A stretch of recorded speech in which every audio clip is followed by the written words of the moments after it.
have actually made their way in.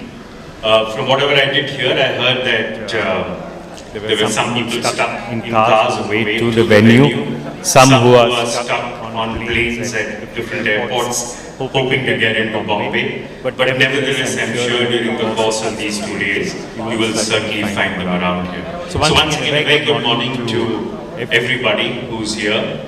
Thank you for being here. And at the RLS, this is our second physical event that we've held after COVID last year April and this year February. And a lot has changed from last year to this year. Last year when we got together in April, at that point of time we were uncertain about how 22 would actually fare, and we weren't clear whether this would be again another COVID affected year, or would it actually mean anything else in terms of the consumer spending. But what we have seen has been, it's been a very good year for all of us. I think no offline retailer in any category had reason to complain, because in terms of the retail business, certainly much better than 21, but that's not a fair comparison because 21 is affected by COVID, but certainly even better than 2019, which was a pre-COVID year. So that's one great thing that we had seen.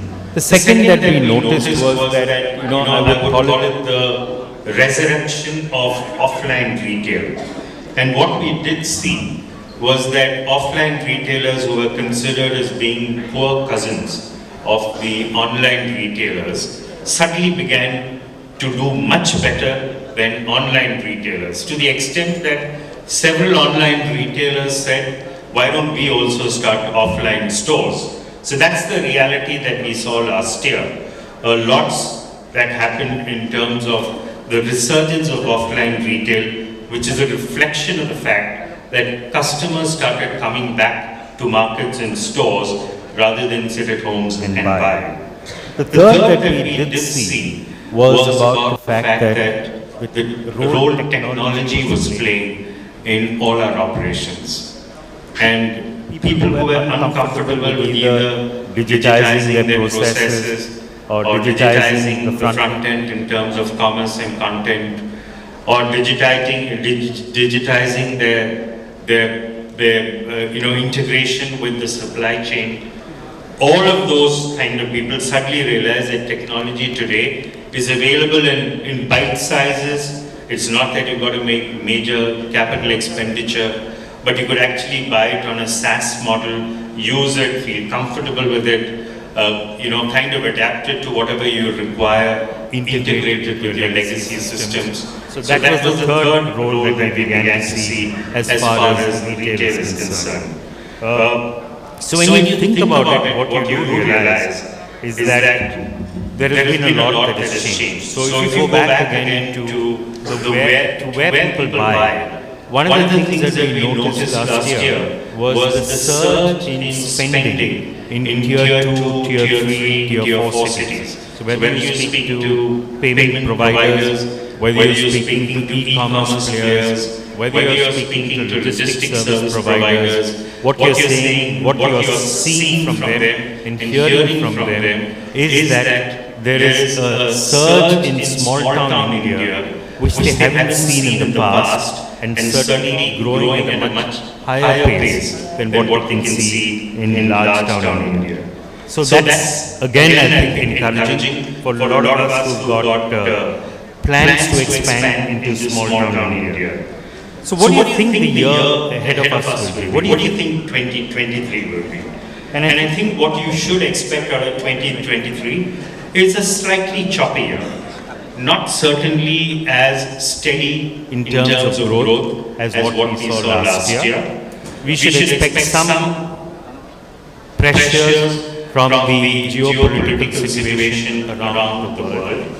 We should expect some pressures because of the rise in inflation and the rise of credit, which we are seeing in the markets, not just in the Indian market, but also in international markets. We should expect that there will be a renewed push by many of the online players to expand their offline footprint, which means that there will be more crowding of spaces in the traditional markets, which could possibly lead to some increase in terms of the rentals that many of us are used to. So that's another thing that we should expect. One of the things that we're just talking about is the fact that for years we've always taken the weather to be predictable and normal. But one of the things I'm hearing now is the fact that weather can be unpredictable.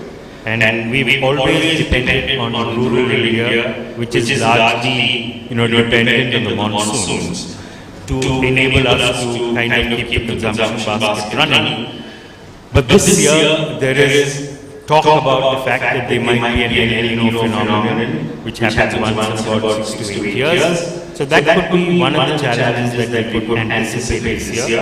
Again, affecting rural to a larger extent, but all of these in an intelligent economy like ours is certainly going to be affecting. So that's another area that we should be worried about. But on the other hand, we know that we are in a pre-election year. And in a pre-election year, what is likely to happen is the fact that you will not let the government let you down. And governments will certainly take an effort to make sure that there is no impact on the larger electorate. So that's the silver lining in a lot of the dark clouds that we see around us. So over the next couple of days, we will have, I think from what Gautam mentioned to me, approximately about 41 different sessions.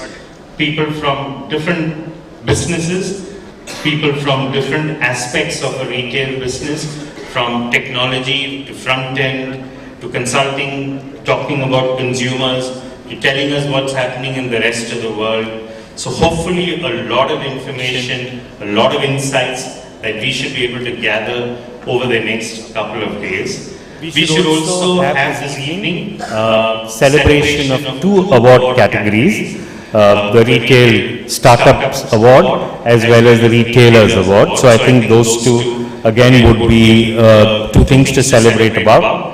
I understand there's a great cocktail evening that is also happening this evening, followed by dinner. So in the 2 days we've tried to pack it with a lot of knowledge, a lot of content, hopefully a lot of learning, and I'm sure that all of us who come here to be able to understand what's happening in the world of retail will certainly find this a great interest in terms of what it will do for us in guiding us in the year ahead. So thank you very much, ladies and gentlemen, and wish you all the best for the next couple of days.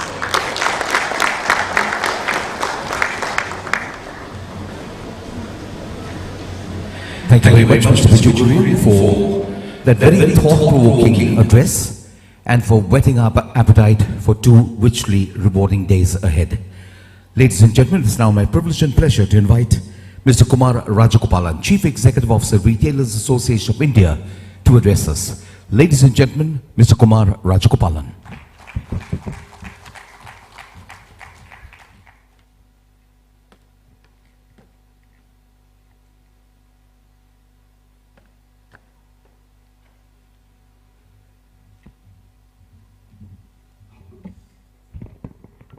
Good morning.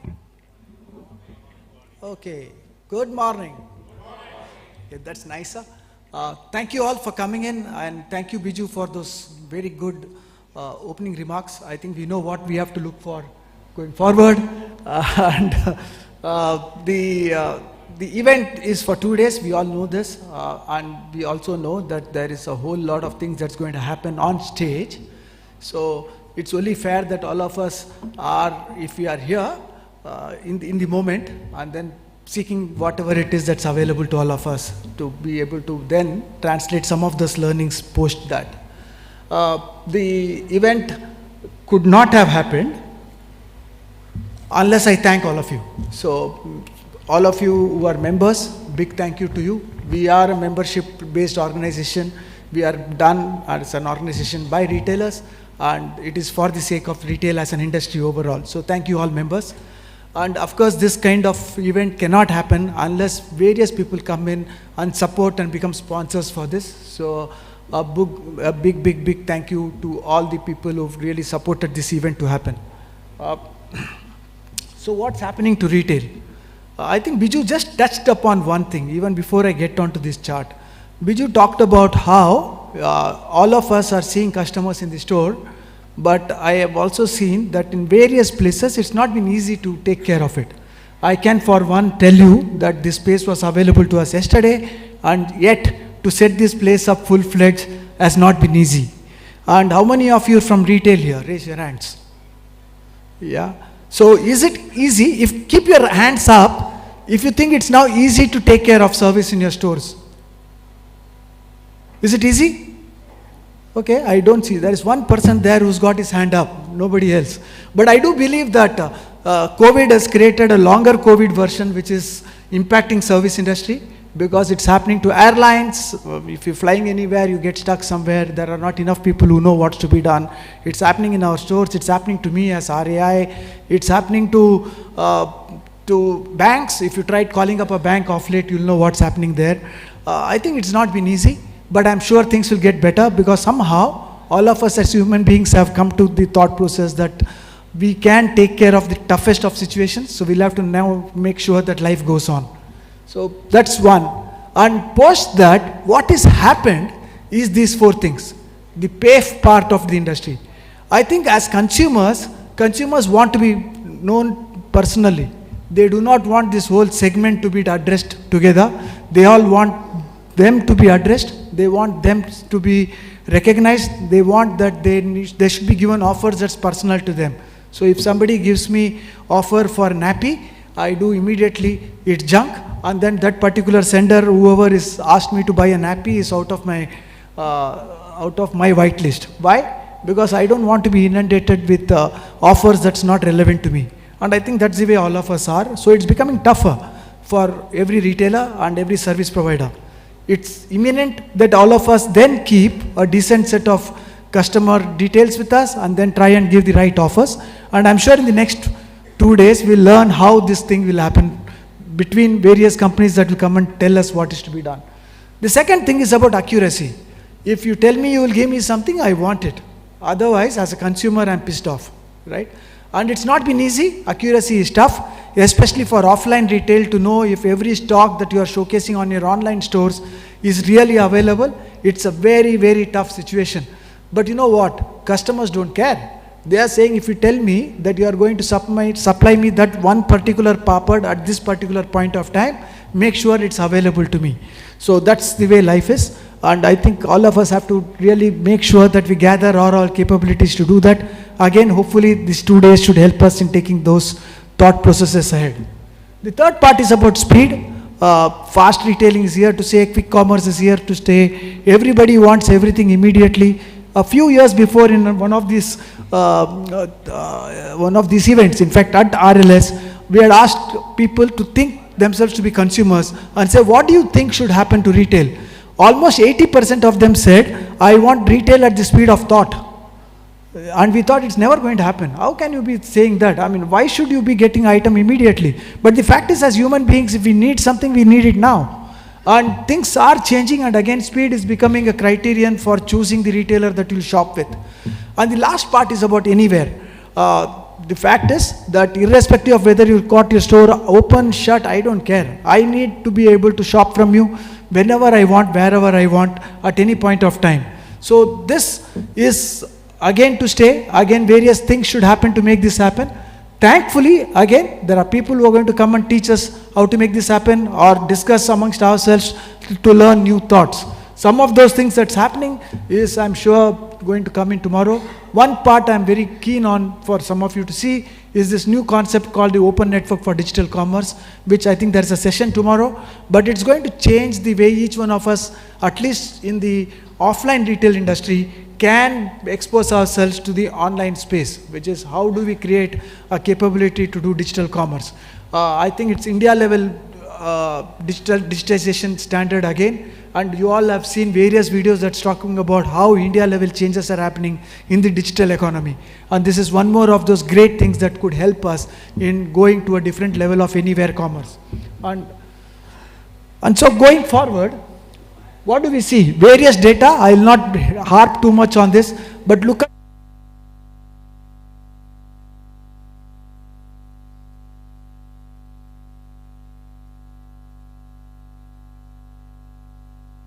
why? Because the numbers that we threw suddenly got us awake and he said, what's happening to this country? So that's the way life is for all of us, and all of us can be proud, but we have to really run fast to be able to catch up with what's happening all around us. Customer experience, almost everything I want as a consumer. So if you can just shut your eyes for some time and think, do I need support? Yes, I do need support. Do I need advice? Of course I need more advice, otherwise I would not have come to you at all. Do I need to know whether there is enough capability and competence in this company? Yes. Do I get help when I need? Yes. Sometimes help can become the big determinant for continuing with a particular brand or no. So customer experience, as much time as we spend, is not enough. That in each of our businesses, that's what we are facing on an everyday basis. For any experience that's lacking here, do feel free to contact us, and I do hope that you will maaf kar do yaar, nahi dukhan hai, right? That's the other way of handling it also. You know the thing here, my name is Kumar, a whole lot of people came together from RII will help you. So if you have anything to give back, and each one of you knows somebody or the other in RII, feel free to contact us so that you are able to get a great experience today and tomorrow. None of us know everything, let's accept that, but I'm sure that this is the start of new times. All of us are going to be able to learn, keep your biases aside, get as much as you can from these 2 days, and I'm sure you'll go back a much richer human being. Thank you very much. Namaste.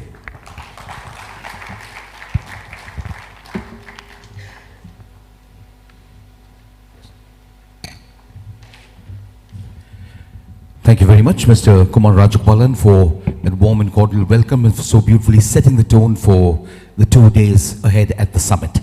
I'd now like to invite Dr. Hitesh Bhatt, Director, Marketing and Communication, Retailers Association of India, and Editorial Director at Storai, to give us a curtain raiser of day one at RLS. Good morning, everyone. When Biju sir announced 20 minutes back, right now the figure has crossed 400. Now I think more and more people are on their way. Welcome to Retail Leadership Summit. This is the 17th edition of RLS, and I am happy to announce that this year the content that we have created with the inspiration of industry leaders, and at the onset I would like to thank our chairman Mr. Biju Kurian and our CEO Kumar Rajagopalan, for guiding us throughout to create this wonderful content which has been curated for you. In the next couple of minutes, I will be highlighting certain points, what we are going to do and what we are going to play for in the next 2 days. If you look at it, as usual, we are going to have close to 42 sessions in the next 2 days. Telling that this is the Ivy League course for 2 days. Anybody who is in retail or even non-retail, anybody who is in business, in branding, in marketing, in technology, in supply chain, and so on and so forth, if they attend RLS, I think as a student, this is all what we have to know, and for the whole next year, we'll know about the trends, the opportunities, the technology, and so on and so forth. Having said that, after this, we'll be having a keynote by Mr. Ashwin Khasgiwala. Reliance Retail has been our presenting partner over the last few years now, and we are happy and proud to have that association. Thank you, Ashwin Bhai, and thank you, Reliance Retail team. What are the kinds of sessions? We are going to talk about scenario planning. We are going to talk about personalization. Kumar just mentioned about personalization. In fact, I was just going through, and the way we have done it, we have got analytics in retail. How can we give customers their control, control over their consumers, and what's the magic out there? Things like personalized customer experience, how technology can be used to ensure that you give a personalized experience. We started here with the sentence which Kumar said about how to give continuous service, seamless service, which is a challenge and which is what retail is all about. And technology can be used to give that seamless service. How can we impact the retail growth story from an HR perspective? And this is where the new thought processes have come. We have got a couple of HR partners with us, and they are going to tell how technology is going to implement and impact and make the retail more seamless. 2 knowledge reports we are going to launch. One is along with Boston Consulting Group, which is going to be about EBITDA opportunity with advanced analytics and AI in retail. And that's where the next decade is going to be, or maybe even further. And second, we are going to launch on the real estate area, that's with our partner, knowledge partner, NROC. With that, we are going to talk about how to build powerful brands. We are going to talk about sustainability in retail and sustainable retail. So that is something which has been very close to RAI. Sustainability has been always one of the key points for RAI to propagate, and we are going to talk about that as well. Unified commerce, the India retail growth story. So, and this is where the online and the D2C brands are now moving towards offline, and the offline brands obviously have started online sometimes back. So how that has unified and where India growth story is going to go with this is something that we are going to discuss. 360-degree collaboration in success in omni-channel world, improving retail operations efficiency, talking about supply chain solutions, etc., are going to be a part of today's discussions. We are going to have a couple of roundtables also and workshops also. Post lunch, we are going to have our final round for Retail Startup Awards. And as Biju sir mentioned, in the evening, we are going to have India Retail Champions Awards. So I invite you all for the awards and the cocktail and dinners post that. And we are going to have some entertainment as well. So have wonderful RLS. One thing which I wanted to share with you, that as a part of our Story magazine, we are going to, and I request all of you to please pen down your notes and create an article of approximately 2 pages. We are going to select the best 2 articles and publish it in Story for our RLS edition. So I all the to-be journalists or who wanted to write blogs, etc., this is a classic opportunity, and we would like to publish your articles as per our editorial guidelines and selection procedure. I wish you all the best, and please enjoy, please network. There are lots of partners and lots of stalls to look at and experience it, and also to interact with them and know how they can improve your retail operations. Thank you very much.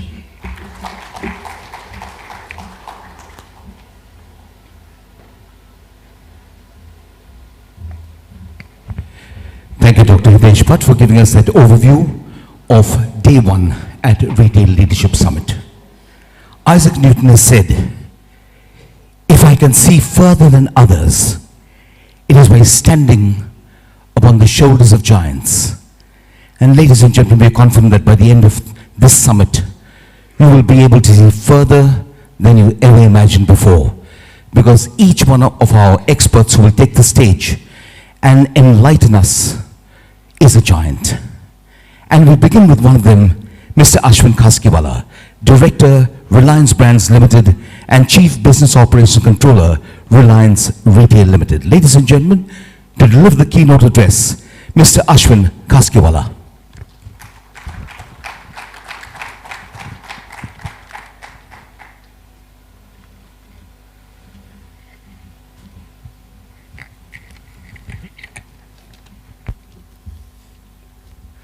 Good morning, everyone.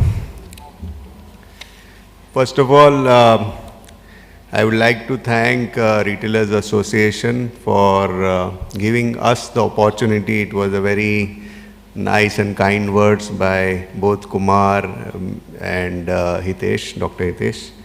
And really a big thank you to Biju sir, to Kumar, to Hitesh, to Gautam and the entire team of RAI for organizing this event every year, and many such events which are throughout the year done. which really binds us all together into one thread, and a lot of work which is done by RAI throughout. So on that note, I'm really privileged to do this keynote address and our association with RAI from Reliance Retail. To give the perspective, it's great to talk in the beginning, so you can talk a lot, and already Kumar had said some pointers which are there, and Biju sir also said about what where we are heading to and what to expect in the year to come. From our perspective, if I were to say, there is a lot which has happened, and we are ahead of now after the pandemic is over. This period has been a period of recovery, and we are steadily moving towards better times than what we have seen in the last 3 years. And yes, there has been a lot of turbulence, and a lot of organizations have faced different difficult situations, but there has been a resilience in almost everyone who has really stood by the time, and it's been a recovery. Customer has been rewarding by the sort of revenge shopping, and everybody who was doing a good job and preparing has got a good share of the business. E-commerce, in terms of the growth of e-commerce, if one was to say, there is a phase aggressive discounting and things like that. It looks like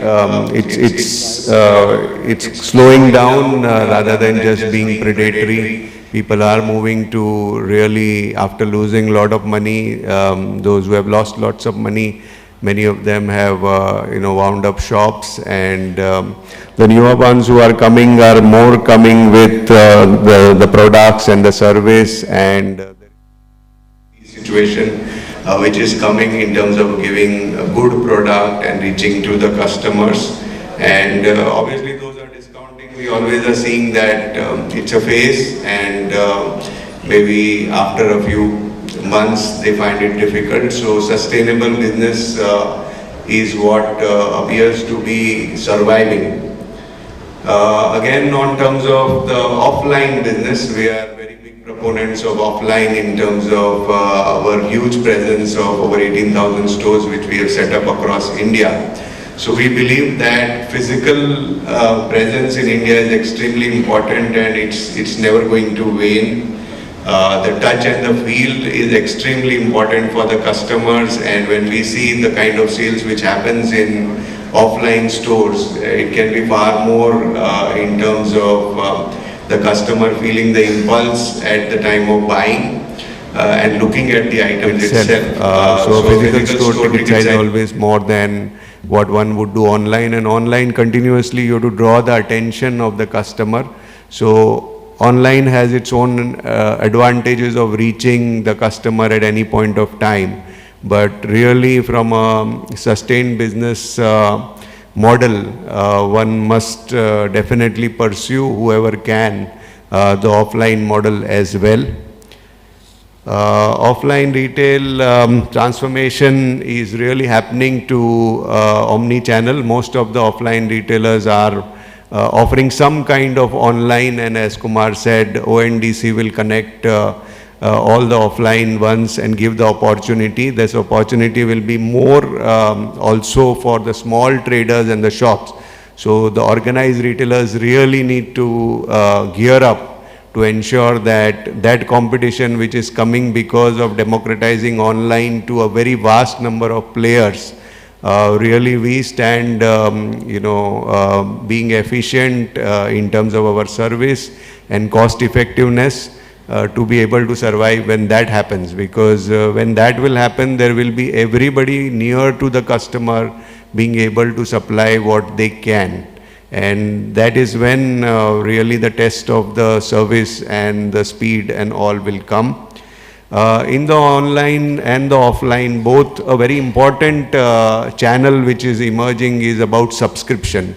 We are seeing that the subscription is really giving an opportunity to bind the customer, buy a loyalty or any kind of niche which you are having, or if nothing else, just a service. We are seeing that morning delivery services, some of the players are doing it very well, and subscription is a part of our offering as well. And definitely it is a means of really binding the customer and upselling with a larger basket of the goods. So it is something which subscription doesn't mean only every day. It really means even once a month you have, subscribed the customer in terms of really engaged for all the monthly needs. For example, in groceries, the toothpaste, toothbrush, whatever is the monthly, and there really the data analytics and if it is done well, really makes a lot of opportunity in terms of showing the customer what they are likely to really order. And that engagement is far more fruitful than just doing a marketing one-off and reaching off to the customer.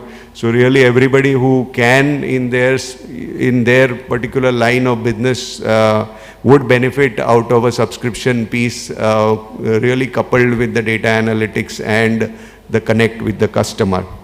On the whole, in terms of the technology, really digital technology and enabling our businesses, that is universal. It has been always true that you have to plan your inventory, you have to plan your supply chain, all of that, and in that the data analytics and the digital technologies are really playing an extremely important role now, really from choosing the right logistics partner to even going to the level where who is your delivery person, the lowest cost delivery person. There are aggregators who have come in who are really showing in the nearest associate of which delivery partner which should give you the lowest cost from your delivery point.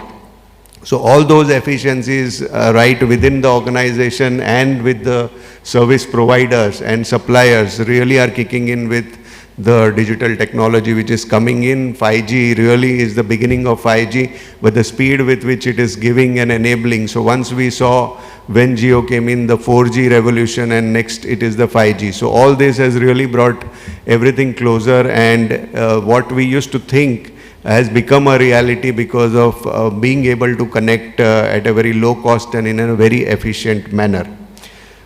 In terms of using mobile technology, I think it is as much as can be said, whole day can be talked about what connecting with mobile to our customer really means for us.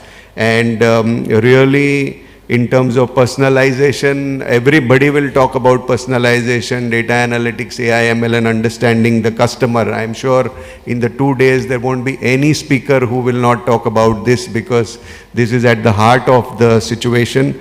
But really one thing I would like to mention, that what we have done as India in the payment situation really has put everybody into a different league. Even the small shops, we must not forget what they are doing. A Pani Puri wala is also now taking payments digitally. So all those who are in organized, definitely they have to be a step ahead in terms of reaching, connecting with the customer and providing the seamless shopping experience.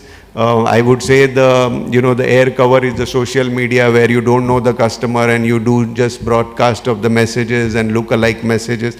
But really the own app, those who are having, that really gives the opportunity. If the customer is keeping your app in their phone, it really gives a far more engaging situation and ability to talk at a lowest cost to the customer. Yes, we have to be relevant to the customer, and that relevance really we have to bring in through some kind of niche, so that the customer doesn't remove our app from their phone. As long as it is on their phone, we can really connect to them. And again, WhatsApp marketing has become a new channel. It is far more effective than anything else which is there, because people are constantly on WhatsApp, and it is really, as of now, the WhatsApp promotional messaging is not really restricted by anything, and a time will come when everybody will do that in a very big way, and customers will find a way how to shut it off, or WhatsApp Meta will themselves give a way to, keep ads in a particular bucket or a situation. But as of now, it's turning out to be very effective in terms of really, if you have analytics and connect with the API, you can reach out to customer till the time it is, really making benefit. Let's all harvest is what we think.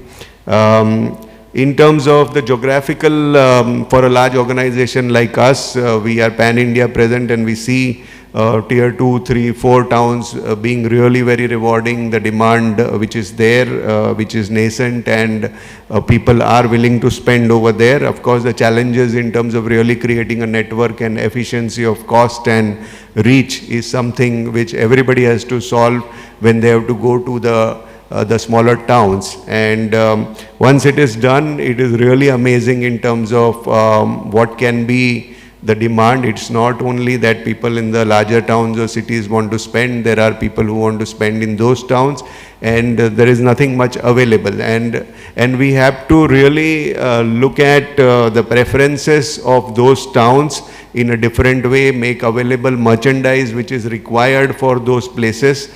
Otherwise, we can just fall flat.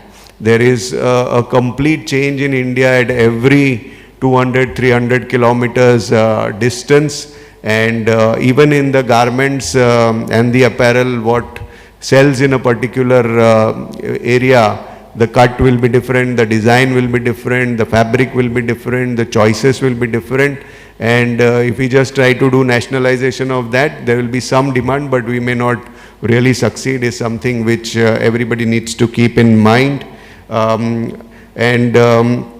In terms of, even there is an opportunity to have region-specific format. When I mean to say region-specific format, means that you will have in a larger city a different kind of experience which is required for the customer.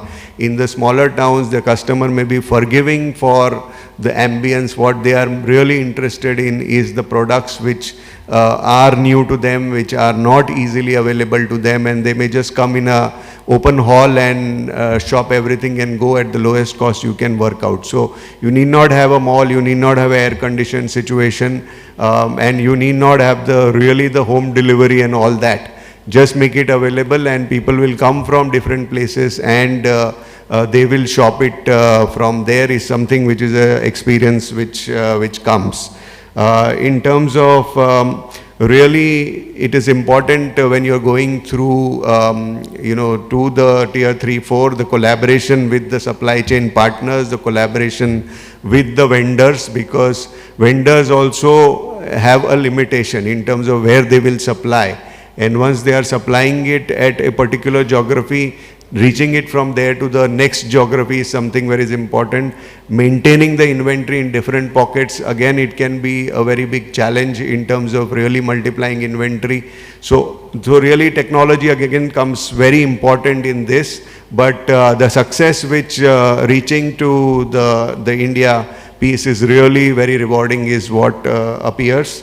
In terms of, again, one channel which is B2B. So as I said, when ONDC comes in, or when the small shops are modernizing, everybody has an opportunity to go B2B as well, to supply those who are manufacturing or those retailers who are also producing and selling in their own shops.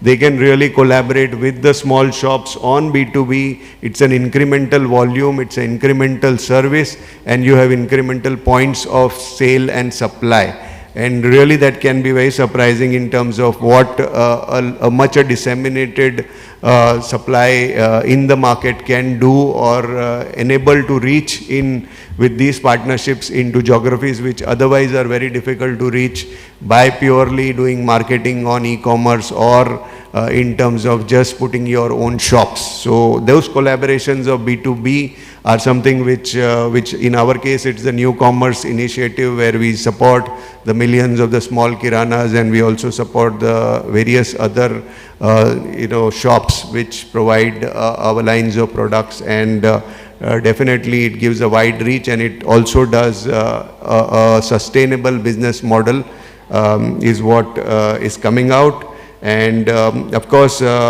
when you provide value-added services to the B2B customers, they are reaching on their own in terms of in their own way, But if we participate in the journey with them, it actually brings reward to us as well, and makes it a win-win for everybody. In terms of opportunities and challenges, yes, we are back to normal. There is large consumption in India. There is a big aspirational population which everybody knows and has to, really we have to acknowledge what India as a country is giving stability and growth, and we are seeing the turbulence in our neighbors and rest of the world, but India is really a country which is standing firm, and we all gain from this opportunity if we are able to meet our costs, bring productivity, and in the Indian population there is a very important aspect which is coming, and which many people experience just from a point of view what we are seeing, that number of people, young people or people who have just engaged in just deliveries. Actually, all the home deliveries which are happening, somebody is doing it. There's a large population which has got into finding employment by just delivery. But it is not alone delivery. It is a whole ecosystem where the gig workers can participate, and they can participate at a lower cost, and they can also earn. So it's the time where we provide the ecosystem where we can enable, I'm not saying child labor, but those who are, having time and ability to deliver not only goods which everybody has started using, but really in stores, or really in terms of any other places like warehouses, like some kind of manufacturing where part-time people can manufacture and do. The cost goes down. At the same time, it gives employment opportunities to who are really looking forward to working and doing those things. So this is something which is coming in terms of also partnering with the brands to the manufacturers to manufacture new products and take bets. As long as retailers are doing that, I think they will also have an opportunity to produce in a small way. And as I said, D2C is something which is a new opportunity which is there. If it is not done with only discounting in mind, it can really give a big boost to the entire industry. And as far as the challenges are concerned, as I said, challenges for organized retailers are in terms of the rise of the traditional. This we must not really, in this forum, I would say we must not discount what, as UPI everybody has embraced, like that modernization also they will do, and that's a huge infrastructure across the place actually of the small traders. So really we have to understand that we have to be cost competitive and effective, and that will give us the this thing. Yes, rising interest rates are creating problem, working capital locking is a problem, and of course I leave the thought here today is that temptation not to spend recklessly and buying sales by discounting. I think we are seeing lots of organizations winding up a big name, and household name suddenly gets into a problem. I think being judicious and discretionary in running sustainable, building sustainable business is what I think will help all of us. So thank you everyone, and wishing a great learning in the next 2 days. Thank you. Thank you very much. Mr. Kaskiwala, since you're part of the next panel, could you please stay back on stage? Ladies and gentlemen, thank you very much, Mr. Kaskiwala, for the thought-provoking and insightful keynote address. Ladies and gentlemen, a warm round of applause for Mr. Ashwin Kaskiwala, who is part of our next panel. I'd also like to invite the rest of our panelists and our moderator. Please welcome Chairman, Retailers Association of India, and our moderator of the panel, Mr. Biju Kurian. He is Executive Director, Arvind Limited. Please welcome on stage Mr. Kulin Lalbhai.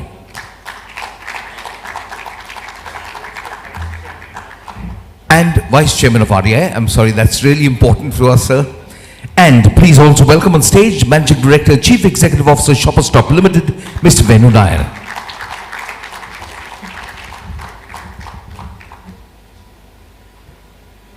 Ladies and gentlemen, to put the spotlight on retail strategy, scenario building to build a sustainable business, it's over to Mr. Biju Kurian and our panel.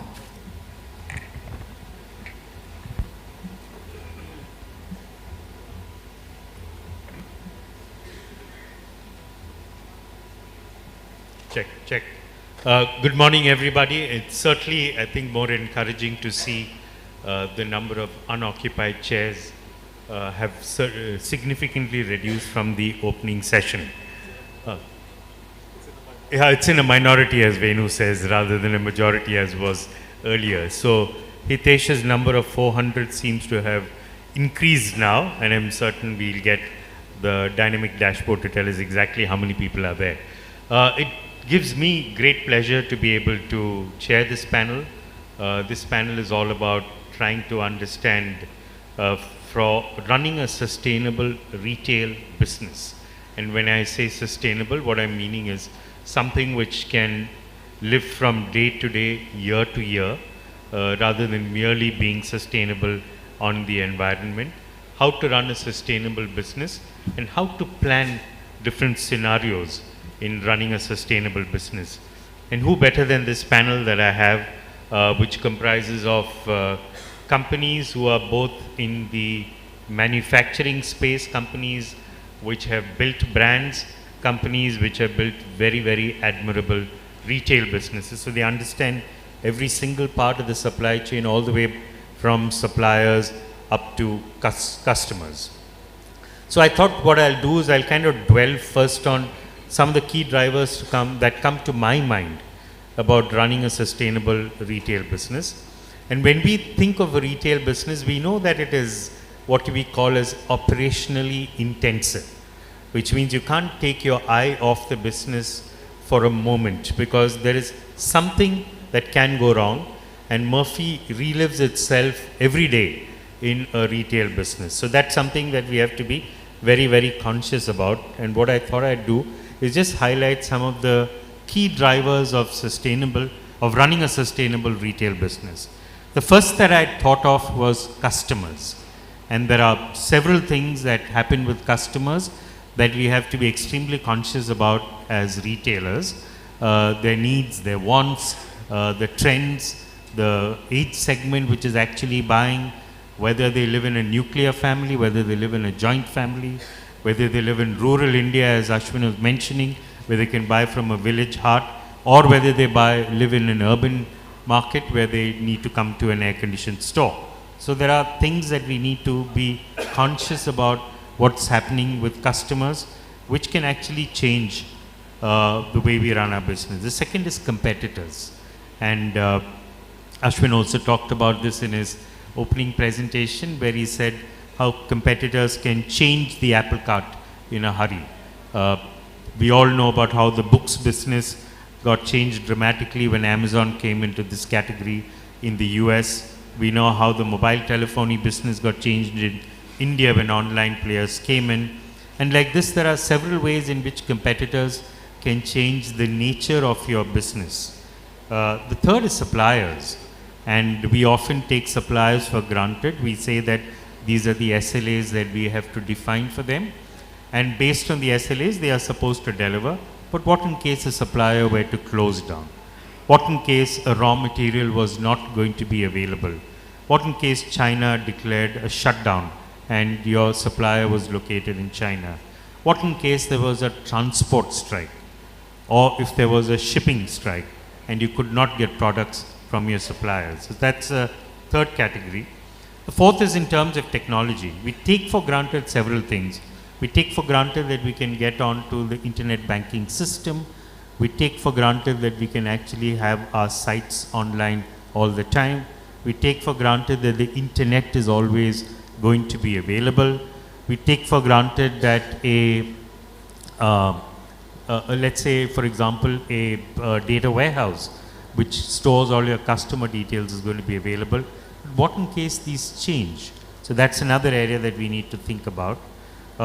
Financiers, the banks are there to give us money, but in one fell swoop, if the government tells you that retail is no longer a priority sector, retail isn't actually a priority sector at this point of time, but we're all under MSME, which is hopefully a more priority sector. What in case there were to be a change in terms of regulation, and at a national level in the banking system, if funds were to be tight and some regulation were to be passed saying that retailers can't access money the way they are able to do so today. What about the larger enabling ecosystem that all of us live in? You know, transportation. We all have just come out of COVID. We knew what COVID did to all of us in terms of us, our suppliers and our customers.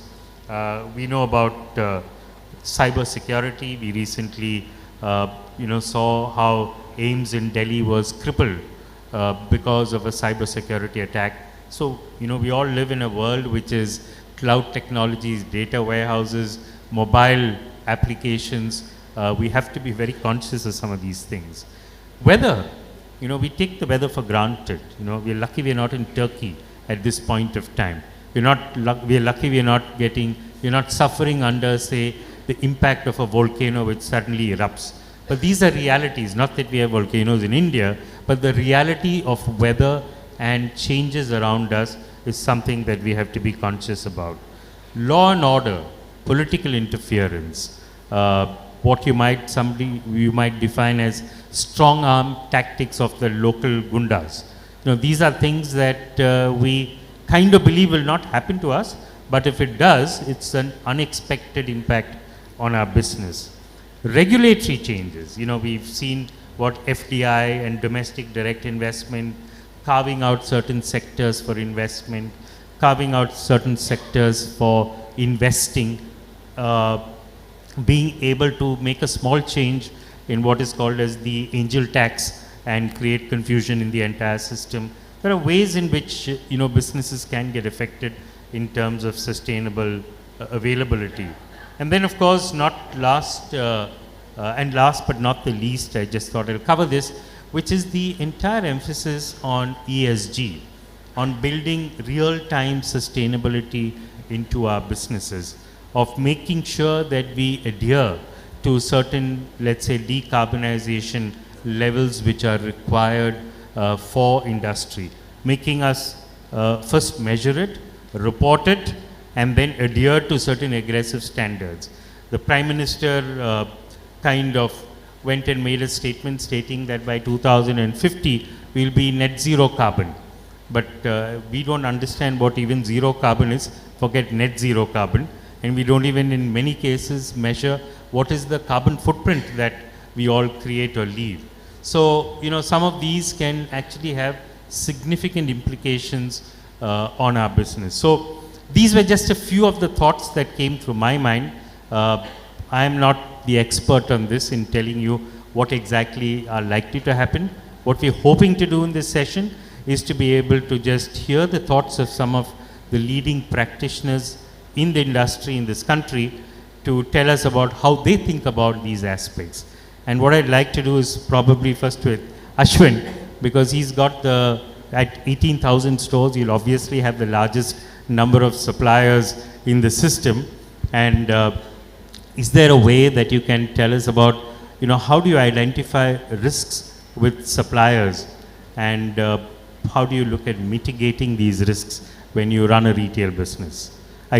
Hopefully it won't be a keynote speech. Yeah. So I think from the supplier's point of view, our approach is always partnering with the suppliers. In being a large organization, obviously everybody looks at us very differently, but we respect all our suppliers, and there are large suppliers and small suppliers, and we try to ensure that their concerns and their priorities become our own in genuine spirit. And obviously the terms of trade is something which is at the beginning of the entire relationship, and we also have difficult times with certain vendors, and when we start particularly a new line, even for us the volume is not as big.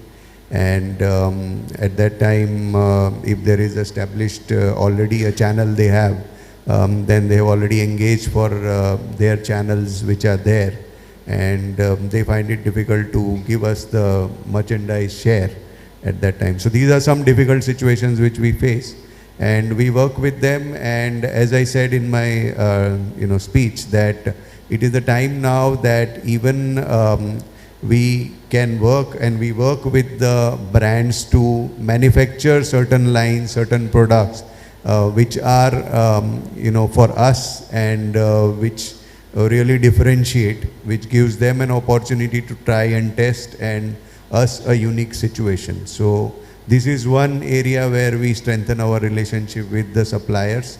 And obviously one thing about Reliance is very clear, that we always make payment on time.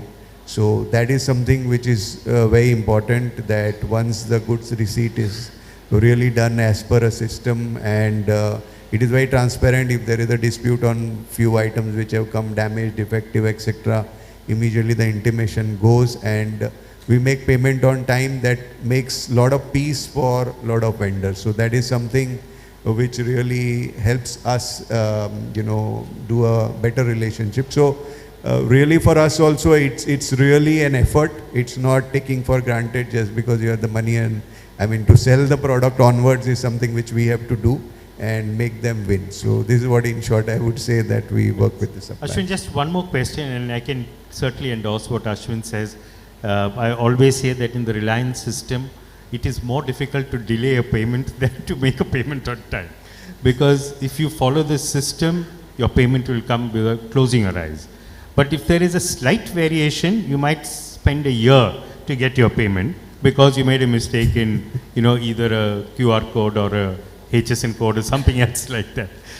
Just a quick one to dwell on the point you mentioned about partnership with suppliers. During COVID, when a lot of your suppliers were stuck, employees could not come, raw materials couldn't be sourced, how did you actually manage during that period of time? Yeah, so it was a very unique situation in those times, and what really happened is that at that time, because of working with, of course, Reliance stores, which were the grocery stores, we could not even ourselves also do apparel, and because that was not permitted. But what was permitted to do business at that time, which was our grocery stores continued throughout the COVID period, not even one day we had shut any of our facility which could have worked, except very severe situation. That also alternate days and people stayed in. All that story is already behind us. But in terms of the question on the vendors, how did the vendors work? So vendors were very flexible. So at that time, my colleague Damodar ji is not here, but he is the one who really orchestrated the entire thing in terms of, on one side, telling the customers that this is what is available, and convincing the customers, look, when you are looking for noodles, actually, because Maggie, everybody at home was trying to do something. So noodles, if it was that example of Maggie, it is going to come in this pack only, it is coming this one only. If I have Yippee at the moment, it is only Yippee which is coming. So I have no choice to give you what I have got. And customers were forgiving when we made the right communication.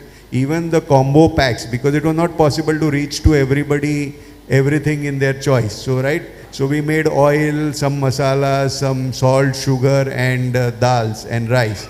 That as a combo, which was of some priced at 999 rupees. And that is what, so rich and poor, everybody took that particular, combination and combo without asking any question, and some vegetables or whatever actually. So that was the way.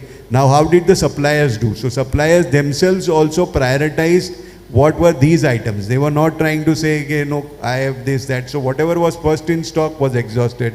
Second, they were manufacturing in this manner that everybody could service every large population in a way, in a very, what you call, modular manner actually. So that was one change. And third thing was the deliveries. So we, at times what would happen, if our one DC has got a person affected, okay, then the entire DC is sealed for 8 days actually. That is what was the order of the day. Now when that happens, it was to supply to our larger stores, then we had to shift the supply location, okay. So either to our large store, and from there we were, moving it to our other places. So this flexibility was shown by all the vendors actually, okay. So these are 2-3 things which I can say which were really game changing and which really kept us in ability to do what was required actually. Other than that, all, rest of the things, electronically exchange of all that was easier to do. But this changes in the mix of the merchandise and changes in the places of deliveries is two things which were really very important, which was done by everybody. Great, thanks. Colleen, just a quick one, and because one of your pet passions is technology, this is largely about technology. What you're seeing now is various new technologies which are coming in, which are trying to replicate the experience you get in a physical store online.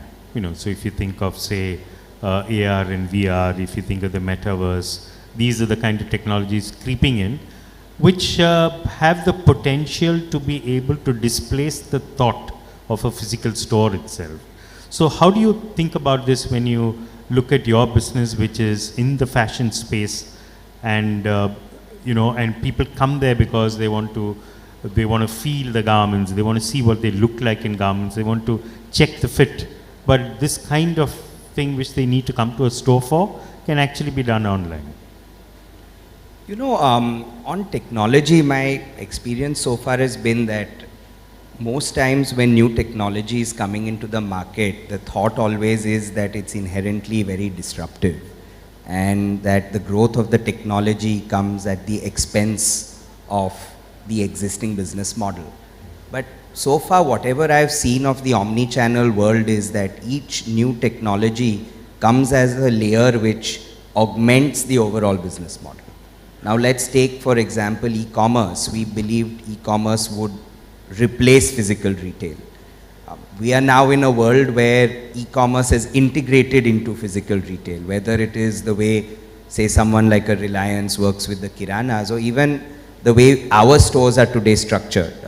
All our inventory is live on all the e-commerce sites, the store inventory, and up to 15% of our store sales is coming from online deliveries. So, it's just an example of a technology which was perceived to be disruptive, but actually has made the business model stronger.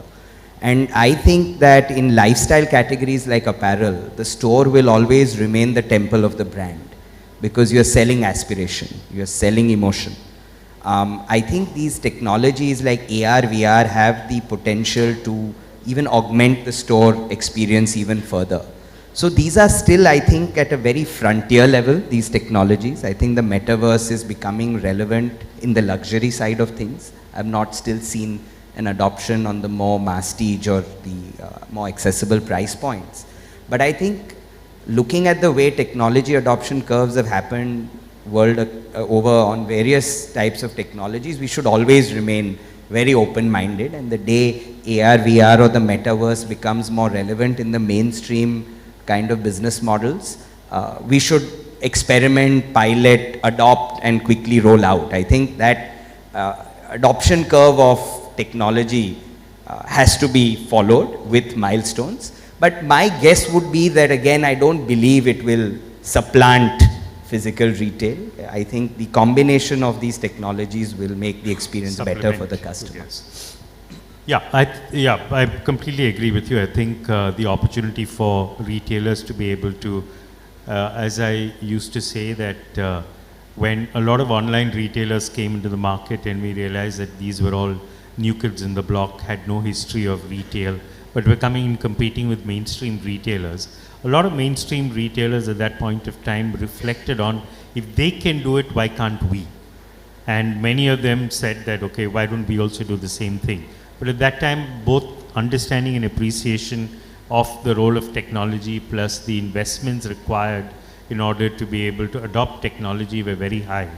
And but what you're seeing today is, with courtesy, as Ashwin mentioned about ONDC, looking at the way technology is geared in smaller packets, you don't have to pay for it upfront, you pay for it on a monthly subscription basis. You can use it, integrates with whatever legacy systems you have. All that makes it much easier to be able to adopt pieces of technology which can help to augment, as you were clearly saying.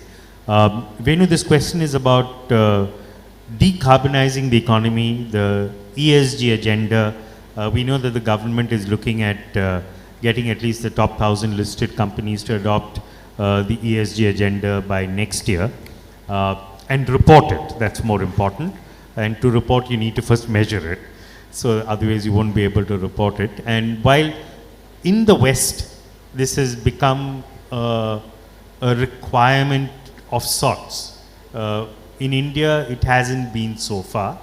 And while it might be mandatorily imposed upon companies, we also have to figure out how to ensure that this goes back into our systems.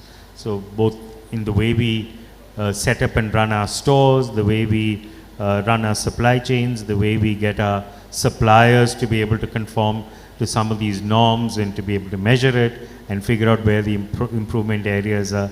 So what do you think about this? Because one is to be imposed mandatorily on you by the government, and the other is what you're beginning to see, and certainly amongst younger consumers, this is now becoming a more important requirement for them in terms of where they want to buy and what they will buy. I think in the West, and where it's obviously a lot ahead, it was driven by customers and consumers. And that was the starting point, and the government, retailers almost followed that. In India, I think the curve has been slightly different, and it has moved in starts and spurts. And plastic is a great example, where pretty much overnight the government banned the use of a certain thickness of plastic and so on and so forth, and everyone was forced to follow. Similarly, I think with ESG, and in a way, I think being led by the net zero commitment that has been made, and hence it's important for the country to make the progress. Customers and consumers are becoming aware, but in my view, it is still a very small niche. Now, for retailers, I think it's important to firstly identify, and there are a number of areas that you could be working on. I think the first thing is to focus and be clear for your company, your organization, what are the 2, 3, 4 things that you want to focus on, which will make a difference to your own business as well as to your customer. And first thing is to have that focus. The second, and while deciding that, ensuring that whatever you choose to do, whether it is recycling, whether it is products that are from sustainable sources, whether it is avoiding waste, or indeed to be carbon neutral. Now, any of these or all of these can be chosen. It's important to make sure that what you're doing adds to your business. The moment you say, I will fund it from internal resources, it will not work. It has to be finally net zero for your business as well. And from my own experience, sustainability actually pays back and helps improve the profits of your business, because the fundamental part is you're avoiding waste. And the moment you avoid waste, you reduce your cost. And because you reduce your cost, you improve your profits. It's just identifying which part you want to be and which will make a difference to your own business. Maybe if you just share a few examples from your earlier experience with M&S, that might help, because they were a little ahead of the curve as far as. And I think I'll give an example which is closer to India, not India specifically, but in Sri Lanka. And in Sri Lanka, a couple of the MAS and Brandix are the 2 large companies who were and are manufacturers for M&S, and were the first pretty much in the world to get into lean manufacturing and sustainable manufacturing. In fact, MAS had the first eco-friendly manufacturing unit anywhere in the world. Got featured in the in the United Nations, in Economist, and so on and so forth. And the benefit they got was the reduction in usage of fuel, reduction in usage of electricity, reduction in usage of water. Each of them between 40 to 60%, purely because of the way it was designed. And in the second year, it started paying back. And if I take the example of M&S itself, and in the first year in 2012, if I remember right, or 2010, when it was started, 2008, I think 2008 was when Plan A was first launched, and the initial investment was £100 million every year for 5 years. Over the next 1.5 years, it started paying back, and after £150 million, it didn't need further investment because it started paying itself back, because of the fact that it was reducing waste, reducing energy, and hence the net profitability. Great, thank you. What I'd like to do is just quickly switch to the audience and figure out what are the questions available, and then we'll come back again to the panel if we have time towards the end. If somebody can get a mic to this gentleman here.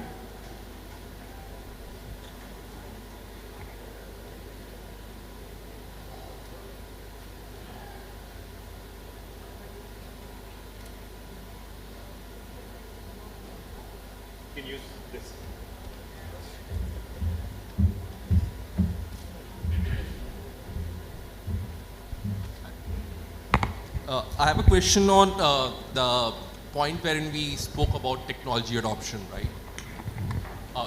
Sorry, I'm Aishman, I'm the co-founder of Zeno. The question is basically it's easier to say when we are saying that whenever there is a new technology, we need to sort of adopt, pilot, experiment and see how it works. But whenever we have interacted with any large organization, right, the thought process of experiment is actually we are way away from experiment, wherein the cost of change and changing that focus in that ongoing hustle and fight is so much that there is very little room for experiments. And that sort of become a big challenge for any large organization to do those quick experiments and to adopt new things. So question for you guys is, how do you guys handle it internally? And how do you provide like a platform for other companies out there to do more innovation and experiments with larger organization like yours, wherein there is already a system defined, there is already a 5-year, 10-year roadmap defined. How do you bring that aspect in your day-to-day life? I think I'll go first. I mean, at Chopper Stop, we have been early adopters pretty much for almost any technology you can think of. And equally, it's about having a mindset of adopt fast, test, trial, and if it doesn't work, move on. And I think that's clearly the way to go. The challenge I think that comes in for retailers, especially today, is just the plethora of options that's available. And with the increasing number of new ideas, startups that have come in, it's analyzing and shortlisting as to what would work for you. And then doing a pilot, doing it on a short scale with clear objectives and results so that you can work out for yourself, does it work, and then adopt and move on, or move to the next one. You know, one of the things, just going on top of what Venu said, I think the critical thing is to ensure that the use case that you're solving for does not require a very complicated change management upfront. Large organizations are busy doing a few things that they do very well. If your technology requires a very complicated adoption curve, I think that reduces the ability. So I think the organizations which are more tech oriented are the ones which have done the basics. You have a different digital team, not the enterprise tech team. The digital team is business focused tech and not transaction focused tech. So that, I'm assuming, is hygiene. There are, I think, enough large corporates now which have the interface set up for startups. But I think the struggle will be when there are so many things you can do.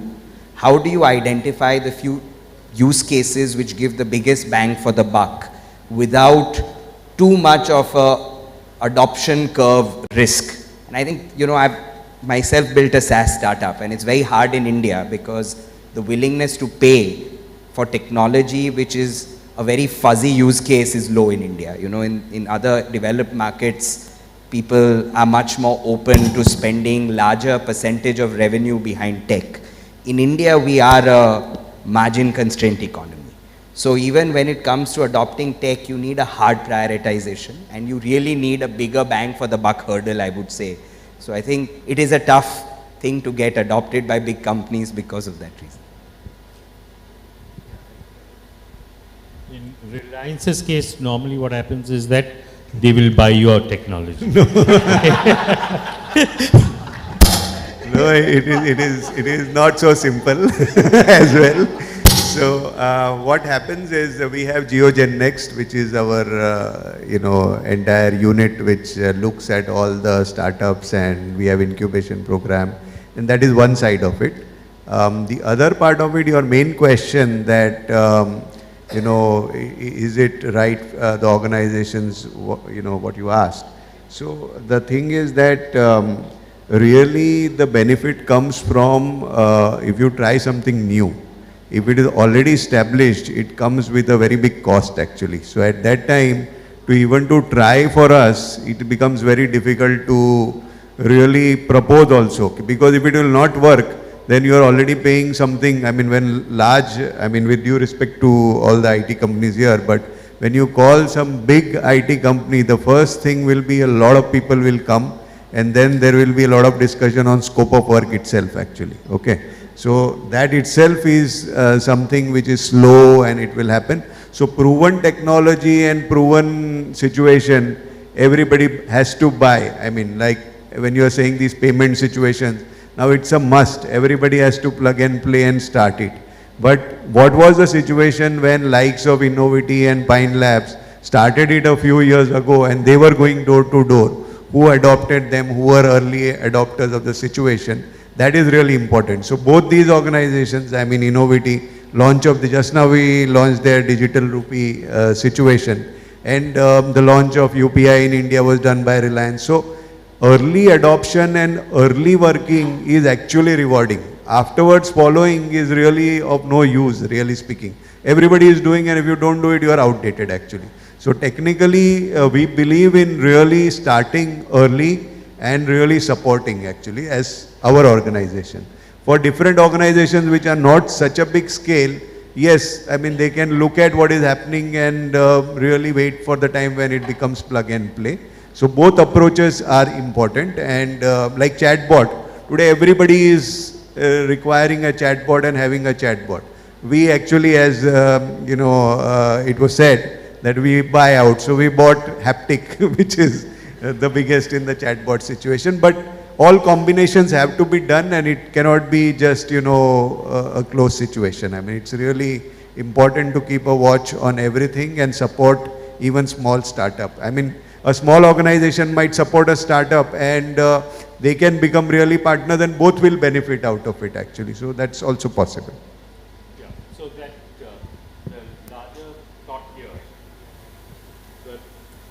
the larger thought here, the larger thought here, I think, is between a new technology and an existing user, there has to be a transition, because existing users are not normally willing to be able to adopt new technology for a core process and then find it falls flat. So in some cases what happens is that you have what are called labs, and these labs kind of work closely in terms of trying to see how to be able to induct new technology into a large company. So you might have a Walmart Labs or a Target Labs and those kind of companies. The other thing at RAI itself, because we are a body which represents retail, we feel that there is a great opportunity for us and many of our members, and we have a conference called ReTechCon, where a lot of the technology, new technologies are showcased. We ourselves have been thinking about how do we make sure that we create a lab kind of system between RAI, some of these new technology players, as well as some, you know, some of the retailers. And it needn't be that it should work in Reliance or in Arvind. It can work with some, you know, small regional retailer, because you're looking for POC more than anything else. So there are some ways in which we're trying to address this issue that you have mentioned. I just want to say that anybody who wants to see the proof of it, go outside and see how many technology stalls RAI itself is promoting. Yeah. Can we get another? So, has anyone done a study as to which is more greener, online or offline? I know it's a very tough question. I don't think either of them is greener than the other. They are both green, and the present and future of retail is omni-channel. And going back to, I think, what pretty much everyone said so far this morning, you have to be where your customer is, and today your customer expects you to be everywhere, and hence I don't think it's a choice whether you want to be offline or online. You have to be present across both. Thank you. One question to Mr. Ashwin. Can you disclose what part of your business is online versus offline? What part? What do you mean? I can only say that offline is more than online. Now, we don't look at really a percentage because we operate a hyper-local also, right? Large part of our, offering is omni-channel and hyper-local. So, really the same store is sweating, we call it sweating our asset. So, the same store is actually working to service to home deliveries also and to the walk-in customers also. And to the extent that in groceries, JioMart is our online offering. So order may come online, but actually during the night it is picked up and it goes in the morning actually. Our subscription business is Milk Basket.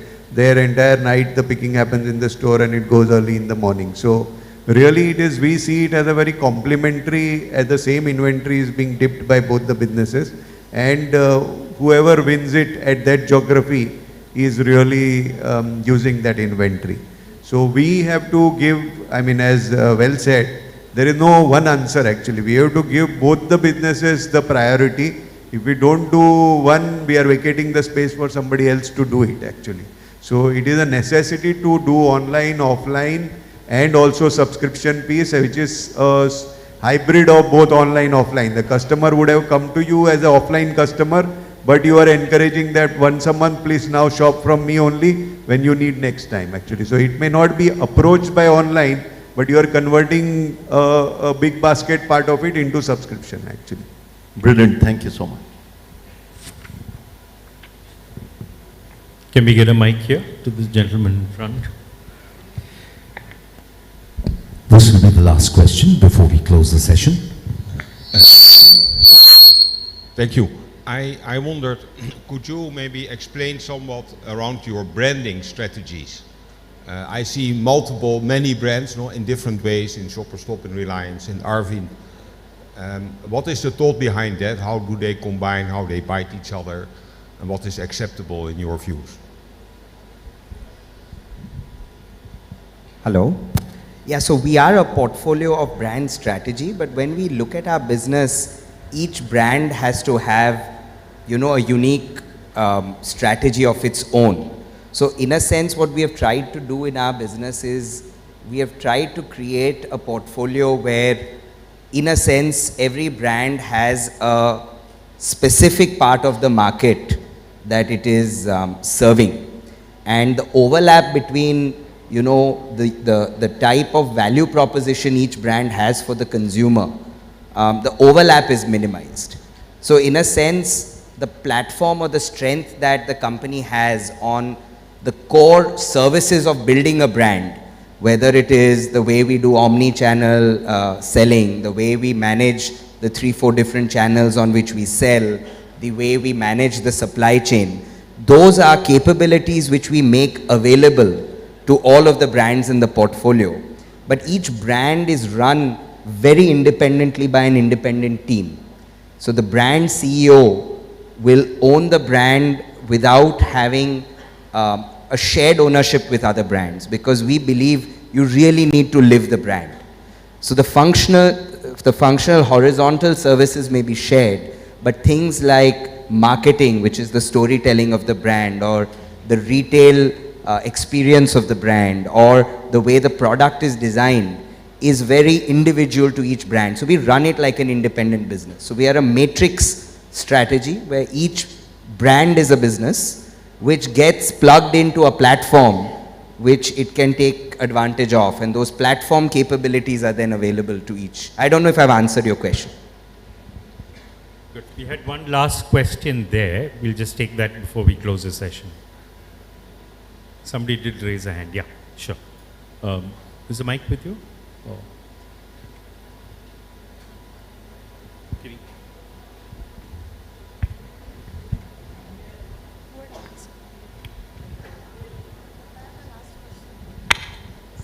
Hello, good morning, sir.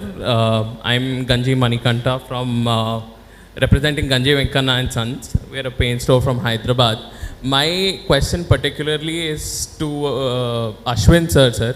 Sir was talking about sustainability and not discounting. And in our industry, discounting is very bad. Like the situation is horrible. There's no proper healthy practices going on. And I wanted to know how to survive. Like we can't afford to lose the customer, hence we discount. But how to sustain while not losing the customer at the same point?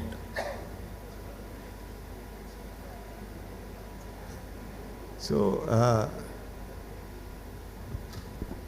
I think the first question to ask is, we are all, I mean, this we keep talking in, whenever we talk on the subject.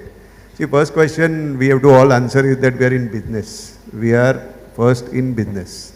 The rule of the business is you buy and then you sell at a price which is more than what you are buying. That is the profit, what you call actually. If we are not having a unit economics of profit itself, then what are you building? Okay. Finally, either you are building an asset or you are building something, I mean, loyalty of the customer. That is empirical evidence that customer is not loyal to anybody. Tomorrow somebody else will give discount, the customer will go to that particular organization or seller and they will forget you. And only everybody will read, acha ye to abhi ud gaya. I mean, that's what it is, the word which is used actually. And on that basis you cannot build business. So either you have to have a product which is, or an offering which is giving you a uniqueness which the customer is willing to pay, or really speaking, I mean, if you are just learned only by discounting, sales will come. As I said in my speech itself, the last portion, that don't buy sales. It is going to last very long till your investors are going to put in money, then they are going to demand performance from you. And the days are gone where you were really trying to discover customers and you are trying to do, some kind of database of customer will be valuable. That is not there now actually. So please build sustainable business, and there are all these people in the in this hall are all from retailers who are doing somewhat, business in a sustainable manner. The organizations are doing well, so all of them are here to take it to the next level. So I think the question itself, please look at it in this perspective, that loss cannot build a business is what I would leave it a thought. I mean, anybody else has a different. There are several, examples even in India. So you have the entire offline mobile retail chains. Many have collapsed along the way because of aggressive price competition. You got to take a call at some stage whether it's better to keep your money and burn, or whether you take that money out, close the business, start something else, which is probably a better use of the money. So that's a decision which you have to take.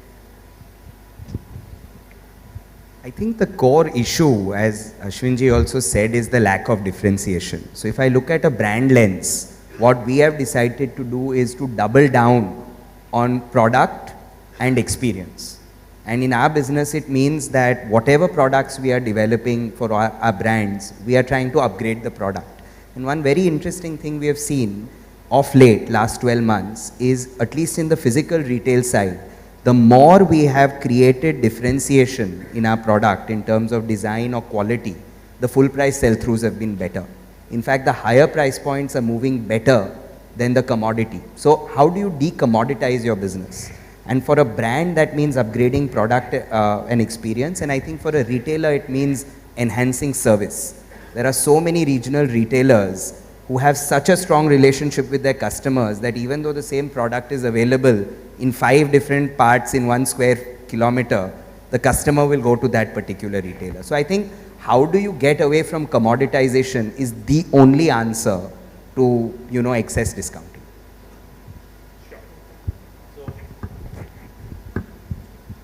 Thank you very much. I know we run a little ahead of schedule. We are about 20 minutes behind our scheduled plan, though we had started a bit late.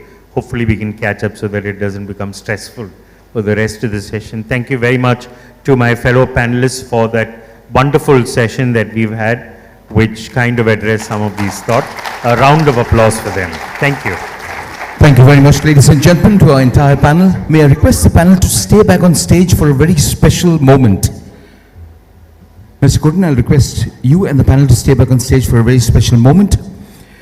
Ladies and gentlemen, the government of Rajasthan and RAI have signed an MOU for promotion of retail business in the state of Rajasthan. This is to promote sourcing opportunities as well in Rajasthan, and for you to take part in their first ever one of its kind International Expo on the 20th, 21st and 22nd of March. RAI members are committed to supporting and working with the government of Rajasthan for the development of the retail business and industry in the state of Rajasthan. I would now like to invite on stage the Chief Executive Officer, Rajasthan Export Promotion Council, Government of Rajasthan, Mr. P.R. Sharma. I'd also like to invite on stage the Chief Executive Officer, RAI, Mr. Kumar Rajagopalan, and Director RAI, Gautam Jain. They will exchange the MOUs in the presence of our distinguished panel.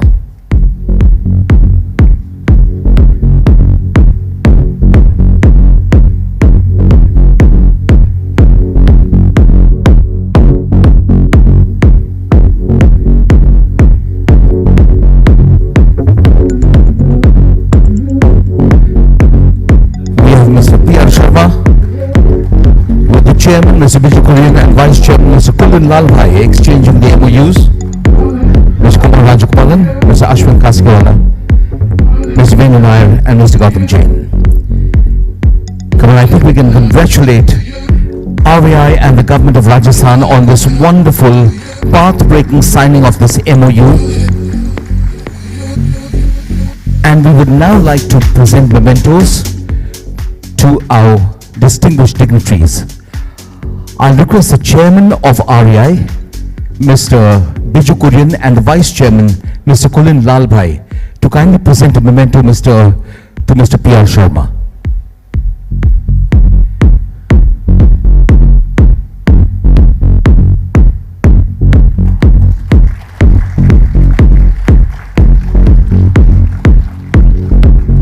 And I'll request Mr. Kumar Rajagopalan, Chief Executive Officer, to present a memento to each of our panelists.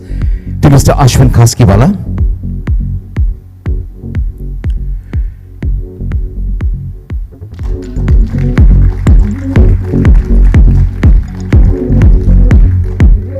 to Mr. Kulin Lalbhai,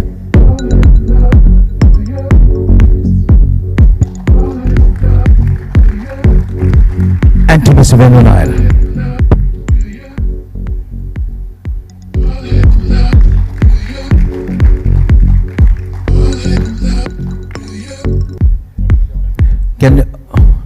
Mr. Sharma, can we have you on stage for a photograph once again, please? I'm so sorry. Just a moment, Mr. Sharma is joining you on stage.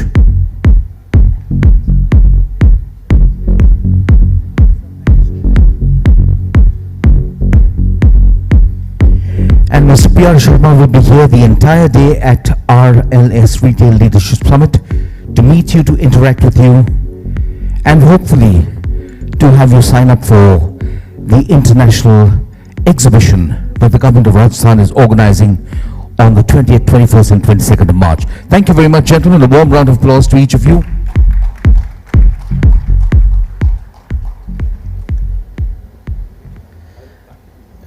Namaskar. It's a proud moment for the government of Rajasthan and for the Retailers Association of India and all its members to have this MOU, a special kind of MOU. I would like to say something about the government policies about the retailers. For a long time, this sector was completely unorganized, and slowly the things move on, and this Retailer Association of India was constituted. Government of India also looked into this sector and made specific policies. I can remember a thing I think in 2016, a delegation of Retailers Association of India came to me to Rajasthan to have a specific state policy on the retail sector. I think many of states have prepared this policy and have enacted this policy. Some of states are also in process of signing this policy. One thing I was observing during the session, the process of sustainability. It's really a very encouraging thing that we have a largest market in the world, and we have adopted different type of policies, different type of techniques as discussed. But for the long-term sustainability of the business, we should look into the existing processes and technologies, and we should have its review from time to time. I again thanks to the Retailer Association of India, which has bridged the gaps between government and this industry, between manufacturers and retailers, and between retailers and consumers. I again thank and hope for a bright future for all. Thank you.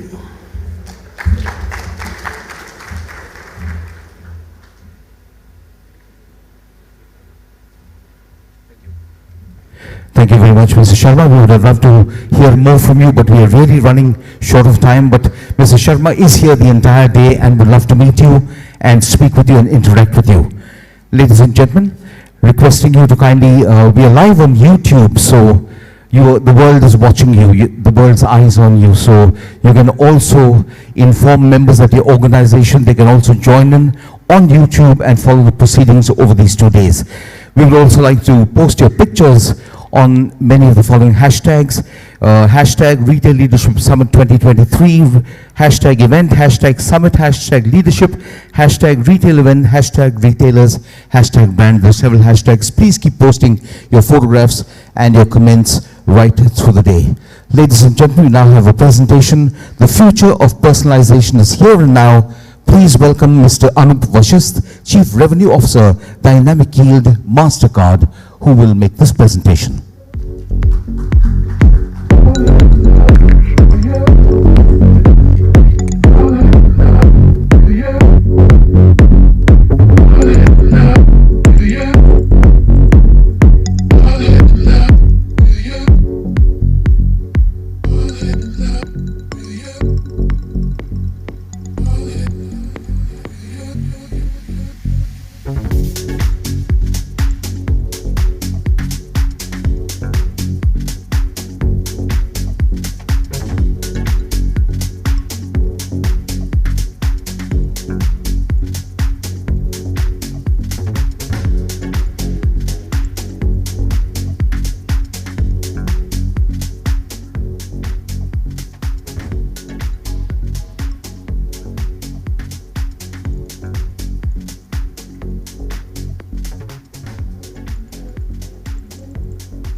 Great.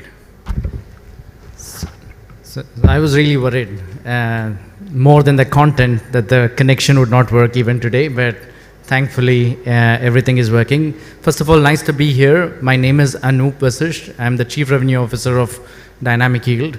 A lot of you may be aware that MasterCard is very well known for the likes of payment products. But today I'm going to present a product where we are bringing together data and how data is utilized to bring about personalization together with the power of MasterCard.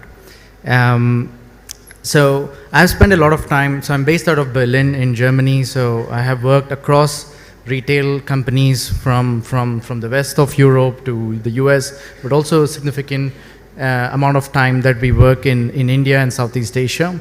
So a lot of the examples that we will be showcasing today is how we bring about the power of data and activate it using personalization, which we heard in the last panel is a key strategy for a lot of the brands. And this is something that we'll be showcasing in the current presentation.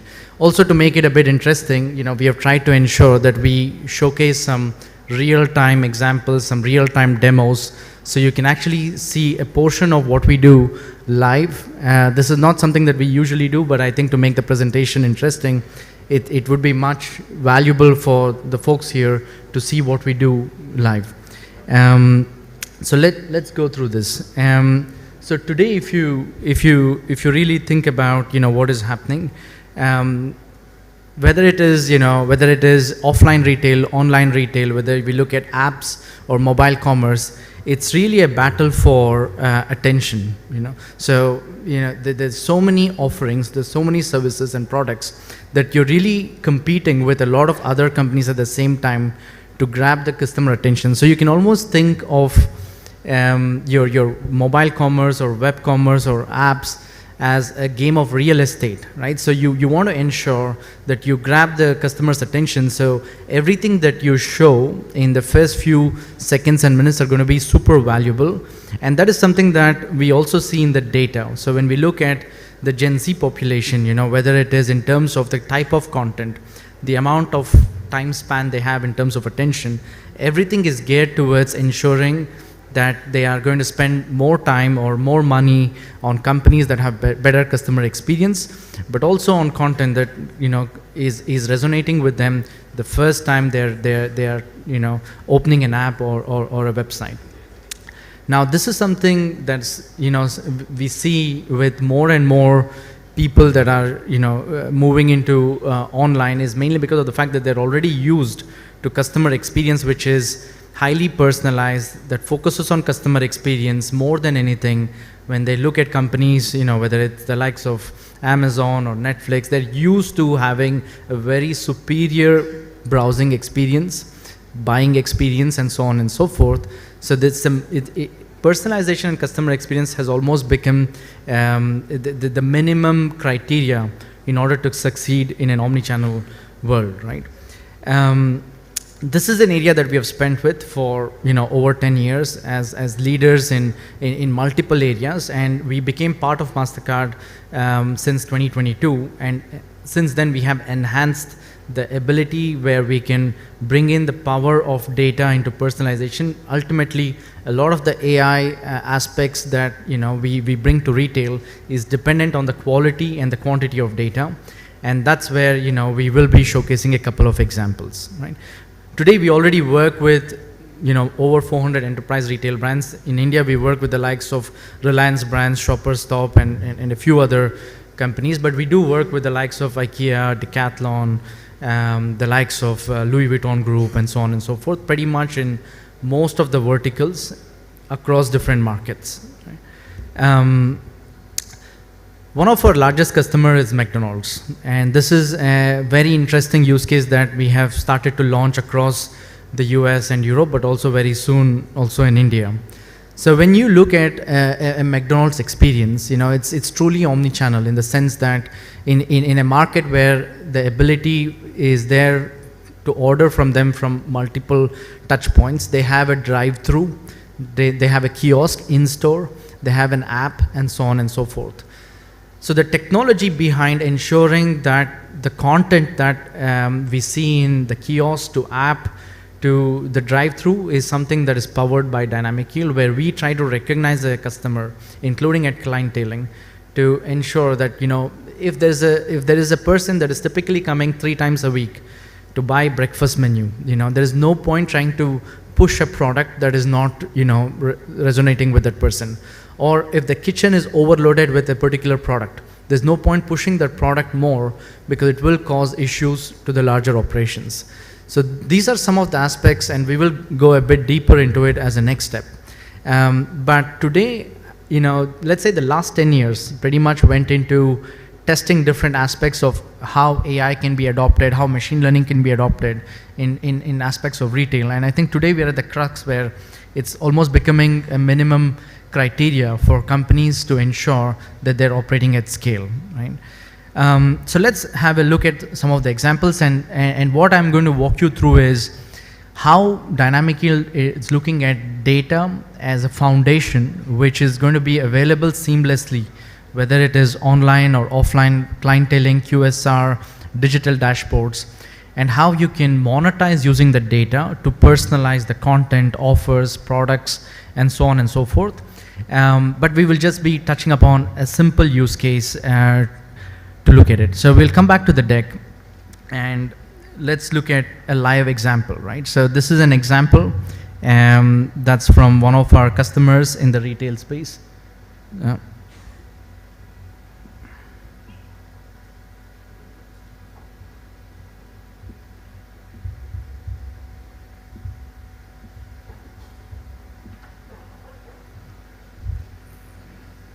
Okay. So I'm going to walk you through an example of a demo of how dynamic yield is supporting and powering a lot of leading brands.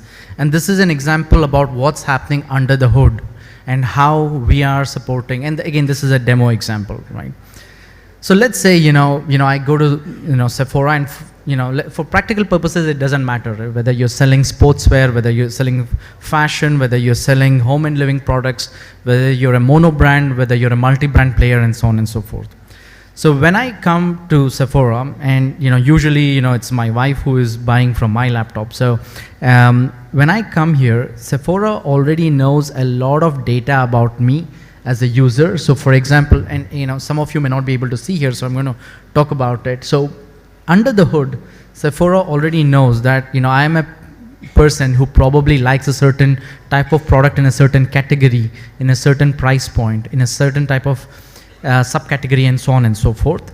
And the key when we talk about AI and retail is how can we ensure this data is omnipresent, that this data should also be present when, a person, when you walk in with a loyalty card into an offline store, the person may be able to say, hey, this is a price sensitive customer. Here's a customer who prefers luxury products. What's the price sensitivity? What's the brand sensitivity? Does this person like Dior, or does that person like, Sephora or Fendi, and so on and so forth?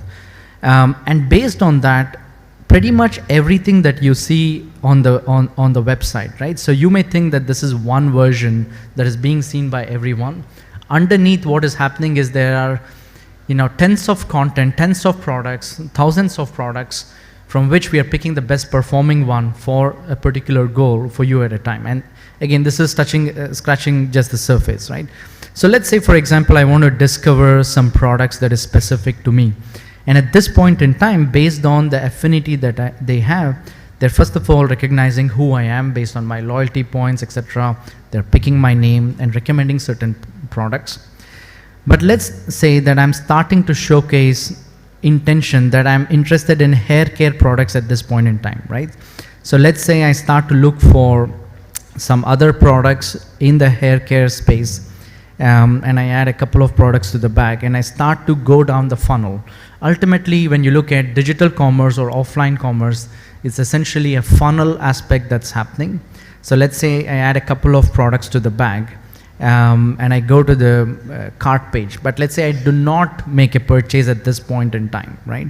So I did some actions, but now if you look at how data has enriched, you will now see that based on the data, it has enriched that I may be looking at I may have bought, Bath and Body Works before, but at this point in time, I may be interested in few other products, in the space that I'm looking at currently, right? So these are some of the things that will ensure that it enriches the experience for a user. And now when I go back, what I was being shown before to what I'm being shown now, when I refresh based on the data that I have shown currently, will be completely different because of the fact that I have my affinities which are completely different.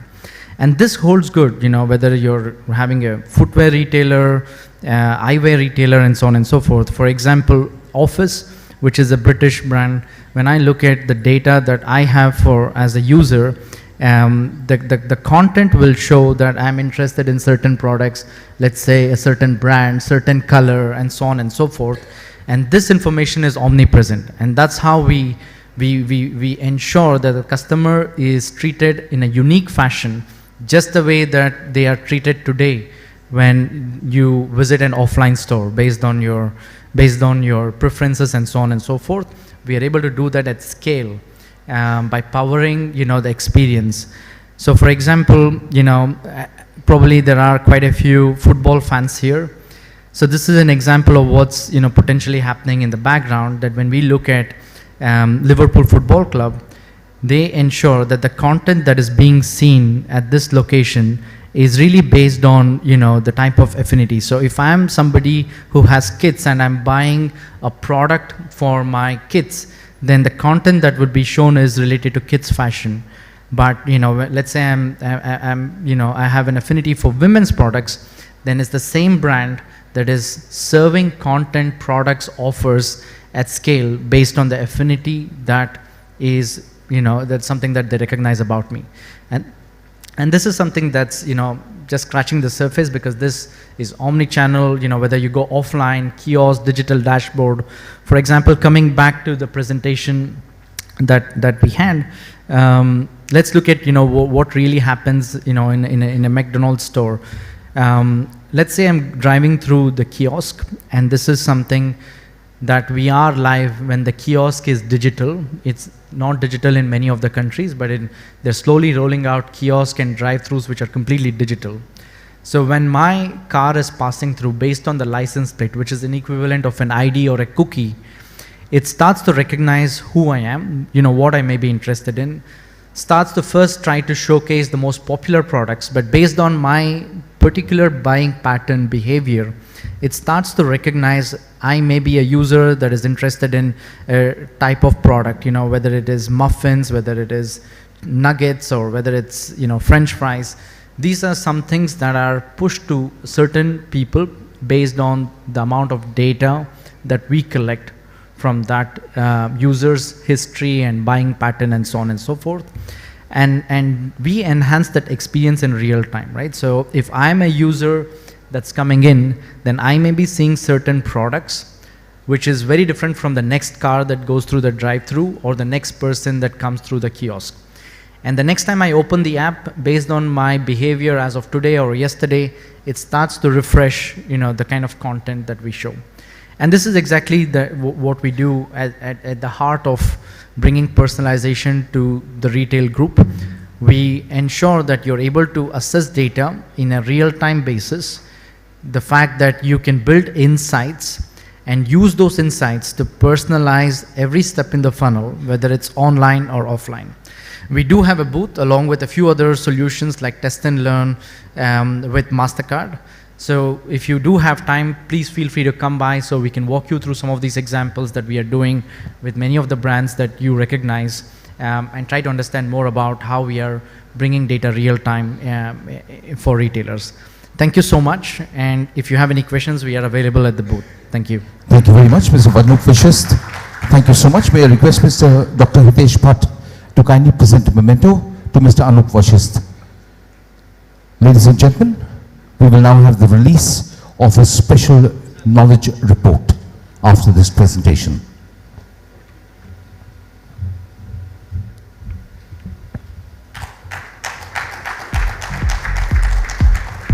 Thank you so much, Mr. Vashist. Thank you so much, and thank you, Dr. Bhatt, for doing the honors. Ladies and gentlemen, we will now have the release of a knowledge report on INR 400 billion EBITDA opportunity with advanced analytics and AI in retail. And to release this report, I'd like to invite Mr. Apik Singhi, Senior Partner and Managing Director, Asia Pacific Leader, Consumer and Retail Practice at BCG, Boston Consulting Group. And from REI, I'd like to invite Mr. Vijay Kurian, our Chairman, Mr. Kumar Rajagopalan, our Chief Executive Officer, and Dr. Hitesh Bhatt, Director, Marketing and Communication. Could we have three of you on stage and Mr. Apik Singhi? We will first have the release of the report, and thereafter Mr. Singhi will make a brief presentation on what the report contains.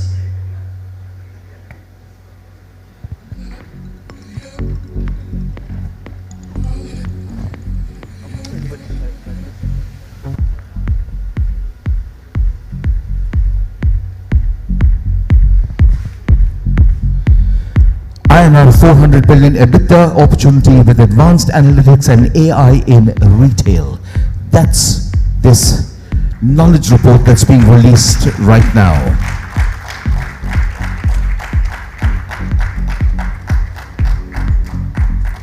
Congratulations to BCG and RAI, Retailers Association of India, on the release of this report.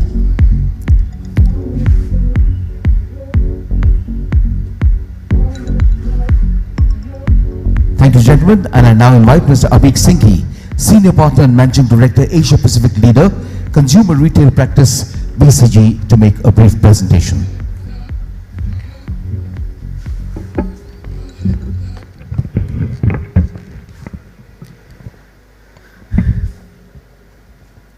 Good morning. So I'm going to be talking about what the opportunity is there from an analytics and AI in retail perspective. You would probably have seen a lot of numbers, data, facts, but sometimes it's important to put it in context of what some of this data really means. There's a very famous astrophysicist, Neil deGrasse Tyson, who some of you may have seen on the Big Bang Theory show. Anybody seen Neil deGrasse Tyson? Right?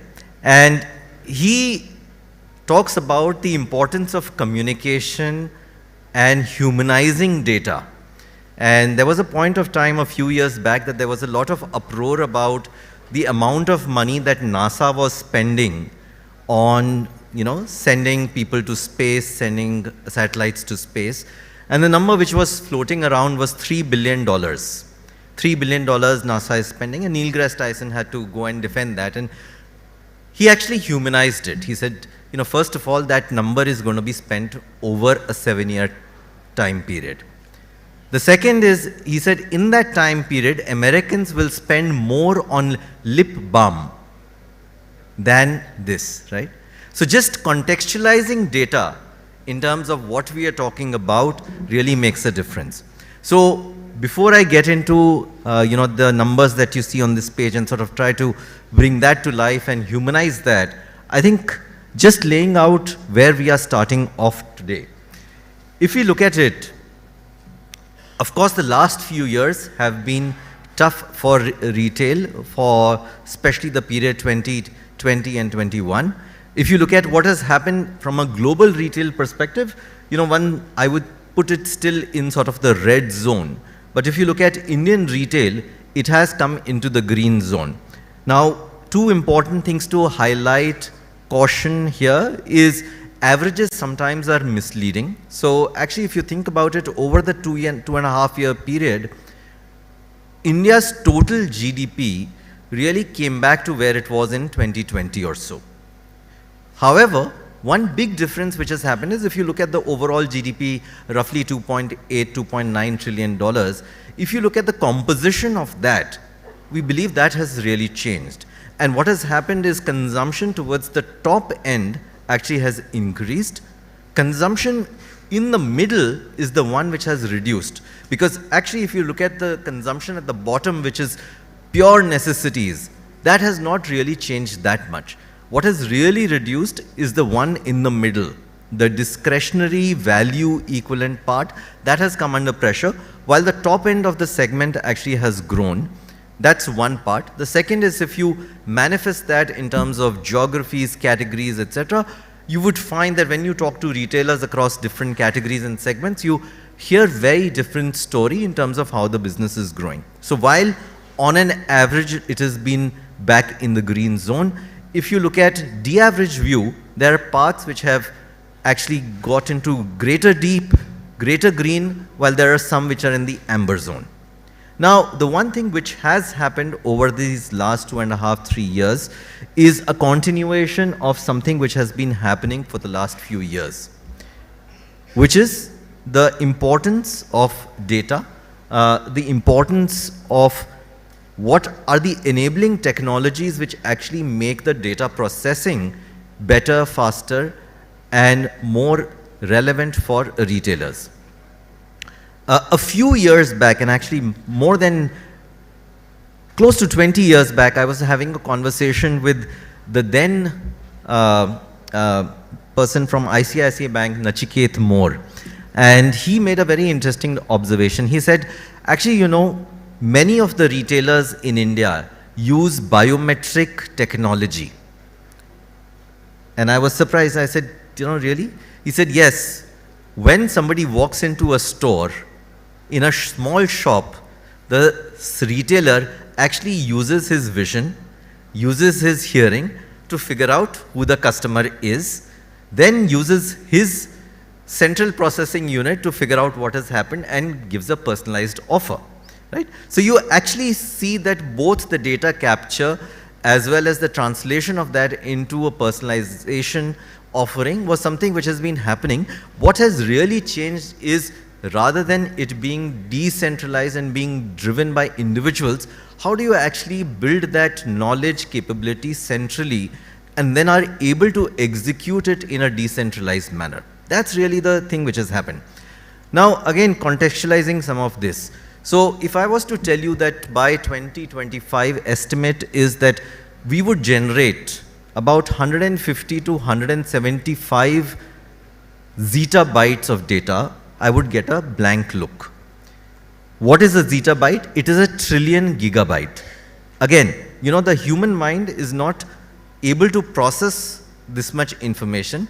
But what if I told you that if we were to put all this information on DVDs and we would stack them around the earth, we would actually have DVDs which would go around the earth 200 times the circumference of the earth. That's the amount of information that we are processing, that we are creating.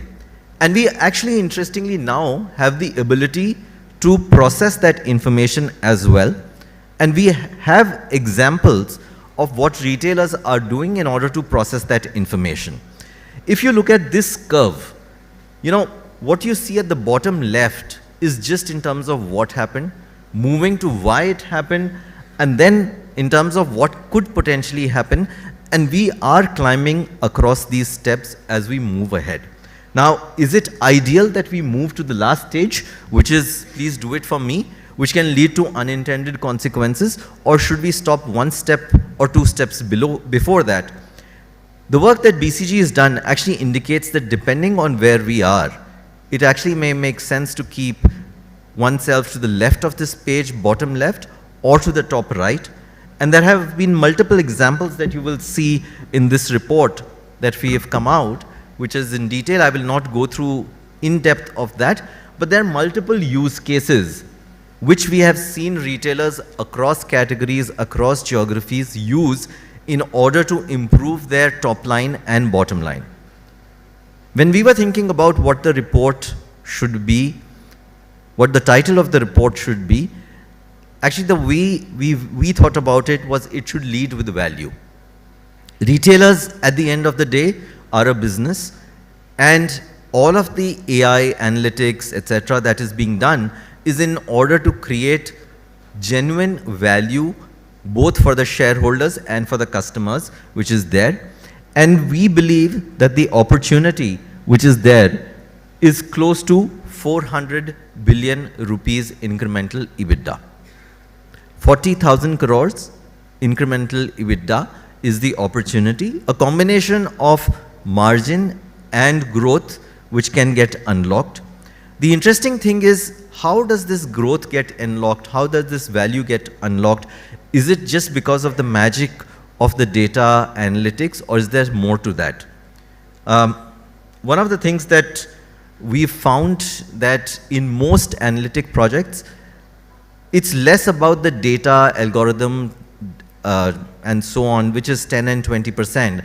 Actually, a large part is driven by the 70%, what you see below the waterline in terms of making change happen. How do you get people to change behavior, whether it's in terms of merchandising, whether it's in terms of in-store, whether it's in terms of pricing? So making that change happen is the more important and the more difficult part, rather than coming with the actual insight.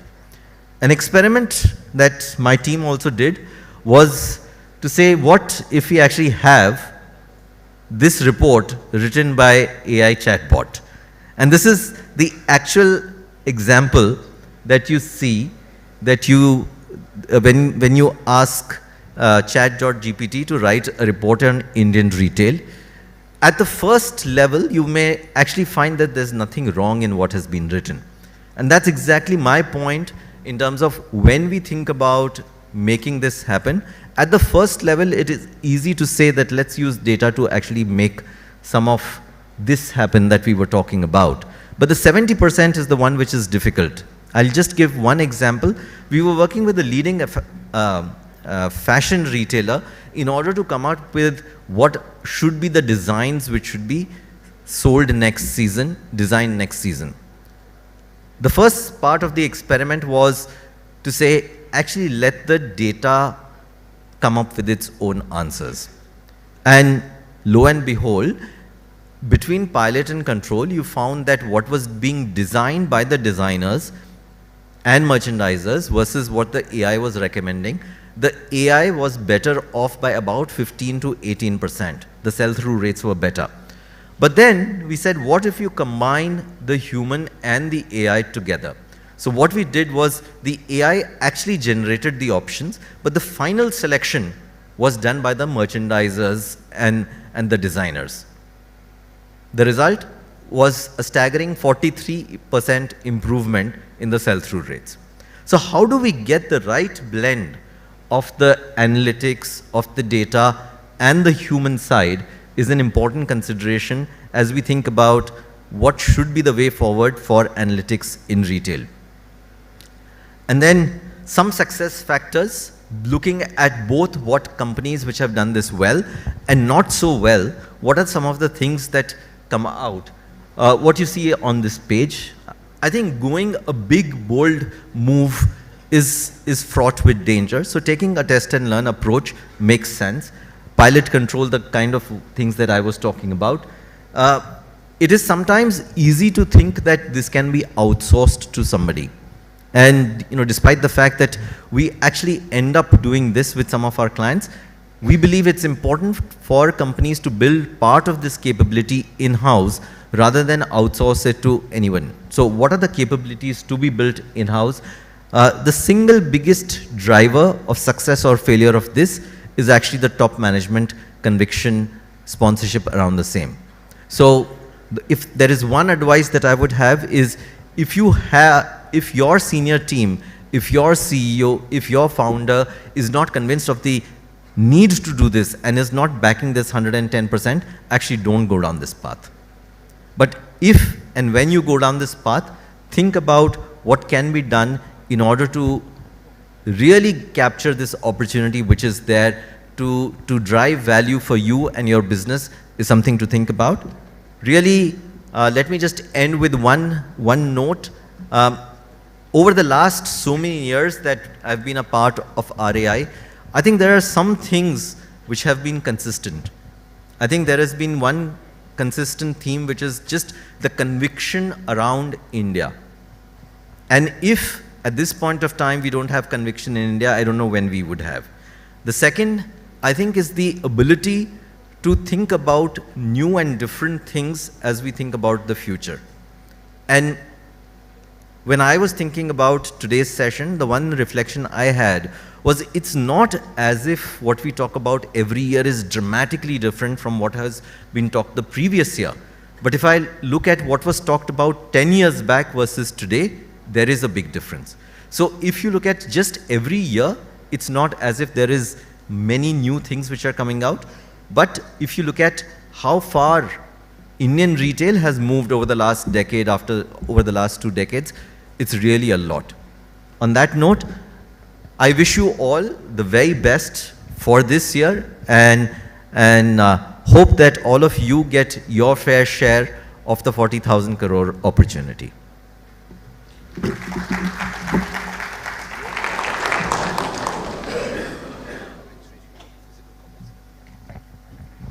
Okay, thank you very much, Mr. Avik Singhi, for that insightful presentation and the release of that report prepared by BCG for RLS and RAI. You can pick up your copy of the report, I believe, near the registration counter, okay? So just check that, otherwise I'm sure it's always available online. Ladies and gentlemen, we now have another brief presentation by Mr. Vinay Bhartiya, Head South Asia Message Bird. And this will put the spotlight on giving customers control of their experiences. Giving customers control of their experiences. Here's Mr. Vinay Bhartiya.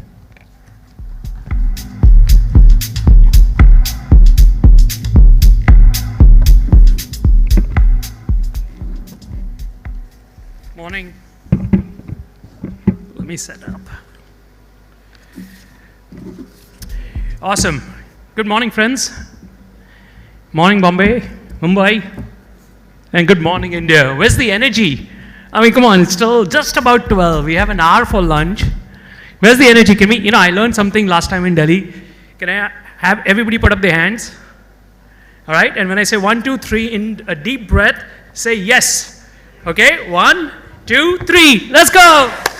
Awesome. Wonderful. That was great, better, right? Thank you, RAI, for this wonderful opportunity.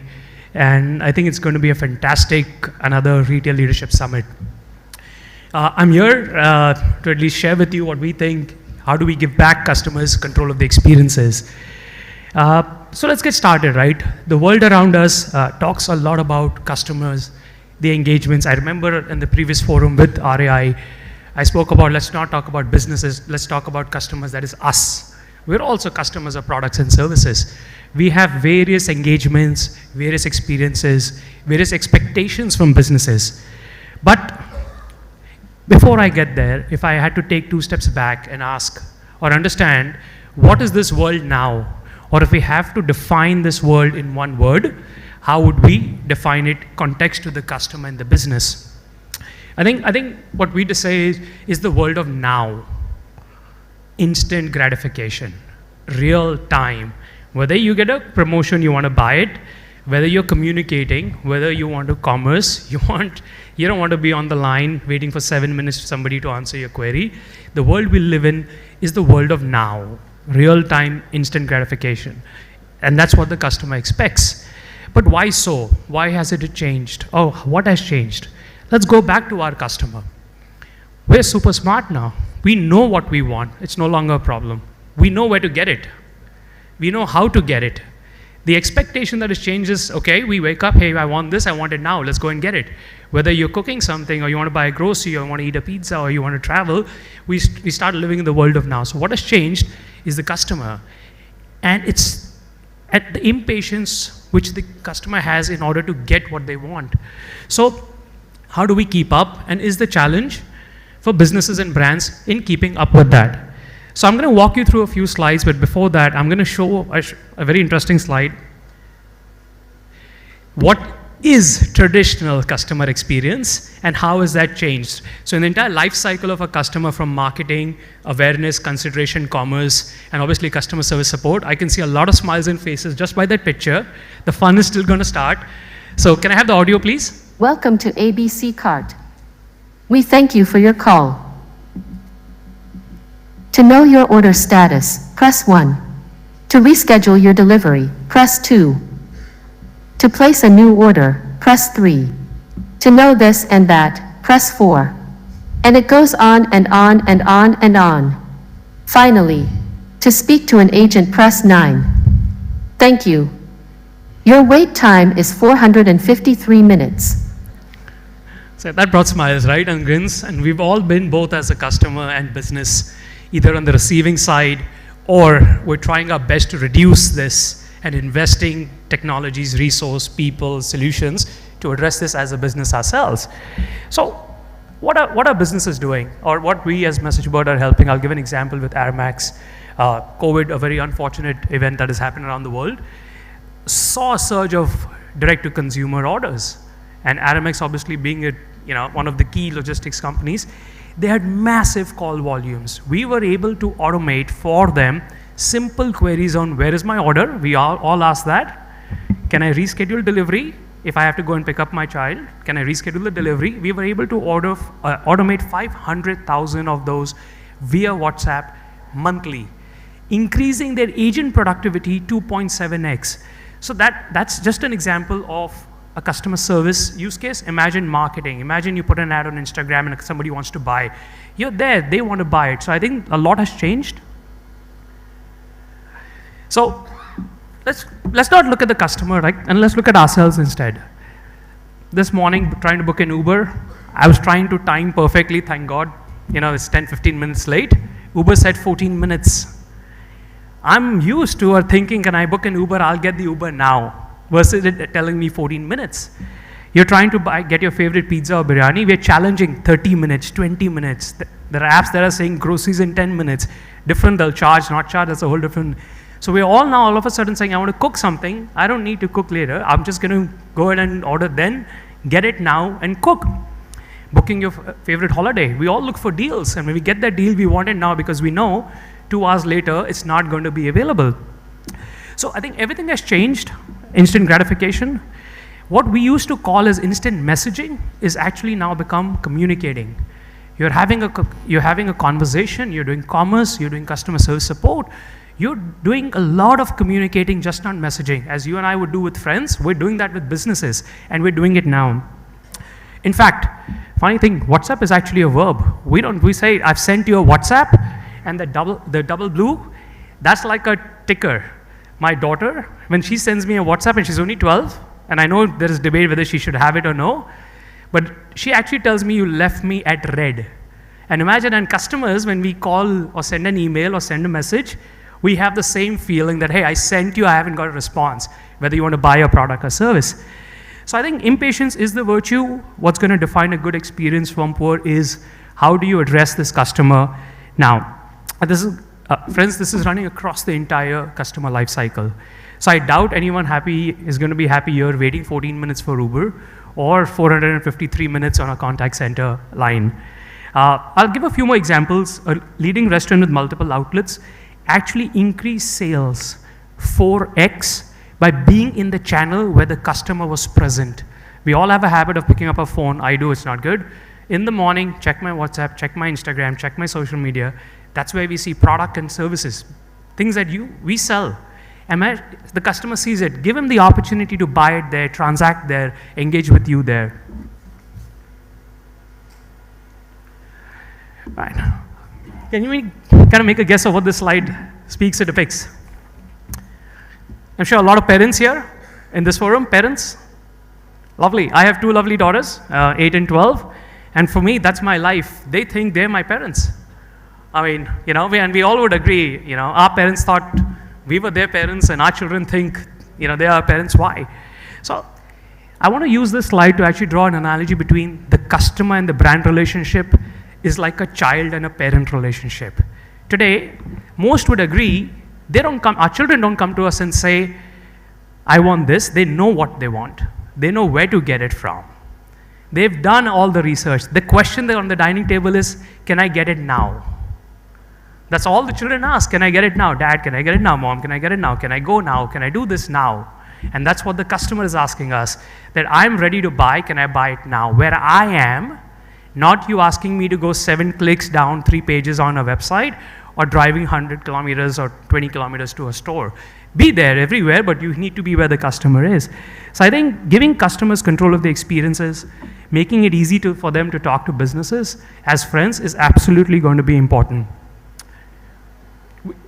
This is just a quick matrix of how you and I communicate, but actually it also shows you how the customer talks to you as a business across different channels. We have it all, but are we asynchronizing it, giving them the experience and letting them through the whole life cycle across these channels? So how do we do it? Can we do it, and what's a good place to start? So working with 25,000 brands globally, we've realized some of the key things that help businesses give an option to customers to engage with them is start with programmable email. Conversational marketing, no longer one-way or one-sided marketing, conversational marketing.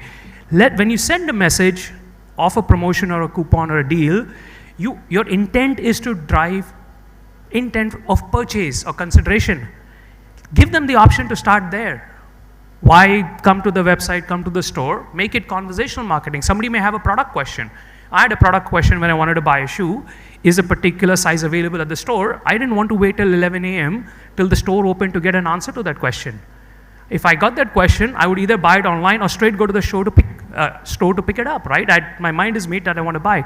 So conversational marketing, obviously CX chatbots and automation, massive in reducing cost, increasing efficiency, but more importantly, customer satisfaction.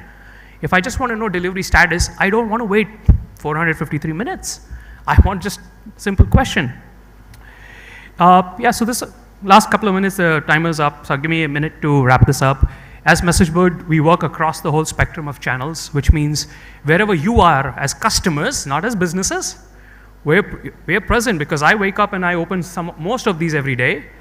But we know our businesses also have that. They advertise on Instagram, they advertise on Facebook, they'll have a website, they'll have a store. Let the customer engage with you across these channels for all use cases.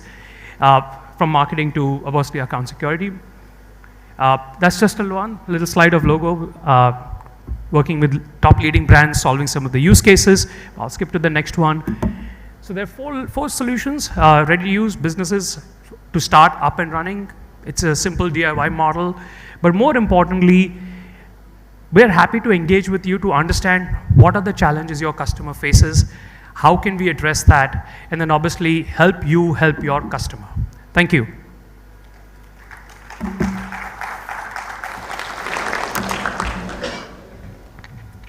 Thank you very much, and let's put our hands together for Mr. Vinay Bhartiya, Head of South Asia MessageBird, for that presentation on giving customers control of the experience.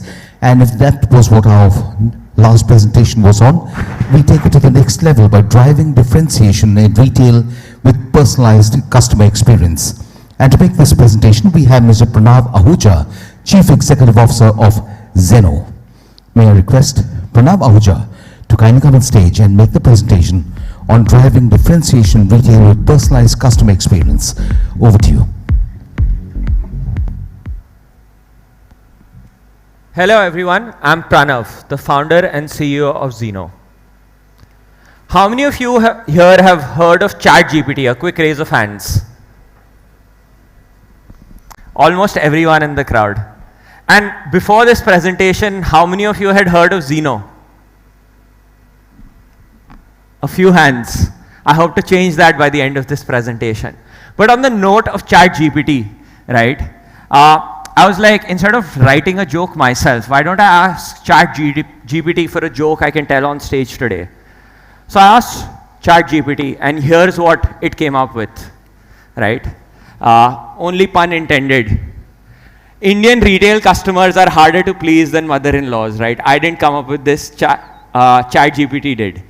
And for these difficult customers, right, they want to feel special. They want personalized experiences. And which is why personalization is going to create an $800 billion revenue shift to the 15% of companies that get it right. Which means if you look around the room right now, to your left, to your right,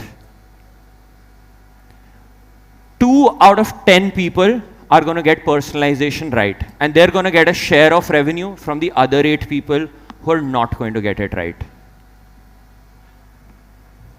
Which is why leading retailers across the industry today are investing over $7 billion a year in artificial intelligence. And that is up from just $1.5 billion Just 4 years ago, 4 times in 4 years. That's the rate of investment, right? And one of the key areas of investment is to solve 2 very critical problems. We're all speaking about customers, right? Customers are everywhere. Every business, including the retail business, starts with customers. And artificial intelligence can be used to better understand customers' behavior and use those insights to create more relevant communications, lesser communications on channels where customers actually want to receive them, just like when I was speaking about right now. Now, we all want to solve this, right? Everybody wants to better understand their customers, create more relevant communications. For that, we implement a loyalty program, we buy a marketing automation software, we build an analytics team, we buy a customer data platform. We buy the best-in-class solutions across all of these things. Yet, you go back and speak to marketers at retail companies, and 83% of them say, I'm frustrated with the kind of marketing I'm actually doing. And that's because even with the best-in-class solutions, it's very hard to create personalized marketing on ground. Just think of any brand, right? Think of Shopper Stop. Shopper Stop sells tens of different categories. If they want to reach out to each customer with their favorite product category, they would first have to build many different segments of customers, analyzing what is each customer's favorite product category. Once they've done that, they would have to sync those 10 segments to a marketing automation software. Then, one by one, they would design 10 SMS communications for 10 different segments, 10 different email communications, 10 different Facebook communications, 10 different WhatsApp communications. And then once all of that is done, they'd have to put together the results of those 10 SMS, 10 email, 10 WhatsApp, and 10 Facebook communications. I get tired just saying that. Can you imagine a marketer who actually has to go through this every single day? Which is why they get frustrated and they're like, let me just go back to doing what I was doing before this. At least my life was peaceful. And we were getting whatever results we were getting earlier. This is why we have built Zeno, an artificial intelligence first platform specifically built for retailers to understand customers at an individual level and use those insights to create more relevant loyalty programs and more relevant marketing for those customers. And a lot of leading retailers that you know across the industry today are already utilizing Zeno to do just that.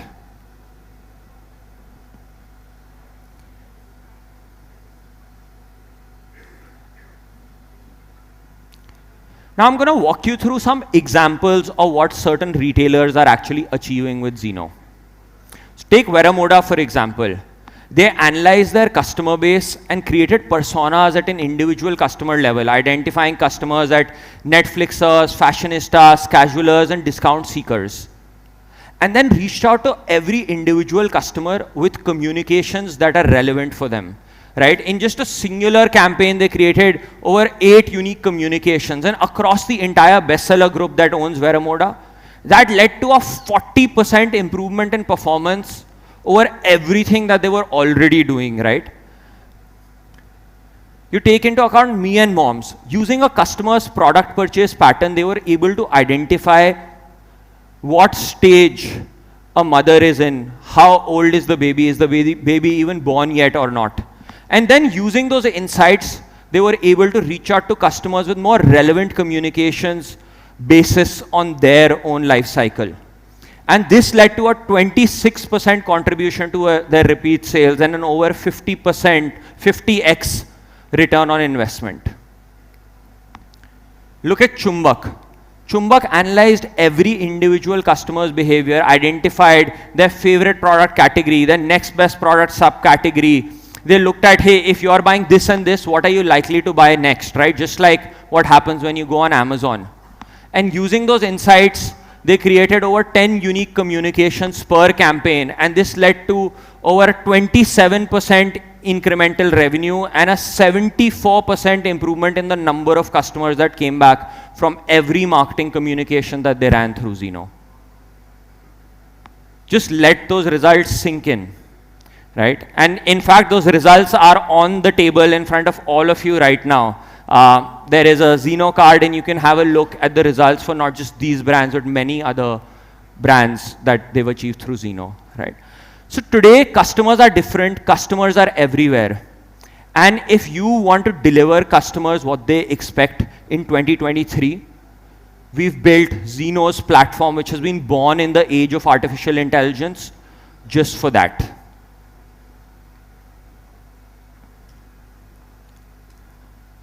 Our booth is right outside.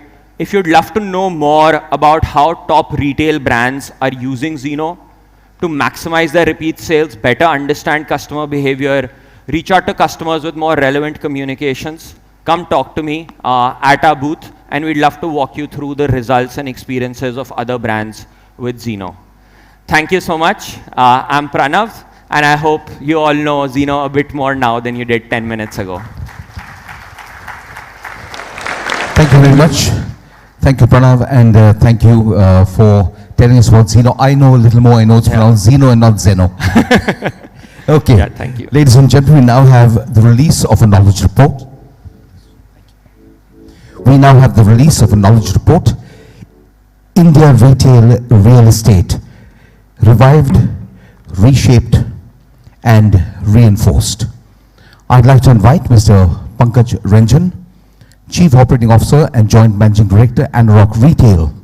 And I'd like to invite from RAI, Mr. Kumar Rajagopalan, our Chief Executive Officer. We will first have the release of the report, and thereafter, Mr. Ranjan will make a short presentation on what the report is all about.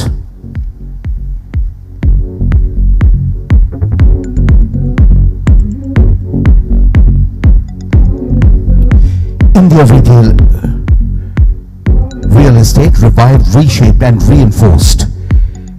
Mr. Pankaj Ranjan is Chief Operating Officer and Joint Managing Director, Anurag Retail. Could I also have on stage Dr. Hitesh Bhatt, Director, Marketing and Communications, RAI, to join in the release of this report.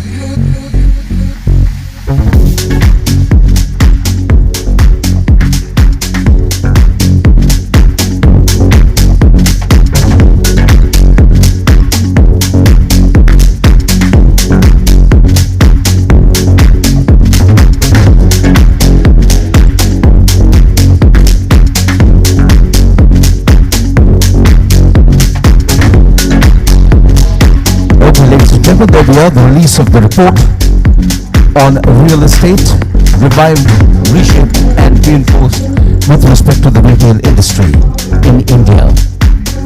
Congratulations to Anurag Consulting, Anurag Retail, and Retailers Association of India.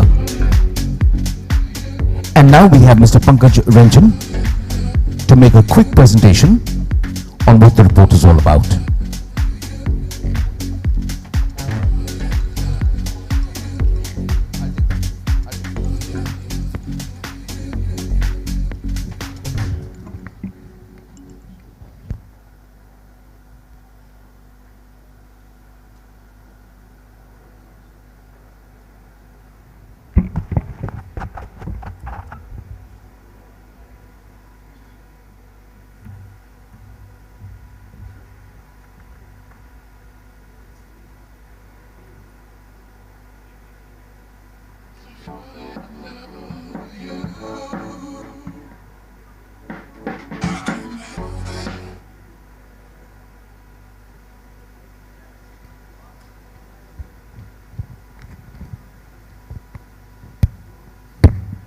Hello, check. Good afternoon, everyone. Pleasure to be here today. So please pick up a copy of the report, and I'm just going to give you a quick summary of the report and the background in terms of what's happening in the retail real estate world, because I think today we're all talking about really fueling the retail business in India, and retail real estate forms the entire backbone of this growth journey in India. So let's just see what's happening actually and why is it happening. So basically the basic fundamentals of India and on the Indian real estate in terms of retail The organized retail market share is currently about 18%. We are a $2 trillion retail market by 2032. If you look at the per capita space in developed economies, the per capita space in developed economies, if you take up United States and everybody talks about it, is 23.1 square feet. Whereas in India, we're still at 0.8 in the top 3 cities. And we're talking about top 3 cities are Delhi, Mumbai, and Bangalore. Even cities countries which have much lower population like United Kingdom is about 4. So, there is a huge opportunity or the gap which still exists. So, we're not even talking about the fact that how much the economy is going to grow alone. We are just talking about is bridging the gap in terms of saying where the market is currently today. If we are still underserved. So fairly underserved because majority of the retail dominance and particularly in the retail real estate, what the space which is occupied by unorganized players. The organized market is going to grow exponentially as well. So by the time there are 2 big factors. One is the existing market, the gap is very high and the demand is there. Secondly, the unorganized is going to get organized, which has been a typical story of India. So there is a huge amount of demand which is happening in the retail space and because of demand coming from retailers, from the organized retailers in the country. And obviously we're the 4th largest economy in the world. I mean, let's be honest about it. Official statistics, we are 1.3 billion people and above, probably 1.4 to 1.5, probably going to be the largest economy in the world. Average age it's predicted that after 5 years, the average age in India is going to be 27. So you have a huge amount of young population which will need basics to consume every day. You're talking about every day in the morning, everybody needs a toothpaste, everybody needs a cup of tea, everybody needs a bread, everybody needs basic clothing, value retail as well in terms of clothes, shopping, fashion, and talking about a young and aspirational customer. So obviously it's a huge market for the world. So this is where the opportunity really lies. Who's fueling this growth in terms of retail real estate? So I can see one of my friends smiling there from Lulu. If you just look at the top 4 or 5, I'm not saying that these are all the biggest players, but I'm saying let's take some of the large representatives of the players and some of the announcements and the number of projects which they are doing.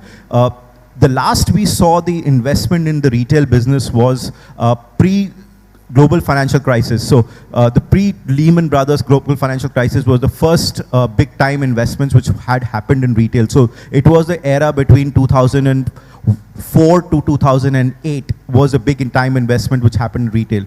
Post the global financial crisis, which is really 2009 when the real estate markets started reviving, we saw a big investments go into office parks, IT SEZs, because the SEZ policy had just come up, and residential.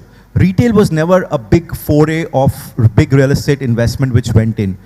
Between 2014 to 2018, we saw some investments and incremental investments by large players like DLF, Lulu, Phoenix, Forum Group out of Bangalore, Prestige, that is Oberoi Realty, Inorbit, K-Raja Corp, and a couple of others invest into malls. But I think the pace was more sure-footed and one by one. It was not multiple projects, multiple cities, and it was not multiple projects in terms of across in saying we'll do millions and millions of square feet. I think the race now is the momentum has picked up significantly today. Today we are talking about large players announcing multiple projects in multiple cities at the same time and across the country. Most of these players, if you look at it, were very regional players. Now, a lot of them have become national level players. So today when you talk about retail organized space, when you go talk to a developer, you are not talking to him and saying that, okay, where is your malls? Typically Phoenix was a very West India developer for retail. Lulu was a very South India or a Kerala based developer. Today, developers like those are building across the country. All these developers are building across the country and they're across the, so you have a large amount of quality real estate available. What it means from a customer standpoint is there is experience of quality consumption which can happen because there are these shopping centers which are giving you the opportunity to experience quality retail. From a retailer's perspective, and I'm sure a lot of you are there in the audience are retailers, you have some players available to you where you can forge partnerships and relationships and build a pan-India expansion network with them. So it becomes much more easier, it's much more organized. and gives you the opportunity to pay on a larger footprint in India. And the opportunity today is not about, and I'm going to talk more about tier 2 and tier 3, is not about only the big cities, which is Delhi, Mumbai, Bangalore, Hyderabad, Chennai, or Calcutta. Today it's a lot more in the tier 2 and tier 3 cities. And so you'll see a lot of these mall developers, the large ones, are actually building in more in tier 2 and tier 3 today than building in tier 1. I'm not going to statistics, so in terms of numbers, these numbers are more detailed and covered in the report. Mall overview, just to give you a perspective, still we are dominant in terms of supply is in the top 3 cities. So if you look at just Mumbai metropolitan region and the NCR region in terms of quality grade A mall supply, it takes care of 51% of the malls which are there in India. So the biggest opportunity is there that the large part of this country is still unexplored. A large part of this country does not have enough quality retail spaces to go to, whether it's shopping centers, malls, even purpose-built today, what we call quasi-high streets. When I say being quasi-high streets, you see today gone are the days when it was just about retail, it was about big box malls. Today is also about where you can provide in the catchment where there is a customer base, which is there is in an inhabitable region, there's enough people there. Can you provide a good quality shopping experience, which could be open air, where there's enough parking and there is availability of the right retail spaces in terms of whether it's entertainment space, fashion, food. Today food is the biggest fashion again.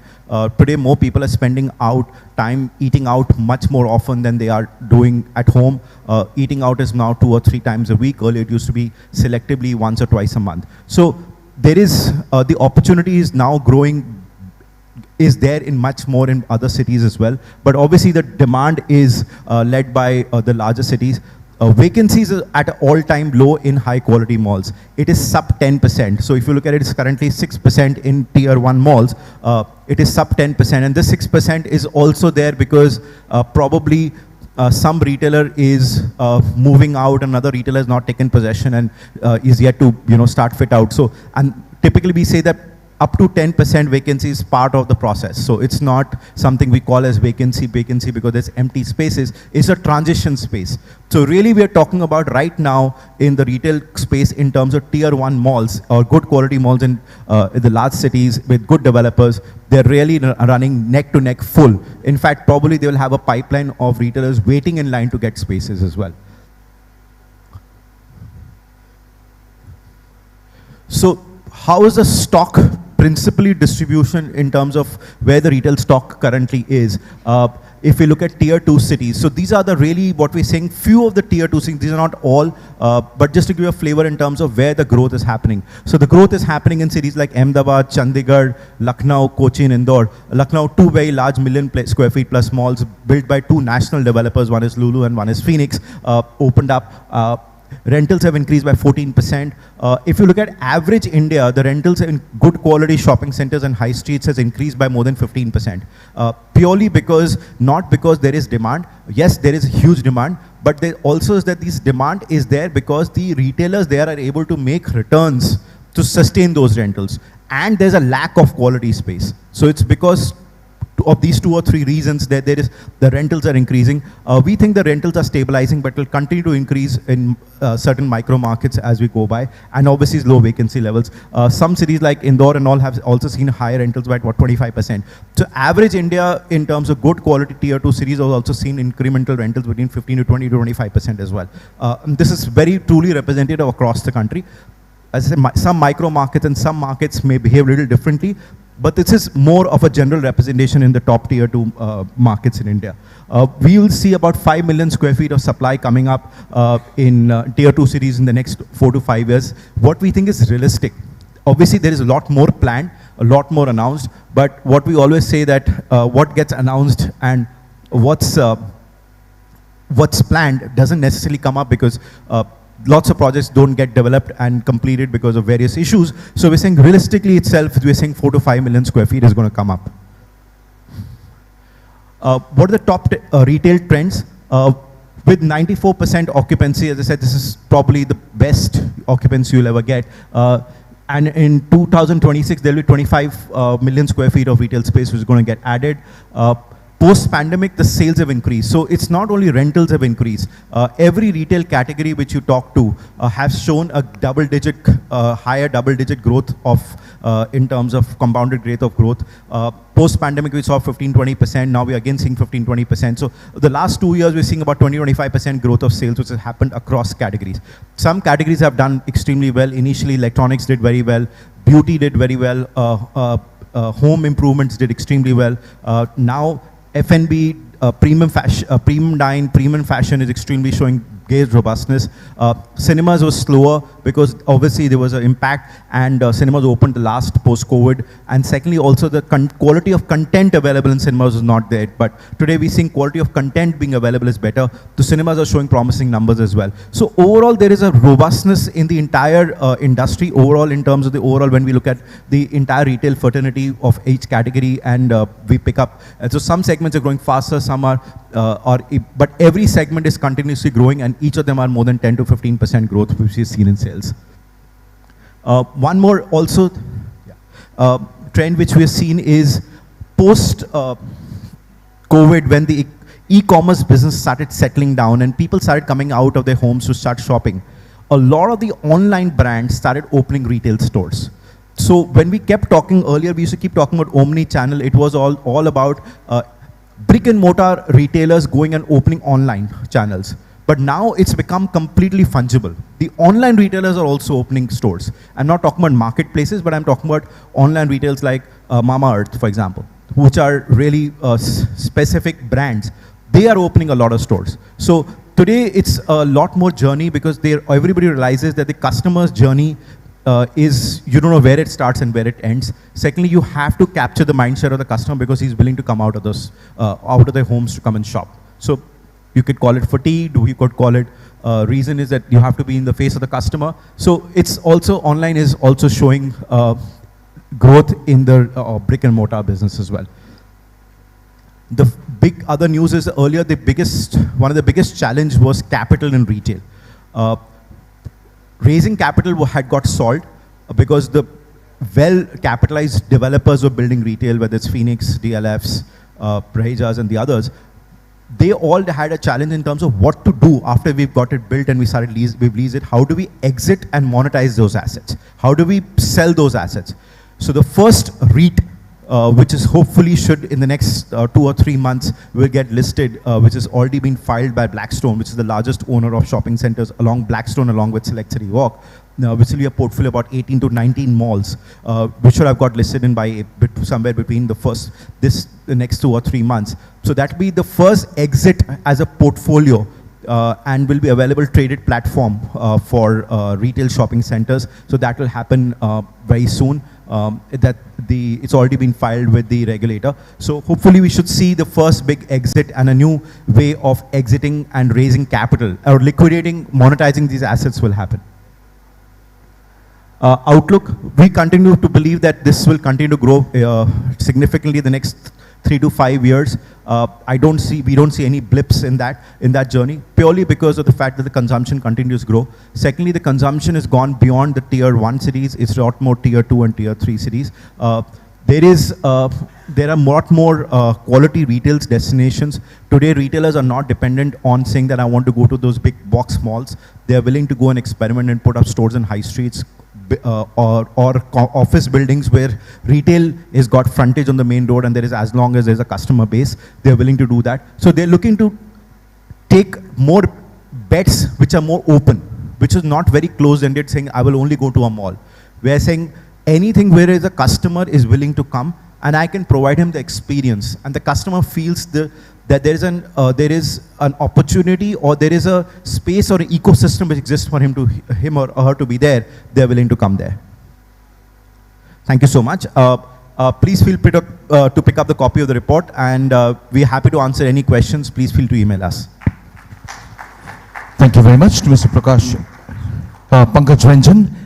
Sir, could you kindly come back on stage for a moment? I'll request Dr. Hitesh Bhatt to kindly present a small token of appreciation and gratitude to Mr. Pankaj Ranjan, Chief Operating Officer and Joint Managing Director, Analog Retail.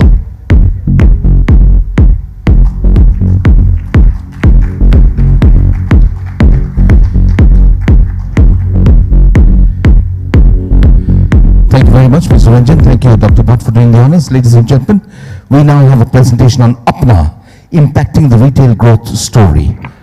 Apna is India's fastest organization to go unicorn. And to make the presentation, we've got Mr. Nirmit Parikh, Chief Executive Officer and founder of Apna, impacting the retail growth story. Apna.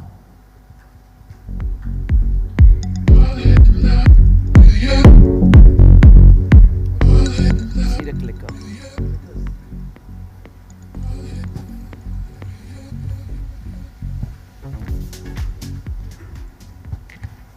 Can we have the slide changer?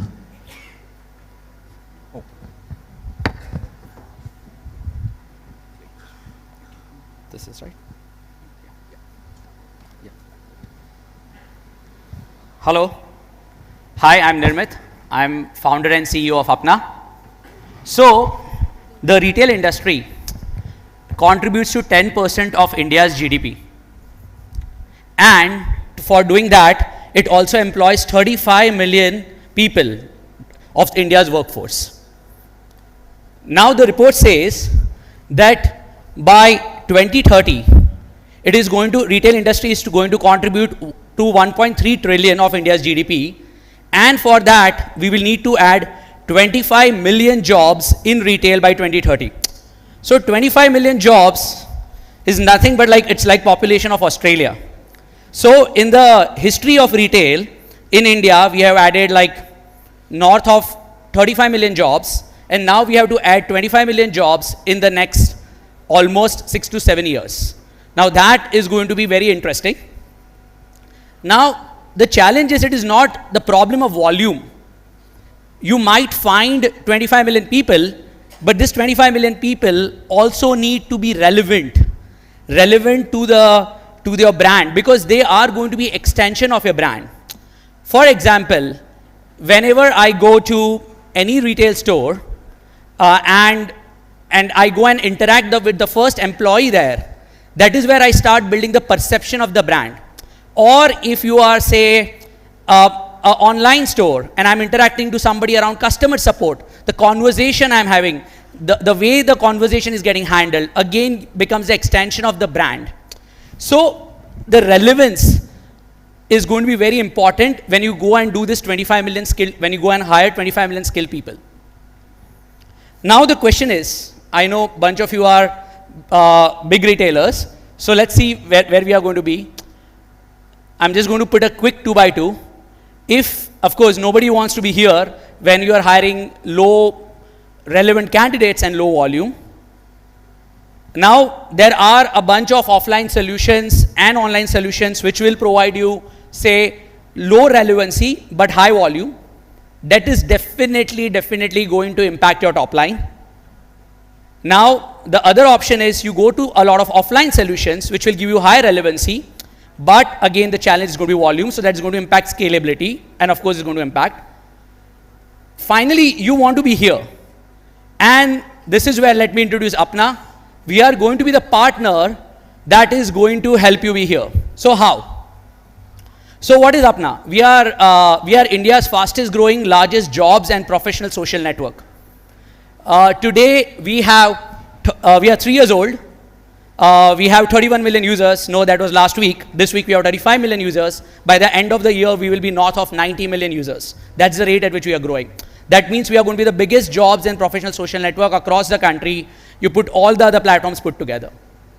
Now, this is a split of user base on Apna. Around 71% people are male and 29% female. So we have a very healthy mix of male and female, and we have also made Apna a safe place for female people to find jobs.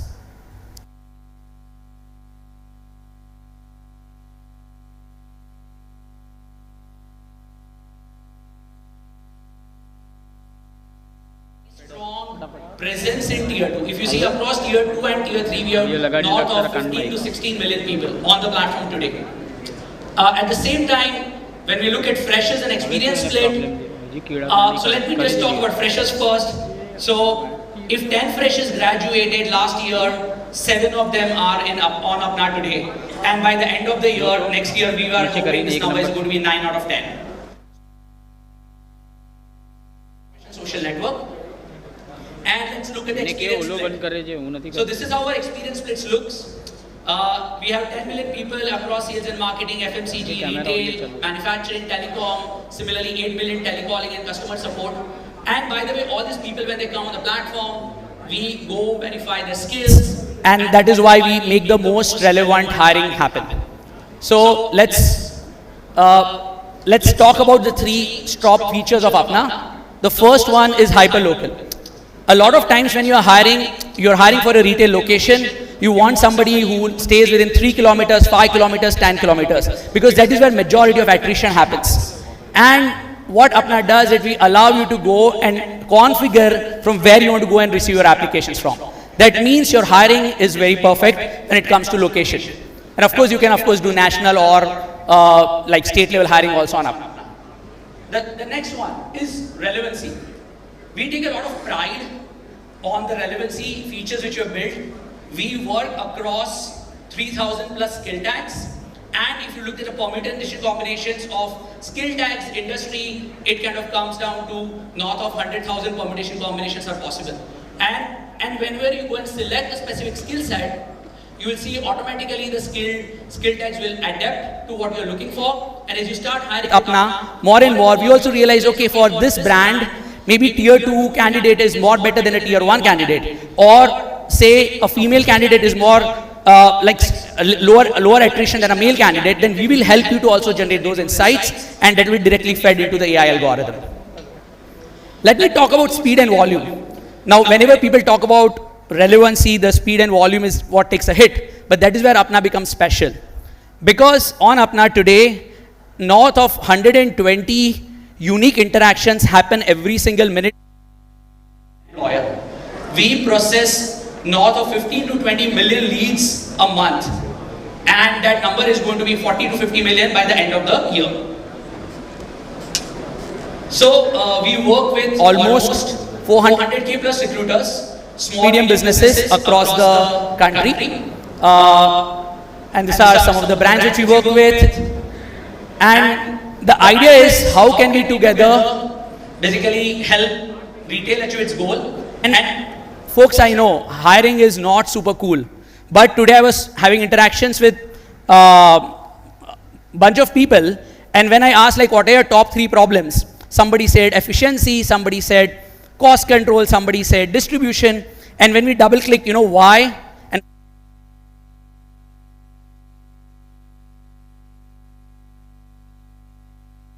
intelligence do reach out to us.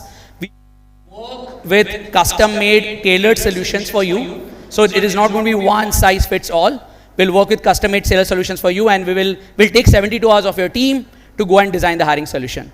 So thank you so much. Thank you all for your time.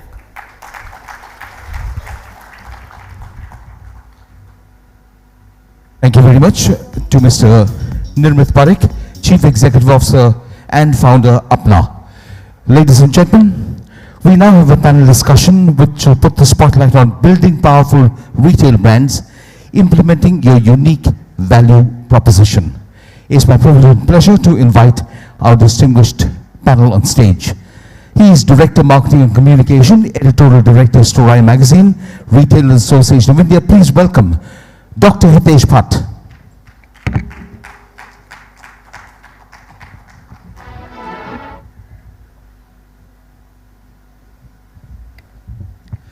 Please put your hands together for Leadership Team Super Saravana Stores, GP Balakrishnan.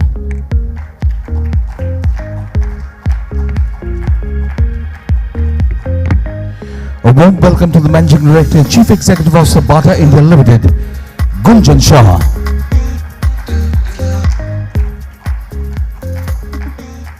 She is Managing Director and Chief Design Curator, Begit. Please welcome Neena Lekhi.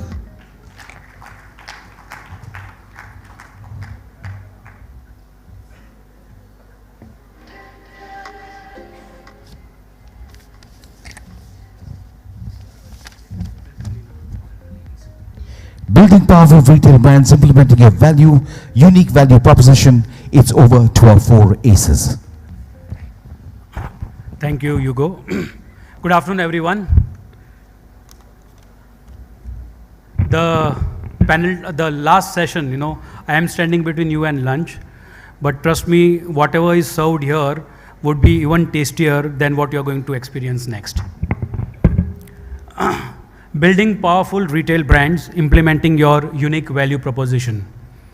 Today we have a distinguished panel of experts who will share their insights and experiences on how to create and implement a unique value proposition that will set your brand apart in today's highly competitive retail landscape. We all know what a unique value proposition is all about. But today at the end of the discussions or the free-flowing chat that we are going to have with our three esteemed guests is going to throw a lot of light on how your brands can be built and can be scaled up and taken to the next level. Retail has always been a dynamic and ever-evolving industry, but never more so in the recent years. The rise of e-commerce, the changing expectations of the customers, the impact of social media, and the constant discussion around omni-channel retail have created a highly challenging and competitive environment for retailers. In such a scenario, creating a UVP that resonates with your target audience has become more critical today than ever before. Retail branding is the foundation for all marketing efforts and help retailers establish a strong emotional connect with their target audiences. The brand VP is the promise that a brand makes to its customers about the value that will deliver.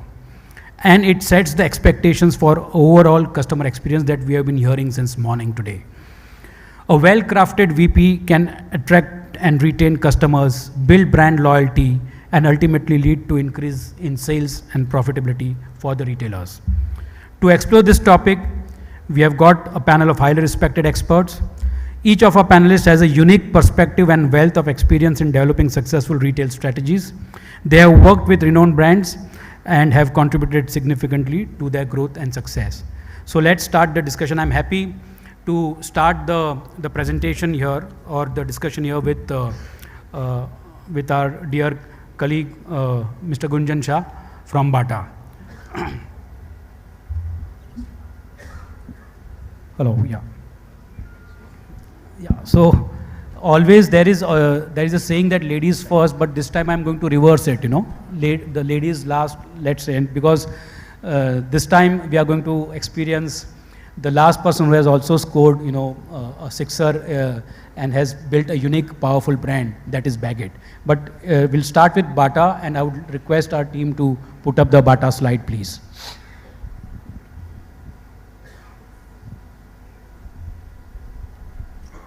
Okay. In the meantime, I would request Gunjan to, you know, give a brief introduction about the current operations for Bata. Gunjan, over to you, please. You want me to give? Yeah, the current operations. Read out the same numbers? Yeah, it can be. So I don't think I need to say too much. The numbers are pretty self-evident. It's obviously Bata has got a very long history of association with the market and the consumer in India. It got established almost something like 90 years back. So, how do you say, a little older than Begit, right? And it has kept itself relevant, it has kept itself rejuvenated across decades. There are, you know, when I was thinking, I was discussing with someone over a drink one day, and we were trying to understand how many brands, right, last for a century, right, across 7, 8, 10 decades. And there are very few, right? Between me, who has worked for almost 25 years in consumer business, and the person that I was with, right, there was a combined 45, 50 years together, and we couldn't count more than 10, right? So, so there is something that keeps it alive, and I think the key part is what the agenda is today, right? Which is making sure that you are having a connect with the consumer and therefore a relevant value proposition of the brand. With that, I will give it back, Hitesh. Yeah. I don't think the numbers need to be read. Sure. Yeah, so this was the introductory slide for all of you to know the current operations for Bata. Now I will go to another brand, and that brand is Super Saravana stores. Like Bata, we don't have a a slide for Super Saravana stores, but what I'm going to read out is, somewhat similar to what we have been doing. How many of you have heard about Super Saravana stores, except from people in South? Okay, and it's so pretty much many of you have heard about it. But today, if you look at the panel composition, we have got Super Saravana stores as something who has been represented from a family business perspective. Now they have got 5 stores in 2 cities, that is Chennai and Madurai. They have got 5,000 plus employees, and each store is between 1 to 1.5 lakh square feet. Okay, that is the average size of a store, and on an average 8 to 10 floors. So this is a normal scale of a Super Saravana store. And the recent one, are you aware the biggest store in India? Which one is that? The biggest standalone store in India, Madurai, right? And that is the Super Saravana store, which is the biggest store in India with 6 lakh square feet. And this is what a brand from South, from Chennai, which started around 50-60 years back, who started with around 700 square feet, and today they have reached to 6 lakh outlets, 6 lakh square feet store, a single store, which would be around 10 to 12 stories. And Bala is here with us, and he'll share some light on that. And they cater close to around 1.5 crore families annually, not customers, families. So you can multiply it into 3 or 4 or whatever the number is. But on an average, 1.5 crore families are catered by this brand from Chennai. And this is without taking the new store that has been the Madurai store. So with this, Bala, I would like to just give a short introduction about Super Saravana stores, please. Thank you, sir. Thank you for giving us this opportunity. We have learned a lot from forums like this. I take this opportunity to thank Biju sir, Kumar sir, and Dr. Hitesh, and all the industry leaders who have assembled here, and all the industry learners and the media who's present here. Above all, the journey started with a 720 square feet in Ranganathan Street, a street which is between a railway station and a bus depot. That's where the journey begins, and the first set of categories, vessels. That point of time, 53 years back, vessels is an important core category which people used to pay by chit, and they will come, bargain and buy and go. We found it very difficult to manage the bargaining system, so we went into a fixed price system. From that particular model, again to showcasing from behind the desk, it was getting difficult. So again we made it customer friendly, as in they can self-service format.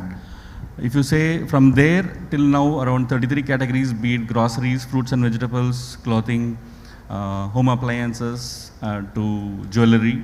Every category if you see, it is more for the ease of customer, and we are slowly moving from a self-service format to a service-oriented format. This is where we stand, and this entire unification and the growth is purely driven by, let's say there is one single common language, which is unity of the workforce.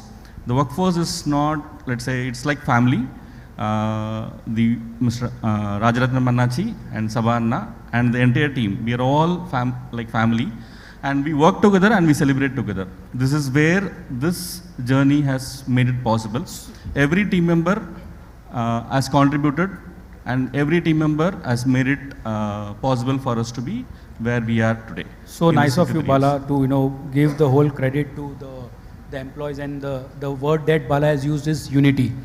And he also used team building. So I think the core for any family managed business at the management level is unity, and also to ensure that all their employees also are united enough to drive this brand. Because what Bala is speaking about is, if this is the scale of an organization and one store, and in between 5 stores they are employing 5,000 employees, look at the kind of growth, look at the kind of numbers and profitability that they have. Can't happen without unity. So thanks for this, Bala. We'll come to you again. And now we'll go to Nina and Begit. The numbers are for you to see on the screen for Begit. So Begit has close to 1,000 plus outlets, 36 COCO stores, 43 franchise stores, and 900 plus MBOs. Present over 100 cities, 25 states, 175 crores revenues, and plus 1,000 plus employees, and 3 million customers. Fantastic achievement, Nina. And all this is done by the founder, Nina. And my first question to you is, you call yourself as an accidental entrepreneur. Why so, Nina? Yeah, so it's a very interesting story. I was always very fond of art, craft and stuff, and I said, school के बाद कहाँ जाऊँ? So I went to college, art college. और first year में fail हो गई. तो I said, अरे art college में भी fail हो गया, अभी क्या करे बंदा? It's not like a CA exam. Anyway, so next year they said, अभी एक साल के बाद आना, because there's no place in the classroom. So I said, okay, what do? I did some part-time courses in that same college, and I gave the exam next year, and I got a state art award. And then I really realized what the whole educational institutes are for. I had gone there for time pass, for college hai, masti hai, and I realized that it's a mix of both. You need to do a little bit of the academic and stuff like that. But coming back to, because I had flunked that year, I already started making handbags because I had very low self-worth. I was like, fail ho gayi? I'm not a duffer. How can I fail? I was always teacher's chamchi. I was always, in the first few outstanding, the first 10 students at least.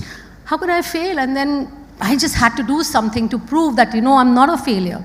And I started making handbags, started screen printing, and then it goes on, and somehow I became an entrepreneur, and today we have so many beautiful stores and so many customers loving our products. Awesome, Nina. You are the biggest success, Look at you're present in 100 cities and 1,000 plus retail outlets, and look at the turnover. So I think hats off to you, Nina. So every good thing has a beginning, and maybe that may be the trigger that happened, and you started. One more thing, that she started with 7,000 rupees taking from her mother, and now they have reached to around 175 crores as their revenue. So hats off to you, Nina. So what we will do is we'll play a short video for. We'll start with Bata, and we'll play a small 1 or 2 clippings, and then we'll ask Gunjan about the current positioning of these brands and how he's taking the brand to the next level. So can we have the initial videos of Bata, please?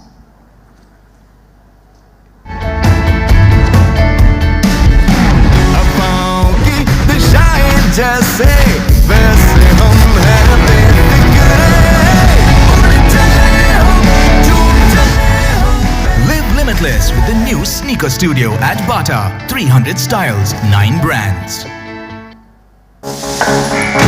जिनमें हो 24/7 रफ्तार भी, हर मौके के लिए हो तैयार भी.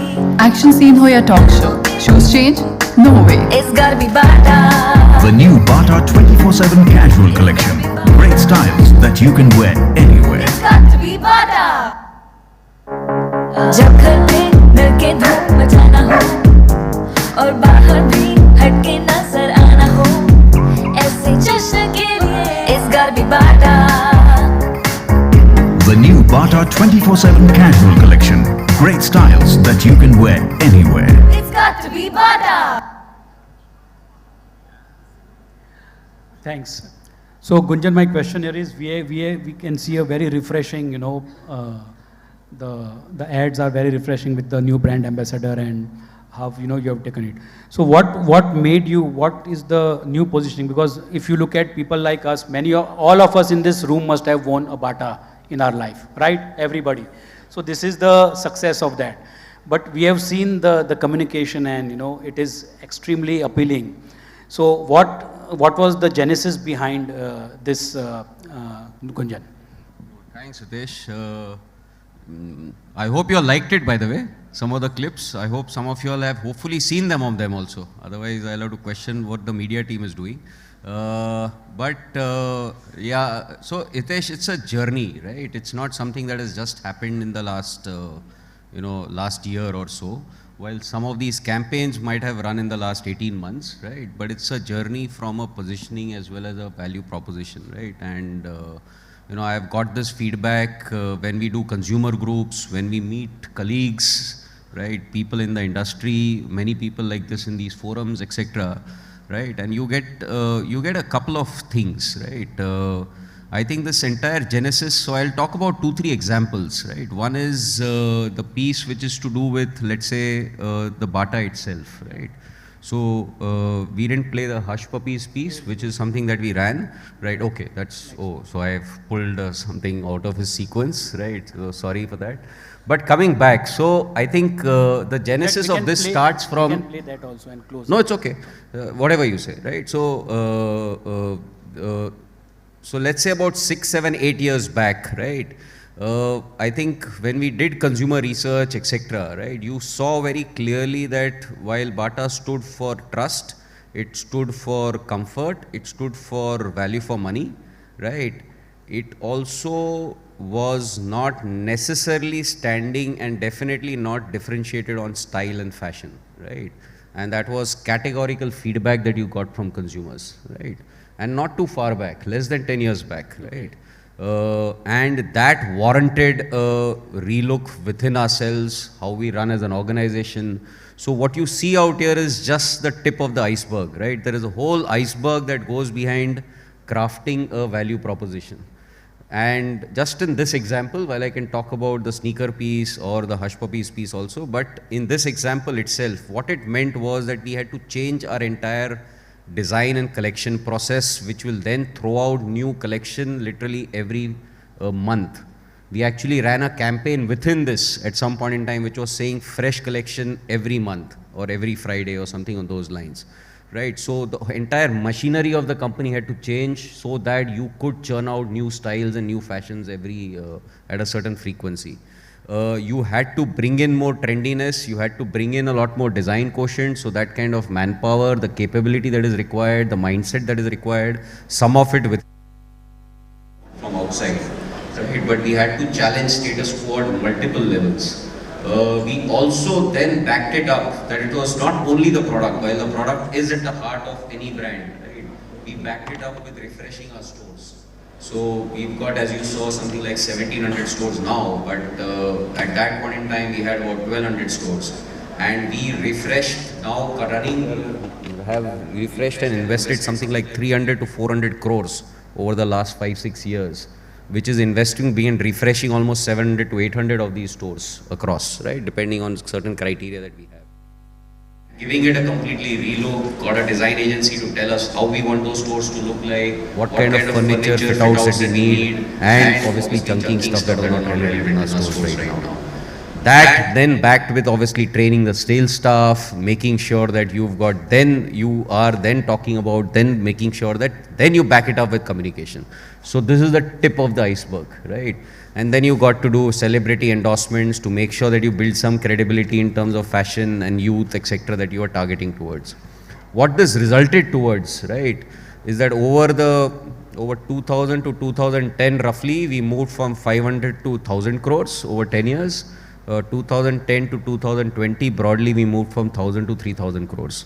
So hopefully the future is even more bright, right? As we got to here, the Indian consumer is only upgrading, and there's a lot more that is going to come along, right? So that's just one example, but similarly the sneakers piece, similarly the Hush Puppies, Hitesh. Let's play the Hush Puppy video also, what Gunjan said in the meantime.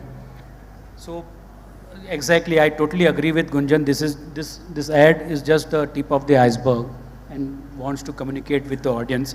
We'll come to your segment also, and how Hush Puppies presents Neo Casuals for Neo Leaders.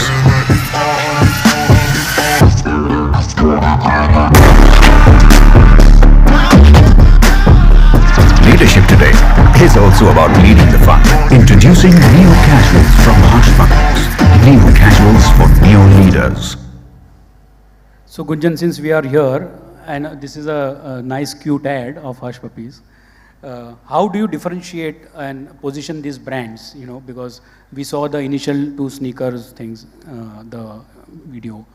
Hush Puppy obviously is positioned at a different level, but cannibalization doesn't happen at your end. So it all depends on, so now this is like a marketing course question, but this all depends on basically how sharply you have differentiated your positioning for each one of them. Yeah. Right. And if you are making sure that you have got the demarcation very clear, it is always good for a brand that you are able to make it demarcated. There is still some journey left in many of these that we still need to do. But yes, you can minimize it, make sure that the connection with the consumer and the message to the consumer is very sharp. The chances of it registering are a little better, right? Whatever you say, whatever we are saying right now, right? Only 2% is going to stay outside this hall, right? Or maybe outside tomorrow evening or tomorrow morning, right? So your chances of getting through to a consumer in the clutter of kind of triggers and the stimuluses that the consumer sees nowadays across so many mediums and so many other things, it has to be as sharp as you can be. And this one was a classic case. It's the first campaign that we ever ran in Hush Puppies in India, right? The brand has become pretty large. It's synonymous with, you know, premium corporate as well as basically, you know, style. And the reason that we chose to drive this entire thing of neo-casuals for neo-leaders was that we wanted, while we knew that we were strong in a certain segment, we wanted to make sure that we move towards the neo-leaders driven by startups, the younger professionals, etc. And they don't necessarily need only the corporate kind of shoes. And therefore, the styles that are coming along with it, the messaging that we are giving of the kind of leadership that we want, and implicitly, we are also wanting Hush Puppies to get associated with leadership. So that's the emotional connection that we are trying to drive. Exactly. Leadership synonymous with Hush Puppies. And that's what it is. Well said and articulated, Gunjan. Now we will go, my next question is to Bala. And this is it. Saravana, Super Saravana stores. You know, what makes it so unique? Or this session is about the unique value proposition. So I'm asking a very simple question, but it's like Gunjan said, this is nothing but the tip of the iceberg. He spoke about so many things that goes behind, you know, this is just the communication part. But I just wanted to show that to you. Can we play the Super Saravana video, please, if that is possible? And then we'll ask Bala that what makes Super Saravana stores so unique.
Saravana stores.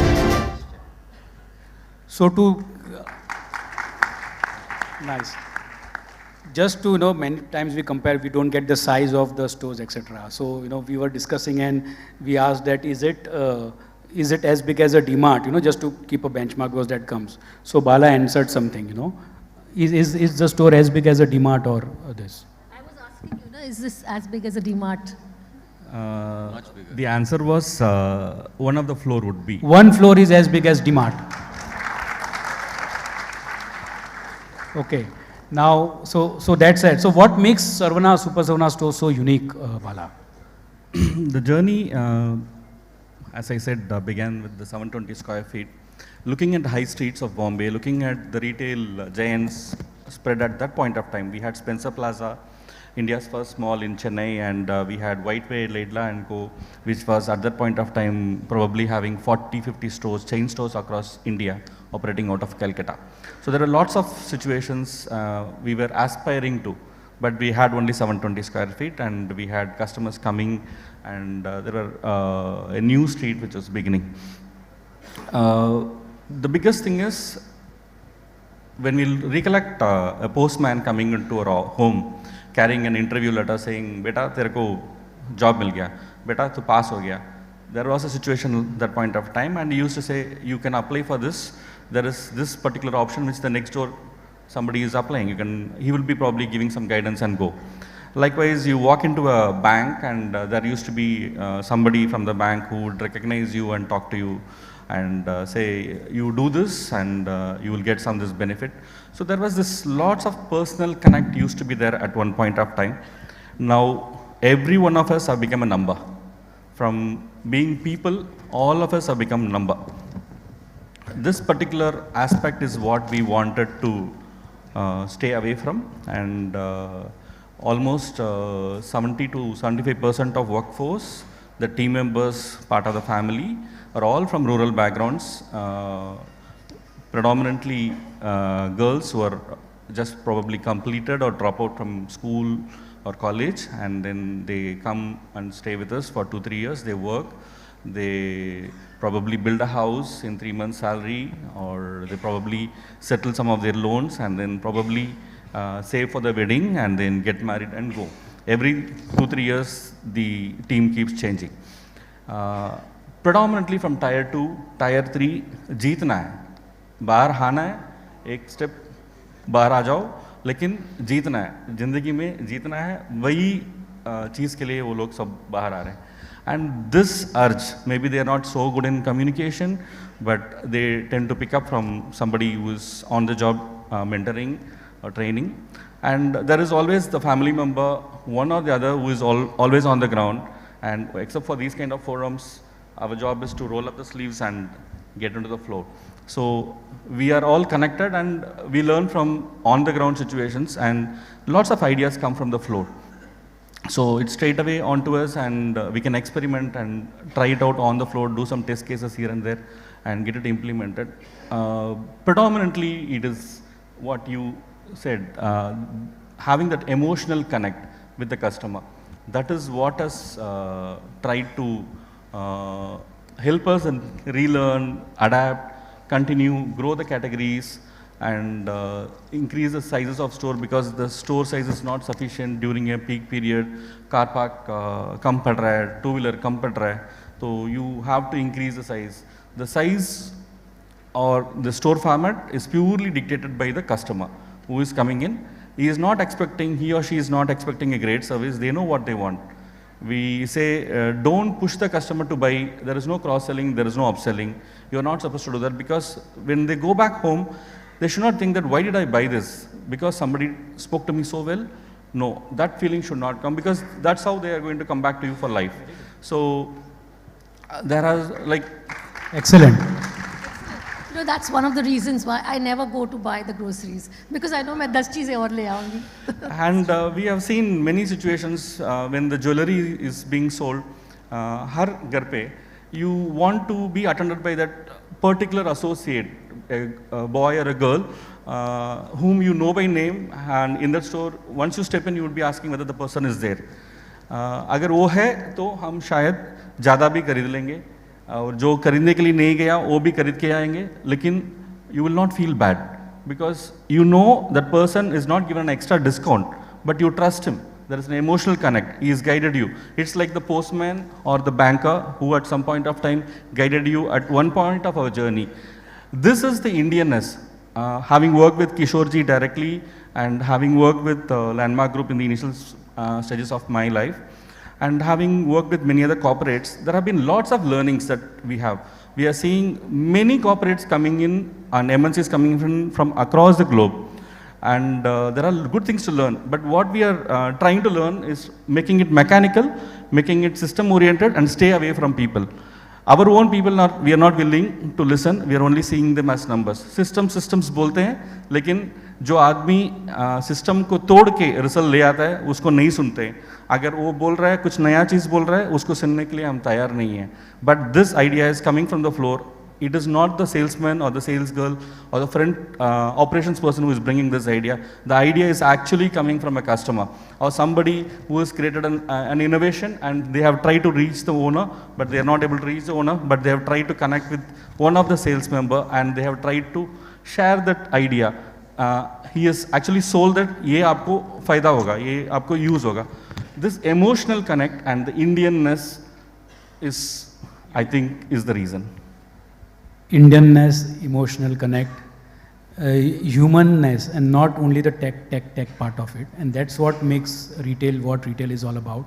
And this is where a classic example of success, where the customer is trusting. Bala used the word trust. And that's what we all do. We'll buy extra without a discount from a person whom we trust. And that's what Saravana Bhavan's, one of the unique value proposition is all about. Very well said, Bala. Nina, over to you, please. In the initial years, you did suffer a loss, in couple of EBOs that you had ventured into. But still you continued. Okay, and so what was the reason? And now you have got close to 80 odd profitable EBOs. So can you just tell me why you continued and then what's the success for that profitability? So the first time, actually I was running the factory for many, many years. So we are like 30 years plus. And I was for about 15 years running, and I was calling myself a karkhanedar. And I did this program which my husband teaches, and I had to write my vision over there. And when I wrote my vision, I said I want to have my own stores. It didn't look like a possibility to me because it looked like store, retail. I didn't know anything about all of that. But when I did my first store, it was very close to my house, and I was a nuclear family. I had a 1-year-old baby at that time, so I couldn't even think of going to a place that was far away. I knew somehow that wasn't going to be very profitable, and it turned out so because I thought it and I visioned that also. But the next few stores, they kind of balanced out, and then I had a 4th store again in which I was losing the entire profits of my whole company. It was so bad. And then someone was Delhi mein tha, someone saying, "Arey litigation laga do, uske dukaan ke bahar hai wo." I said, "Nahi, ye hamare taur tarike nahi hai." But I think the next few stores you keep learning, and I kept learning location, merchandise mix, like how we all spoke about, so many things, management, and I think we kept tweaking it and it got better and better. And you had said no to private label also in the initial time. So what was the reason and why? This is way long back. Yeah. So what's the strategy behind that? So Shoppers Stop and everyone was like telling us that, please give us goods at, private label. And that is really long back. You wouldn't even think of that. And it was very tempting, because it was 5 times the quantity. It is one SKU, bana do, khatam, janjat. But, I come from an entrepreneurship family, and my father, you learn basic things about dhanda, like business, ki, jo order dega, aaj dega, and then baad mein, he has no liability. He will not necessarily give you an order when you really want consistency in the factory. So I never went for that. And somewhere maybe I think at the back of my mind, I had this feeling that brand banna hai. And this is so long back. Yeah, brand banna hai. And also you mentioned that, you are Karkhana, aap usme the. When all your competitors were importing, Nina, you concentrated only on the made in India part. So what was the reason behind that? Rula doge aise questions. Thoda role lena. I just met Modi ji at the Delhi nice. Global Summit ET last week, and really when he spoke, a couple of my team members were also there, and my CFO was like, I felt like saying Bharat Mata ki Jai. So it's always been like that for me. Our Guruji always taught that you do something to contribute. You don't think of your small pains, but you think of the larger gains for the country and stuff like that. And I went to China many times, and it's like ye 12 piece, ye 200 piece, ye 500 piece, and the pricing is so sexy. I mean, and no one, handbag ho ki gadgets ho, we know we can't beat their pricing. But somewhere I always felt that, I'm not an Atankvadi. If I want to work, I have to work for my country. Otherwise, I'm not interested in working. ठीक है, घर में बैठ के कुछ और करेंगे. Excellent. Can we play the Begit ad of Made in India?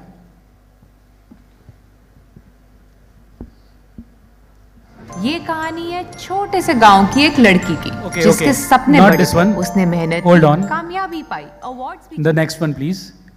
And we'll come to this ad also. Apologies. और आई This is the Tapsi Pannu ad. This is our latest one.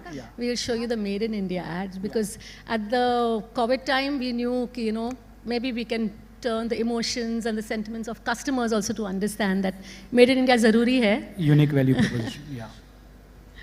Hey, how's this? Nice, but you can't have it. क्यों? क्योंकि I have the same bag.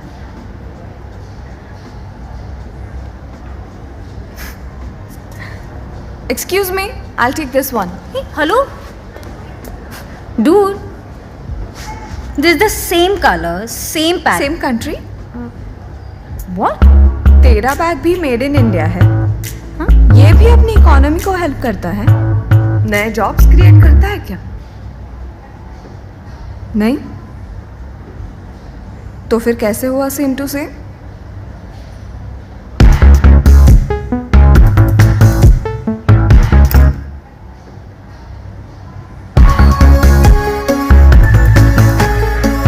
By Indian, built India, Begit. है क्या नहीं unique हाँ है क्या नहीं unique yes or no so it's not about that but yes we all have to search our unique value proposition and Nina has got that right here with this piece of made in India. There is one more thing since we played the Tapsi Pannu ad. This is another area that we wanted to discuss with Nina and she is very very passionate about women entrepreneurship and upliftment, etc. So we'll play this Tapsi ad also and then we'll ask Nina about this ad and her ये कहानी है छोटे से गांव की एक लड़की की जिसके सपने बड़े थे उसने मेहनत की कामयाबी पाई अवार्ड्स भी जीते और फिर शादी हुई और हुए जुड़वा बच्चे और आई एक टफ चॉइस ए करियर छोड़कर बच्चे संभाले या बी पति बच्चे संभाले और वो करियर पे फोकस करे आपके इस डिसीजन से इंडिया का एक ओलंपिक मेडल कम हो गया क्योंकि ये कहानी है चैंपियन मेरी कॉम की तो आइए आज एक प्लेज लेते हैं अगर हम ही अपने सपनों का साथ छोड़ देंगे तो वो सपने सच कैसे होंगे Excellent, Nina.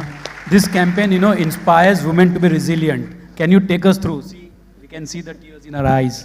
So please take us through this and your thought process behind it. Yeah, I guess we were all grown up. I mean, at least in my era, we were grown up. कि क्या करना है रोटियाँ तो बनानी है तेरे को क्या काम क्या करना है If fail हो गई तो I was allowed to go out and work. And I think I was the first woman in my entire family who went out as a woman to work. Going out to markets, buying materials was unheard of. And my mom gave me 7,000 rupees. But they kept saying, क्या करना है? शादी करनी है, But I think in today's world, I think we are all allowing our kids and our spouses to really live their dreams. And I think every woman has a right to live their dreams. And we all have so many dreams and so much excitement. And I think if the husbands and the sasumas help a little bit, I think we can all help in the economy. Yeah, that's... So this is what, success is all about. Nina started with failure, but that was just the trigger and it was never a failure. She was destined to do that and she was determined.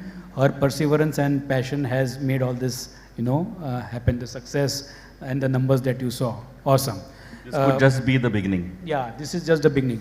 Well, I wanted to ask, Bala, you said 90% of your workforce is 70 to 80% of your workforce is women. And like when Nina did mention about this women entrepreneurship and follow your dreams, Bala also said that every, they get their women staff from the rural areas and villages, etc.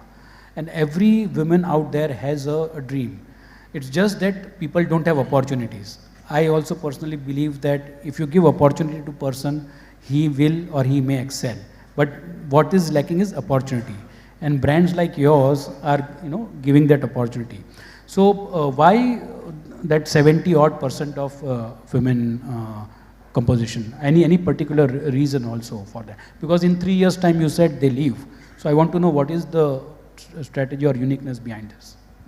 I would not call it a strategy, it is just evolved over a period of time. Okay. When we started in the early stages, all the employees used to live in the same house as in the shop. Above the shop in the terrace, there should be a kitchen, mom cooks and serves for the employees and the team members. And as the store kept on growing in size, we had a central kitchen and we employed people from neighborhood. But the customer was coming very early in the morning and customer was also coming late in the evening. And people coming from nearby, they wanted to come at a particular time only. So that particular time slot, people were taken on board. But at the same time, who could stay with us and work the kind of time that we open around 8:30 in the morning, some stores open at 9. But we want the team to be there 15 minutes earlier. So to do that particular process, when we looked at it from where we hailed from, south of Tamil Nadu, from there lots of people, they send their children. We were talking to the headmen of each villages and they used to send. And once this particular girl gets married and she goes back, she will probably, the others in the village, they will see the lifestyle change of that particular family and they would probably get convinced to send the next set of children who used to come. Probably who are on their summer holidays, they would come and work little sometime, subject to that age limits which is acceptable. Then they spend some time, then again they go back, resume their studies and come back and join us. And then this particular rotation keeps happening. It's just an evolution. People were coming from all parts of, now they come from all parts of India. Predominantly, initially it used to be only southern Tamil Nadu, but now we have people from other states also, from different backgrounds coming. And the biggest thing is about tech. The back end is completely tech oriented. Lots of government structural changes that is bringing in, which is making business easy. Many people who come, they also guide us. There have been instances where people say, people harass us, but actually in disguise there are many people who come to guide us also. They say, go for this should make your life easy, you don't have to be answerable. So those kind of scenarios make us to adopt technology like SAP. We completed SAP B1. B1 could not handle our volume, so we migrated to S4 HANA now. This complete backend tech inventory is managed by people who are probably out of the entire team, 85% to 90% are, 95% are school dropouts or probably just completed schooling. They are not having any graduation background also, but they handle the reports, MIS, the insights, IoT, we use IoT also, all those things these people handle because they are not conditioned. When you go to a school or a college, you're conditioned to do only this. So when we have some graduates who say, no, this mein ye padhai nahi kiya, mere ko malum nahi, ye kaam nahi karunga. But here they're looking for opportunities. They say, you think I can do, so I will do. That's the kind of energy that you have. Excellent. 90% of the women force who is school dropout is handling the tech part of Saravana stores. Now this is exciting. I don't have to be an IIT or a person from a big engineering college to manage that. And this is a live example. That's what, training and an organizational culture like yours, which is, I feel, one of the unique value proposition for the brand success of Super Saravana stores. With this, I would like to come to Gunjan. Gunjan, what would be, your challenges, or can you give an example of the biggest challenge that you have overcome, from a brand perspective? And you can give us any one of the brands and how you have, transformed. Because we would like to, since Bata has, and we saw so many brands that you have, you can take the Hush Puppy one also, and how you transformed, or you can take any other brand that you have transformed, and make it. Because see, initial years, over the decades, like 100-year-old brand, and shoes means Bata, but then each brand has its own positioning. Today we have seen that it is positioned at various levels, for every segment you have got something. But can you give one case study or an example for transformation?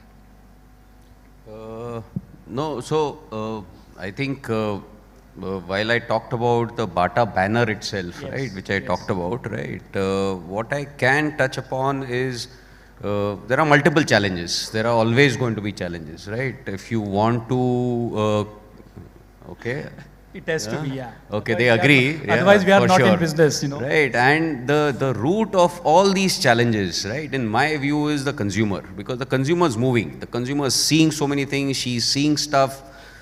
Her expectations are moving. They want better. They want cheaper. They want, the best in class. They want the best in class designs, etc.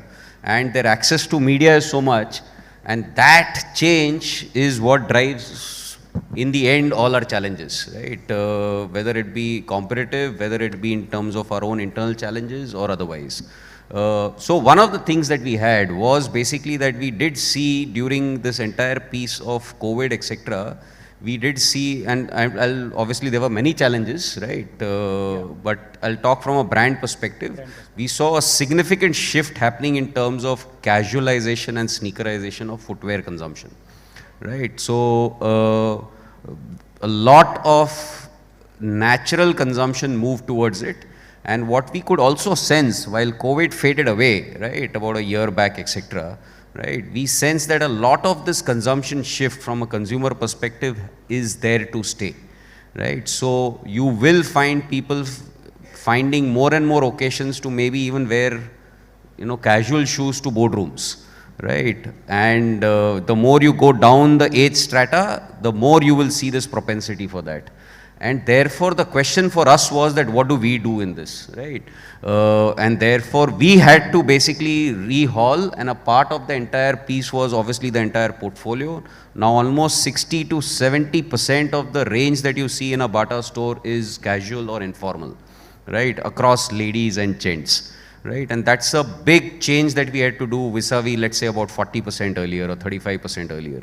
So you had to junk a lot of your other styles, you had to bring in new stuff, and these are, at times these are decisions that have to be taken. But the other piece that is there was this entire thing of associating and creating a space in sneakers, and which is where we ran this, what you saw, this clip. But this campaign continues. We created this platform almost about 15 months back, which is Sneaker Studio. What we wanted to offer to consumers was that we are offering you, usage occasions, pricing, across basically styles. You will see a combination of options being available, and we are one place where you will get all of it. You might have one place where you get outdoor, you might have one place where you get sports, but you want lifestyle, you want casual, you want outdoor, you want running, all of it together. This is the place to come, and that was the core concept behind what it ran. Then obviously making sure that you've got that kind of styles. Now we've got these kind of Sneaker Studio walls in almost 300 plus stores now in 15 months. And the results are there to be seen. Now sneakers is growing significantly for us. And it is also now added almost some 500 basis points on margins also, because you can now charge the kind of premium on it. Excellent. Very well articulated, Gunjan. I would, paucity of time, because of that, I would like to ask the final questions. Many of us are retailers.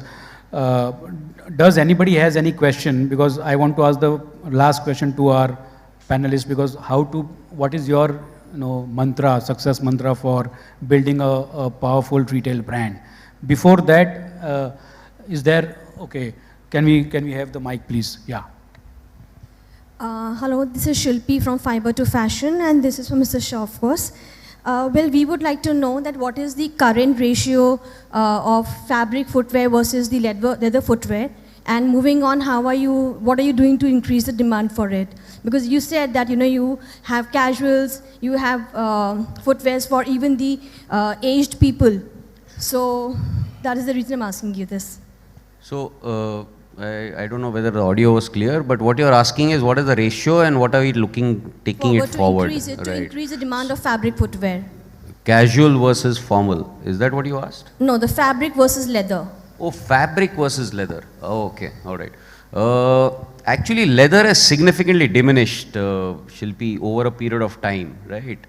For many reasons, right? So leather, the core leather making itself is significantly, while there is a lot of work that industry has done, right, but the tanneries, etc., is very polluting kind of a space, right? They have done a lot of work to make sure that you are, that water neutral, you recycle it, etc., but still it's a very disaggregated industry, and I'm sure she also knows a lot of it. right? So leather as a material per se has significantly come down over the last 2-3 decades, I would say, right? My sense is that right now in our consumption of overall basket, because even this shoe might not be necessarily leather completely, right? So you'll have a sole which is different, etc., etc. But broadly, I would say it's not more than about 10-12% of our consumption of raw materials. So, I mean, I think it's slowly moving towards there. There are other benefits, right? That the other materials give you much better, I think, scalability. There is much better durability at times. There is much better breathability, right? So comfort and also I think efficient also at times. So that's how it stands. Yeah. Okay, so my last question is your views on, and we can do it succinctly. We'll start with Gunjan because Mike is with you only. How to build, how to build, because the retailers out here would like to know your success mantra to build a successful retail brand. So Gunjan, what is your view on that? It's a very global question to give succinct answer. But I would say, I think sorry. Yeah, please. Huh? Please carry on. Okay. No, so it's a very overarching question, right? And I would, I think the core remains that if you are not connected with the consumer, you will not remain a, how do you say, a relevant brand today, tomorrow, and day after. So staying relevant and therefore everything else that it implies, right, is the core. And that is my Staying mantra relevant, that I would yes. like to believe in and hopefully live with also. Yes. Bala. We want money from the human being, as in people. Yes. We want money. The reason why as retailer and brands and service providers and the product innovators, end of the day, we want to see revenue, and the revenue is coming from people. And to win, establish customer relationship with that people and do it our way, do it the Indian way. Indianize the offering. जिसका भाषा में बात करेंगे उनको समझ में आएगा, आराम से वो उनको दिल तक पहुंचेगा, उस तरह बात करना है. I was talking to many of the stalls, couple of them, and they said we are not able to reach you. And this has happened in many forums. We say every time somebody is coming, we just have one request. Please don't mind. Okay. For corporate forums, this is perfectly okay. For boardrooms, perfectly okay. But get on to the ground and talk to them in their language and connect so that they don't think that you're coming to just take their time and take their money out of the retailers or the brands or the people who are going to use your services.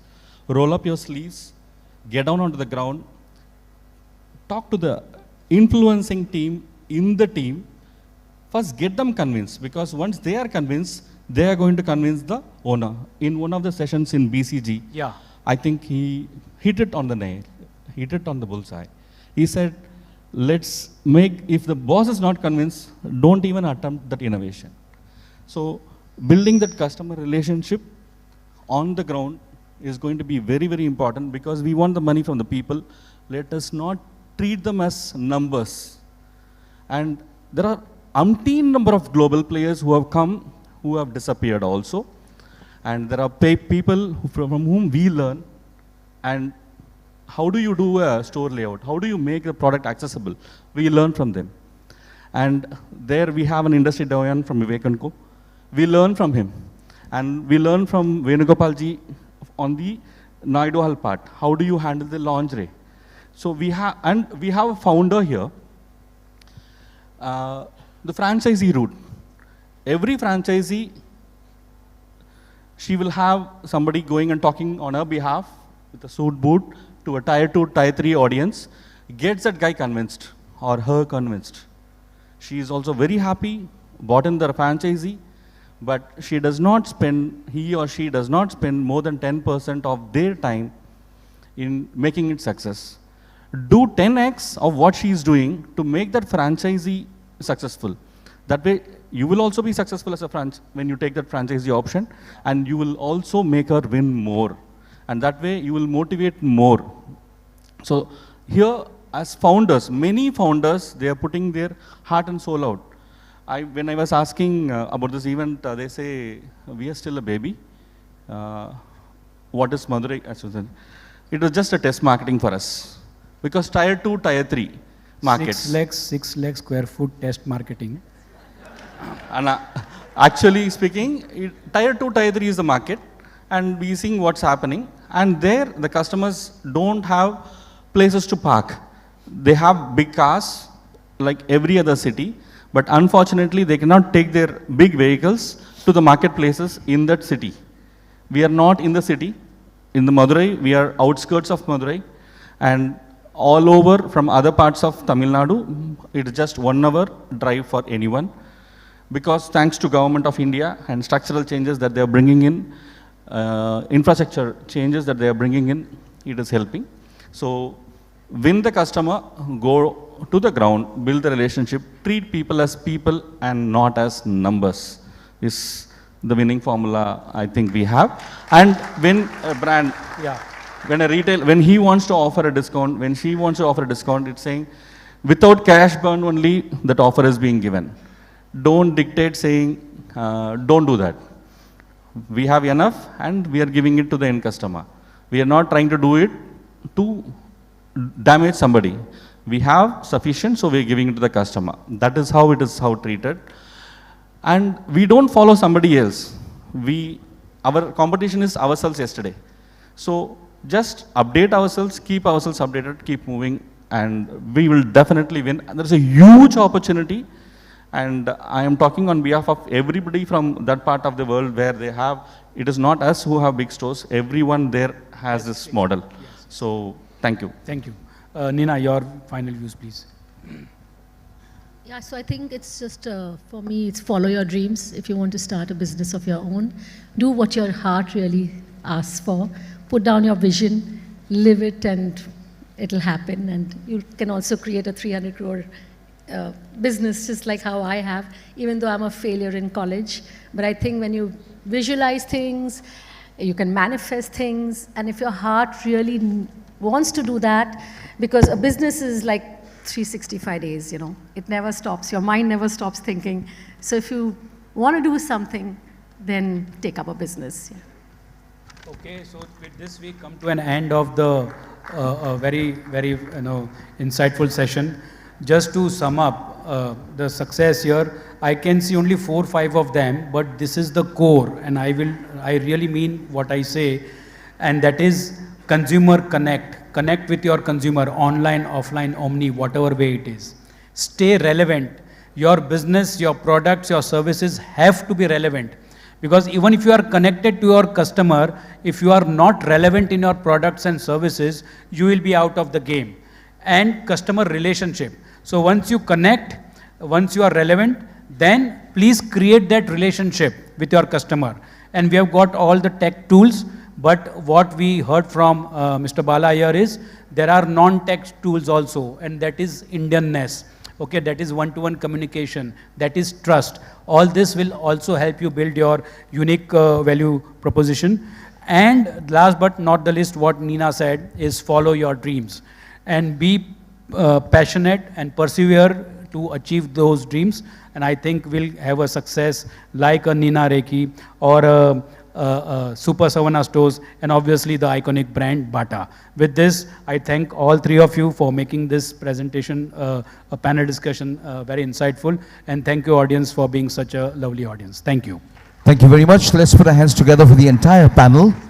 And let's have a round of applause for you as well. I think you'll have been an absolutely amazing audience. Can we have the mementos on stage? I'll request Dr. Hitesh Bhatt to kindly present mementos to each of the panelists. In the meanwhile, ladies and gentlemen, remind you once again that we are live on YouTube. So remember, you're being watched by the rest of the country and probably the world as well. So do tell your colleagues in office and your organizations to also log in and share in the excitement of Retail Leadership Summit.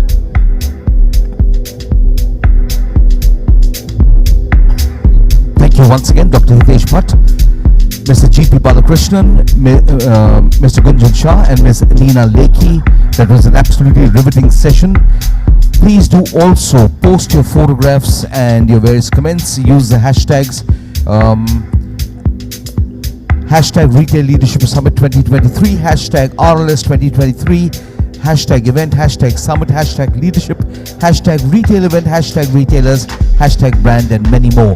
And if you're writing an article, do start writing that article, which could be published in the next edition, the RLS special edition of Storai. Ladies and gentlemen, lunch is served. Please note that during the lunch break, we will divide this ballroom into ballroom A and ballroom B for the breakout sessions. So post lunch, you can choose which ballroom you'd like to attend the sessions in, or shift from one to the other. We also have some breakout sessions in the Powai ballroom and the Jasmine as well. So check your agendas. Please carry all your belongings with you when you go for lunch, because we shall be rearranging the seating. We begin our post-lunch sessions at 2:30 p.m. sharp. I repeat, ladies and gentlemen, please do be back in your 2:30 p.m.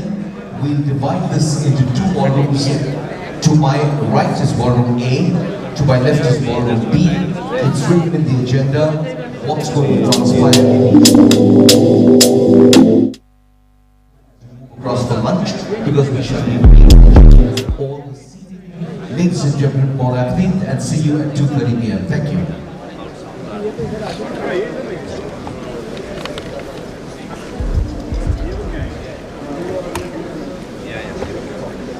मत करना क्या करूं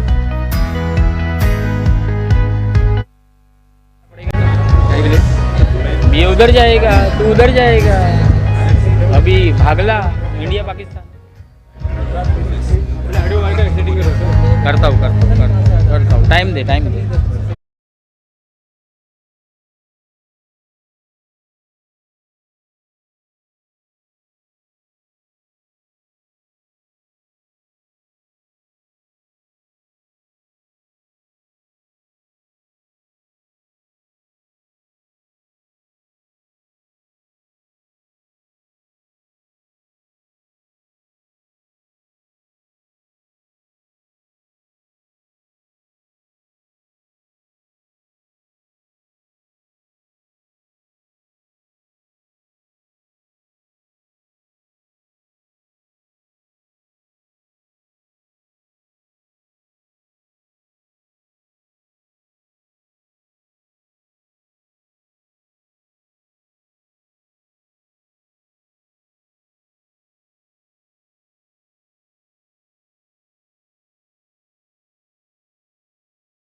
what do you do?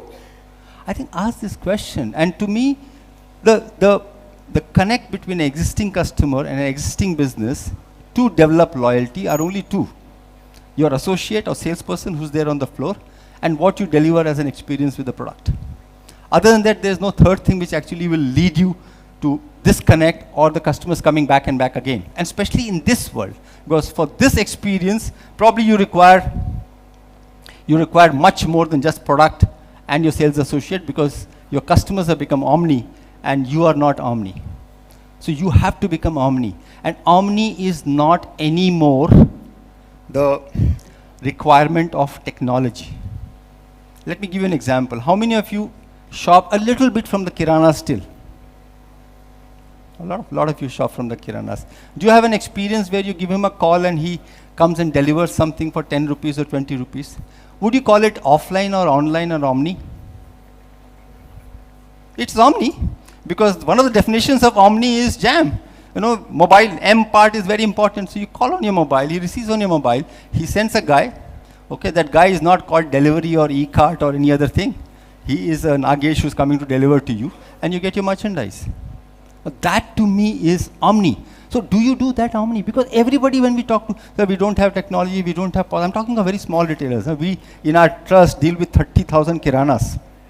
So I'm telling you of the Kirana experience versus anybody else that we are talking of. So ask this question, how can I be loyal to a customer? Yeah. I can give you data. When a customer comes and shops on her own, if she spends 2,000, if you have a customer who's been coming to you again and again, means a part of a loyalty program, generally it's a 2x, the customer shops 4,000. And if you have an associate, we call as personal shopper or whatever, the average is 8,000. 2,000, 4,000, 8,000, whichever business you are in, go and check. This will be exactly the same.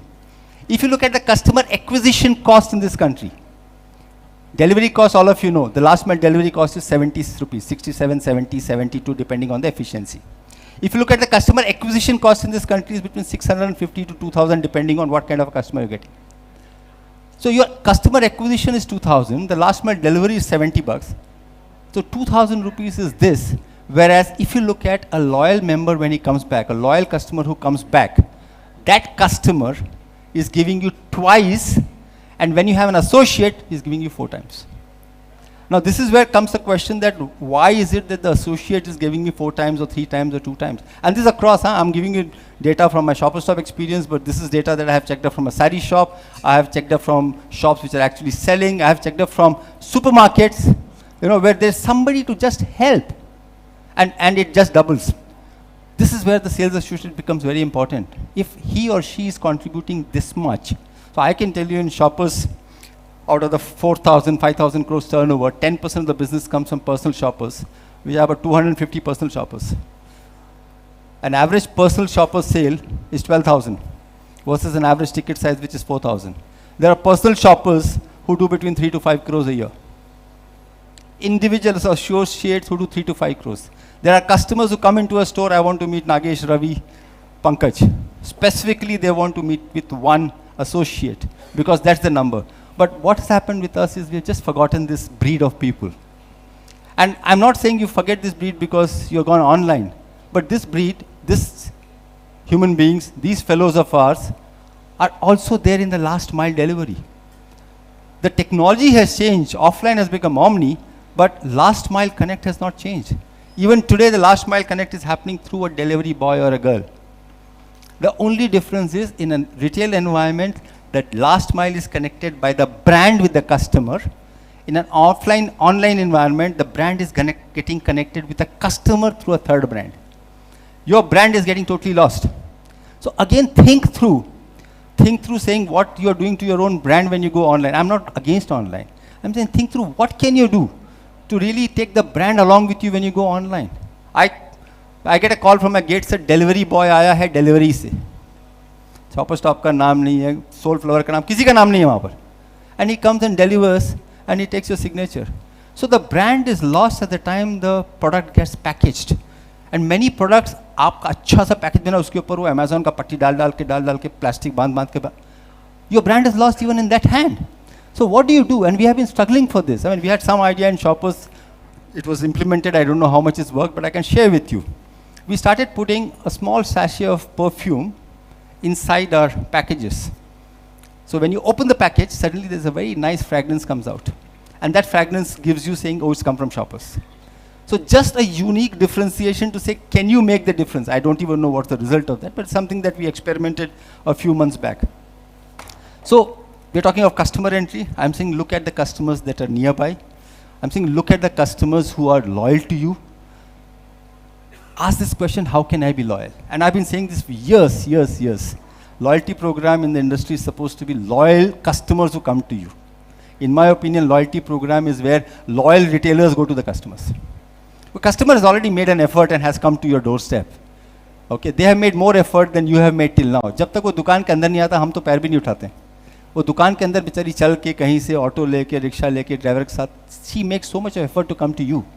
What effort have you made? Nothing. But after she comes, if you don't make the effort, like somebody was saying, customer experience, then how will you actually get the best out of the customer? So that is again important, and this effort can only happen if you are planned for the experience. See, you can create moments of magic and delight only if you plan for that experience. But if you don't plan for that moments of magic and delight, then it doesn't happen unless your associate is working with passion and heart. Because then he is actually doing something which is fantastic. I mean, tomorrow we have our awards happening in the evening. There are lots and lots of stories. Okay, but I have seen associates, and we'll announce the stories and the winners tomorrow. There are people who have carried 15 kg supermarket products on their head and waded through water which is knee deep in Chennai and gone a kilometer like this to deliver khana to a single mother who had her parents who were in the 80s in the house, and for her that food was very, very important. Now, that single mother must have spoken to hundreds of them. If this gentleman becomes the winner tomorrow, then we are going to speak to millions of them. But look at that one experience where it has taken the brand. So question is, do you really check this? Do you talk every day in the morning in your store and say, hey guys, how was our service yesterday? Hey guys, did we create any new experience? And if you have got that in one store, have you taken that and actually spoken to the other stores of yours? All of you run chain stores? No. There is wealth sitting inside our companies. There is customers sitting just next to us. There is customers who are willing to come back and repeatedly serve us or get served. But we are all looking at social media. We are looking at all over the place. I'm not against it. I'm saying there is a very low-hanging fruit within our business to really tackle this. Yeah. So that was on customer entry, and customer experiences. Now, on the experiences, you can take the first experience that a customer expects once they comes into the store. Can anybody say? The single most important thing which becomes an experience for a customer when he or she enters your store. Greeting and eye contact. No. No. No. No. No. No. This is all hygiene, yeah. This is not expectation. They expect this to be there. I mean, if you're not even greeting, what's so big about it? She or he completes the experience only when one thing happens. Availability. Just simple availability. If you do not have the product that she has come for, okay, that experience has no experience. You may do what you want. Try this, na? And I can give you one example of this, okay, although it's a competition. 10 years back when I was in Bangalore in front of a Shoppers Stop, Margaret Road, and I was talking to a customer, and they just came out, and I saw lots and lots of lifestyle bags. And the customer is coming out with the family. So I spoke to the customer and said, ma'am, how was your experience? I don't see any purchase from Shoppers Stop, and I see all lifestyle bags. Do you know what she said? She said, Mr. Nagesh, we love you, but we shop at Lifestyle. This is the customer telling, you know. I went deeper. She said, you know what? What I want, I get there. I don't get it in your shop. But we love your shop. We love your people. So whenever we come to Lifestyle, we shop there, but we still come into your shop. So now you can say, what experience you give? Air conditioned, service, सब कुछ धंधा नहीं करते, माल ही नहीं बेचते आप. So that's only because of availability. Now this is again a problem with technology and everything. We are still not running 100% availability or 95 or 90% availability. I mean, that's a question that you have to ask yourself. So these are very, very simple things that we have seen which can improve your business by 2 to 5% at one go. The last thing I want to say before I leave, otherwise they'll kill me. we talk of business. Do you know that the last 5 customers of your store at 9:15 in the night, if you're closing the store at 9:30, can swing your business by 5%? Has anybody tried this? But just the opposite happens in the store for experience. If your store closes at 9:30, if you have women working in your store, large stores, at 9:15 they are all in the washroom, hair, makeup, getting ready to go. If there are men working, they know they have to stay back for another 15-20 minutes, they'll be winding off. You must have even seen shops where they have taken off every product. Go to a perfume counter, they've taken all the product, kept it inside, 15 minutes pehle. So I keep repeating this. I must have given this example here many years back also, but let me repeat this example. And this was told by one of my HR guys who actually went as a store manager, one Mr. BVM Rao. He said every time we were only achieving 95% business. We never achieved 100% target. And he found that this is the problem. So he and 5 of his department managers would go and stand at the door at 9 o'clock in the night. And whoever came at 9:15, they would address those customers on their own. And he said, after that, sir, I have never achieved less than 100%. Reason, that is a definitive customer. वो घूमने नहीं आया, उसको ज़रूरत है. And therefore the customers come into a store. Yeah? She or he knows what she wants. Because she knows the store is closing at 9:30. Why would she come at 9:15? She knows I don't have to run. She'll directly go to the section. When she goes to the section, there's nobody in the section. So these guys will actually catch that 5 customers, walk the store with them, go to where they want, and you'll do your business. So such simple things that happens in retail, and this will continue to happen irrespective whether you are a small shop or a Shoppers Stop or a Walmart or a Reliance, anybody. This works exactly the same way every time, every day. Because at the end of the day, eventually the bigness of retail comes from accumulation. Thousands of stores together make Reliance what they are. But at the store, the same thing that you have to do, that what I and you do. Okay, so great. That finishes my session because I was given only 10 minutes.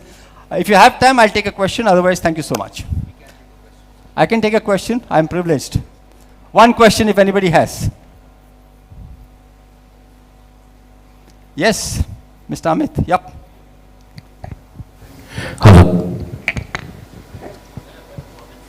No. That's for you, sir. Hi.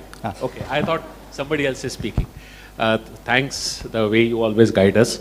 One thing I have in my mind, and it always brings that thought to me, why most of the retailers are unable to scale up in the real retail. Wow. You spoke about all these things which we should take care of, and I think it's very, very valid, the washroom thing. I think we somewhere go back and we forget all these things. We remember here, we say, wow, wow. So what is that you feel that is stopping us to grow as a retailer? So Amit, there are 4-5 kinds of retail happening in the country. Okay. I think the first retail that's happening is product retail. All of you know. I keep a product I sell. Yeah. The second is happening, which is the customer focus, which means I sell a niche. I mean, you sell only hair growth oil. That's a niche I'm in, but I'm so good at it that nobody can beat me. So there's a product, then there is an experience-led retail, which is I create experiences and customers are sticking to me. What I'm seeing in the country is that we have gone into capital-led retail in the last 5 years. Okay, there's a lot of capital which is chasing. And for growth, because we look at country as a country, and one of the videos that Arya wanted me to do, I did mention, there's no need to look at a country as a country. I mean, you can look at a city as a city. Like I mentioned, Kumaravel is not there, but I don't know how many naturals are there in Chennai? 500? 250. So one brand, Naturals, can have 250 stores only in Chennai. Why does he have to go all the way and open a store in Lucknow and after 6 months close the store? Not required. So we have capital, whoever, small of us, big ones, but the first thing we do when we come to India is first store Delhi, second store Bangalore, third store in Mumbai. And that's where the first mess starts. So if you can open 30 stores in one city, maybe that is the domain, because each city of ours is like a country. So capital is scarce for you and me, but sometimes the capital is not scarce for many. Okay, I and you have what I call it as capital, which is either borrowed or where we are looking at returns over the next 1 to 5 years. But there are players who are coming who are looking at returns between 1 to 50 years. Now you can't match that. So how do you look at a differentiation? Look at a place where you can go and serve what you want to serve, but in a very niche way. That's the only way you can scale up. So scale up has, and again, I keep repeating, nobody in Europe has ever entered Europe together. Nobody. Italy, Switzerland, Germany, France, it takes them 25 years to go to Europe. Here we enter first and go to India, the largest country in the world. or one of the largest country in the world, and that's our problem. And we have faced, I have in my own journey faced a lot of challenges because of doing this, and failed miserably in many of the projects that we took. But I think we have to sort this out. Yeah, thank you. Thank you so much. Thank you. Thank you.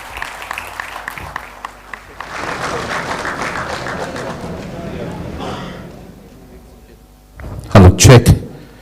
Ladies and gentlemen, I'll request Dr. Hitesh Bhatt to kindly present a token of appreciation and gratitude to Mr. B.S. Nagesh. We would like to introduce you in a more fitting manner, but of course, you don't need an introduction. I know that you're going to tell us that. Sir, it's always a pleasure to have you with us, and all the guidance. Yeah. All the guidance that you have been giving to RAI over the years, and especially this short but sweet, talk that you have done. But all the ideas and the points that you have mentioned are, worth millions. So thanks a lot.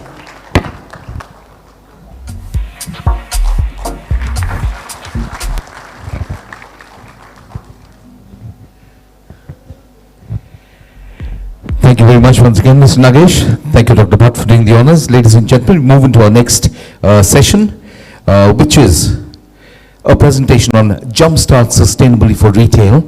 And I'd like to invite Mr. Ramesh Ramaswamy, Chief Strategy Officer, Phantom Solutions, Bosch SDS. I'll repeat, Ramesh Ramaswamy, Chief Strategy Officer, Phantom Solutions, Bosch SDS. Mr. Ramesh, Mr. Ramaswamy, are you here?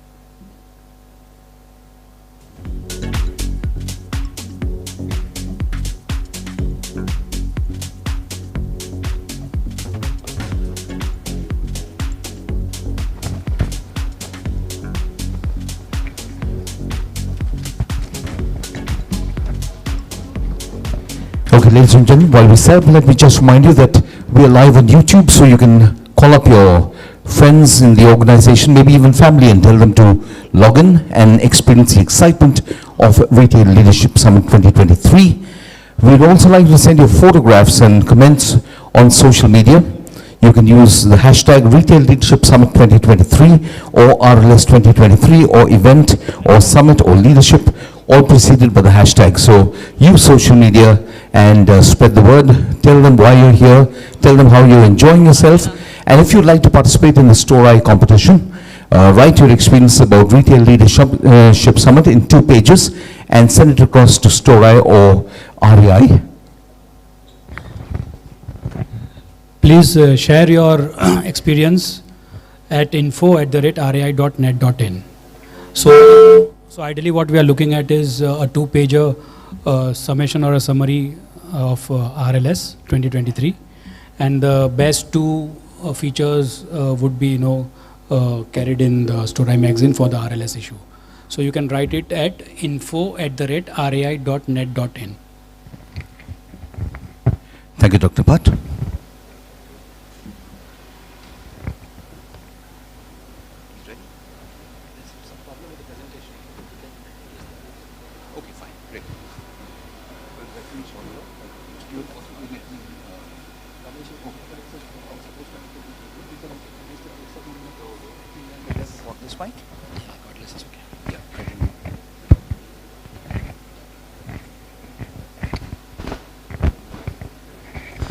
Hello everybody.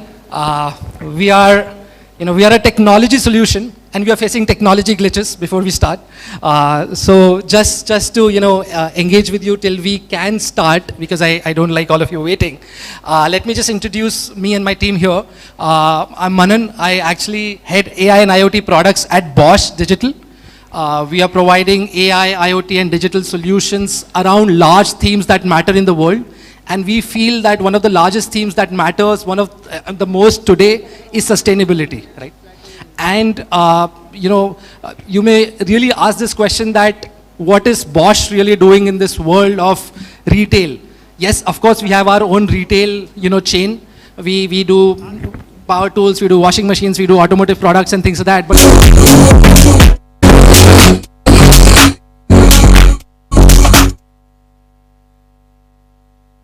here for all retailers and all of you gentlemen here, and that's what we would want to talk about, right? But let me ask this question to Ramesh, who's our head of strategy at Bosch Digital, that what is really Bosch doing at a conference like this? Thanks, Manan. You did the easy talk, so let me do the difficult one. So, ladies and gentlemen, happy to be here representing Bosch. We are definitely not here to sell washing machines, but we are very proud to be a company that does that, home appliances. We are not here to do Bosch power tools, but we are very happy we do that, and it's a great one that is a market leader. What we do here is software and digital solutions, which is something that Bosch is not very famous for, but that's what we precisely do. We are at the forefront of IoT and digital products. We are the largest sensor manufacturers. Every cell phone that you use has a Bosch sensor in it. In terms of IoTification, we are really the market leaders in terms of industrial digital, but then we said, why not we take it to retail as well? And this is not the first time we are doing it. We've been in the retail sector for the last about 25, 30 years, and the digital part is in the tune of about 10 years. So let me say, this is a retail summit, and like every retail, there is always a jugaad. So what really happened here is that the laptop didn't connect here, they have connected it there. So I don't know the slides that is coming up behind me, so you might have to excuse if I do turn back. Having said that, what Bosch does in terms of software, what Bosch does in terms of engineering and digital, is what we take to the end consumers, and that's what we also take to the dealers and retailers and wholesalers. Let me give you a background of what Bosch does, and this is a topic about sustainability. Yeah, thanks. I can control it for sure. So what Bosch does is, let me give you a background, because everybody is talking about AI, everybody is talking about connectivity for sure. That's very, very important. But we are talking about a topic which is, and we do all of that, but here we have chosen a topic which is not so easy, which is sometimes taken as a good to have, but we recognized way back in 2007 that it's a must have, and that's a topic of sustainability. What we realized is that in 2007, we made a roadmap to become carbon neutral in 15 years. And we are very happy to say that 280 Bosch plants and its dealers and the entire aftermarket and retailership is carbon neutral 2 years ahead of time. So we became carbon neutral in 2020. We didn't see that sustainability is a good to have. For us, it was a must have. We said we don't want to do something where we are not carbon neutral, where we are not sustainable, and we don't want to be in that business. So we had a 15-year time frame. So as you call in sustainability, scope A and scope B and scope C, we did scope A and B, which is inside the plant and inside our premises as sustainable factories and plants. And then we said we will work on scope C, which is to work with the suppliers. And that, our target is 2030 for that. So that's the background. The other background is that we have 3 lighthouse factories in the world. We have retail plants that are sustainable, and we also have plants in India that have been awarded sustainability excellence. On that happy note, we move forward. For us, sustainability is really end-to-end. The one side you have customer, on the other side you have the people and the organization. In between comes products, in between comes processes, in between comes renewable energy, in between comes supply chain, circular economy, the plastics that we use in the product to be reduced. We talk about circular economy and blockchain approximately 7 to 8 years back, because we realized that the way our supply chain is running now in the whole world and in Bosch is not sustainable without that. So we started working with even retailers in sustainability about 5 to 6 years back to ensure that they become sustainable. So for us, sustainability is really end-to-end. Carbon neutral is one of the output of it. ESG is another output. So we don't just do a consulting and get out. outside of Bosch to make them ESG compliant, what priorities could be and work with them to make it sustainable.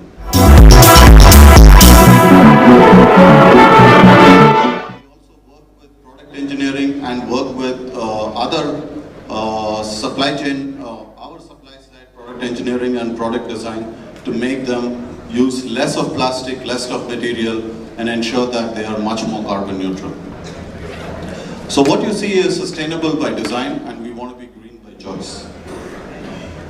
The Bosch sustainability journey, as I've said, you will see all sorts of figures in terms of how many trillions of tons of CO2 we have saved, in terms of 120 plus digital plants that we did.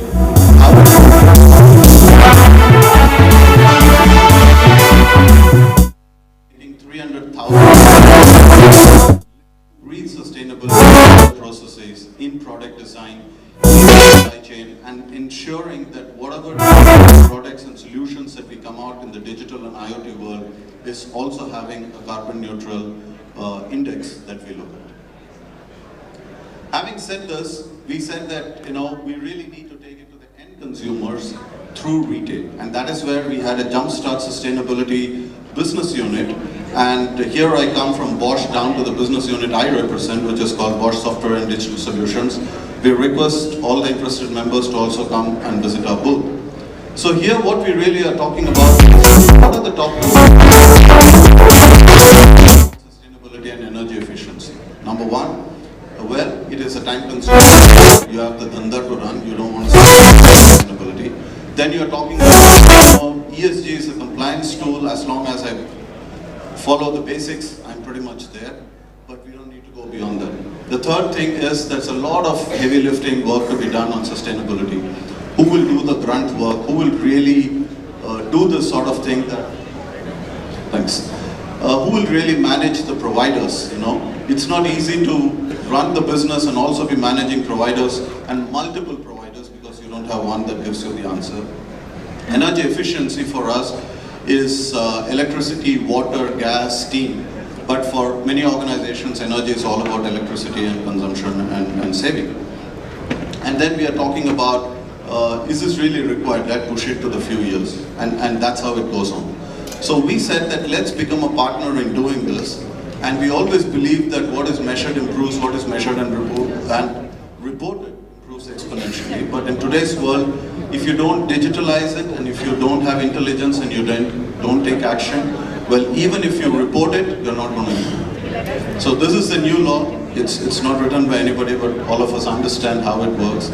Because many of the things on digital is all about proof of concepts, but not really going industrialization, not going towards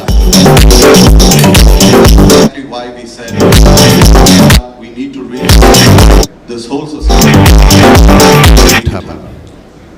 So there are multiple initiatives in sustainability. For paucity of time, we are just showcasing one product of ours, which is called Phantom. It's a very unique name. It really is a non-intrusive product with edge device, which really measures the energy signals or electrical signals of any appliance, and then it provides real-time data of its usage, of improvement, of benchmark against other appliances. And you don't have to do it appliance by appliance, machine by machine, device by device. You can put it in a common box and it can still find out different energy signatures of different appliances that are used and tell you where you're going wrong and how you need to optimize. Sorry. So this is a complete SaaS application. It's on the cloud, it's a product, and it has a roadmap where we have come from Phantom 1.0 to Phantom Edge, and we are still developing it as we go along. So this is non-intrusive, but we can also make it intrusive, also make it to control and optimize depending on how the customer requires. So in the context of a retailer, what it does is that it measures the current, and you see that box down below is how the Phantom looks like. We have it on display. So it measures the current, the voltage, it has the RS-232 connection, it's connected by Ethernet, Bluetooth, Wi-Fi. But what it does beyond all this, it does the energy monitoring, it tells you the carbon footprint, it tells you the condition monitoring so that you can predictively figure out when something is going to fail and repair it. Or if you wanted to control it in terms of how the plant should run, we can also do that. And then it's a complete closed loop system. Now we give you 3 examples. This is CultFit. It's a fitness center. But what we really do with Phantom here, that's interesting. We are actually increasing the equipment lifetime of every equipment that is there, right from treadmills to the gym equipments, to the CrossFit location places, to the yoga places. So you don't need a lot of AC when you do yoga, but when you do CrossFit, you need a lot more air condition. So the place that you do the CrossFit will have a different way in which the AC will run, to the place where the yoga will happen, to the way the gym equipments will run, and predictively tell you when something is going to fail in the treadmill or on some of the multi-gym machines. Then we are talking about not just fat reduction, but carbon footprint reduction, simply because when you put it across different outlets and you measure the comparative carbon footprint and energy usage, you will be able to say why somebody is doing better and why certain others aren't, what should be the benchmark you should set up according to the usage and the patterns, and increase the efficiencies. The third thing is that this is personalized for fitness enthusiasts. So if as I mentioned about the yoga and the CrossFit and the gym or the weights, you can actually do the fitness differently. You can have right from ambient temperature, ambient air control, to the lighting, to the air condition, to any other equipment that we use, to actually have a different personalization.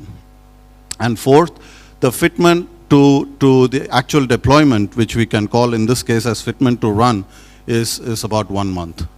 And in that 1 month, this Phantom will be able to machine learn how these different appliances run, what is the benchmark to be set, and after that it will give all the deviations and control it. So it will predictively control the different machines, give the alerts. So obviously it doesn't cause a problem to the fitness enthusiasts because they get to see when something is failing, and there is no downtime, so to say, where certain treadmills aren't available or certain equipments aren't available. And that is how for the gym runner, like the franchisee, it obviously increases the lifetime, but for the fitness enthusiasts like you and me, it gives uninterrupted service. Then we move on to a global retail bank, Development Bank of Singapore. ATMs give money for all of us, but here ATMs also save money for DBS because there is an increased ROI on how the ATMs are running. The ATMs are actually able to tell you according to the customer footfall, how the temperature and the air condition and how the ATM machine should be running at optimum capacity, where it should possibly go on a sleep mode, and how it should run efficiently during the peak hours. When the customer walks in to take out the money, both in the bank as well as for banking operations and in the ATM, it actually gives a different customer experience in terms of all the things that it controls. The electrical signatures predict failures. We already went through that. But we also understand that when it listens, we know how to automatically control it, and that is what something has not been happening, and when we do that, it gives a huge benefit to the branch operators in running these branches. And third, but the biggest benefit is when you put it on scale and not talk about singular numbers, and we have more than 100+ branches that are running on this, it gives a benchmark across all of them, how sustainable they need to become and how efficiently they need to run. So there is a clear benefit to the bottom line, and of course there is a brand image improvement to the top line as well. And third one, it's not about the food that you see. We all know which one I'm talking about. We are running this global sustainable practice with McDonald's. It's a roadmap that they are doing globally for carbon reduction. And what we are doing here is very similar to what I described, but in addition, the vicinity of the customer's footfall that happens, Phantom will be able to record the density of the QSR and see that according to the density, according to the footfall, it's able to calibrate the different floors that need to operate, to where the lighting should be, to where it could say that this region is out of bounds, or it welcomes the customer to go because it knows that after this time, there would be more footfall coming in. So if you translate it to any of the retail outlets, the same thing can be applied, that we take the data, we are able to predict how the footfall happens, and accordingly the appliances and the machines and the entire the floor space is controlled automatically to ensure that there is a better customer experience. And when you combine it with a centralized energy monitoring for a 24/7 operation, it gives a worldwide or a countrywide benefit. So these are the different benefits at a retail level. And this is Bosch Climate Solutions, where we spearhead this. We have more than 1,000 employees who are working in Bosch in different industries, and retail is a very prime focus for that. Globally, we have the competency and the know-how, both for consulting as well as the actual deployment. And we have had about a decade of experience in implementing it. And the credibility of Bosch is what I mentioned right in the beginning. We first do it ourselves, we experience it. We are not like a service provider who either tells you that give me the data and I can make a jazz out of it, nor are we the ones who do not know how the facility is run. We have run it ourselves, we have deployed it ourselves, and then we take it out to the market. So this is our credibility, we have achieved it, but we are humble enough to understand that everybody has different needs, and when we work with you and we provide this to external customers, we are very happy to work with them and customize this. Thank you.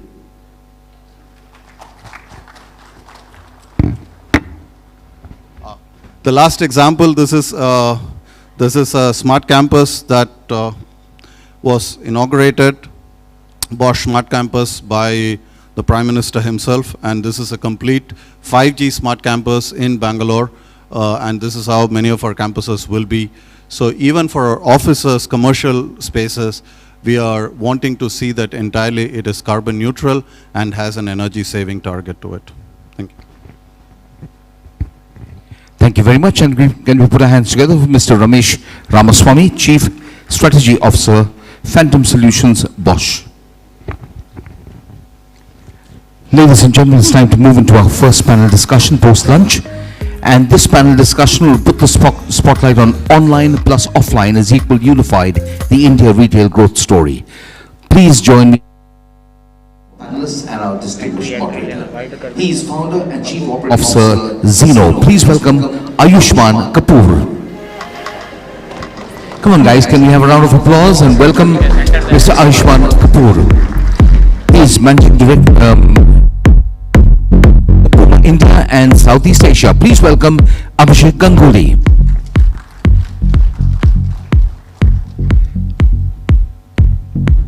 Strategic Accounts Director, India Blue Yonder, Anuradha Sivarajan. He is Business Head India, Next SCM Solutions Private Limited, INCREF. Please welcome Ashish Chaturvedi. He is Chief Operating Officer, Tasva, Aditya Birla Fashion and Retail Limited.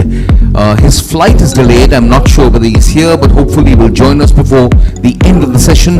Dhruv Kaura. He is Chief Executive Officer and co-founder VServe, representing VServe Audience Pro, India's leading consumer intelligence and marketing activation platform, helping brands make their digital marketing effective. Please welcome Deepak Khurana. She is Managing Director and Lead Retail, Accenture India. A warm welcome to Kavitha Krishna Rao. He is Principal Business Development, Sales and Service, Data and Services for MasterCard South Asia. Please welcome Supreet Badrinath. He is Chief Executive Officer, Being Human Clothing. Please welcome Sanjeev Rao. He is Chief Executive Officer and Executive Director, Trent Limited. Please welcome Venkatesulu P.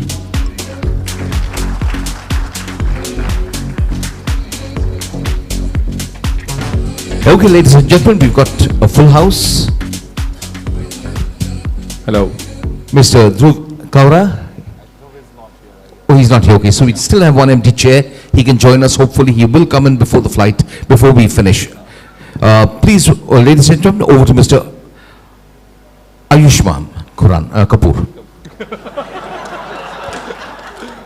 I like that message. Okay. Thank you. Over to a star. Yeah. It's a good start, I'm assuming. Yeah. So thank you so much, the STEAM panel, for joining us.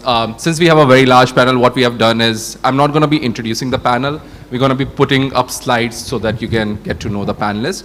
But to just give you guys a brief about our panel, so we have a mix of industry leaders of retail, starting with some of the notable brands.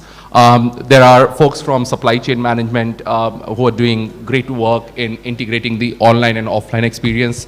We have Kavita from Accenture, we have Deepak from Resurgence, and of course MasterCard, right? The data, the power of data, which is something which these guys realize a lot. So what we're gonna do is we are gonna be discussing 3 core topics of this discussion, right? So one is the journey of combining online and offline.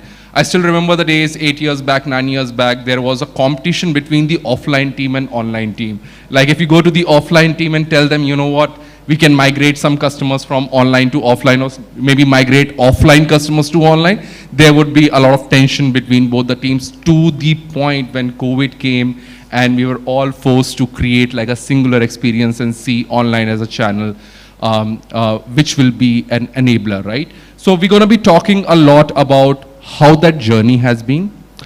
In that journey, what were the enablers which allowed that journey to happen in a seamless way? And where is the future of this entire offline plus online going to be in the next 1 year, 2 years, 3 years? So we're going to start with Abhishek from Puma. So we're going to be covering first the brand story, and then we will go on to the enablers which are there as a part of the panel. So Abhishek, over to you.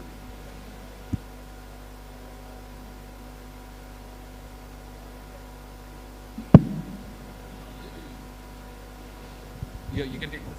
Check. Yes. All right, Mr. Khurana. The journey, I would say, that has been phenomenal. Nothing short of phenomena. Because if you look at 8-10 years back, you know, I was in the same company, the same industry. The competition was not between online and offline teams only. In fact, a lot of brands and retailers created offline and online teams later. Actually, competition from online, when it emerged as a new channel, brands and retailers would also see that as a competition to themselves, because we all were wired to manage offline channels, with trade, a very large part of the business being with trade and retail partners. And offline and online seemed to be the new competition. So brands themselves would see this, and there were so many naysayers during that time. And I think the speed at which things have evolved on the business side is dramatic. And the biggest reason for that is that consumers have evolved. And the consumers today, the way they consume product, the way they discover product, to the way they finally make a decision buying a product, the way they transact a product, and then the way they engage with the brand or the retailer is very, very different. So I would say that's very, very drastic, dramatic change. Today, the consumer, we always use this word omni-channel and offline, online. In my mind, the consumer doesn't see it like that. The consumer is already moving from social media to a chat platform like a WhatsApp, to an e-commerce platform, discovering products, then going and trying out products in stores, maybe buying in stores or returning online. So consumers are already in a very, very omni-channel. Businesses, in my mind, today are doing the best, are best set up for success, who are enabling this for the consumer and making this journey very, very seamless for the consumer. Super. Sanjeev, would you like to add on it? Yeah, hi. Thank you, Mr. Khurana.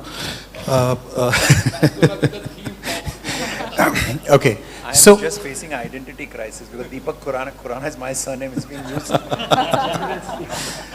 Okay. So about 5-6 years back, similar platforms. There are so many platforms in India today where we are asked to speak on the same thing. And 5 years back, when we were talking about online and offline, to a certain extent, yes, because the way that we are wired is, as Abhishek said, that we are very wired in terms of offline. So you have your sales and distribution, you have your stores, you're pumping in enough money into your stores, so you're very focused to make sure that all your stores have to make money, they have to be operationally profitable, all of that.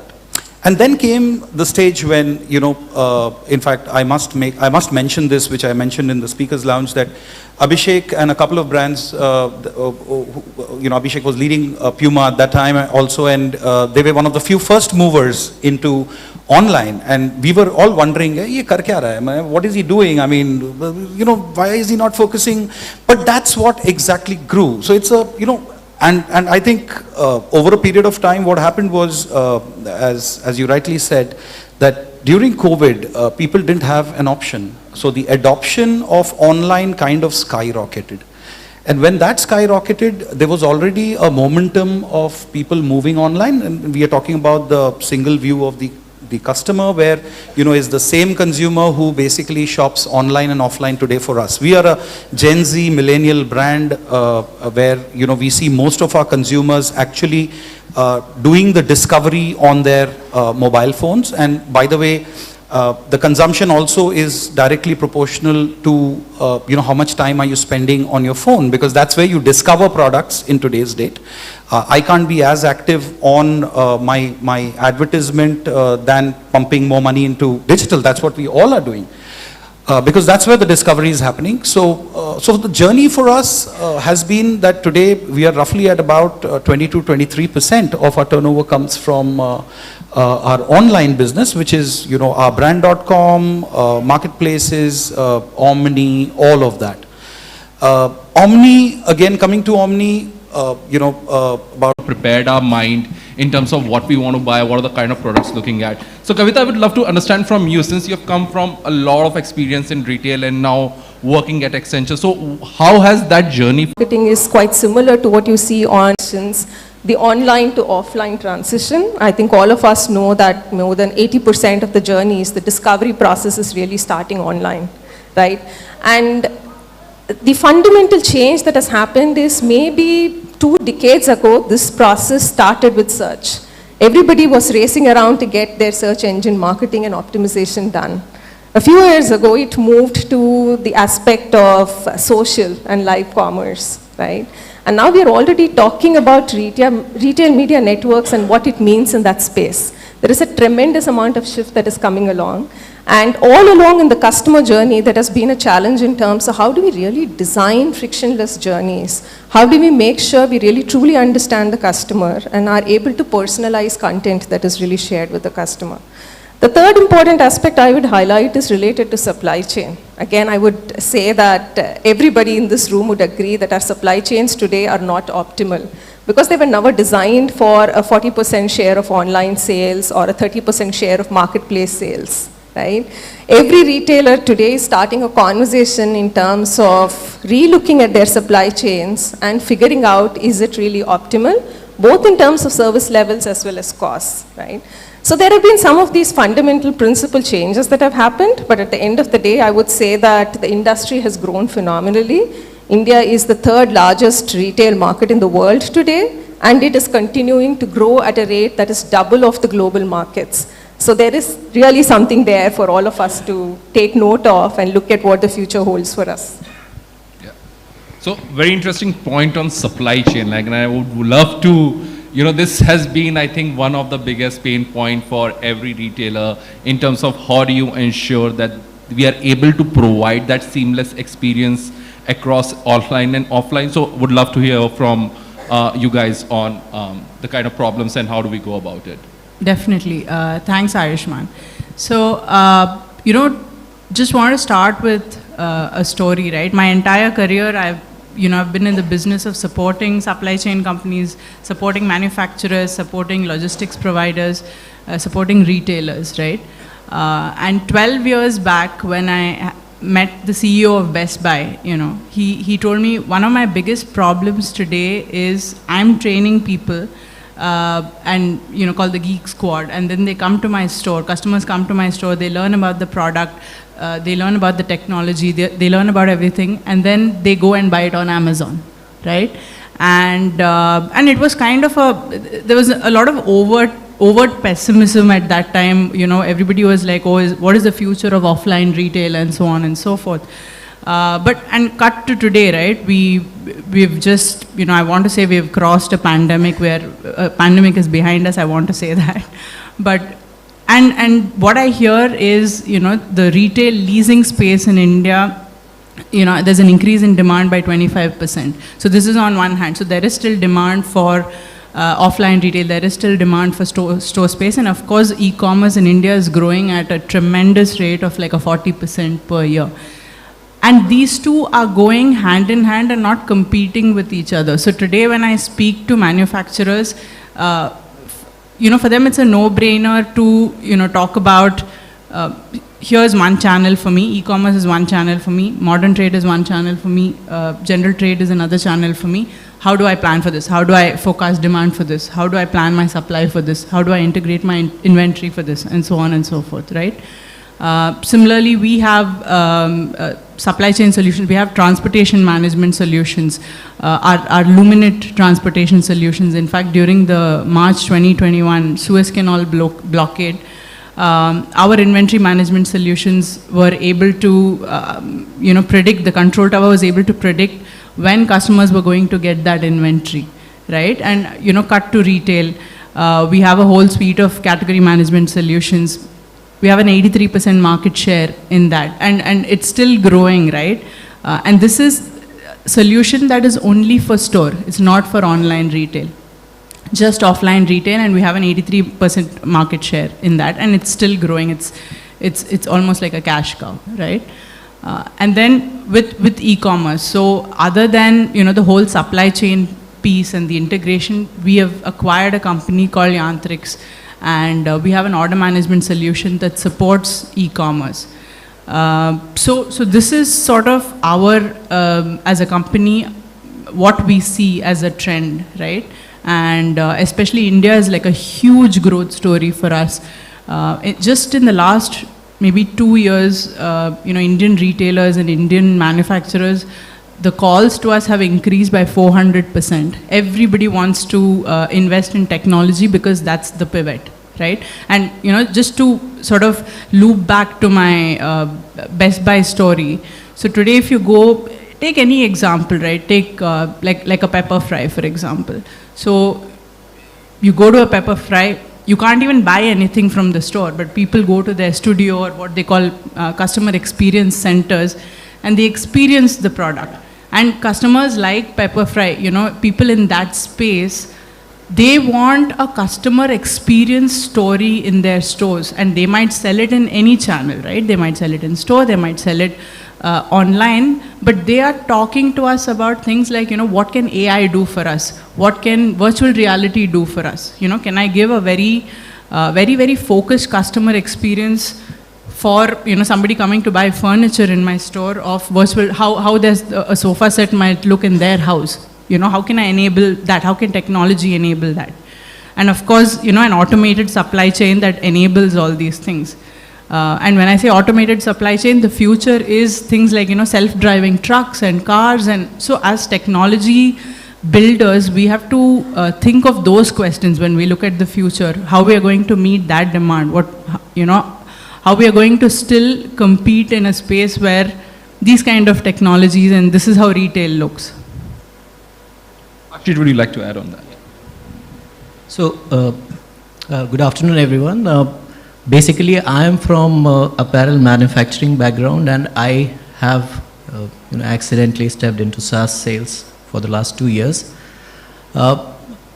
Correlating to all that has been said here, right? So, as a manufacturer, I used to manufacture a separate pool of inventory for offline and online back in the days when I started working, that is say 2007, 2015. So there's clearly been a journey when it comes to the online space and the offline space as well. Pre-2015, I think a lot of us were very, very scared to, you know, go and buy online until say likes of Myntra and Amazon came into existence. I remember ordering, you know, an Apple iPod look-alike back when I was in college. I received something that never worked, and then that was the end of my online journey until say 2010 or 11. right? That's probably when the other marketplaces started working, and slowly and gradually I gained the trust. So post 2015, and especially after and during the pandemic, my company, especially InCref, got a lot of boost in terms of retailers wanting to expose their entire inventory in their warehouses to the online sales channels, because at that point of time, that was the only avenue available for sale. And the way we do it is we are very, very real time, and you can essentially expose even the last piece of inventory. So that brings in a lot of efficiency in itself. That is one thing. That was where we got into workflow management for a lot of brands and multi-brand retailers in India. Second bit that we also do is today in the morning I was here in one of the presentations by BCG where the report was being released. So there was a talk about some trillions of gigabytes of data that gets generated in the retail space itself, right? So what do we do with that, trillions of gigabytes of data? We are putting it in Excel sheets and trying to figure out what to do, going forward. So there's another line of solutions where we again help retailers and brands optimize what is it that they should be buying, going forward and placing in their stores at a very, very granular level. One of the studies that Anshuman, our co-founder, he has moved to UK. He met a lot of brands there, and he's realized that everybody is still working on Excel, right? When you have so much power of computing available to optimize your entire supply chain, buying, planning, everything that you can do, right? So we are helping brands, retailers, one, optimize your exposure to online marketplaces, make it very, very real time, right? Because your sync times, etc., can make or break.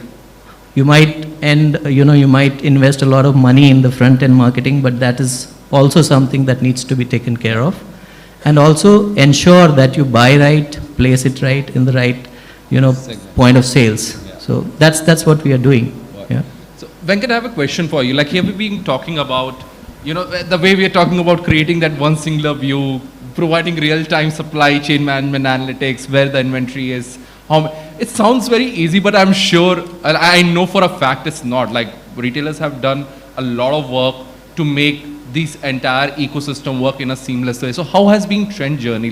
And considering you guys have a plethora of brands and large format store, having that online presence also is very difficult with that sort of product catalog. So how has been the journey for Trent?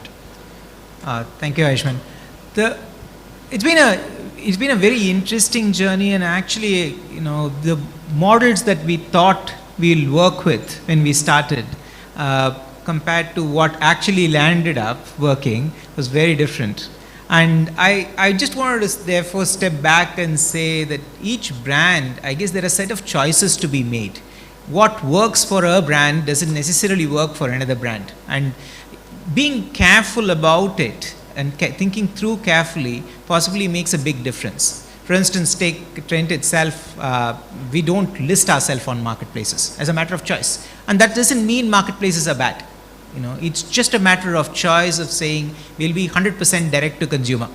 We do not want to sell anything to anybody other than the end customer. Now, that's not a small call, because there is so much argument to be had of saying you're missing out on reaching hundreds of millions of customers, at least in terms of awareness, if you don't present yourself on marketplaces. But there are the other side to that coin is you control everything. There's very little flex any intermediary has in terms of whether your brand is available, what products are available, what discounting is applicable, what promos, what presentation, whether it is listed or not. All of it is your problem, and it's not something which you are at the mercy of any intermediary. Or for that matter, we started with saying, okay, we should try click and collect. And there have been models which have worked very well in the Western world, where click and collect has been a big deal. It doesn't work, at least for us, it doesn't work in India at all. In fact, when we started it, we said people will come, we will create counters, we'll turn around and provide service, we anyway have physical presence and all of that lovely stuff. And what you figure out is if the customer comes, she shops directly on the floor, or if she wants to shop online, she wants it delivered home. She wants the convenience of it being delivered home. Yet another side to it is if you think about the challenges that we need to solve. Again, I think it's brand specific, and there are real challenges to be solved. Take the fashion space. Any global brand of any serious scale, 1/3 of it gets returned in the lifestyle space. 1/3. That's if you send 100 items out, 1/3 comes back. Think about, in the context of sustainability, ESG, what's the carbon footprint of this product that goes around in circles? And also, if we are trend following, and a lot of us spoke about Gen Z and being super clued on to what's happening, and they're very, very fickle in many ways. They're willing to change their mind at the drop of a hat, really speaking. Now, what happens to this product that comes back and needs to be reprocessed? What's the cost of it from an economic perspective? What's the cost of it from an environment perspective? And there needs to be solutions that we need to solve for as an industry, as players, as brands. So we've had some success, many challenges that need to be continued to be tackled. And lastly, I would point out, Ayushman, that keeping it completely seamless. So for instance, if somebody walks into a store, to be treating the customer ditto as you would treat online and vice versa, I think makes enormous sense, because from a data standpoint, the customer really doesn't care how she's engaging with the brand. And that synchronization, for instance, returns are a big deal. If you can get all returns to the stores, it's a big deal, as opposed to you having to pick one item at a time. It has a lot of cascading benefits. So in summary, I would say business models that go with, and the choices that we make alongside the business models are possibly as important as the technology choices that we make. Got it. And there's one topic which you're going to be exploring more on is the one thing which you mentioned, right? This seamless experience is very good for consumer, but it's also leading to a lot of wastage and creating a lot of ecological debt. And we've been talking about sustainability, like I think every presentation, every discussion which has happened this morning, we have talked about reducing our carbon footprint. But at the same time, just because we are providing this seamless experience and we are providing everything on the platter to the consumer, it's also in a way creating a lot of carbon footprint, and we are creating a lot of ecological debt about it, and would love to explore more. But on the data front, right, we have Supreet and Deepak here, would love to understand in terms of how you guys have seen the overall consumer behavior from the data point of view, right? And how has that journey been, and where are we progressing towards? Absolutely. Thanks, Ayushman. And I'll pick up the cue from what Venkat just mentioned on data, right? I mean, the whole customer. So there's this term that we coined, which is phygital, which is basically a combination of physical and digital, right? So we've heard a lot of people speak saying that in the earlier days, let's say 10 years back, probably most of us were in school. I think I was in college, So what we see over there is that, it was very specific to certain sectors, certain categories, right? You probably would not think about, having to buy an apparel online. But as over the years, there's a complete, you can say, there's just absolute mirror between the kind of categories that you would shop online or offline. They would actually be seamless. So you talk about whether shoes or apparels or even grocery for that matter, right? These were categories that we used to see earlier where you would want to actually touch and feel and then decide to go and make a purchase. But that's not the case today. So clearly the customer is changing. They expect one to, be there across any channel, and they're here to kind of experiment it and actually go forward for it. So we clearly, from a data standpoint, as MasterCard, we see a lot of customers today who are actually present in both the physical as well as the digital space. It goes seamless across categories. That actually gives us insight saying that there are more and more categories that can actually be there more on the digital side as against where they are anyway very strong on the physical side of it. So clearly, I think a very interesting space, and you'll see more and more of it coming in. Yeah. Sorry, Deepak. Okay. If I tell myself that I'm a retailer and I have an online, offline, connect with customers, and people come either to my offline store or they come to my online store, so as a retailer, I'm by and large neutral, because I'm primarily interested in driving more sales. Okay, that's really how I look at it. Now, as a retailer, you know, today when we fast track and we try to put ourselves in our present ecosystem, you know, it's less about me thinking about that it's an online, offline business, but it's more about me thinking that the customer journey is non-linear. Okay, so I have to think more and more about the customer and less about the business. You know, it has to be a very outside-in perspective. So I have to constantly understand that, okay, what are consumers really doing? Okay, are people coming to my online store? If these people are coming to my online store, what kind of product categories are they indulging in? What kind of order values are they doing out here? You know, what is the data telling me that, okay, these kind of customers are purchasing goods at a particular price points and they're showing adoption towards certain product categories. Now, the same customer or maybe a different customer, when they come to my offline store, okay, what kind of products are they purchasing there? You know, the data will give you some insights and understanding, and you have to just go out there and really commit yourself that, look, I will look at the data. You know, we've seen organizations where the data is sitting in the systems, but they just don't look at it. You know, so one discipline or one measure we say that really care about the insights which are there in your CRM systems. Okay, get people to decode that. Yeah, because through that you will pick up a lot of learning.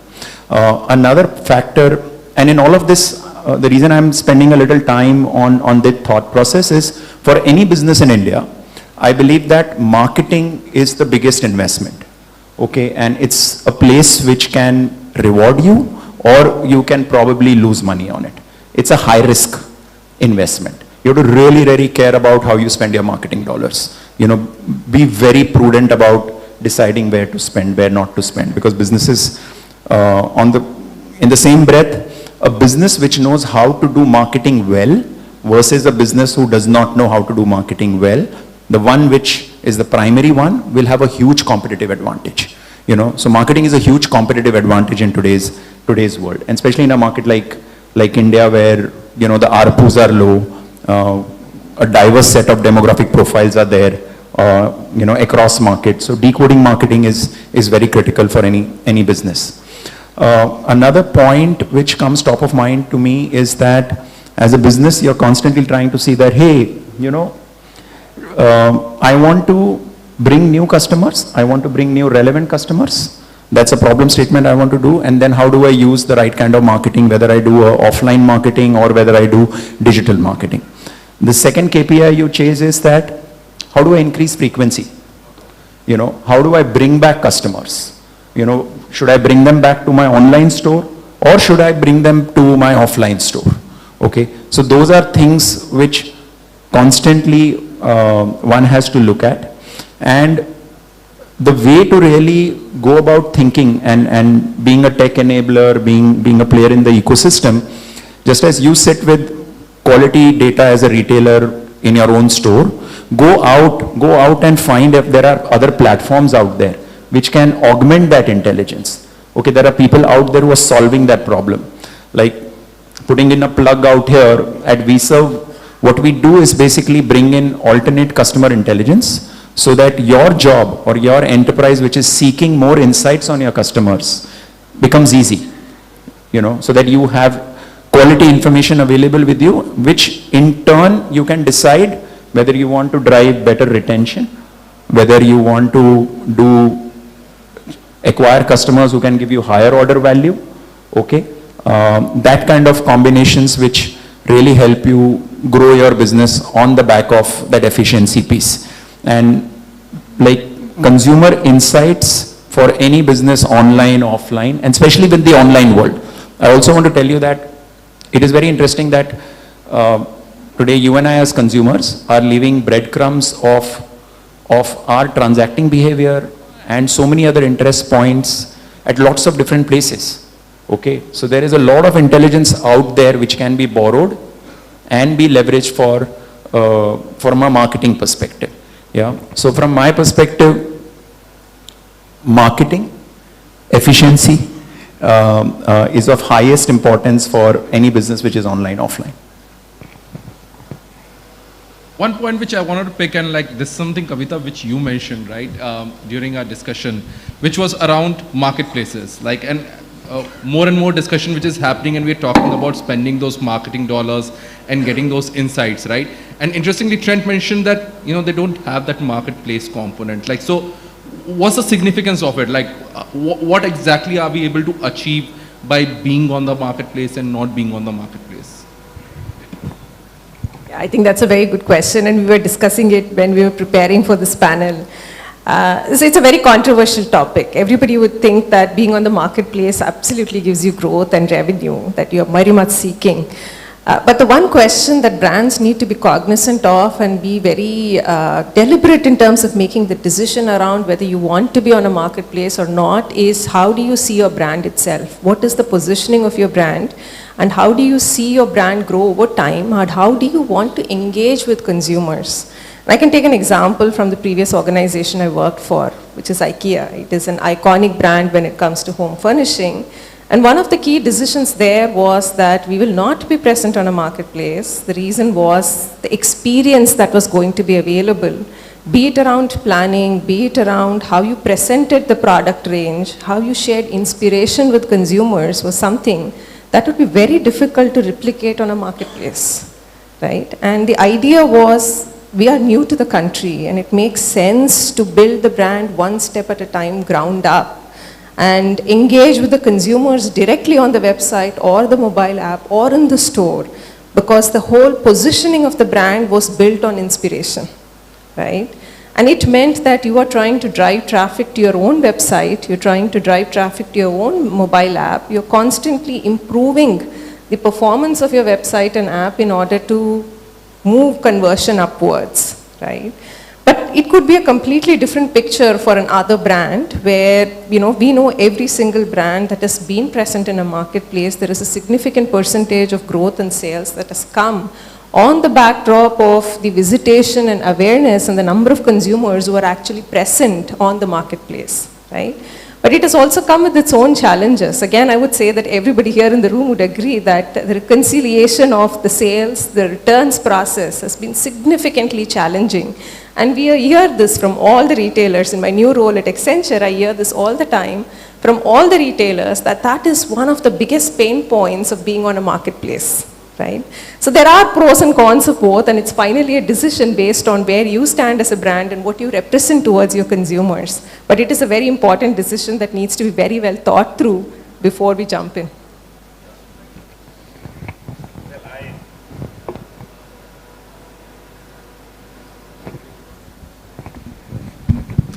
Well, I think whether to be on a marketplace or not, it's very simple, in fact.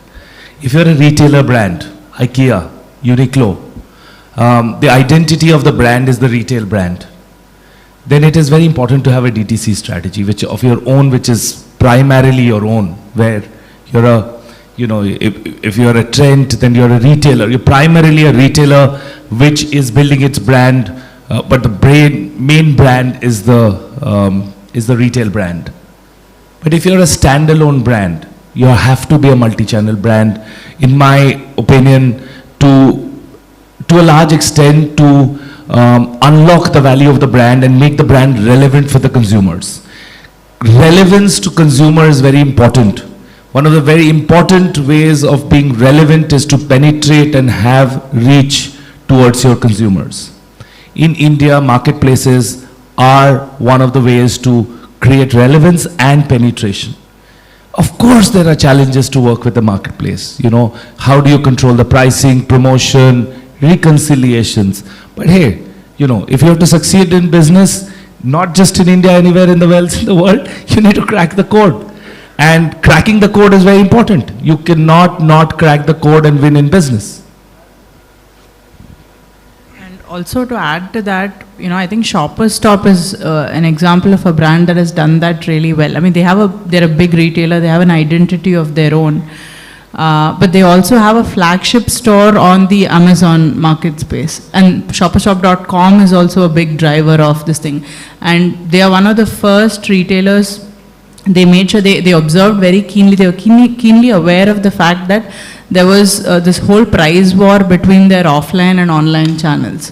And they made sure to standardize price across. So if it's discounted everywhere. So they're one of those who are in both and who've done both well, even though they're a big retailer. Yeah, and Begit, that's what, like, I think she put it very beautifully, right? Like, at the same time, I understand, like, what trend gets is also the brand name which can be present like an Amazon or on a Myntra having like a special store.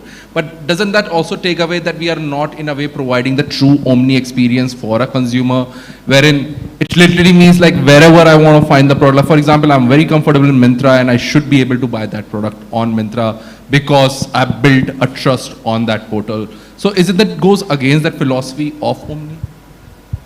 I think it's not working. Or it is. Thank you. I think Abhishek put it quite well.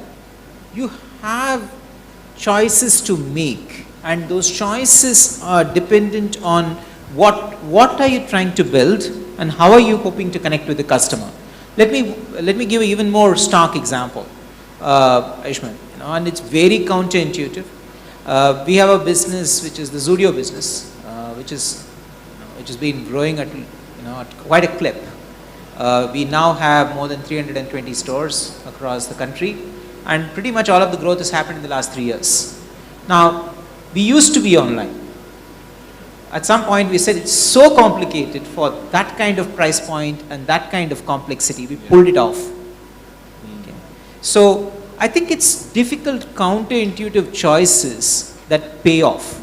Now if you're a brand, which is not a retailer brand, I quite like that phrase, and you want to have reach, you have possibly no choice but to be distributed. On the other hand, if you are a retailer who also is a brand, I think you have a lot more power in your hands and the ability to reach yourself. For instance, Kavita talked about IKEA. It's their own product. They don't sell for all practical purposes any other product. Zara doesn't sell any other product. It's part of our business as well, as it's a joint venture.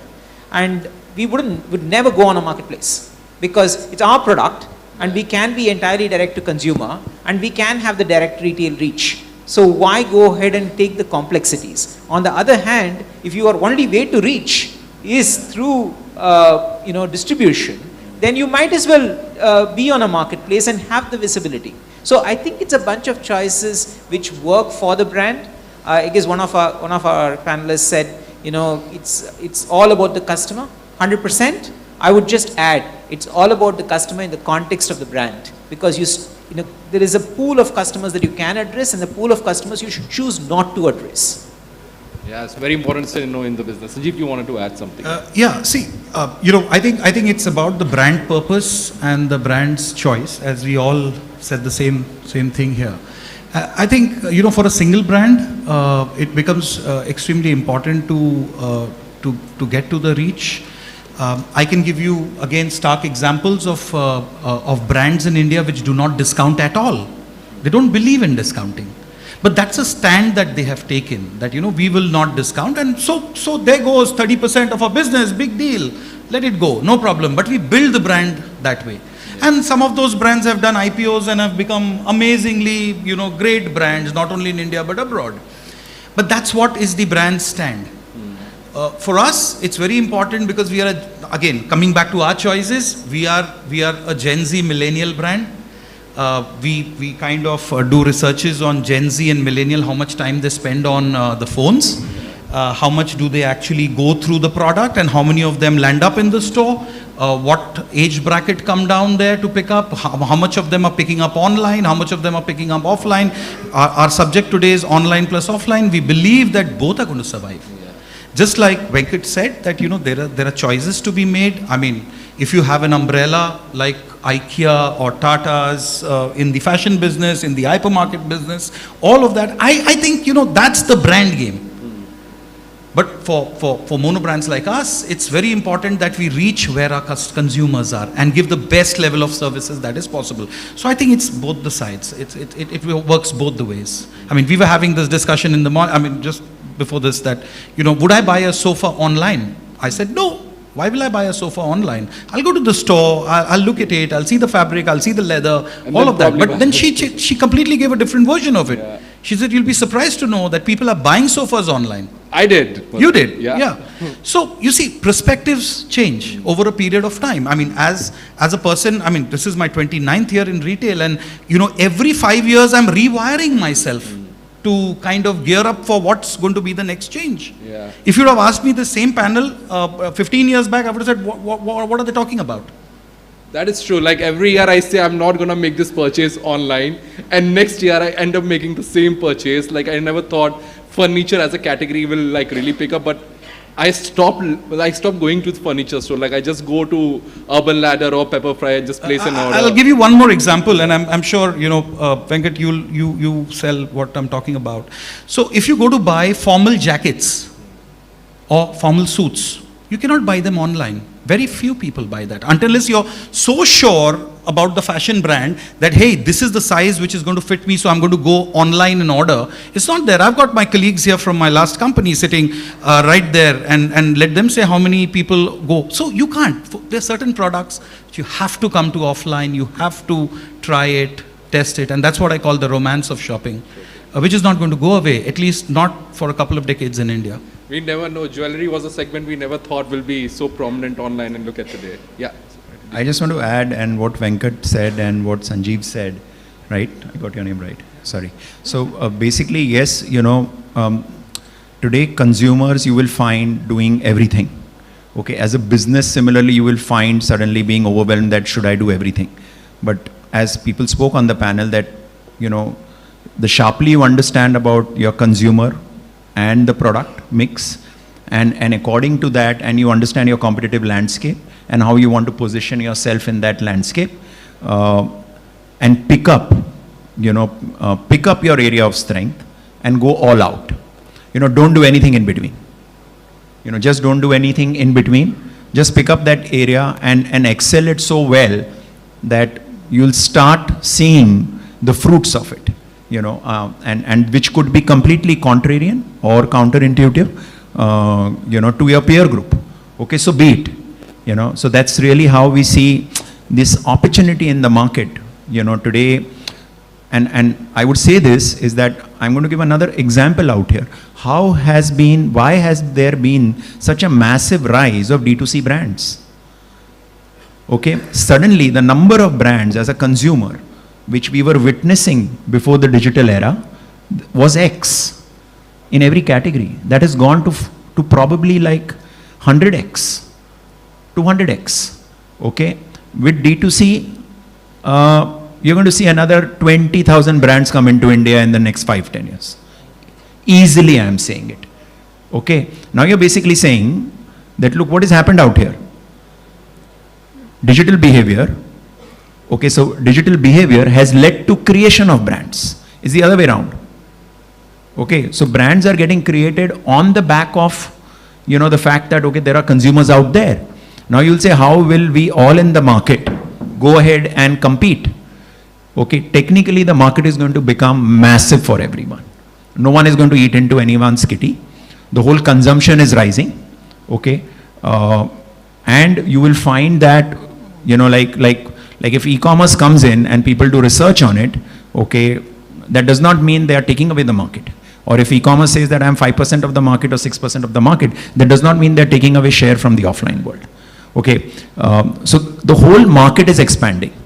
Offline, online, everything is expanding out there. More brands are coming. Consumers, in all of this, you could also say, because of unlimited supply of brands, the consumer is having unlimited demand for brands. You know, it's the chicken and egg story. At one point of time in my wardrobe, I had only probably, when I looked at my shirts, I would have probably only 3 or 4 brands. Today, if I open my wardrobe, I'll have 15 different brands. Yeah, the visibility is increasing. So as a consumer, I am consuming 15 plus brands and I have appetite to even experiment more. Yeah.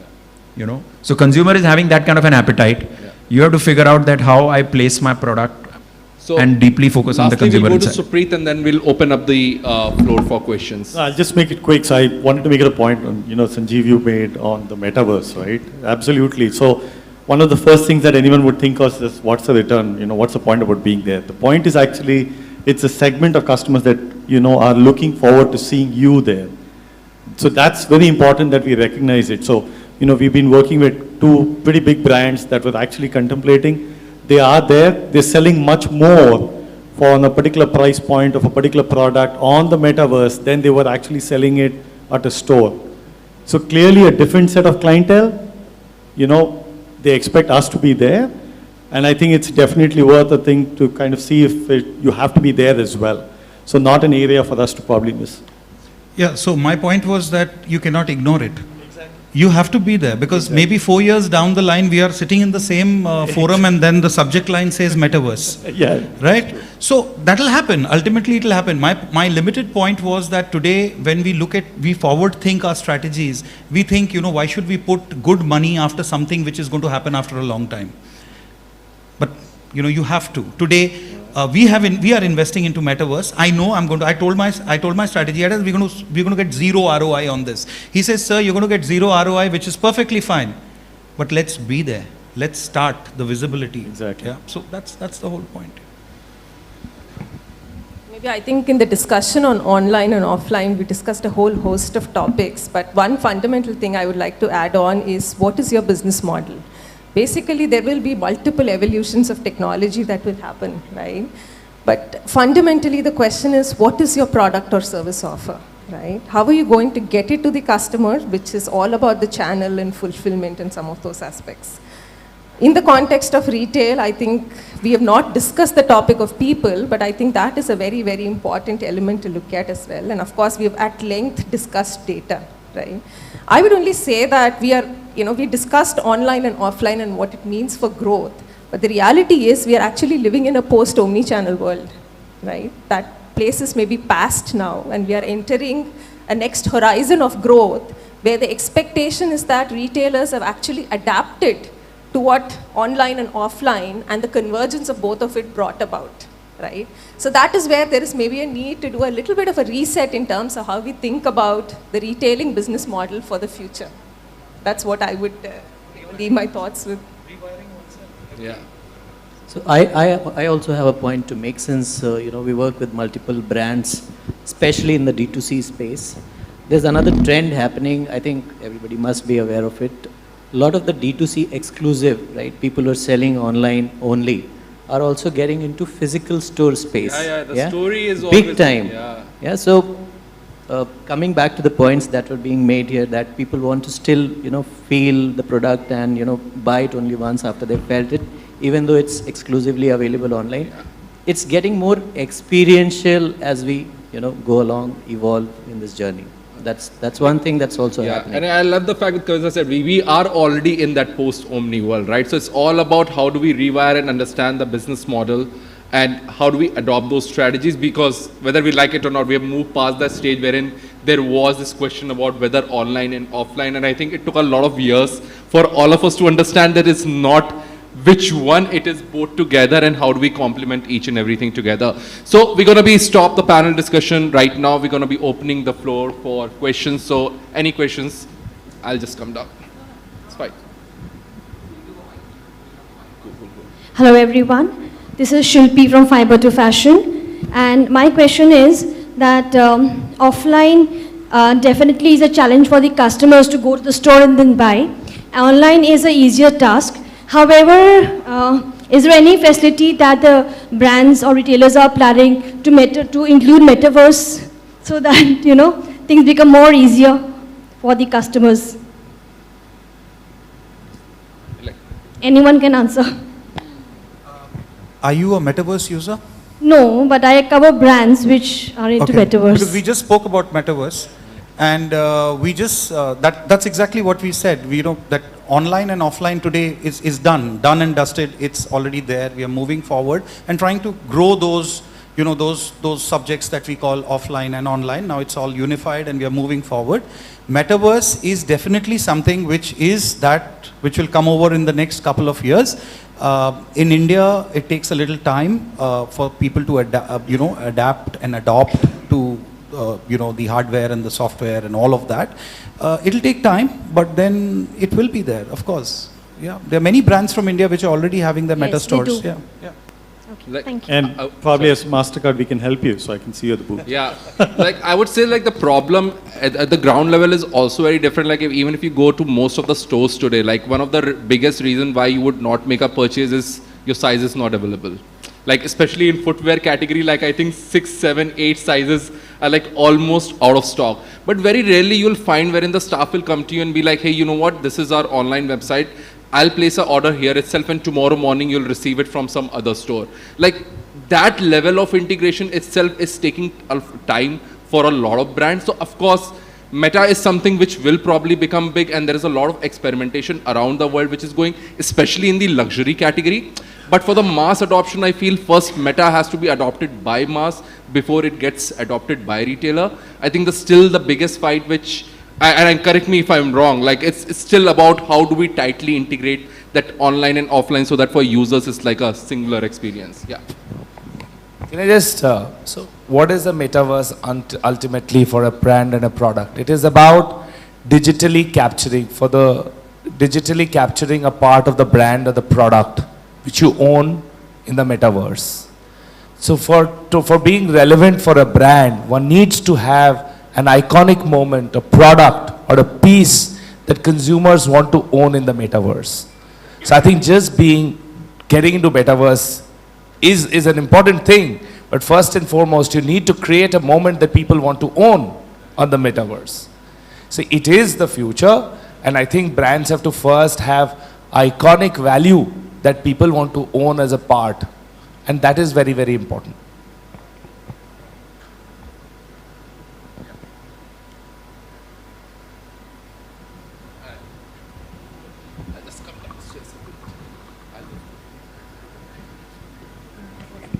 Hello. Hi, this is Digvijay from Prima. The question is, when we are talking about omni-channel presence and omni-channel retail growth, we see a lot of offline companies or standalone or private labels going online and in the marketplace. However, we don't see major players like Amazon or Flipkart setting up their offline stores. So why do you think that is happening, and do you think there is any change that is going to happen likely in the future? Like I mean, I can start in, Kavita, if you want, you can go for it. Yeah. So, by the way, actually, Amazon does have stores. I mean, in India, they're yet to set it up. But if you see in the US, for example, they've set up stores in a big way. So they clearly see the need to have a physical presence. And, a lot of their new acquisitions and all that they're doing is also in the space where they want to actually increase their footprint in the physical space. Yeah. So we'll see that happening here as well. May not necessarily be in the same size and shape which we see overseas. Yeah. Right. So I'm talking in the context of India as a market only, because we saw Patanjali growing from zero to $1 billion dollars company. However, players like Amazon and Flipkart are still to start their offline stores in big manner. So again, the question comes in with whether they will be entering and whether they will be listing their private label so that the customer can look and feel at their product. Yeah.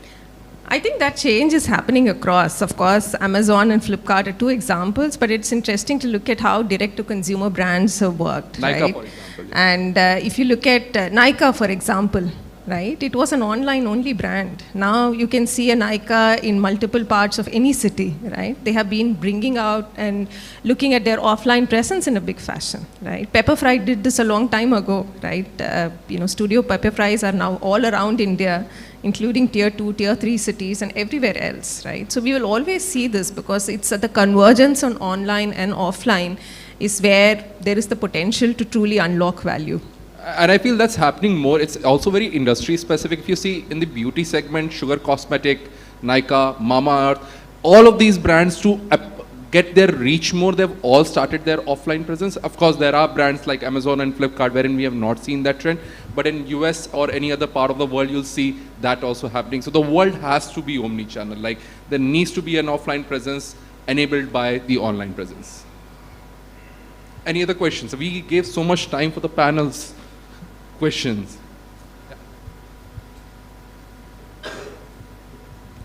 I think I have a comment on this discussion just now on the offline presence of the brand. it's not just about the offtakes that you will get from the offline in the journey of a brand. Sometimes you decide to have an offline presence purely because the brand experience that you provide over there is great, and therefore you have certain brands who will be present at airports sometimes, then they will shut the stores, then they will have, you know, presence in certain prominent malls and they will shut those stores, because they're also creating brand experience of their brands and creating awareness, you know, in the early stage of their life. So I'm not sure if there is an exact formula, but I think it is about brand's life journey, it's about what's happening in that market and where the audience is and the business model. Yeah, I think it goes back to your point, Kavita, just in terms of what the business model has to be. Yeah. Any other question, guys? Yeah.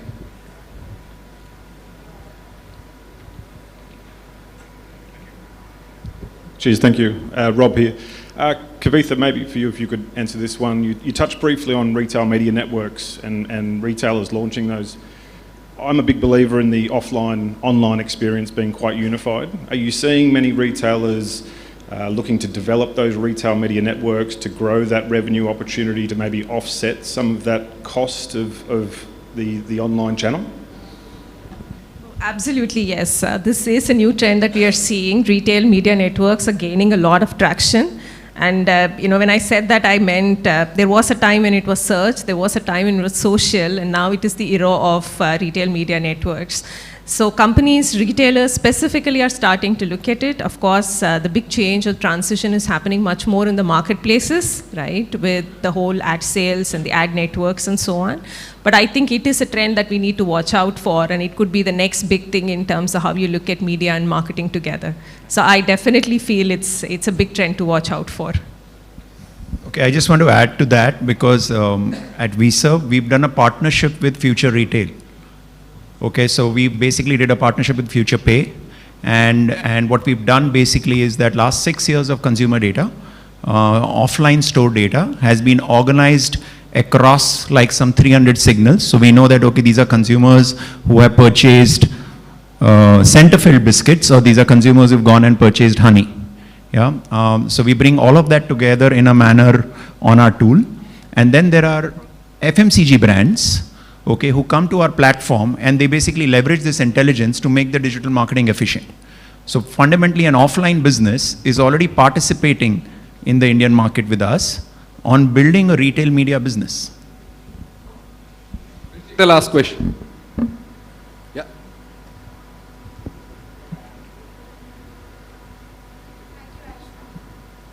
So hello everyone, I'm from Zeno. My question goes to Abhimanyu. Abhishek. So Abhishek, I just wanted to understand that these days omni-channel retailers are facing a lot of challenges, right? So with respect to Puma, what is the biggest challenge you guys face, and what do you do to overcome those challenges?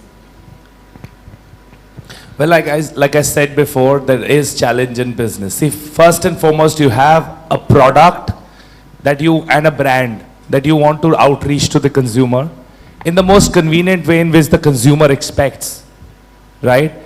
And the biggest challenge is to just enable this convenience in the most profitable way, right?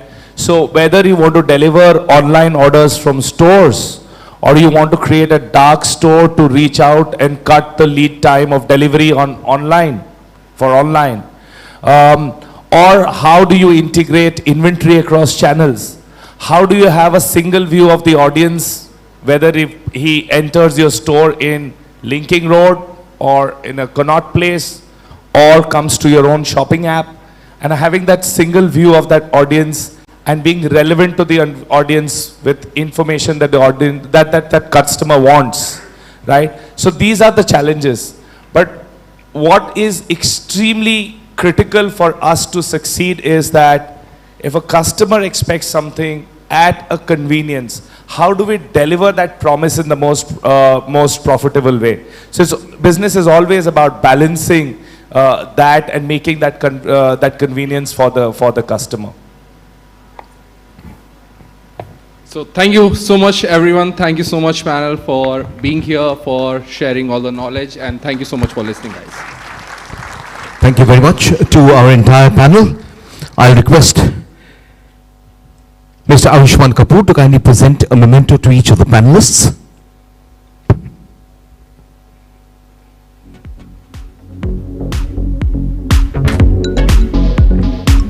Anuradha Sivarajan.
And Mr. Venkatasalupi.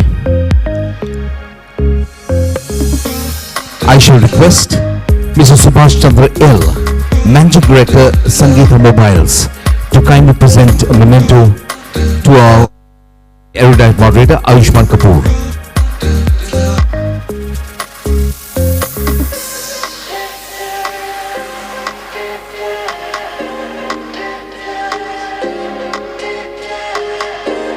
Okay, we're going to have a nice group photograph of the entire panel.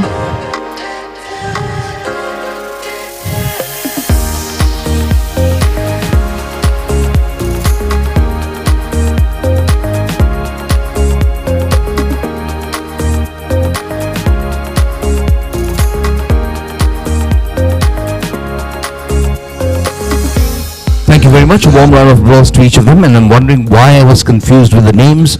We do have an Ayushman and we have a Khurana as well. So that's why. Okay, ladies and gentlemen, we move into our next presentation. It will be a presentation on INCREF, powering omni-channel retail through inventory and supply chain efficiency. And to make the presentation, we have the Business Head India, Next SCM Solutions Private Limited, INCREF, Ashish Chaturvedi. And Ashish has already been on stage, so I'll invite him back to join us on stage to make the presentation.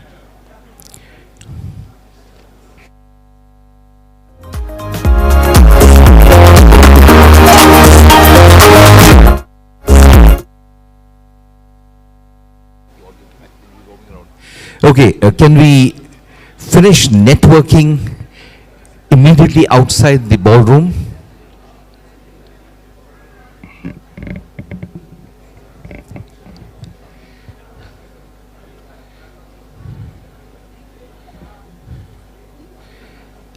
Ladies and gentlemen, please do take your seats, and if you wish to network and exchange visiting cards, may I suggest as a courtesy to our next speaker, you do it outside the ballroom. Thank you. Some IT help, please. Sorry.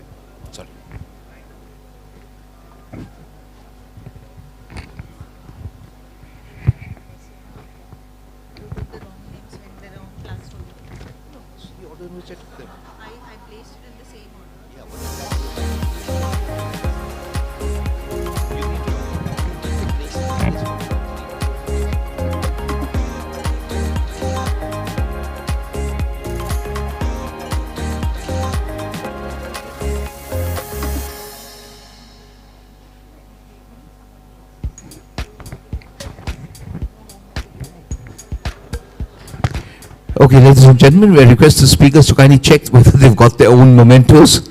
If you haven't, please contact us. We will exchange them with those who haven't.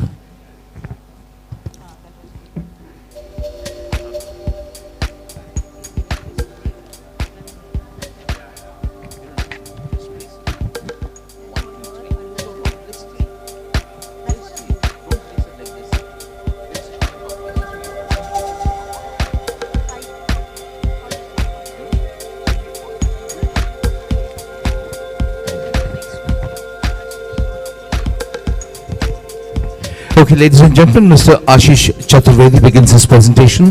May I request you to kindly settle down. Thank you.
Shall I?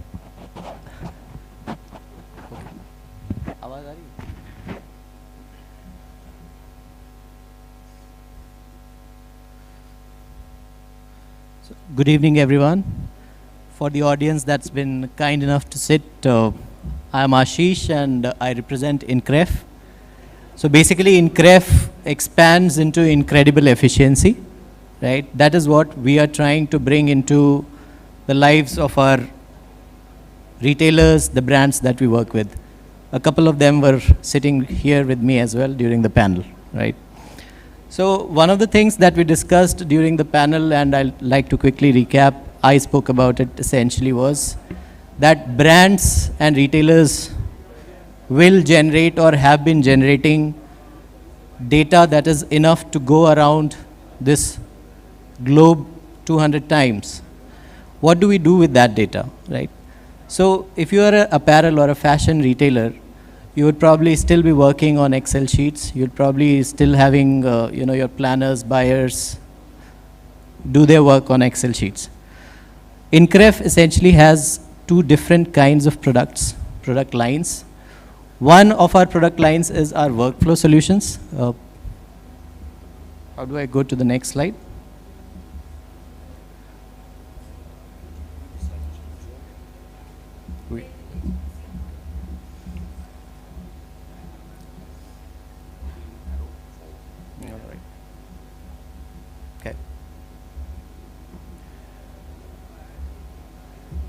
Right, so this is a list of our complete suite of solutions that you see on the screen right here. So the first solution that we have is our merchandising solution. What it essentially does, if you're a brand or a retailer, we take your data from the past 18 months, we load it here, and then we do some corrections on that data. What do we correct? We correct it for underbuying and overbuying patterns, right? So underbuying is when you essentially bought something and it ran out of its planned life cycle even before it was supposed to. That's underbuying. Overbuying is when you bought something and you had to liquidate it heavily. So we do that, and then we give you something called OTBs. You buy against those OTBs, and then we do optimal store allocation. The way we are different, one of the questions that always gets asked to me is, how are you different to the other merchandising tools available in the market? So first of all, we start essentially by consuming your data and correcting it. We do something called true ROS, true rate of sale. And then based on that true rate of sale, we do attribution of your product. And depending on the plans that you have for your next year, etc., next season, we give you something called OTBs, using which you can essentially buy and then distribute those products. Once your product starts selling in the market, my tool still does a daily level analysis. It sees your sales and inventory. And then it recommends, if you've placed something incorrectly in a place, you should pull it back and resend it to a store where it has the potential of performing better, or similar styles are performing better there. So that's about my merchandising solution. The second bit of products that we have is our warehouse management system. Now, Incref's warehouse management system is one of the most simplest to use. We've kind of optimized it for your warehouse operator to use it very, very optimally. How we do it is we serialize every single bit of inventory that enters your warehouse. So your inventory accuracy, one of the problems that usually gets talked about in most of the D2C events is that how do I capture the truth of my inventory? Using my WMS, where you serialize every single piece of inventory that enters your warehouse, you essentially capture this truth of inventory 100% accurate.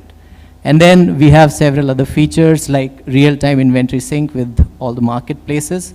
And because it is real-time, you essentially do not need to maintain any buffer inventory, which is your blocked capital that goes out of the system. So you expose every single piece of inventory that you have available with you for sales, whether it is online channels or offline channels. Both your B2B and B2C channels have the single view of one consolidated inventory, right? And then we have recently launched our newest offering, which is our O2O, or the offline to online, the theme of our discussion right now. So what we are doing here is we are again taking all your inventory which is available in your offline stores as well to expose it to the online sales channels, right? This tool comes built in with order routing and splitting mechanisms, which is one of the important features to have if you are fulfilling from multiple locations in your business. And then it has various other features that are essentially required to be there in the O2O, right?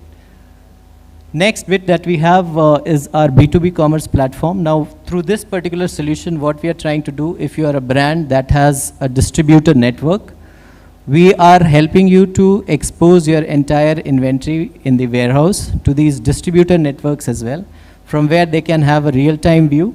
And it kind of becomes a B2B commerce, similar to what you have an Amazon or a Flipkart where you go and order, your distributor can come and order, looking at the inventory availability through this particular solution. Again, all the updates, inventory updates, etc., happen in the real time. What is our value proposition essentially, right? So Incref's value proposition is 100% inventory exposure, accurate inventory exposure, and 100% inventory accuracy essentially because we are serializing everything.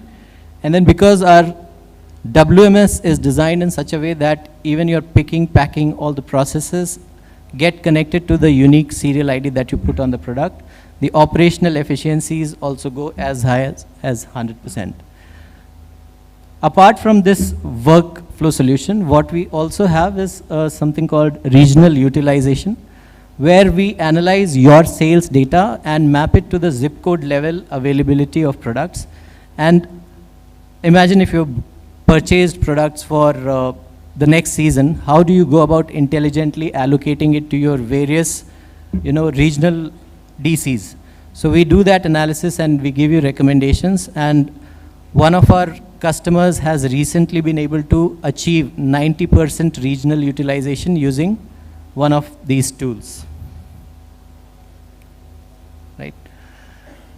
What are the capabilities that we bring to the retail business? So we are helping you grow X to 10X, right? Data-driven strategies and actionable insights.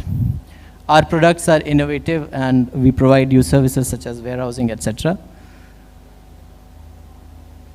Our technologies are specifically geared towards enhancing the retail experience that your end consumer has. We offer you cost efficiencies, right? So our products bring in a lot of cost efficiencies in your overall planning, buying, distribution, warehouse management. And all our solutions are SaaS, and we are an API first company, so the implementation timelines and deployment is also a breeze. Some of the marketplaces that we are integrated with. So this is about our Omni or WMS solution. So we are integrated with most of the primary marketplaces that are there in India. These are some of the testimonials, the values that we've delivered to our clients. We currently work with almost all the large brands and companies in the world. This is our co-founding team. We are here at the booth in the beginning of the show itself. So if you want to find out more, please do visit us. We'll be happy to take any questions from you. Thank you. Thank you very much to Mr. Ashish Chaturvedi. Thank you so much for presenting for that presentation. Ladies and gentlemen, please contact Ashish and his team at the booth outside in the exhibition area. I'd now like to invite our next presenter, Mr. Charandeep Bandyopadhyay, Vice President Engineering, Product Development, Blue Yonder. Mr. Chandradeep Bandyopadhyay, Vice President Engineering, Product Development, Blue Yonder.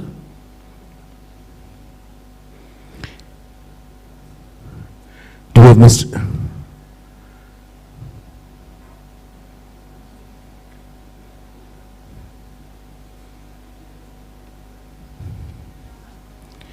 Ladies and gentlemen, Mr. Chandradeep Bandyopadhyay.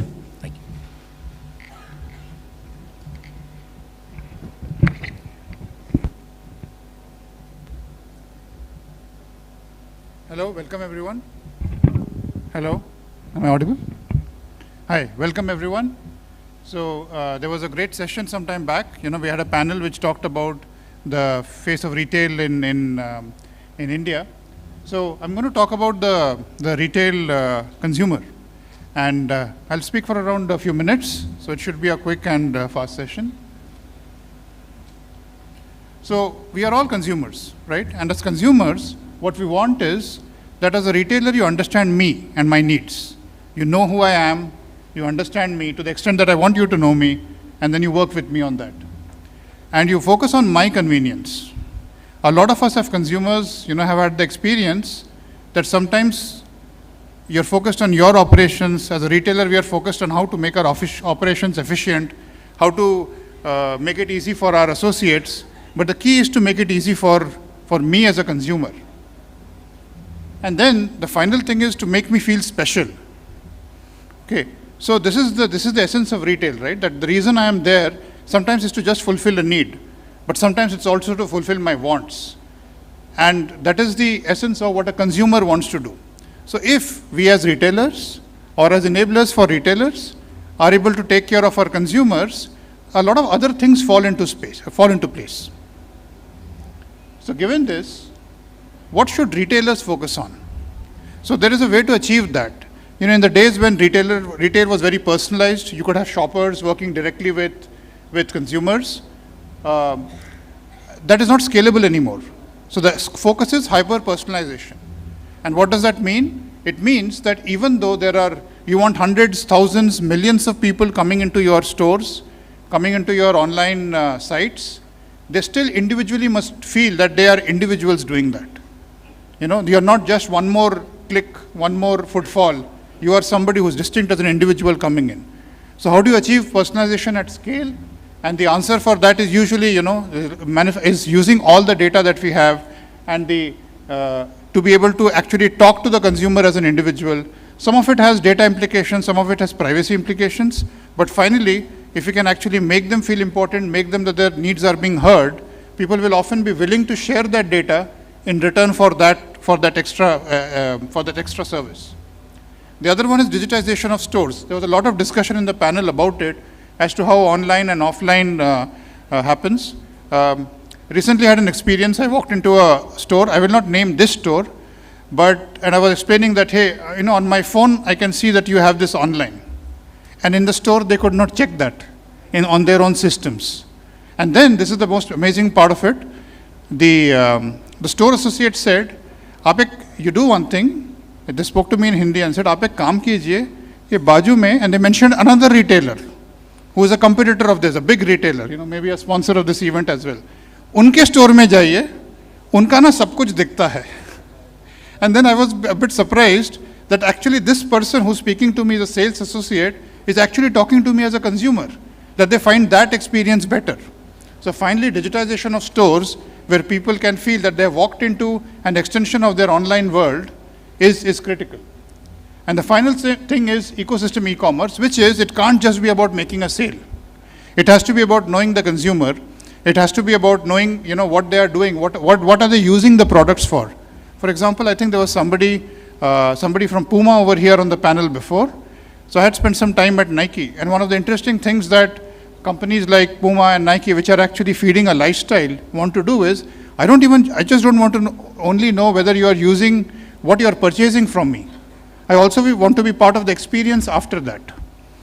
Like, should I have an event where I organize a marathon and where I invite you because you like to, be participant in all of this. So that's part of understanding the whole consumer. So finally, so these are the things. We talked about what the consumers want, and we talked about what retailers should be doing.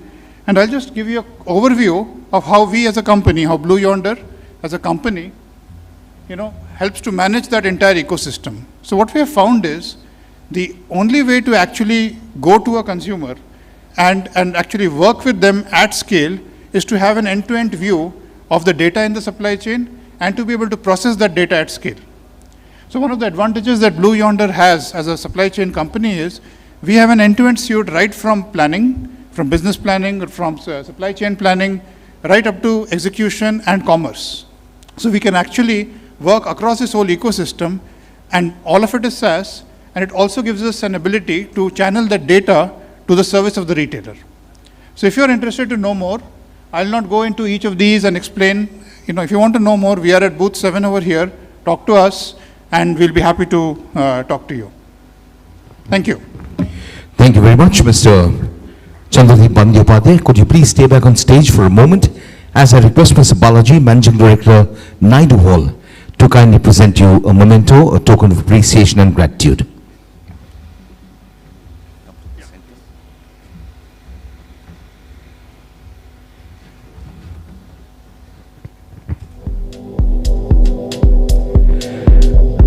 Mr. Chandradeep Bandyopadhyay. Thank you, Mr. Balaji, for doing the honors.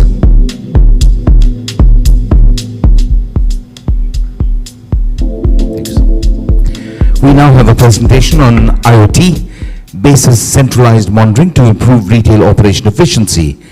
And to make the presentation, we've got Mr. Pankaj Zawar, Managing Director, Integrated Active Monitoring Private Limited. Please welcome Mr. Pankaj Zawar.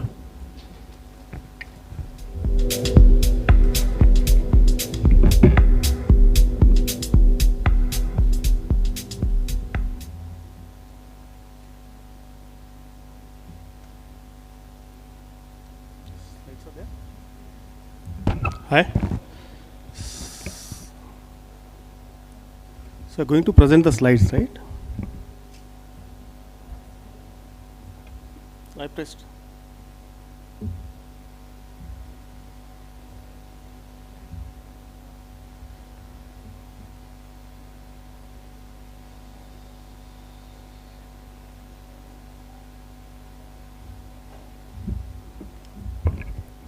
Hi. Good evening. So I'm Pankaj Zawar. I'm going to help you out hypercharge your retail operations, retail operational efficiency with centralized IoT monitoring. Okay, so I'm going to talk on how operational efficiency can be achieved, with centralized monitoring. So India growth story, I don't have to tell, and retail definitely is going to grow as India is growing. There are lots of discussion happened in this room from online, offline, but we are clear that online to offline and offline to online is going to be a mantra of growth, because everybody from online wants to go to offline also. The next level of growth is happening in tier 2 and tier 3 cities, because that's where the growth is in India. Definitely with these all growth, organized retail is going to face lots of issues in the form of operational challenges. Managing operations, manpower in tier 2, tier 3 cities are going to be a big challenge. You cannot train each and every staff as you want. So definitely the operational challenges are going to hamper the retail growth. That's what we see. The current challenges which we have observed everywhere, lots of systems which are installed, maybe like CCTV is installed or some other equipments are installed, but they are not at all working. They are not at all functioning. 30% of the stores, fire alarm system itself is not at all working, which is a big concern from the perspective of safety of the customer also. Lack of standardization. As you grow, you are opening too many number of stores, you are installing multiple systems by multiple vendors, and that too, the systems which are of different make and model. Energy is biggest concern because today you need to give a good experience to our customers, and AC and lighting is very important. However, 15 to 20% energy is getting wasted just because of it's not properly managed by your employees. You don't have any information available about your customers in terms of how many customers are coming to my store, where they are going in a store, what's the footfall, what's the conversion ratios, which are not accurate. Right now, all this information is provided to you by store managers or maybe a regional managers as a perception. No actual data is available. In fact, as you are growing across tier 2, tier 3 cities, definitely the insider theft is going to be a big challenge. Along with that, the inventory which is going to get again shrinked as your number of store increases. So to overcome these challenges, I am, as a company, provide solutions and services to make retail safe, secure, and efficient. So that's what we do, how you grow, and we manage your operations in a back end from our 24/7 command and control. So to do this, we provide a multiple solution under a single umbrella. So you have a single vendor who can manage all of your operations in the back end, and you focus on your growth across India. So we provide a design consulting so that whatever systems which are installed in your store are designed to be monitorable, which means I can monitor each and every equipment, and they are standardized so that you have a single solution or a platform which can be centralized monitored. Each and every system like CCTV, intrusion alarm, or fire alarm which are installed are centrally monitorable. So you know what is working, what is not working, and you can make effective use of these systems. People counting, which is another great solution which you helps out to find out customer footfall coming into your store. You don't have to count by your security guards, but automatically it gets counted, it gets integrated with your cell or a POS system, and you get a conversion data, which is one of the main metrics to measure your efficiency of the store. Heat map, dwell time is another case where today the retail real estate cost is quite high, so you know where your customers are going, what is the hot spot. Age gender analytics will help you out to find out customer touch points. You can create your strategy with the data. Environmental monitoring, because the customers are going to visit your store to get experience, and definitely if the environment in the store is not right, they will not get what experience they are expecting. So we provide environmental monitoring solution which is centrally monitorable. Energy monitoring and control, because definitely you have to look at your bottom line. So where you want to save, and you can save almost 15 to 20% of the energy by controlling it rightly with the scheduled based control. We provide 24/7 monitoring services. So e-surveillance, which is one of the key drivers which are adopted by BFSI and banking industry a lot. Almost 80 to 90% bank branches of all private sector banks are getting centralized monitored by third-party monitoring agencies like us. So we provide these whole services as a 24/7 monitoring to a retail also. We use existing CCTV cameras for auditing purpose, so you don't have to go or send your people for doing a physical audits. We do a planogram compliance again through a CCTV. So use existing CCTV to find out your shelves are empty or not, products are kept in the right locations or not.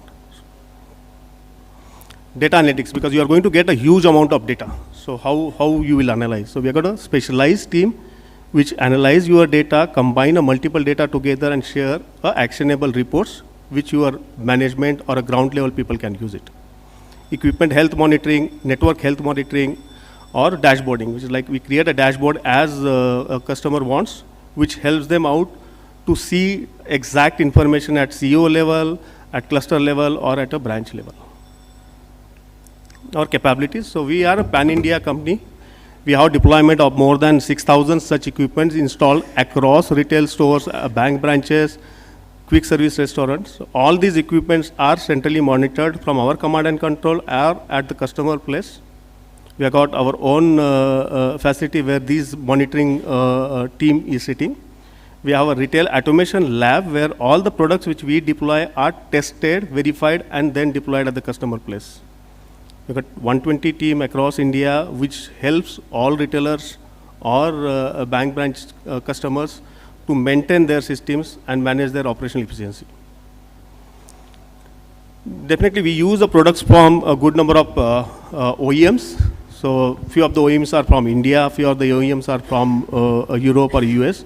We combine all these products together and form a single basket of products which are getting deployed into your retail store to make them efficient. These solutions are installed at almost or most of the big retail customers. Here the number shows the number of stores where these systems has been deployed, and they are monitored centrally, and actionable reports are generated on daily, weekly and monthly basis. So by deploying these services, definitely you get full control on your business from operational perspective, which is very important, because as you grow, these costs or these losses are going to kill your bottom line. So thanks a lot. We have a stall number 10 here. So let's make the retail safe, secure and efficient. Thank you. Thank you very much to Mr. Pankaj Zawar. Thank you so much for the very insightful presentation. Ladies and gentlemen, we now have a presentation on digital transformation in retail by QBuster. Digital transformation in retail by QBuster. I'd like to invite Mr. Varun Thangri, Chief Executive Officer QBuster, to take us through the presentation.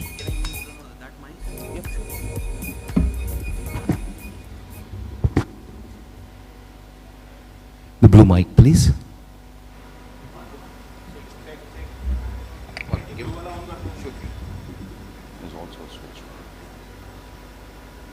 Check, check, check. So yeah, I'm going to make this a little informal, because yesterday when I was given this task, you have to present about your company. So there were two presentations that I made. One was very formal one, which had all those typical corporate slides. But then I thought that we are in Mumbai and we are all Bollywood people. So I think it will make a lot more sense if I give you a presentation in a lot more Bollywood style. So I'm going to tell you my story of QBuster in a very, very filmy style. So who we are? सारा शहर हमें QBuster के नाम से जानता है. So we are a point of sale, full stack, Android based, ERP ready point of sale solution. And we empower your outlets. We give you a point of sale software which you can use to manage your inventory, your khata, your online dukaan, your customers, your CRM, your loyalty, all combined into one. So it's a super app called as QBuster, जैसे कि सारा शहर में जानता है इस नाम से. Let me tell you my story. कहाँ ये from where we started and where we have come so far. So we started in 2012. Then we worked our ass off, and in 2015 we got acquired by Zomato. So we were a restaurant-based point of sale application back then. We got acquired. Then in 2016 we restarted our entrepreneurial journey with QBuster, and then again for next 6 years we kept on working really, really hard. And then in 2022 June, we finally raised our Series A round, and as Babura would say, "Uthale re Baba." So we raised our Series A round, which was by the prominent investors like Chirate, Umidar, Flourish, and it was perhaps the biggest Series A round for a POS software company in India. Let me just tell you a little more about the product. So we are a really feature-rich, heavy on product. Things like billing, inventory, khata, online dukaan, CRM, loyalty, you name it, we have it in the product. And perhaps once you start using it, you will not have to look beyond anything else. काफी फैला business है, so I can tell you that we have been across almost 80-90% of we cover 80-90% of the retail industry. There are a very specific use cases which we don't do, but except for that, if you have any kind of a business, QBuster is definitely what you can install, and it will always solve each and every use case for you. why Qbuster? As Anshuman would say, कि क्यों देखना है गन्ने के खेत? So why Qbuster? You already have so many amazing companies in point of sale. So there is a famous dialogue in Diwar. So when a Windows guys would say, मेरे पास cash drawer है, printer है, scanner है, सब कुछ है, तुम्हारे पास क्या है? So the answer is, you have Qbuster, because reason being, it is all combined into one stuff. You don't actually need to have so many devices for so many things. You just actually use Qbuster. It comes with a lot of amazing Android-based devices. You don't need big desktops, big scanners, big printers. You can just use Qbuster out of the shelf on Android-based devices, and it also works with your point-of-sale credit card, debit card machines that you already have in your store. So Paytm machines, Spinelab machines, you can actually use Qbuster directly on them, and it will work as fine. So this is a small video that I want to show you. When I say that I'm going to save lakhs and crores of rupees for you, this is exactly what I meant. So this is the Earth Rhythm store. How will I go back? How do you play this? Good. There is no sound in this. Okay, I'll become your.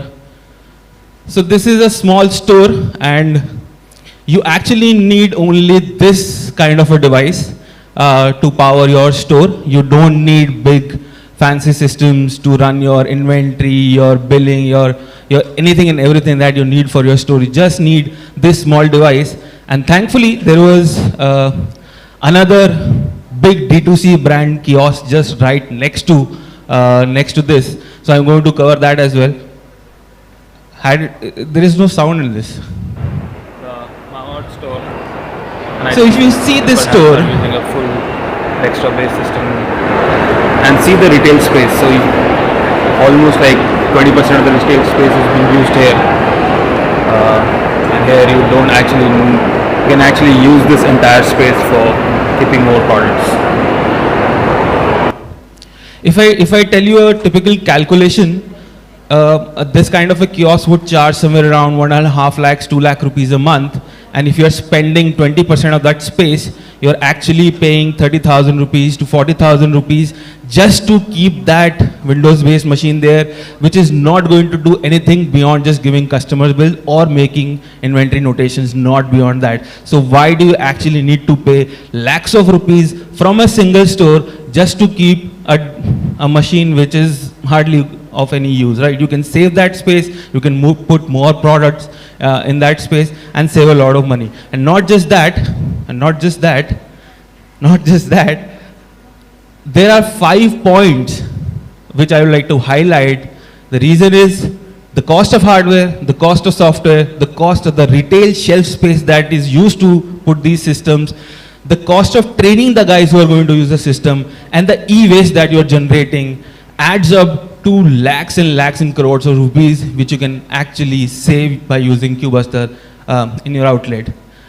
Another interesting point, when people come to us, they say that there are a lot of Android POS in the market, why do we choose you? So my answer to this is, yes, everyone do proclaim or they supposedly have Android POS, but once you start using them, then they say, don't use this, we have a desktop version, use that rather, because this is still work in progress, which is not the case with us. It's not a work in progress. We have been doing this for almost 8 years now, only on Android, and perhaps the most feature-rich, the best POS software that you can use on Android is definitely QB. There are a lot of partnerships that we have done, and because of these partnerships, your solution can actually be it becomes a lot more scalable. You can actually use, let's say, Qbuster in your outlet and may have Microsoft Navision maybe at your HQ. So you can still use Microsoft Navision in your HQ, but for your retail outlet, you can use Qbuster and it will work seamlessly. Brand in question is, let's say, CocoCart. You go to any CocoCart outlet, you will find small Android-based devices doing billing, but at the back end, they are using Microsoft Navision. So because of all these partnerships, we have been able to make the solution even more scalable. Customers खुश हुआ? Yes, there are a lot of customers who are happy. which are there on the screen. So there are 50,000 plus merchants who are using Qbuster today, and perhaps that's the reason why it makes us the #1 player. Lastly, I am kuch to leke jaunga. So coming to this amazing conference, I believe that I'm going to take away a lot more home, and perhaps looking forward to a great partnership with all the retailers here, and anyone who would love to meet us. We are there in stall number 20, which is the last stall in this row. Would love to meet you. There are a lot of devices that we have kept there. We are not into devices. We are not hardware player. We are a pure play software company, but we have given you a plethora of devices to test our software on. Thank you. Thank you, everyone. Any questions? Thank you very much, Mr. Varun Tangri. Thank you so much. I'd like to request Mr. Balaji, the Managing Director, Naidu Hall, to kindly come back on stage and help us honor Mr. Varun Tangri by presenting him a memento, a token of appreciation and gratitude.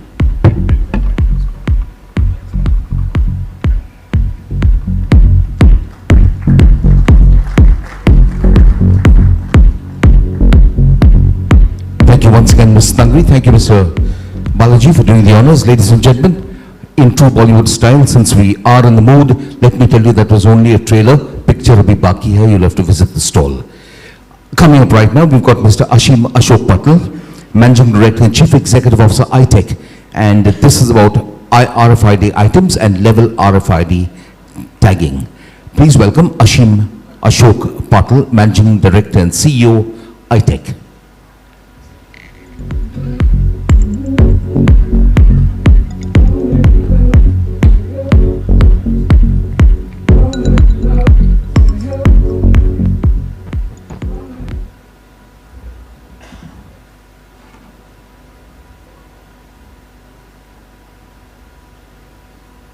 Is this the clicker?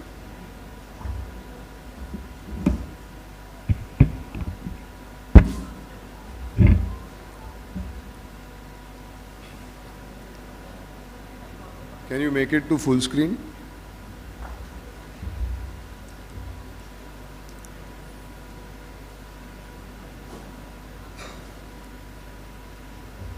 Yeah, hi. Good afternoon, everybody. My name is Ashim Patil. I am representing iTech. Next slide. So we are into business of RFID system integration for more than 2 decades now. We are a Tech Mahindra associate company, and our name to fame in the industry is from FASTags. You know, the tolling FASTag tolling tags which you see in the market today. iTech is having more than 60% market share in FASTag tolling today. So around 120 crore Indian rupees are collected every day digitally using RFID technology at FASTag, and we contribute to 60% of that. Also, every container exported out of the country and imported in the country, you know, has got a RFID seal and a RFID tag on it, and we contribute to 40 to 45% of that transactions in the country today. In our supply chain and logistics solutions, you know, we have done some unique projects like the Sardar Patel Statue of Unity. Not many would know that the statue, which is made of bronze panels, every bronze panel which you see on the statue has got 2 RFID tags on it. So the entire supply chain, the erection of the statue, and also the operation and maintenance of that statue is today done using a technology called RFID. And RFID has got its space in retail as well as the most effective solution for inventory management, for omni-channel fulfillment, for enriching the customer experience. Our retail experience is almost 7+ years now. Next, please. And today we are working with many international and national brands in retail like Nike, Superdry. In India, our biggest customer is Reliance Retail, and we are also working with Aditya Birla Retail. We are working with some regional brands like Kalyan Silk, Neeru's, and so many other regional brands as well. Next, please.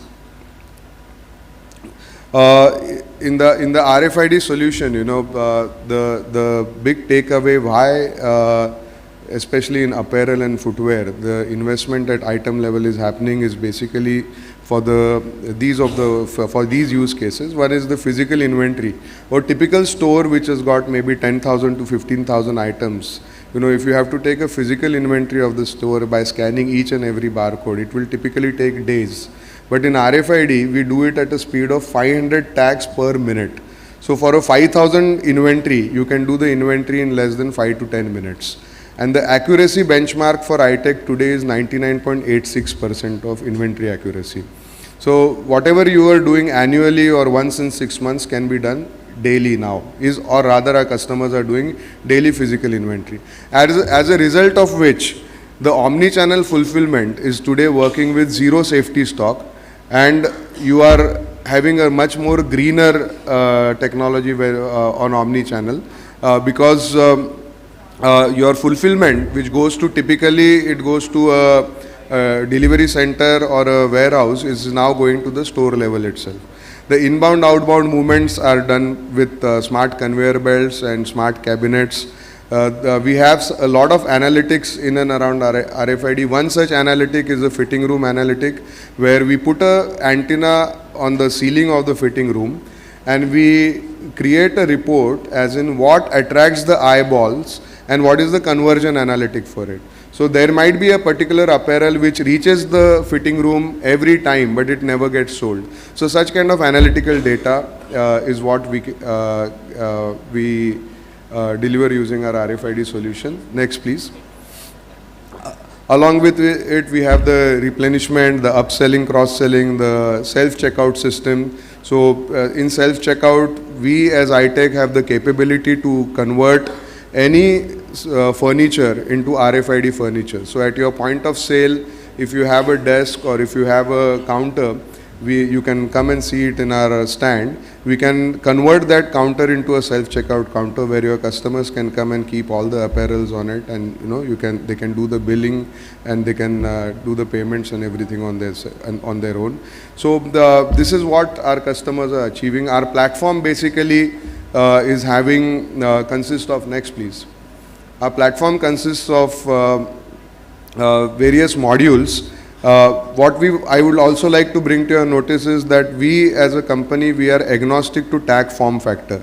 So for your item level RFID, there are various types of tags like the wash care label or a soft label or a hard tag which is reusable. Our solution will work on any kind of tag. Next.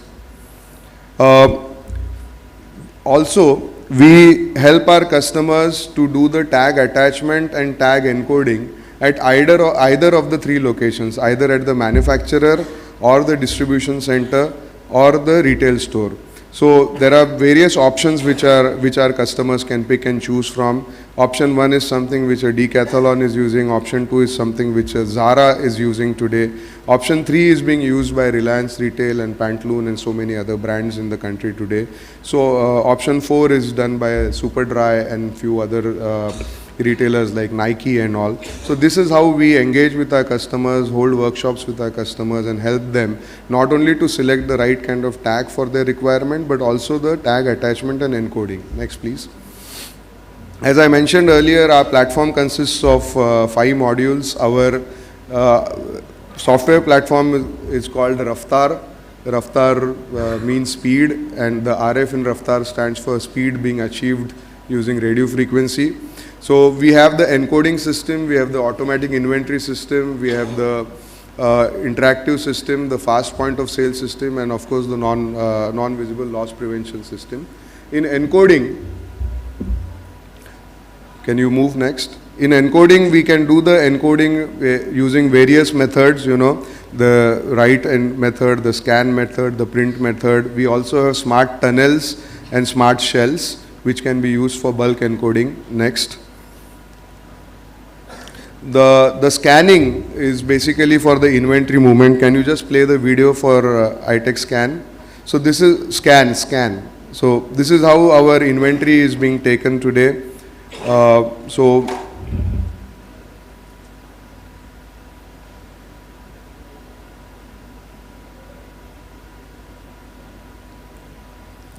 basically, when the store is having the tagged items, you just have to walk through the store using the handheld terminal and you will be able to pick. So this is an inventory being taken of a typical apparel store. So all you have to do is walk along the aisles and the physical inventory is being picked up. I'm sorry about the interruption in the playing of the video. But if you want to experience this is all set up in our booth. You can actually use the inventory solution and the Geiger search and everything. Not only the inventory, go back please. Jaideep. Go back to the slides please.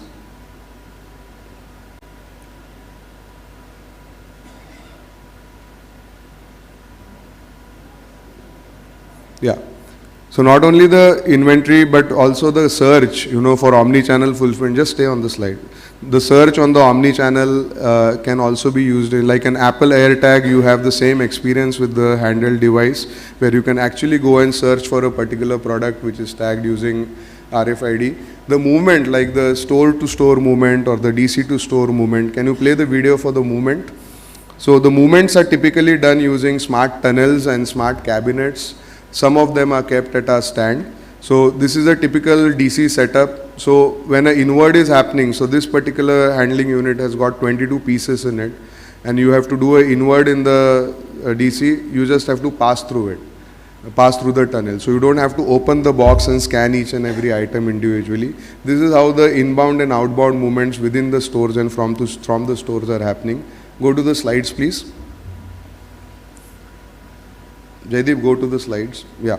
So this is what we have about the inventory and scanning systems. We also have our iTech robot system where the robot can help you take the inventory. We have smart shelf system, the portal systems. Next, please. Apart from inventory, we have the smart fitting room solutions, the smart mirror solutions. Can you play the video of the mirror, please? So mirror is typically used in a fitting room. In a fitting room, you cannot use any kind of cameras, but RFID plays a very instrumental role in upselling and cross-selling in the fitting room. So in a fitting room, typically we would have the RFID mirror, and when you are walking inside the fitting room, the mirror will scan the particular product, and you can the customer engagement is happening. You can flaunt the fashion on Instagram, Facebook, on your social media handles. You can ask for a particular color. You can ask for a particular size inside the fitting room. So this is also at display at our stand. You can come and actually have a look at our smart mirror, which is triggered using RFID. Go back to the slides, please. So this is what we have in interactive systems. Then at the point of sale, we have the RFID point of sale with a magnetic detacher in the middle, and we also have our iTech Go. Can you play the video for the Go? Wherein you can just take a whole bag of a shopping bag, put it in a well kind of a kiosk. So the bag has got more than 5 or 10 items. They can all be scanned and billed at a single pass. Also, we can have something like a smart desktop kind of a unit, wherein the small area which is marked in between is the interrogation area. The tags will not be scanned in and around that area, but only when the apparel are kept in between, the billing will happen. All the items will be scanned in a single go, and you can facilitate the billing. Go to the slides, please. So this is what we have. We also have a overhead loss prevention system. Next. This is our platform. Please feel free to visit us and see what features we are offering, what kind of dashboards we are offering. Today we have installed this system in more than 1,500 stores in the country for item level RFID tagging. Next, please. Yeah. So this is our approach. We help you with a workshop till executing a pilot, and feel free to connect with us. Thank you very much. Thank you. Thank you very much to Mr. Ashok Patel, Managing Director and Chief Executive Officer, iTech RFID. Ladies and gentlemen, it's time to go into our panel discussion, and I'd like to invite and introduce our moderator and distinguished panelists. This panel put the spotlight on tech-enabled 360-degree collaboration, success in an omni-channel world. Please put your hands together and welcome our moderator Vice President Growth and Marketing, Web Engage, Ankur Gatani. He is Chief Executive Officer, Apparel Group, India. Please welcome Abhishek Bajpai. He is Chief Operating Officer, CitrusAd. Please welcome Adam Skinner.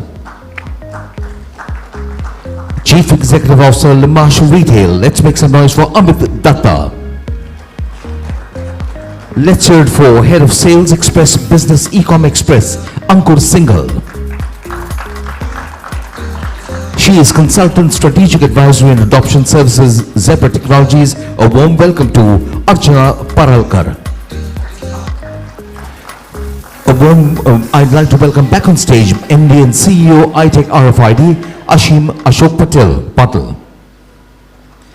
Please welcome Senior Vice President Sales Razorpay, Atul Mehta. And now the two whose names do not start with A, Chief Executive Officer Baskin Robbins, Mohit Khattar. That's Gravis Foods Private Limited, and Executive Director Khadim India Limited, Ritik Roy Burman.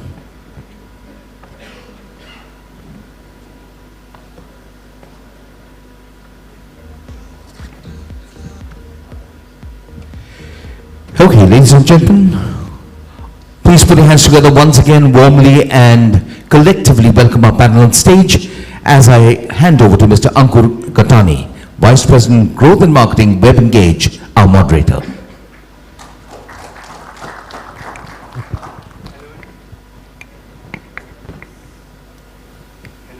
Can you hear me? Yeah, okay, super. Hi, good afternoon everyone. I can see a number of cameras going up, so clearly a very eclectic and exciting panel here. A large one as well, so probably without spending too much time talking about common stuff. This is Ankur. I look at everything growth and marketing at Web Engage. We are a user engagement platform. Of course, you're welcome to drop by and talk to the team about more stuff. And here we have the topic which is around tech-enabled collaboration.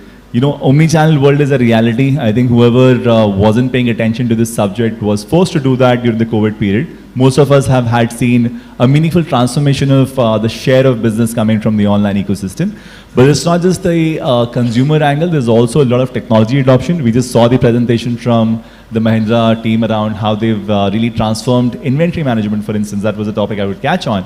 But you know, it's a complex subject. It's a long journey. Most people would go through a spectrum of incremental gains on the whole tech collaboration piece across multiple frontiers. So maybe what would be a good idea, you know, what we had a quick chat with the panelists before the session, is to quickly introduce themselves, of course, where their nirvana for tech collaboration lies, where they are their journey today, and what do they see as the next opportunities. Maybe in our second round of reviews, we'll just go over what are the challenges they encountered and how they dealt with it. So maybe we'll start with you here. Hello. Yeah, I hope you can hear me. Good evening to all. My name is Ritik Roy Burman. I am representing a company. I'm the executive director, and I'm from Khadim India Limited. Just a short introduction. Maybe all of you do not know what Khadim is in Bombay.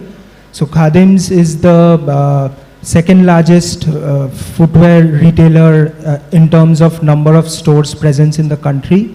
We've got 800 stores across the country, and our strongest markets are Eastern India and Southern India. So the topic today is omni-channel, the omni-channel aspect that has come into the retail business, especially after COVID. So I would like to speak a little bit about our journey. We at Khadim's, since COVID kicked in, we at Khadim's had started our omni-channel journey in a very small way in the year 2019, where we started with around 20 stores in that year.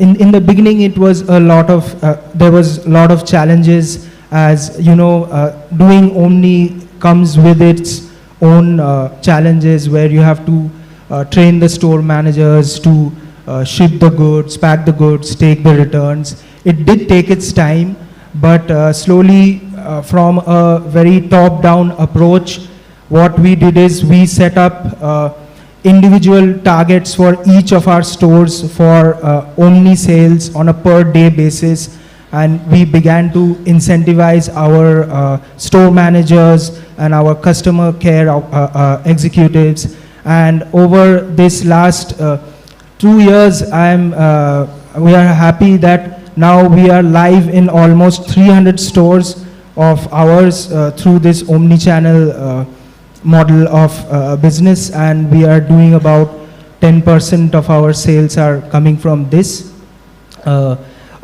Omni-channel in both ways, that is, one is through when the customer doesn't find a product in our stores, we tell them that we'll prepay it and supply it to you in your house. And also our stock is in the cloud, so that, you know, any Myntra or Flipkart order can be also delivered from here. Yeah, that's it, and our endeavor is to increase it to the rest of the 500 odd stores very shortly. Thank you. Hi, good evening everyone. My name is Abhishek Bajpai. I am the CEO for Apparel Group India. Apparel Group is a master franchise business operator for a lot of international brands into India. So we operate, to name a few, Bath & Body Works, Victoria's Secret, Aldo, Charles & Keith, Beverly Hills Polo Club, and few more.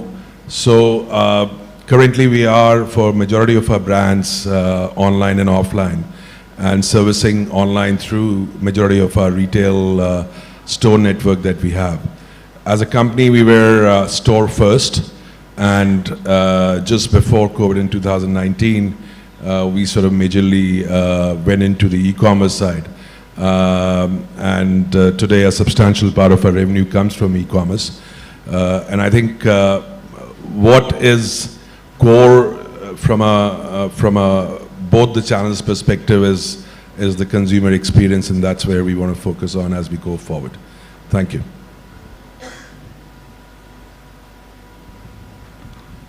Hey everyone. Adam Skinner, Citrus Ad. So we are a little bit different to probably everybody on the panel. We're a provider, and we provide retail media network solutions for on-site, off-site, and in-store monetization.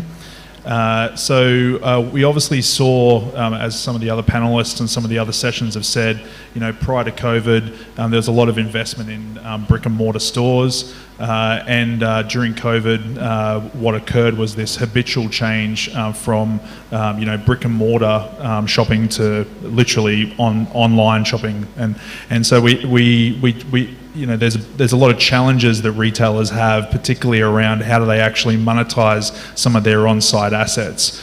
So we provide that.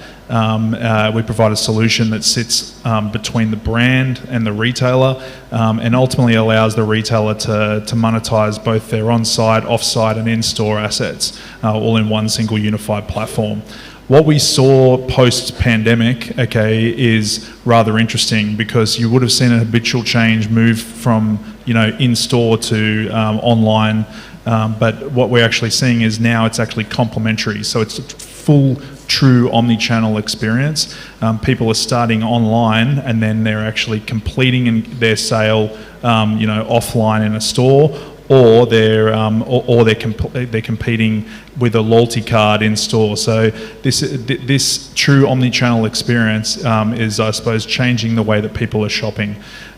We provide that solution to a retailer because, as we all know, e-commerce transformation is pretty expensive. Okay, it's expensive on the retailer, but it's also expensive, I suppose, on the consumer. And so what we provide is a mechanism for a retailer to actually offset that cost, okay, of conducting e-commerce. So as we all know, when you push the trolley around a store, there's a lot of emotion that goes into purchasing products. You know, we're reliant on purchasing more than we need, or we're reliant on purchasing on emotion.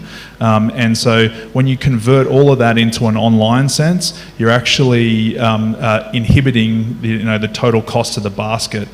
So we provide a way to provide personalization, okay, back to the consumer, and then a form of ad revenue back to the retailer.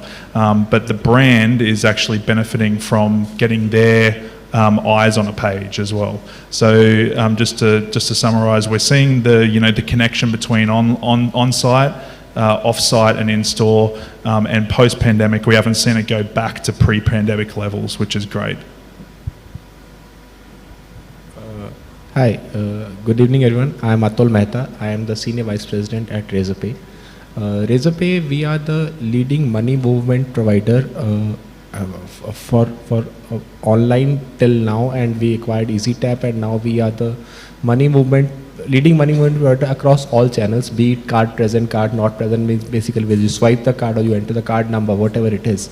And we also do all types of money movement, as in inward money, outward money, payrolls, expenses, etc., etc., etc. So, when I was going through this event today morning, one word which is omnipresent is omni-channel. Everybody has this word in some shape and form. Okay, so fundamentally, when you break down what it takes for a merchant or a business to be omni-channel, there are three things.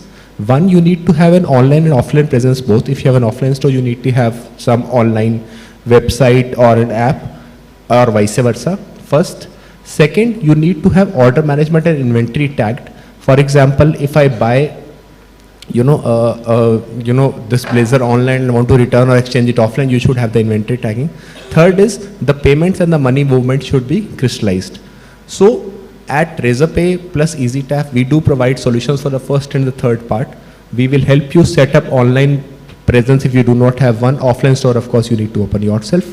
And on the money movement part also, we do seamless integration between receiving money from anywhere and disbursing or settling money or transacting. And also we help you with a seamless dashboard, reconciliation, integration, all those things. So basically, other than your order and inventory tagging, we do have solutions for first and the third things. And I would strongly recommend, if you want to know more about it, as soon as you open the store, you enter our stall there. So as a salesman, I can't help making a small sales pitch. After this, just visit our stall. Thank you.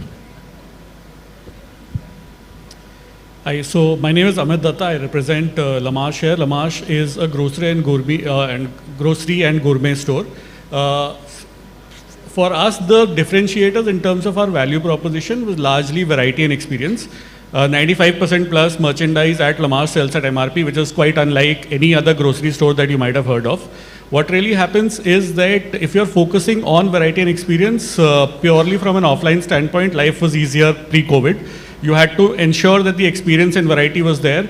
Given the catchment areas that we operate in, I'm sure some of the panelists on this panel as well might agree that we have a fairly loyal customer base. People love our brands wherever we are, and hence footfalls were guaranteed.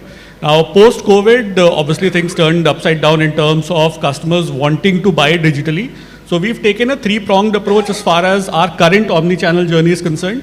One is to look at an external ecosystem given the kind of categories that we operate in. So be it partnering with the likes of a Zomato, Swiggy, Dunzo, etc., and ensuring that we are able to reach out to more and more customers through their platforms. Second, and perhaps the most tedious one, was coming up with our own digital commerce platform. So we have our own app, website, as well as conversational commerce, which we are trying to build as each day progresses.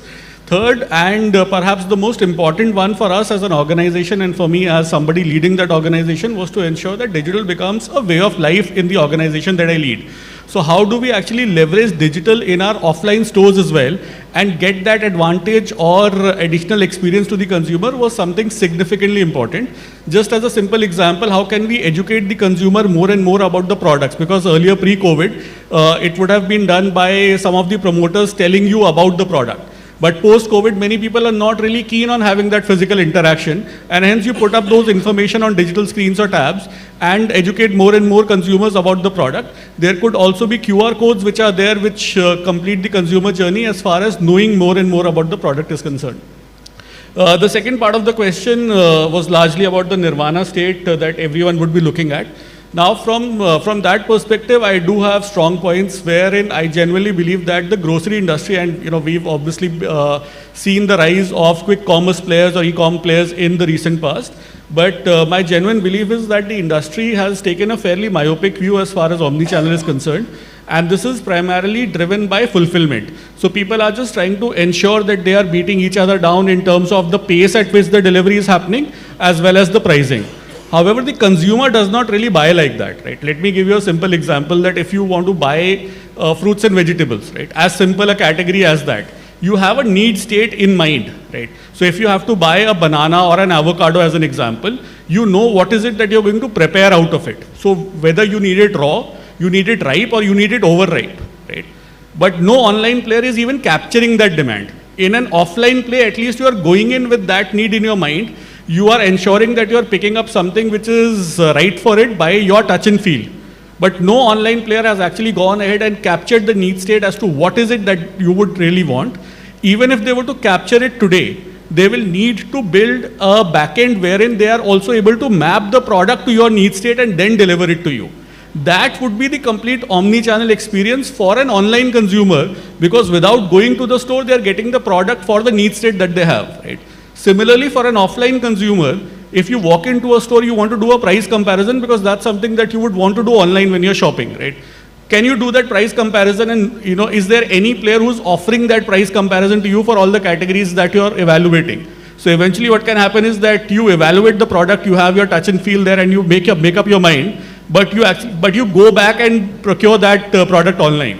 We at Lamash have done two interesting things in the very recent past, in the last week only, which I just want to talk about. One, we've provided this online comparison of pricing in our offline stores for a few select categories, right? So that consumers are able to complete their purchasing decision there and then. Second, with the advent of ChatGPT and the ease around it, we've also offered that support for certain categories. So if you want to understand which cheese will go with which wine, we have the answers available which are there on ChatGPT as well as a live ChatGPT support, so that can also help your decision making. So that for me, wherein we are offering the complete experience to the consumer, is the real omni-channel. Fulfillment is just the first step towards it.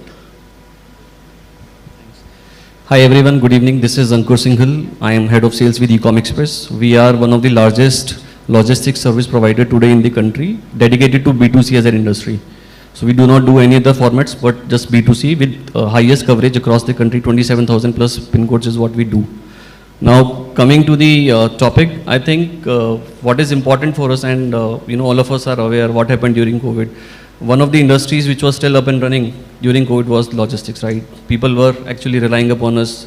People call it as the backbone of the retail and the e-commerce industry in India. Now, what was there pre-COVID and what you see after COVID, there is a 2x jump in the market.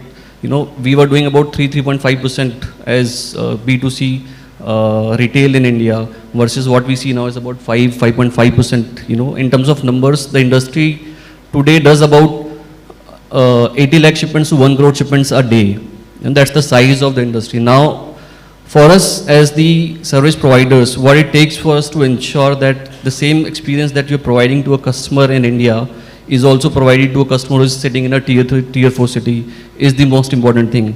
And there is a whole lot of science, which goes behind. There are, processing facilities which are 100% automated. 95% of the volume today which moves, in the ecosystem today runs through these automated facilities to ensure that we process these shipment at a very fast pace and, reach them or make them reach at the destination in a faster manner so that the customer experience is taken care of. Now, what also happened is, let's say in the last 10 years, the industry saw the evolution of e-commerce. And also, we saw the establishment of players like Amazon and Flipkart, which were traditionally warehouse-led models, versus what we see now is also a seller-based ecosystem now, which is evolving very fast. So there was also a need to, align with the pace of the industry and also ensure that, we reach every single seller in the market today, pick up the shipments and not just warehouses. That also became extremely important. There is again a data science team which sits in the back, ensures that we create centroids, around the cities to ensure that every single seller is covered in a manner that, the shipments are picked up in time, connected in time, and, they are reaching the destination in time. Also, what has happened is, as I mentioned that we are present everywhere in the country, it also becomes extremely important that you offer the same services, which means, let's say, COD is one of the enablers of the industry, which is B2C, and we provide COD service everywhere in the country. So if I deliver a shipment today, collect the COD on my shipper's behalf, I am able to remit it back to them either tomorrow or day after. That speeds up the cycle for them and helps them creating the financial health of the company. Second thing is returns. When we look at returns, that is another area wherein customers want an immediate refund. Now how that happens at the back end, you place a request, I go to your doorstep, ensures I do certain validations on the screen basis the input that the shipper has given to me. I says okay, pickup is done successfully, and immediately you see a refund which comes to your account. That is the kind of customer experience that we are talking about today.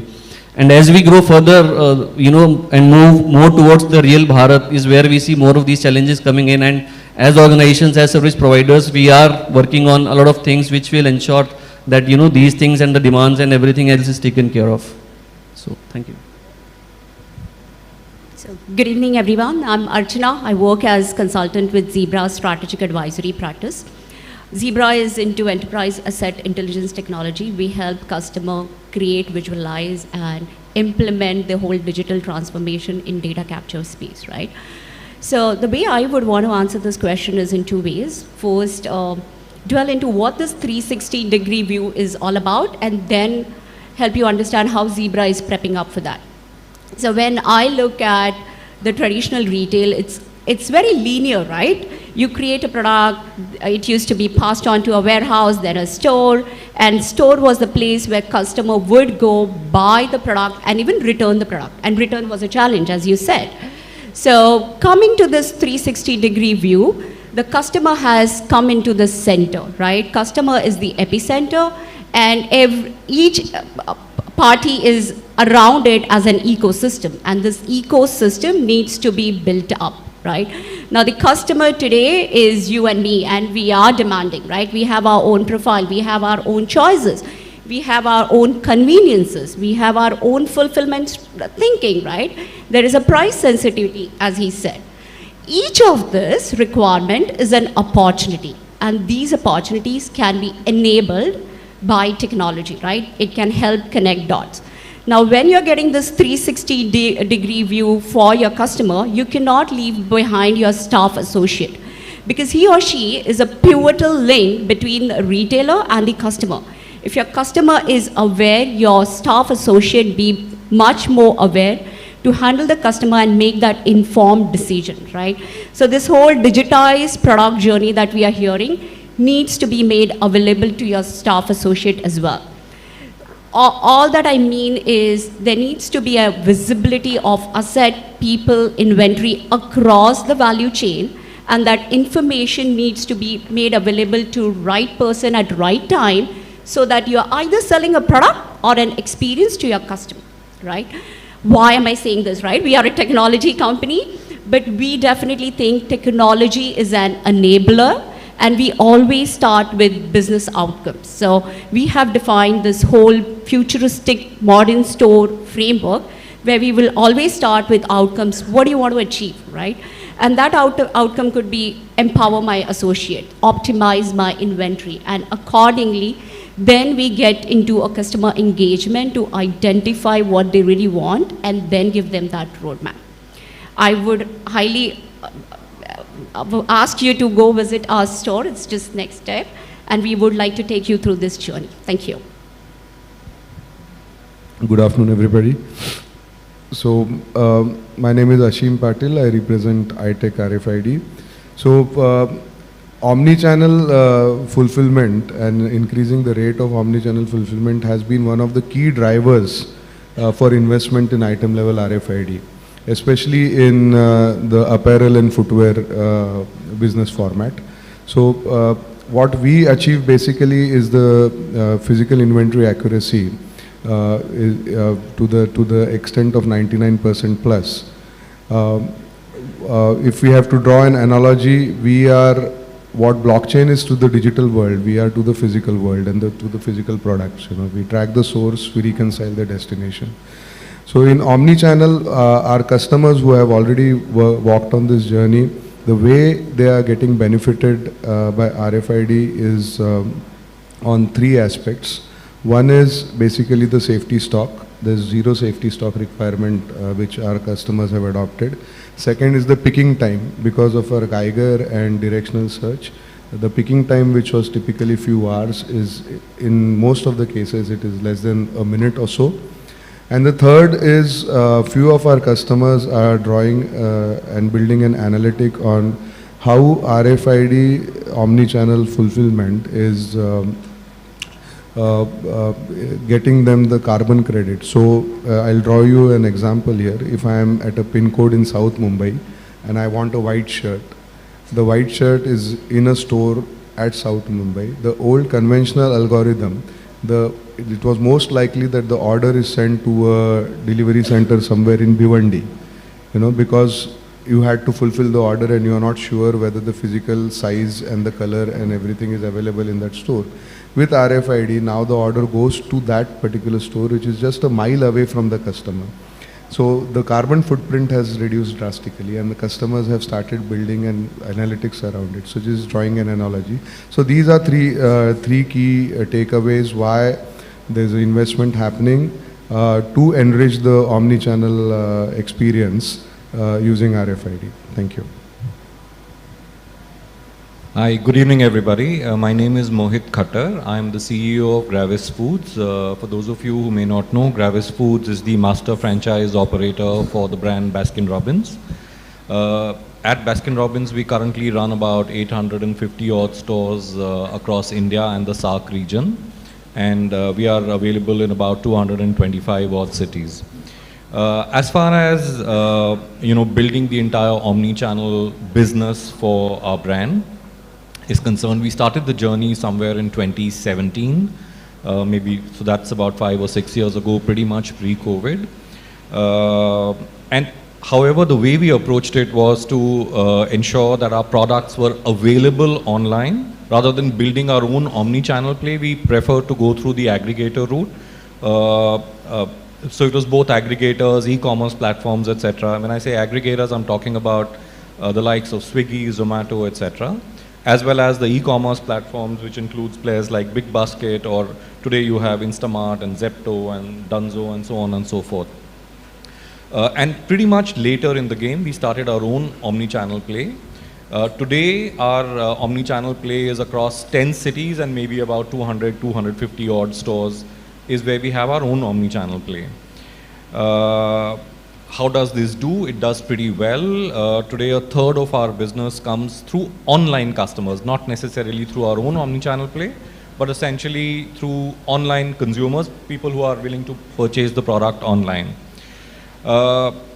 Building a completely seamless operation in a food-related industry where you are delivering the product when the customer has ordered it and wants it there and then, you can build a seamless journey. But is it the same journey that the customer has in the offline space? The answer is very clearly no.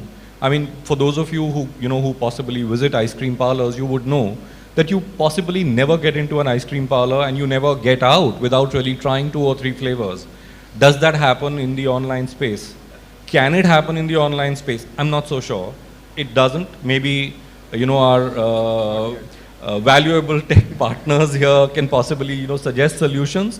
But currently, we have seamless journeys, but we don't have the same journeys. From, our perspective as a retailer, do we have hold of all the data? Do we know exactly who's buying offline and who's buying online and how exactly their behavior is? I possibly know very well who my offline customers are, purely because we are able to capture all that information very well. But due to the fact that our online play is largely through third-party aggregators, we don't have visibility of customer data. And even if we want to build a consolidated single unique view of a customer, we are unable to do so because data sharing is absolutely not the done thing, as far as some of the players are concerned. So those are some of the challenges that we are facing. in building our own omni-channel play, we are still a baby. We are still taking baby steps, early years, I guess. But yeah, the challenges, there are quite a few, and maybe we'll talk about it as we go ahead. Thank you so much. We've clearly spent about half the time we had on the first inputs, which is great because we got to some level of depth on multiple industries.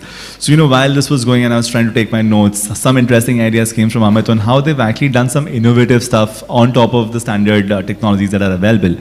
So, the way I've seen it, the enabling infrastructure to go omni-channel, the way it is available today compared to what it was maybe 5 years ago, is very different. There's a lot of logistics supply available. There's tech enablers available on inventory management, be it RFID or other mechanisms. There is a cold chain supply chain for last mile consumer deliveries for 2, let's say, cups of ice cream that can happen today. The payment system have really changed in terms of how the success rate is or how the MDR actually operates. So the world has come a long distance in the last 5 years on how the enabling infrastructure exists. And in the next few years, probably a lot of this would become table stakes. So when I say table stakes, it's like if you're not doing this, you're probably doing something wrong because the consumer is actually spoiled. He already has high expectation benchmarks set by some of the big guys that you're all competing with. And he's fickle-minded, so he's not going to remain loyal to you unless you serve his needs the best way, whether it's convenience or it's price or it's variety and experience as we heard. So in that world, in a couple of years from now, what aspect of your play you think, and if you're willing to share some of those secrets, would remain the source of differentiation as a brand, as a differentiator, or as a enabler? How do you enable differentiation in a world where technology and some of these things which we are still considering as aspirational will become standard, will become table stakes? Omni-channel fulfillment is table stakes. In 2 years, every brand would probably have it. In that world, and in a tech-savvy or data-savvy world, the world of parachute kind of brand building where you have a unified message which you're blasting across channels will not remain, right? So how do you enable a differentiated consumer experience as a brand in a tech commoditized world, in an omni-channel world? That's probably where I'd love to spend some time. You can wait and somebody else wants to go first. Does somebody else want to go first? Okay, when you spoke about differentiators, there are 2 ideological differentiators that we have at Resurgence. Okay, and I've spoken about these at multiple forums and they continue to be our ideological differentiators. First thing is, there are payment companies and money movement companies who use technology. Resurgence is a technology company who is into money movement. Okay, so, and this is not just some word jumble that I've invented or something. This is more the DNA that we have, that we'll first think of tech. Technology is our backbone, it is our DNA, and our core competency is using technology to solve the problems and bringing out the differentiators. I'll give you a couple of examples. I don't have much time, I know it. In the last 5 years, in the online payment system, anything and everything that has happened, we've been the first ones or the joint first to do those things, be it, these tokenization, be it your UPI intent, etc., etc., etc. And we feel that technology and only technology can solve for scale. And it can also help you build those differentiators at scale. Because it's very easy to start something and maybe do it at 1 players, 2 players, 3 players, but to do at scale, you need technology. So that's our first differentiator.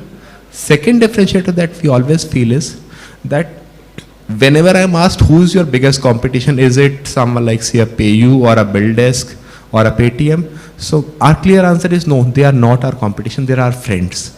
Because all of us are solving the same problem of digitization of money. Our biggest competition is cash, and that is what we want to take out of the system. Just to give you one small data point, that India is a $3 trillion GDP right now, and around $45 trillion of money changes hands every year. Any guesses on how much of this is digital out of $45 trillion? Any guesses? $5 trillion. That's it. Rest 40 comes from NEFT transfer. I'm not saying cash. When I say non-digital, I don't mean cash. I'm saying it still comes out of some physical transfers, or you go to a bank, or you write a check, or you step out of the system basically and do some other transaction. That is what we want to solve for. And omni-channel is one way of solving it, that we don't want anyone to go out of the system. For example, if I'm shopping at a Lamaze store today, and it's like, you know, 2 of the products that I need are not available there. So I can just buy them, pay for them, they can deliver to my place. So just one very crude example of how omni-channel can be enabled. So what we are aiming for is making sure that the customer comes in the system, completes the entire journey, and then goes out of the system. So 2 differentiators, first being technology, second being cash is our biggest competition. I think from our perspective, and mainly as a retailer perspective, tech is something that's always going to be outsourced by us. So it can be probably not a very big differentiator for us. Whether it's the last mile delivery, again, it's going to be outsourced to a third party player. I think brand is something that's always going to be remaining a differentiator, whether it's your physical store or online world. How you're sort of presenting the value proposition to the customer, what's the content that's driving that up is going to be mainly differentiating if the customer makes a choice of buying the product or not. May I go? Should I take it? So completely agree with my friend, what he mentioned. As companies, even our DNA is not technology. Our DNA is running offline stores. We are trying to, as I mentioned when I was speaking last, that we are trying to get on to the bandwagon. Is technology going to become a differentiator for us? Possibly not. What is going to be the differentiator? Like very much he mentioned, our product and our brand is going to be our biggest differentiator. I mean, today if I tell you that somebody makes oil-based ice cream, whereas we make, dairy and cream-based ice cream, to me that's a differentiator. The differentiator is not, what I'm projecting online or how I'm delivering online. Yes, that's an enabler to sale, but yeah, it's an enabler. My core product proposition is not going to go away anywhere. To me, that will be my differentiator. How am I therefore going to leverage this technology? Possibly by ensuring that I'm able to build, number one, seamless journeys across various touch points. So whether it's my social media platforms, whether it's customers coming in through Google search, or whether it's customers coming directly onto my online platform, or whether they are buying on a Swiggy or a Zomato, or whether they are buying offline, if I can build seamless journeys everywhere, and if I can continue to have a unique view of that customer and be able to build propositions for them across all platforms, to me, that's aspirational. It may be very basic for the tech world, but for us as offline players, that's aspirational at this point of time. So, coming from a technology company, right, I have a slightly different view here. So, I'll talk about Zebra differentiation later, but then today, if you see, everybody is talking RFID, right? But at the same time, active RFID is gaining momentum. Few years down the line, active RFID would be coming in as well, right? Or, yeah, it depends. Not each customer has adopted it. The adoption level is low, right? Matter of time. That's what I'm coming. So, matter of time, the technology which is in today becomes a hygiene factor later on, and some other technology takes up, right? So for a technology company, you can't always be throwing technology into the customer requirements. It's all about how you approach the customer challenges. And there is where we as Zebra gets the differentiation, because as I said, it's not about technology for us. It's about what do you want as your business outcome. So as you said, it's a seamless customer journey. So if you want seamless customer journey, what does that really mean? Does it mean that your customer should be able to walk out of the store really fast, not waste time? Does it mean that your customer needs some personalization? Then that's a different technology comes into play. I personally feel the next norm for even omni-channel is going to be unified commerce, right? It's like a strategy where you have a unified platform, taking in all the data, doing analysis, interacting with all the systems that are there today, CRM, SRM, web commerce, e-commerce, and then giving insights for customer experience. So that's how I see things going on. I would like to talk a little bit from the logistics service provider's perspective. Because see, to us, when we place an order online, we expect the package to come to us, in the committed time. And that's about it. We are not worried about what kind of address we have, what kind of locality we have, and we expect the partners to do everything, right? And more so for people in metros, I don't think it's a problem. But as we go deeper into real Bharat, and that's where the main problem lies. For example, more than 10% of the addresses today that we receive are bad, or I can maybe call them as junk. Let's say it is a Shankar Chowk and Thane and just some pin code. So I don't know what do I do with that address, because I don't know where to go. I can just call up the customer maybe and see if he picks up the phone. And a lot of time, that also goes maybe unanswered or whatever, and we're not able to deliver.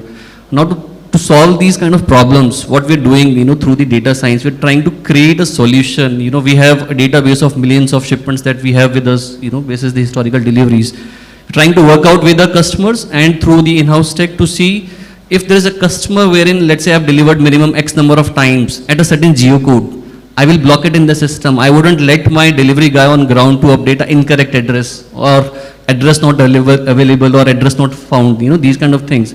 What that will do is, it will prompt the delivery guy to go, make a little extra effort and still ensure the shipment is attempted or delivered.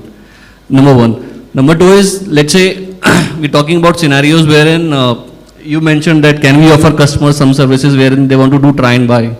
Well, I am offering exchange today. You go, the question is, are the customers or consumers ready to pay for it? I can create a solution wherein I go on your behalf, open a 5 package and ask him to try and return the rest. Or the other is exchange. When you place a return request, you obviously also order for another item in most of the scenarios. Can I make it a scenario wherein I just come to your doorstep once, which means I will return, I will take the packet return, as well as I deliver the another packet that you're expecting. So these kind of solutions, are the ones which are now coming into, and we are working through our tech teams to ensure that we come up with more such solutions. OTPs is the basic now. I think that's done and dusted. Nobody talks about it. But for us, that also matters, because when I actually mark a package as undelivered today, customer questions me, and there is a whole lot of social media that opens up the package was not attempted. But with OTP, what happens is, I know that the consignee has actually given me the OTP and he says, boss, I don't need this packet. So from a service provider's perspective, I know that I've done my part, and that's all I could do. But it also gives you as a faith, the shipper or the company a faith that my service provider has actually collected the OTP, and we are, let's say, about 90% of the times we are aligned. Customer says, yes, because I know my customer has actually refused this package. Now, can we preempt the customers to make it otherwise? Let's say, of the bad addresses that I mentioned, can at the time of pickup or manifestation itself, I tell them, boss, these are the addresses that we see as incorrect. Would you want to work with your customers and get the right addresses, so that by the time we actually reach the customer's doorstep, we know the right address and we just deliver on that? Or the customers have the facility to give us the geocodes, and my delivery guy just follows the geocodes and reach the customer location. So those are the kind of solutions that we are trying to work around to ensure, as I mentioned, the customer experience is taken care of, not in just metros, but also, across the real Bharat, or, as we go deeper into these cities.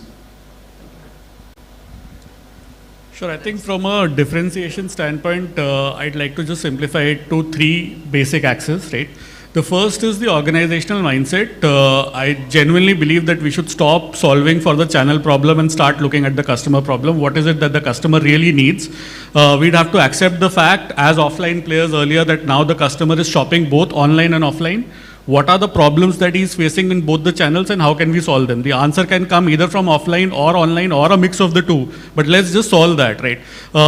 As one of the examples that I gave earlier, is he getting the right quality when he is buying online? If the answer is no, if we need to put in artificial intelligence to solve the quality problem at the back end and ensure that the right quality FNV is put to his house, so be it, right? One of the advantages or disadvantages that, let's say, us as offline retailers have is the fact that we are not selling our own product or brand. We are selling somebody else's brand, and therefore there is the option for the consumer to buy from somewhere else. Hence, it is more and more imperative for us as an organization to be able to ensure that we give as seamless or as complete an experience to the consumer to ensure that he continues to buy from us. Right? The second aspect that I'd like to touch upon here is around the organization's capability to adopt to this change, right? I'm sure Mohit would agree with me that the pace of evolution of customers is far higher than the pace of evolution of our employees, right? The customers can evolve almost overnight and turn into omni-channel customers. The employees don't, right? Just as a simple example, like I mentioned earlier, the store executives only needed to ensure that the store looks spick and span. Cut to today, there are multiple screens open on their laptops trying to figure a way around catalog management of Zomato, which is different from Swiggy, which is different from Dunzo, which is different from our own digital commerce, which is different from our own conversational commerce. And the number of home delivery orders or WhatsApp orders or calls or messages on WhatsApp is significantly higher than earlier, right? Now, do we expect the employee to actually bridge this gap overnight, or what is it that we are doing as an organization to be able to minimize the lag in terms of evolution of the customers and employees is something that will hold the organization in good stead in the long term, right?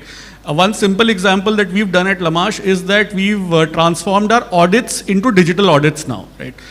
Which basically means that no longer a head office employee needs to go and see if the store has been kept in the right shape or size.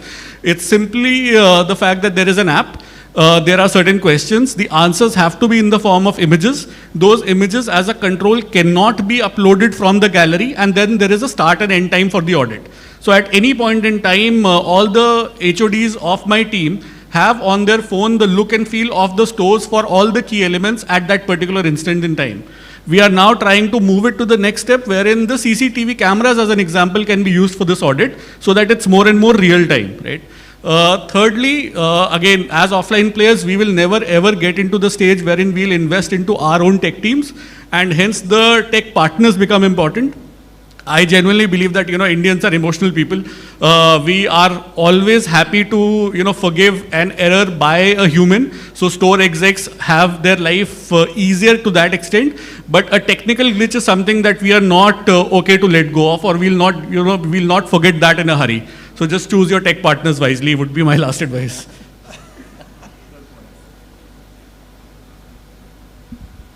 So I think some of the challenges that everyone on the panel has represented as well is like, when you look at it, we've got the deprecation of third-party cookies that's occurring now. You've got IDFA changes coming in on how we actually track people on mobile. Okay, so how do we actually build a full omni-channel experience? Okay, and I suppose what a lot of retailers, brands, aggregators and advertisers are looking for is how do they actually contain all of this in one unified approach.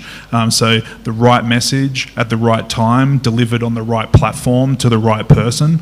And I think these are going to be challenges that everyone's going to have to solve in the next few years in order to remain competitive. And it really doesn't matter if you're selling your own product, okay, or you're selling a collection of other brands' products. It's going to be really how do you actually give that full seamless experience to the consumer. And I suppose at Citrus we always talk about the three circles have to be equally benefited. The consumer has to be delivered the right ad at the right time. You can't be blasting incorrect or non-relevant or non-contextual ads to the consumer. That's not going to benefit anyone. The retailer needs to be benefited as well by building out additional revenue streams on their platforms. And then the advertiser needs to be benefited because they're the ones that are putting dollars into the platform in order to build this full omni-channel experience. So how do all those worlds connect together? And I think that's what's going to the retailers and the advertisers that do this well in the future. They're the ones that are going to come out on top. So somewhere or the other, what I hear is being an early adopter in technology, specifically in your, let's say, competitive space, might give you an edge, but there's always going to be a catch-up game that people will play. So in some sense, it's a constant evolution. It's not like a steady state that will happen in 5 years from now. What is aspirational today will become commodity tomorrow. A lot of stuff that wasn't existent 5 years ago is now available, probably readily, probably even commercially a lot more viable than it was earlier. And I heard you say that the brand will become a source of differentiation. And I would love to double click on this, given that the amount of D2C brands that are getting born, the amount of noise that's there on the advertising ecosystem now from a consumer point of view, and the nature of fragmentation in the consumer ecosystem, because people have become a little more discerning, a little more demanding in that sense. And in that world of several different consumer segments that you'll have to deal with, how do you create a cohesive brand story while remaining relevant to multiple segments? Is that a topic that I think at the end of the day, customer should be in the center of everything we do. Whether it's the offline business, whether it's the online business, they have a very simple need of buying a product through a simple process and a quick delivery to wherever they are. And I think we need to, as retailers, enable that environment within our business. Unified commerce is going to be basic hygiene in the next few years. As the consumer is evolving and aging and the younger consumer is coming up in the value chain, we would see their requirements being very different to what the requirements are today. We might have to sell on metaverse tomorrow and not in physical store. That could be a reality because half of the kids are into that space at the moment. So will they be shopping in physical world? Will they be shopping in metaverse? So we will be driven by where our consumer is, what the expectation is, and what's the best available tech delivery mechanism in the market, and integrate that. in tune with the times, always in tune with the needs of the time, of course. Absolutely, you have to, otherwise you will not be there. Sure. Just adding a quick point here, when my friend said that customers can change overnight, it also depends on why has the customer changed. Sometimes it's a forced change. For example, during COVID, in payments world at least, we saw people who were asking us for cash management solutions and check collection solutions. They wanted us to automate NEFT and RTGS because nobody wants cash or check now. So that's also a environment induced change, and technology has to be ready for it. You can't say that my technology was designed for cash management, I can't do a check management. So I'm just giving you an example of payments world that, the technology is not something that you continue building without looking into mind the customer. And as he said rightly, customer is the king, customer is the epicenter. Whatever customer demands, the technology has to respond and respond at speed. Sure.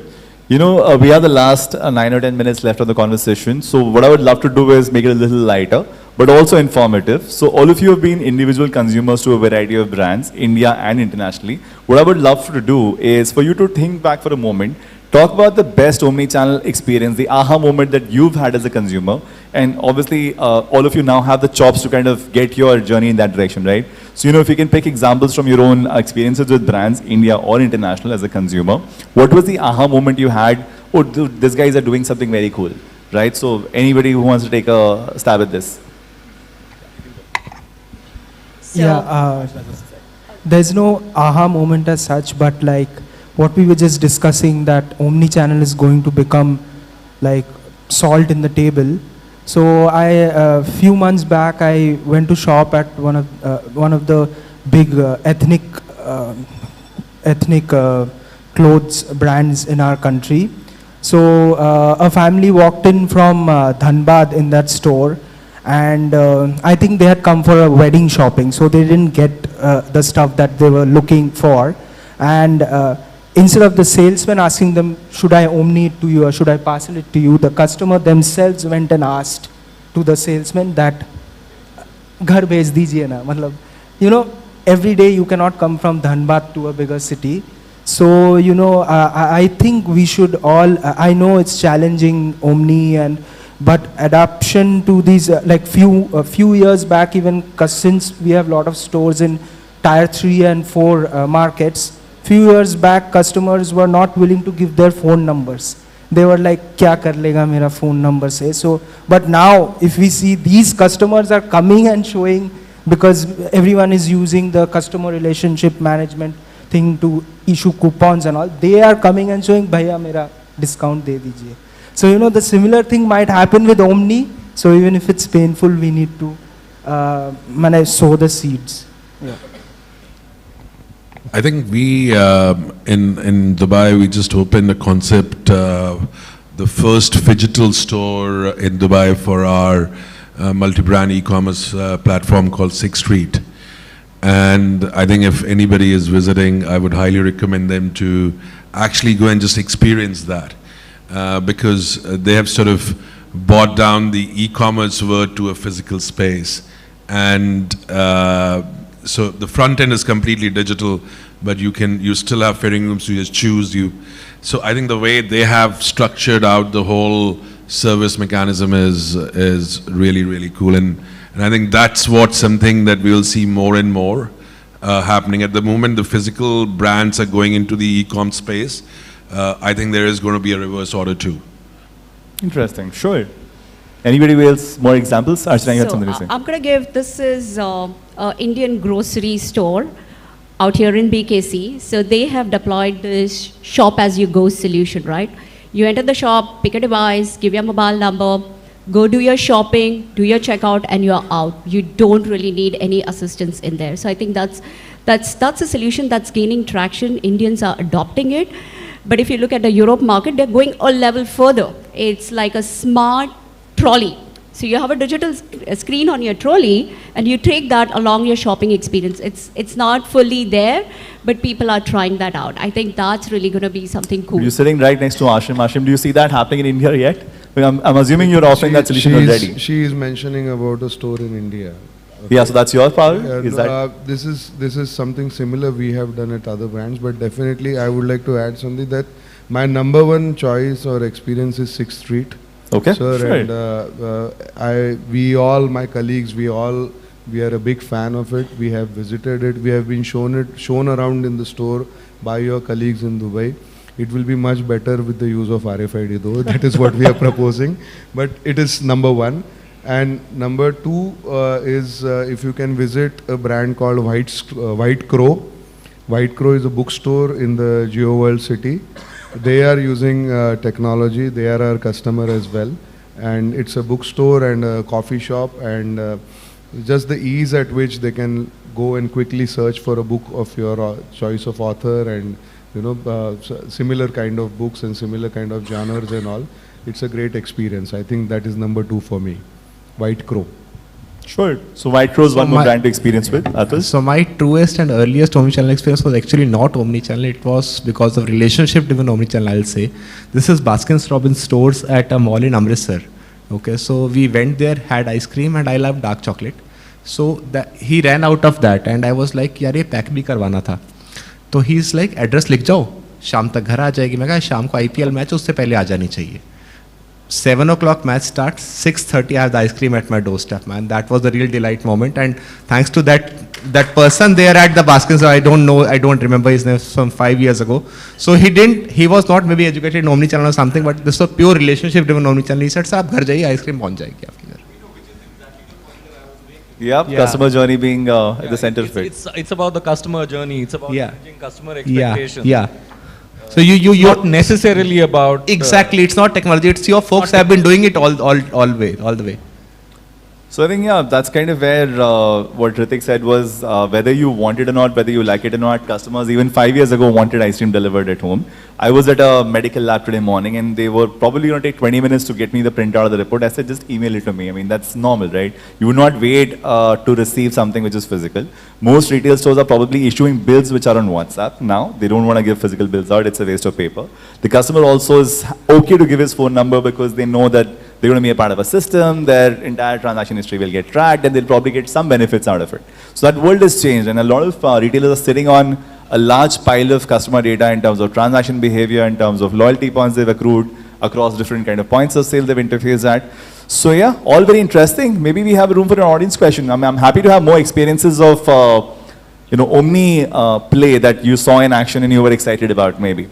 Look, I'll give you an example from Australia. If anyone can pick, I'm an Australian from the accent. Of course. Hopefully everyone can pick. So we have a lot of drive-through bottle shops in Australia, okay, because of the heat, no one wants to get out of the car. So one of our brands in Australia called BWS, they have a full online experience. You can buy whatever you need to online, okay, and then you put in all your details and you literally drive up to the drive-through, and they've already got your order prepped, okay, and so this full seamless experience, okay, and then when you leave there, they're sending you offers for the next time to try and get you back in the store. Sure. So how they connect that online and offline world is pretty mind blowing, because they're doing thousands of orders a day with people driving up. So getting the right order to the right customer at the right time, it's pretty impressive. My hunch is that's going to become the next standard, because there are, at some point it used to be your own technology dependency on in-house teams.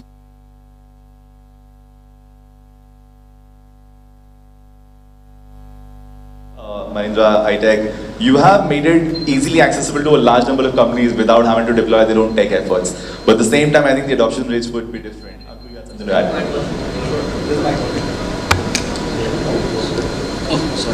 So now that we see that the SME play is growing in India, right? What we've done is, we've come up with a solution wherein it will just take a customer 30 minutes to onboard himself as a vendor on my platform and dispatch his orders the same day probably, right? So just have to put in the basic details. There is a wallet, you just add money, put in a request and you're done. And this is typically because we see a lot of emergence coming in from the markets like Surat, Jaipur, typically these kind of markets wherein small kind of retailers who are probably getting orders through WhatsApp, through Instagram or through different channels, are coming online. So that's where we created this platform for them. Not only this, we've also come up with a solution wherein we are OMS and WMS facilities as well. So to a starter, because logistics seems to be a complex world, but to a starter, these things really help and we can just onboard. So well, I would only say that as a consumer, I'm half spoiled or maybe fully, and I'm only going to get worse from here. More demanding, more high on my expectations, and looking forward to all the extra effort that brands put in to make it more easy, seamless, exciting for me. Thank you so much, everyone. You've been an amazing panel. Thank you, the audience. We're perfectly on time so far. Thank you so much. Thank you very much. Let's put our hands together for the entire panel.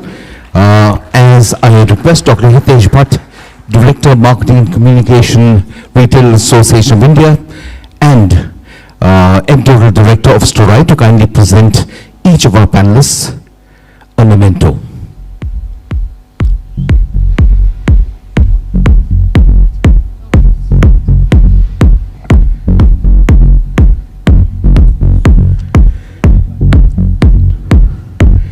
Mr. Abhishek Bajpai,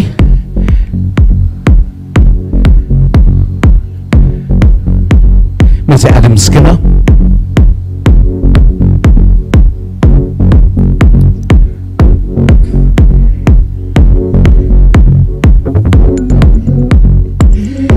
Mr. Amit Datta,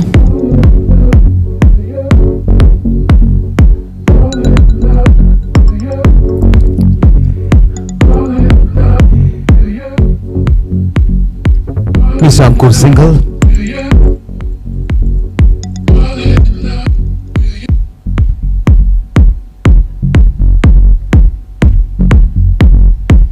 Ms. Archana Paralkar,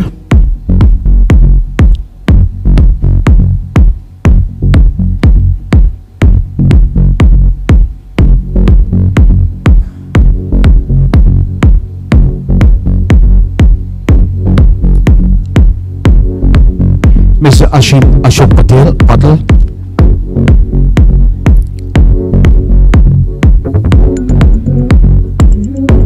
Mr. Atul Mehta,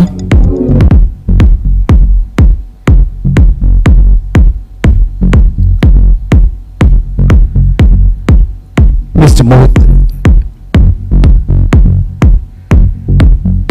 Mohit Khattar,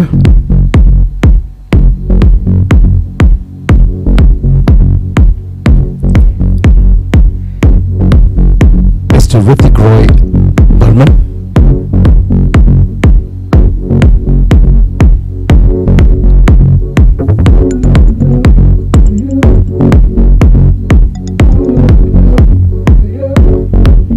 Mr. Ritik Roy Burman,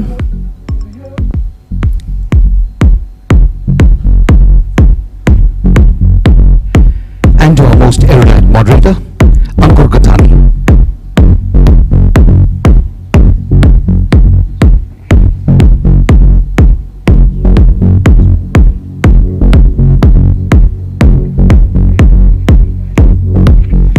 very much. Could we have a group photograph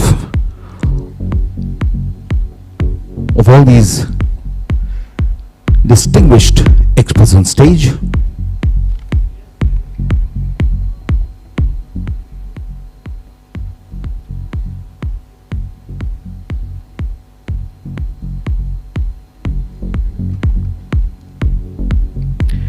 Thank you, gentlemen. Thank you, Dr. Bhatt, for doing the honors. We move straight in our next panel discussion, which will put the spotlight on collaborative efforts in promoting sustainability in retail, the lessons learned, and the best practices. Could we request those of you who wish to meet our panelists to wait till they move to the back of the hall?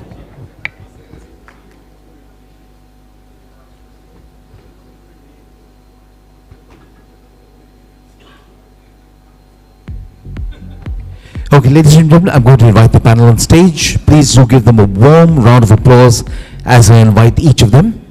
And then we shall wait till everybody settles down before we actually begin the discussion. He is partner in consumer sector leader Grant Thornton Bharat. Please welcome our moderator, Naveen Malpani.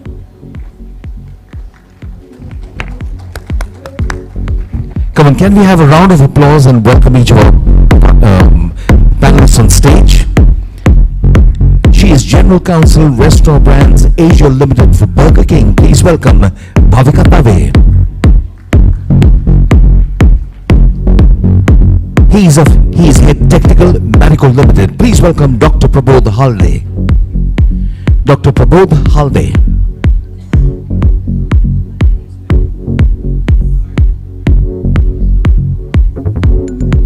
Okay, if he's here, he'll join us.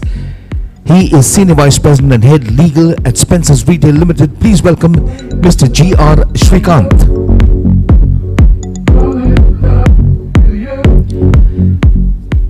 He is Director Skechers South Asia Private Limited. A warm welcome to Lakshay Nijavan.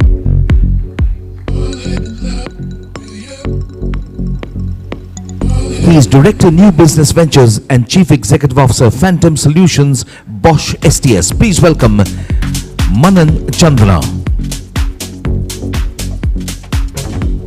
He is Head HSE NHQ Operations Reliance Retail. Please welcome Nishant Patel.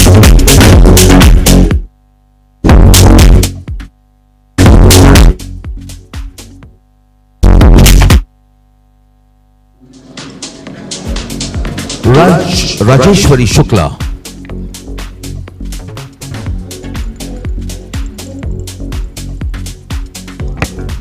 Okay, ladies and gentlemen, it's time for our panel discussion, and I'll hand the proceedings over to our distinguished moderator, Mr. Naveen Malpani. Over to you, sir. Thank you. Ladies and gentlemen, can we just settle down, please? Sure. Good evening, everyone. Welcome to this panel on collaborative efforts in promoting sustainability. You know, sustainability has actually become a buzzword across the corporate world. While it is giving sleepless nights to some of the CFOs and CEOs, but we do see a lot of efforts being taken by the multinationals as well as the Indian corporates in promoting sustainability agenda as a whole. Look at the external environment. You know, India is going to be the most populous country, overtaking China, and also we'll have nearly 27% of our population sitting in the 15 to 29 years age bracket. So we will have a lot of younger population that would be there. You know, that would be a big consumer for this market. You know, you look at the typical tendencies of those people buying those products. They will be into mobiles, they will be into mobiles, automobiles, they will be into buying a lot of stuff from air conditioning, etc. So we have a very large consumer base, which is in that millennium zone. If you look at it from a perspective of the external environment, India still consumes coal, oil, biomass for doing a lot of energy. For doing a lot of energy consumptions, you know. Look at external data, we'll be the world's third most largest carbon emitter by 2030. Look at the air quality index across the globe. 3 of the cities of the worst 11 are in India, Bombay, Delhi and Calcutta. So ladies and gentlemen, we do have a lot of problems on sustainability, on pollution, on the environmental perspective, you know. look at from a perspective of the regulatory environment as well. You know, SEBI just actually came up with a thought paper as latest as yesterday, where they are actually making it mandatory for the top 1,000 listed companies to give a mandatory disclosure on their BRSR requirements. And this has to be audited by an independent person. So it's not that you just quote some numbers and just get away with it. So there is a lot of regulatory environment also that's working to make sure that the companies work in a sustainable fashion. You know, we do a lot of work with private equities. You know, some of the research says that 93% of the private equities are actually not willing to invest in companies which have a ESG concern, you know. So those are completely closed for those companies which are having a ESG concern, and none of those are willing to invest as well. Look at the positive side. Nearly 50% of the private equities have actually confirmed the increase in the valuation as well as the intrinsic value of the companies, where, you know, people have taken ESG very seriously. So it's not just that, you know, sustainability is just a cost to the companies, is actually adding value to the company, to the overall environment as a whole. So ladies and gentlemen, today I have a very engaging panel and who are coming with different backgrounds per se. You know, so the thought is just to understand their experiences, you know, what has been their experiences dealing with multiple government agencies, dealing internally within their organization in terms of how sustainability works for them. So I'll start with Dr. Subodh, Pramod, sorry, my miss, who has been on who heads the legal for Marico, but is also on a multiple panels as well on the government agencies as well. So we just wanted to have his perspective in terms of, you know, how government can help as a policy, you know, in promoting sustainability within the corporate and the retail world as a whole.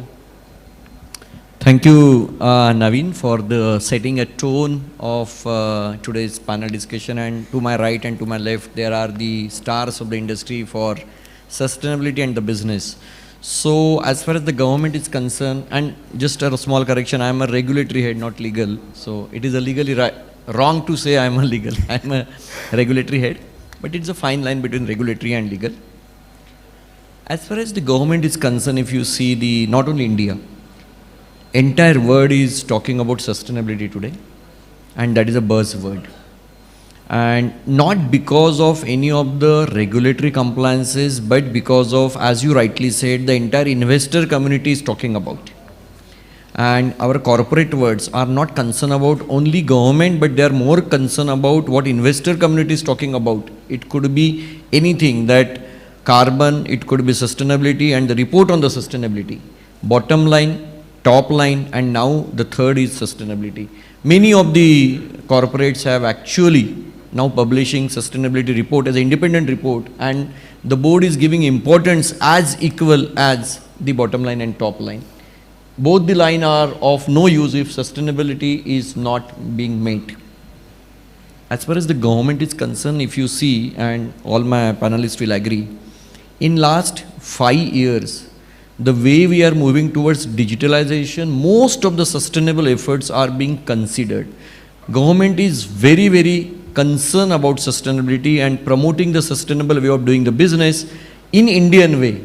And I think my colleague Rajeshwari will speak about why I'm saying Indian way, because we are developing country. We cannot take the target what already developed countries have achieved, and during that we will require to spend something. So that's why the government is also aware about various prohibitions what may not be applicable, and that's why the implementation is not so specific, and rather there is a kind of waivers are being given, or actually the date of implementation being extended.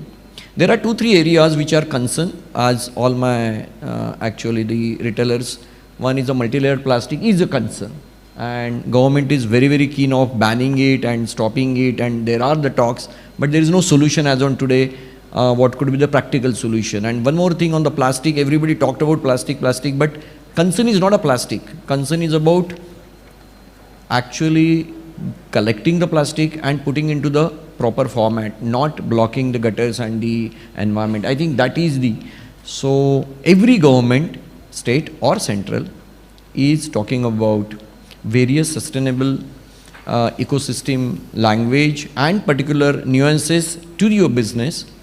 And in coming days, it is not the government, but it is your investor and the shareholders' responsibility, and consumers also talking about. And Naveen, one more thing, after some time it become like a competitive advantage. Suddenly you will find on this label it is written that it is procured from sustainable. Suddenly the consumer will say, oh, it is sustainable, and what about your brand? I think it become a consumer demand, and that is becoming. You say just small example, in the Ganapati of today, I was checking, and Maharashtra is celebrating Ganapati. 63% of the total idol of the Ganapati are now moved to the, actually the waters, more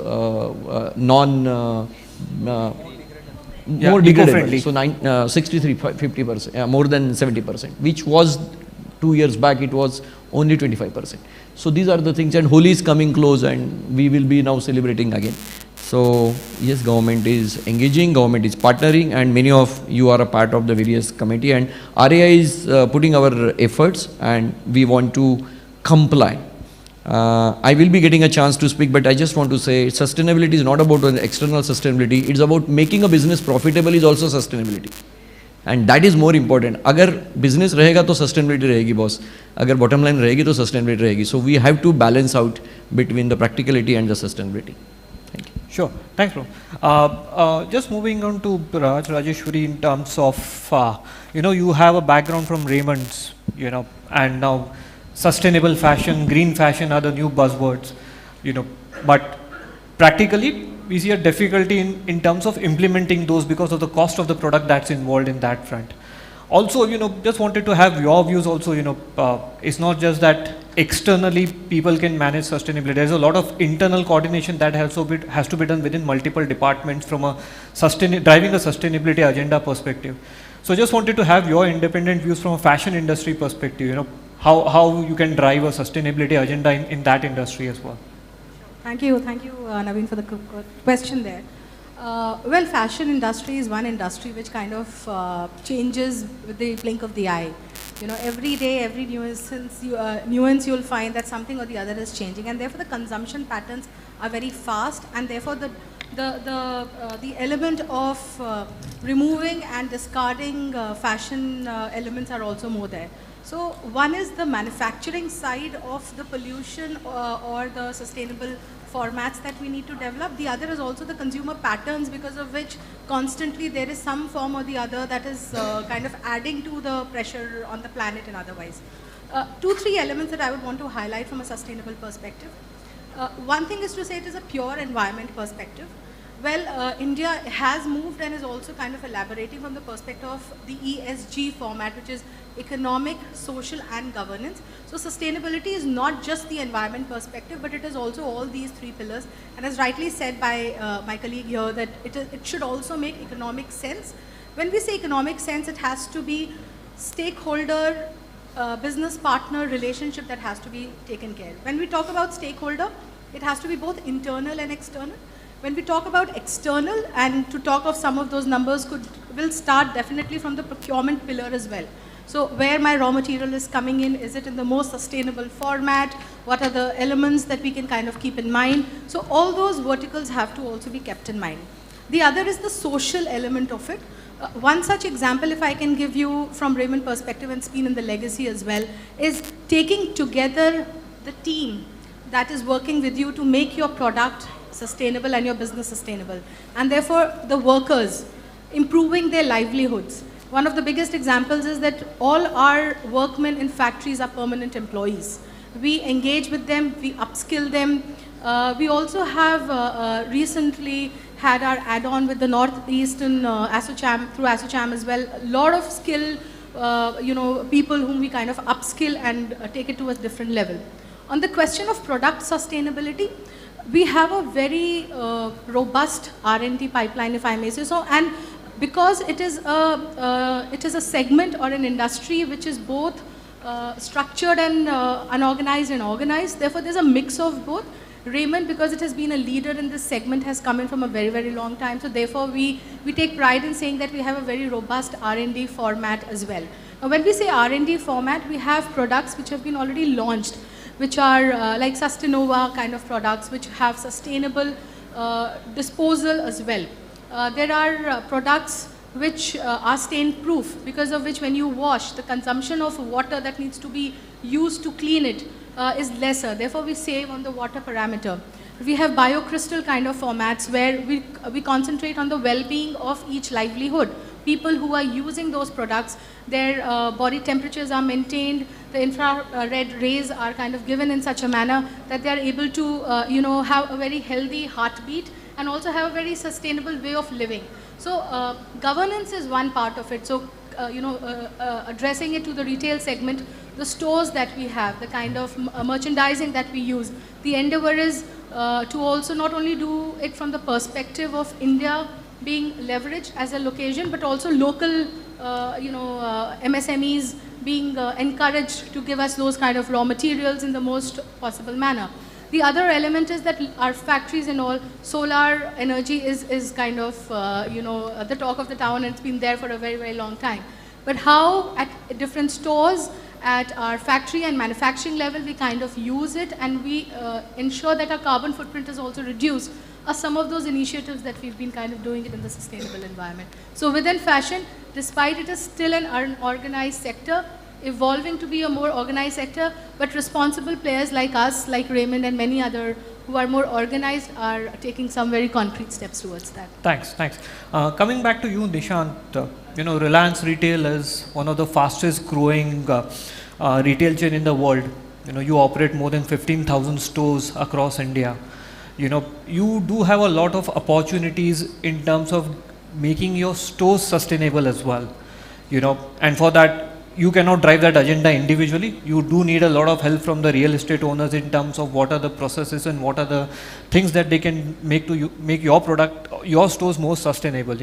So if you can just share in terms of your experiences of dealing with this entire retail chain, as well as dealing with the individual owners of the assets as well, in terms of how you help them to drive your sustainability agenda as well, and also in terms of some of the initiatives that Reliance has taken to make sure that India becomes much more sustainable from a retail perspective as well.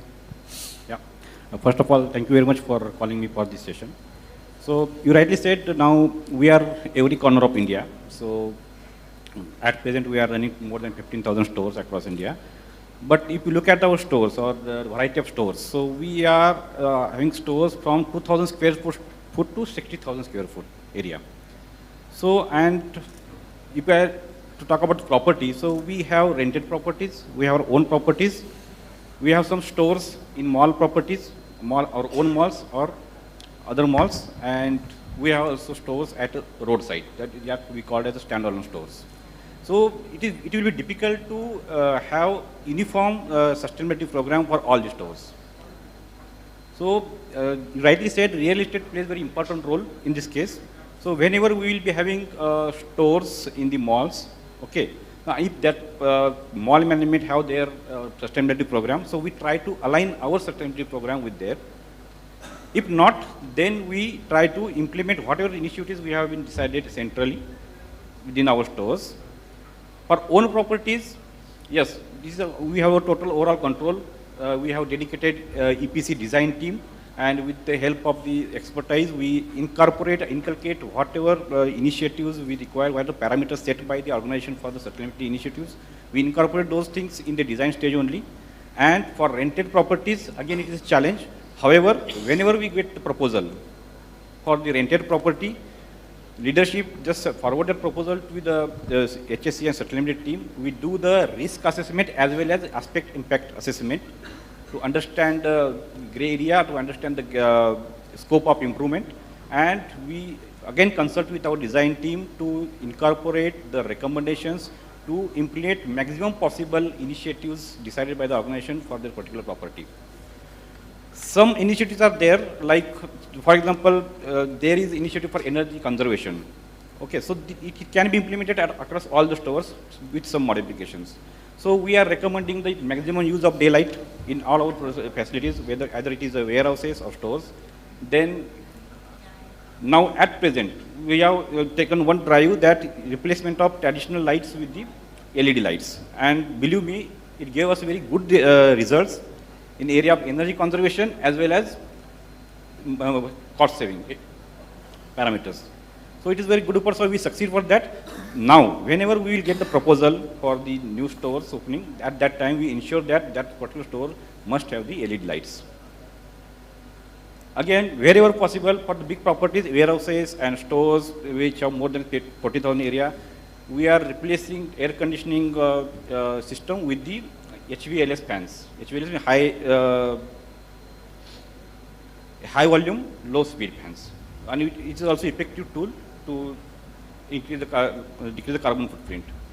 So these are the some issues we can do commonly as per the requirement, and we can make some design changes in the design.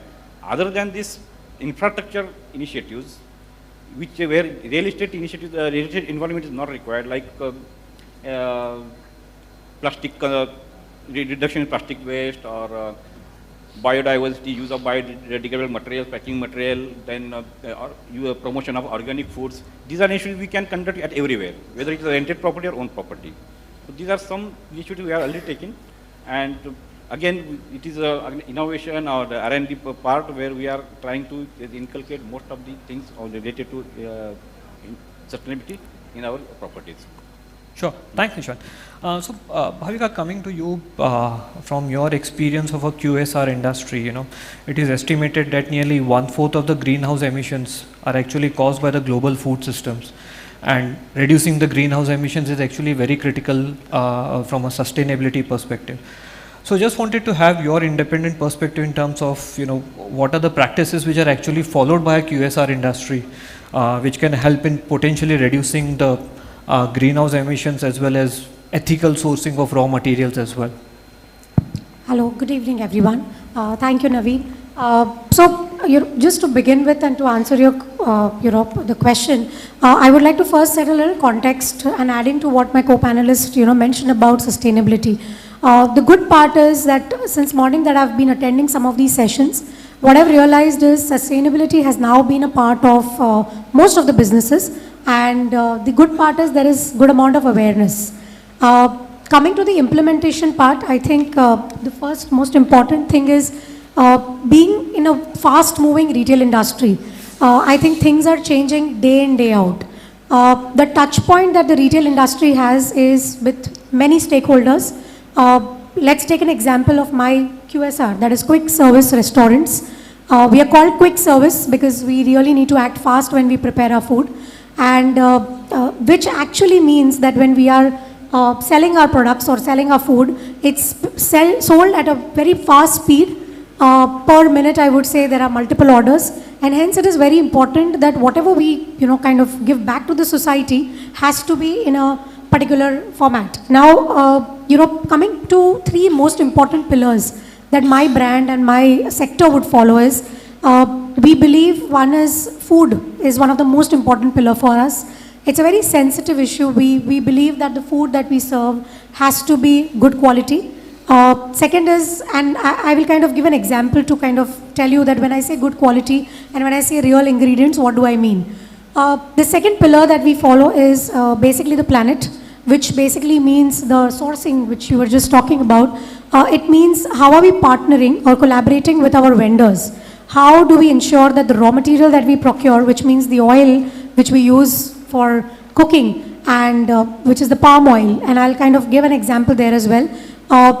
Also to do with other logistics, the partners who are kind of manufacturing certain products for us, and then of course the forest preservation and animal welfare. I think this will also fall part of my planet initiative. And the third most important thing that we believe is people in communities. I think a lot of times people in communities is something which organizations don't understand.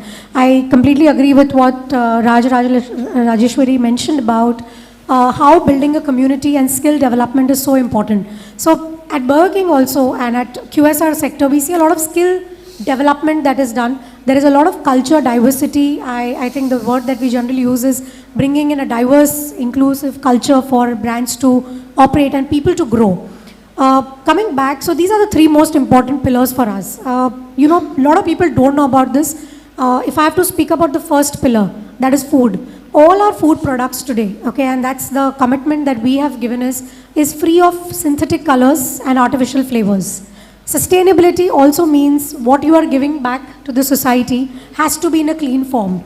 And again, sustainability does not just mean product or whatever you're throwing out, but it also means sustainability of life, correct? And that's one of the most important pillar for us is all our food products.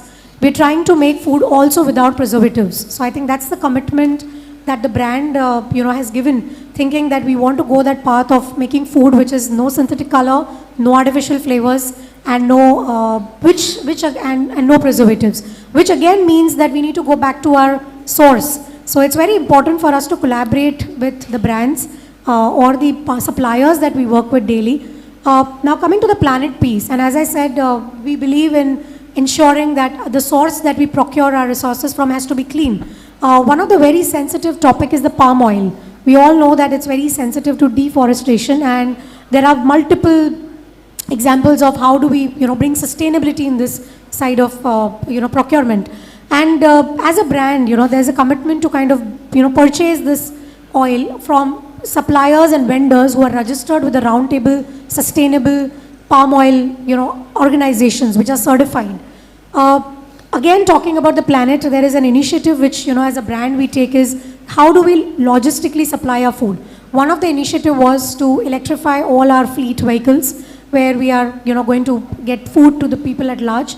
And if I talk about various other things on sustainability, of course there's energy conservation which we kind of try and do. As a company and also as an individual, I think sustainability is not just a problem for the brand or for the company or for the CEO of the company. I feel it's something which is personal to each one of yours present over here, plus to all of us and our survival. Because we all know at a larger level, the way today climate action is something which is the talk of the town. People have been talking about the way the climate is, and the glacier is melting. I think it's very important for each brand to understand that, switching, it's as simple as switching off a light when you're not going to use it. Or as simple as how do you conserve energy at your home place, or how do you decide to travel today. A lot of times we want to, go, I think pooling is a very cool thing, and which I think got introduced with a lot of pre-COVID, I think by Ola and Uber. But I think, it's time that we go back. There are small things that brands need to think and then, bring it to play. That's to do with, how QSR is basically tackling today and dealing with sustainability issues. Thanks, Bhavika. Laksh, coming to you from a, footwear industry perspective, more than 20 billion pairs of shoes being manufactured across the globe. And, there are claims that nearly 1.4% of global greenhouse emissions are from the footwear industry. We see some trends moving around in terms of, sustainable footwear as well. But that's a very limited play that we see in India as of now. So just wanted to have, your perspective in terms of where you see a common barrier or a challenge, towards footwear sustainability. We see, though there is some movement that has happened on apparel reuse, but that is still not picked up from a footwear perspective. So what would be your independent view from a Skechers perspective that, how we can help in reuse of our footwear as well? Sure. Thank you, Naveen, and good evening, everyone. So there are, I think there are a couple of questions which you've put together, Naveen, and I'll try to answer those to the best of my capabilities. So while we know that, there are roughly about 20 billion footwear being produced globally yearly, and we talk about the population globally is about, 8 billion. So roughly if we talk about, there are about average 3 pairs being consumed by a consumer, globally, which is fairly high. And, unfortunately, the footwear industry is also being tagged as, one of the key industries where we are contributing more towards, water pollution as well as, the air pollution and earth pollution. So on that front, I would say that there has been, Naveen, some work which definitely has happened in the industry, in the footwear industry, but there is a long way to, go. Now, if I talk about Skechers, so Skechers as a brand, we have been working towards, a lot of innovation. We have always been as the leader and pioneers in offering a comfort to the consumer, and we are the most comfort, providing footwear to the consumers. And we are taking that ahead to say that we would also make it sustainable for the race to come. And there are a couple of initiatives which as Skechers we are taking just to start with. So I think it is not just one point in sustainability. I think it is every aspect what a brand needs to own towards creating that sustainability for the future. So let's talk about quick couple of 5 pillars which we can talk about. So first is about procurement. In terms of procurement, if we see, there is a lot of development which has happened in terms of sustainable, or recyclable products. There are, if we talk about shoes, so shoes, upper materials are now made from recyclable nylon, recyclable polyester, recyclable cotton. Also, there is development which is happening towards, plant-based materials, which is bamboo, which is algae, eucalyptus, and cactus. So all of this is coming into the play and industry is working towards it. With Skechers, we've already started doing that. Okay. We talk about, the shoes inner lining. Inner lining, we have products in Skechers where we are 100% recyclable, materials which are using in the inner lining of the shoes. We talk about the midsole or the outsoles. 50% or more is what we are using the compounds as recyclable. So in the end, what we are trying to do is source responsibly. That is what I think is one beginning of how a product should evolve. We have a complete range of sustainable products called Our Planet Matters, and that is what we are offering to our consumers. Second part comes in, how do we package it? So in terms of packaging as well, Skechers has taken a good leap on that, and all our packaging is FCS certified. Our outer carton boxes, our shoe boxes, the tissue papers which are used, inside the packaging, we are trying to ensure that it is 100% recyclable at least. Third point, if we go on to, our store designs. So, like what was mentioned, earlier on the panel as well, smaller initiatives. All 100% of our stores in India are based on LEDs. So that is where, the energy conservation, has started for us. Sure. We are also, proud to say that hopefully in another couple of days, we should be launching the first IGBC certified store for Skechers in India, and that would be in Jaipur. So which means that we are trying to build up, the building as well, which is more towards sustainability and, bringing green towards the human race. So there are a lot of different efforts which are being made in the industry by the brands to try and ensure that, the brands lead it, because that is how, the consumers are going to get, tied up to the brand as a offering, because consumer earlier was looking at maybe comfort, maybe fashion, but now there is so much consciousness where a consumer says that, okay, what have you as a brand, done for sustainability? Yeah. Are you thinking for the future or not? We are teaching our kids in the schools, but what is the current generation, doing that? So with Skechers, I think we have taken a big leap on that front, and we will continue to, sustain that. The challenge with our Indian, because you mentioned, the Indian manufacturers, recently, if you see the BIS, norms have come in, and along with that, Make in India is being promoted, by our respected Prime Minister as well. So on that front, the challenge I foresee for the Indian industry would be with restriction of imports. It would be on new innovations in terms of raw materials. How do our industry innovates and comes up with the new materials, best practices, solutions, which can drive the sustainability for a longer period of time. It is not about 1 or 2 products here and there, or it's not about one process. It's about, a paradigm shift or a mindset change where probably companies would maybe need to invest in this now, because 15 to 20% or more the cost is going to increase. So your profits are going to come down, but what is it? Is it for the good of the future? And that's what companies would need to probably take a stand on and you know, give into it. So that's my take, Naveen. No, thanks, Lakshya. So you definitely expect that companies will have to invest, you know, and give up some of part of their profitability to make sure that we have a sustainable future as well. Sure, thanks.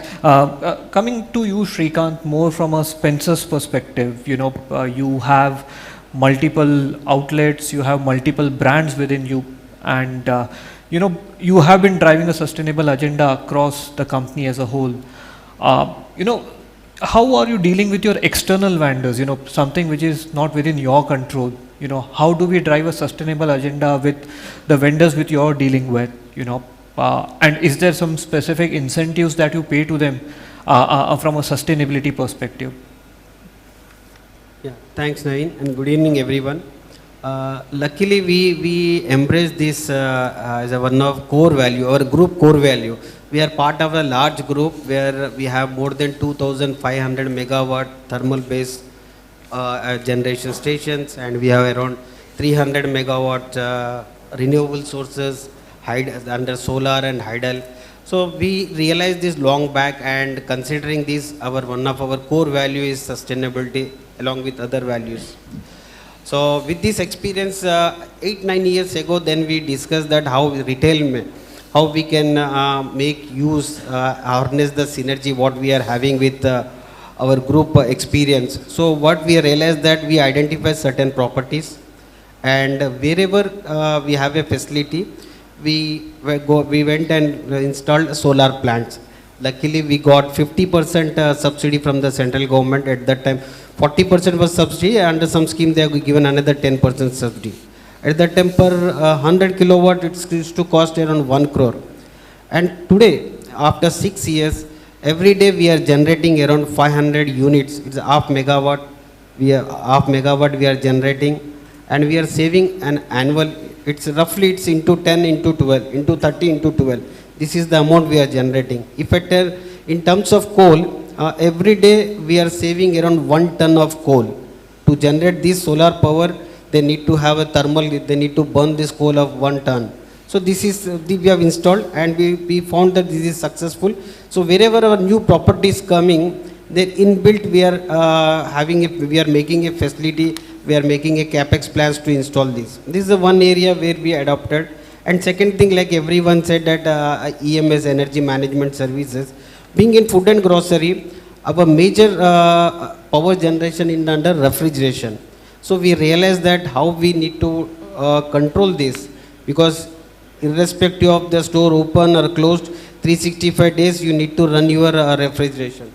So we tied up with one of the leading energy management solutions with the help of IoT. We monitor this. They monitor continually, and it's on a revenue basis. Whatever they save, they'll get X percentage, and we'll get X percentage. So this was also successful. Like in addition to that, other normal LEDs and all, we also did it. Second thing, coming to your specific question about what we are doing with our vendors, which are not in our control. See, like every other company, we also have a vendor enlistment process. We have typical standards for every vendor based on his sourcing, based on his production, manufacturing, storage, distribution. We allowed certain percentage of grading to him. So under this, some 3-4 years back, we introduced another head under sustainability. The way he procuring, the way he using, simply 3RR. Not RRR of Rajmouli's, it's about reduce, reuse and recycle. So we given 5 points for each. So how is sourcing? In fact, not only this sustainability, how ethically is sourcing. Like other companies, they take undertaken FCPA, UK Bribery Act and all. So we are not going into that. We simply how ethically is sourcing, how what are the natural, what are the renewable energy sources is adapting in converting this into a repacking or a production and manufacturing. Though our quality team will inspect and physically visit the premises, inspect, and they'll grade this according to him. If he he'll get some favorable wins. See, we adopted this from government. We found some Kerala government. if they give property tax rebate of 2% those who adopt these green initiatives. So from that we borrowed this principle and we incorporated in our vendor listing. And third thing, internally, we made a paperless like every other ways. We adopted this. Government, we also need to, like Prabodh sir already said, government has done a lot of, we have 35 lakhs companies incorporated under Companies Act. And each company has to maintain certain registers. And if it's a labor related oriented industry, so they need to maintain around 60 registers. So multiply all these things. Today we are maintaining everything digital. We reduce the cost, we reducing the carbon. So we are working towards a decarbonization. Internally we have set a targets. We need to achieve net zero. We have a target, but right now I'm not sharing my internal target rate. But we have this year, next 3 years, I'll achieve this much of green gas emissions reduction, and next this many years I'll bring a carbon zero. Because what happens like power savings, because it costs around 4 to 5% of the expenses. If I reduce this, like everyone said, it's also impact our bottom line, and this will make. And lastly, what we are doing is we eliminated non-disposable, single-use plastic or everything. We partnered with the DRDO. DRDO has come up with biodegradable, it's a green plastic. Because they want to work for the soldiers in Siachen, they developed some plastic. They can even throw in ice, within 60 days it will be melted, it will absorb. So we partnered with them and we are using that, their plastic. Their shelf life is 90 days, after that it dissolves into the soil. So these are the initiatives we are doing, but having said that, this is not enough. We need to further work around this and further strengthen our measures so that we achieve our net zero much earlier than our target. Sure, thanks Shrikant.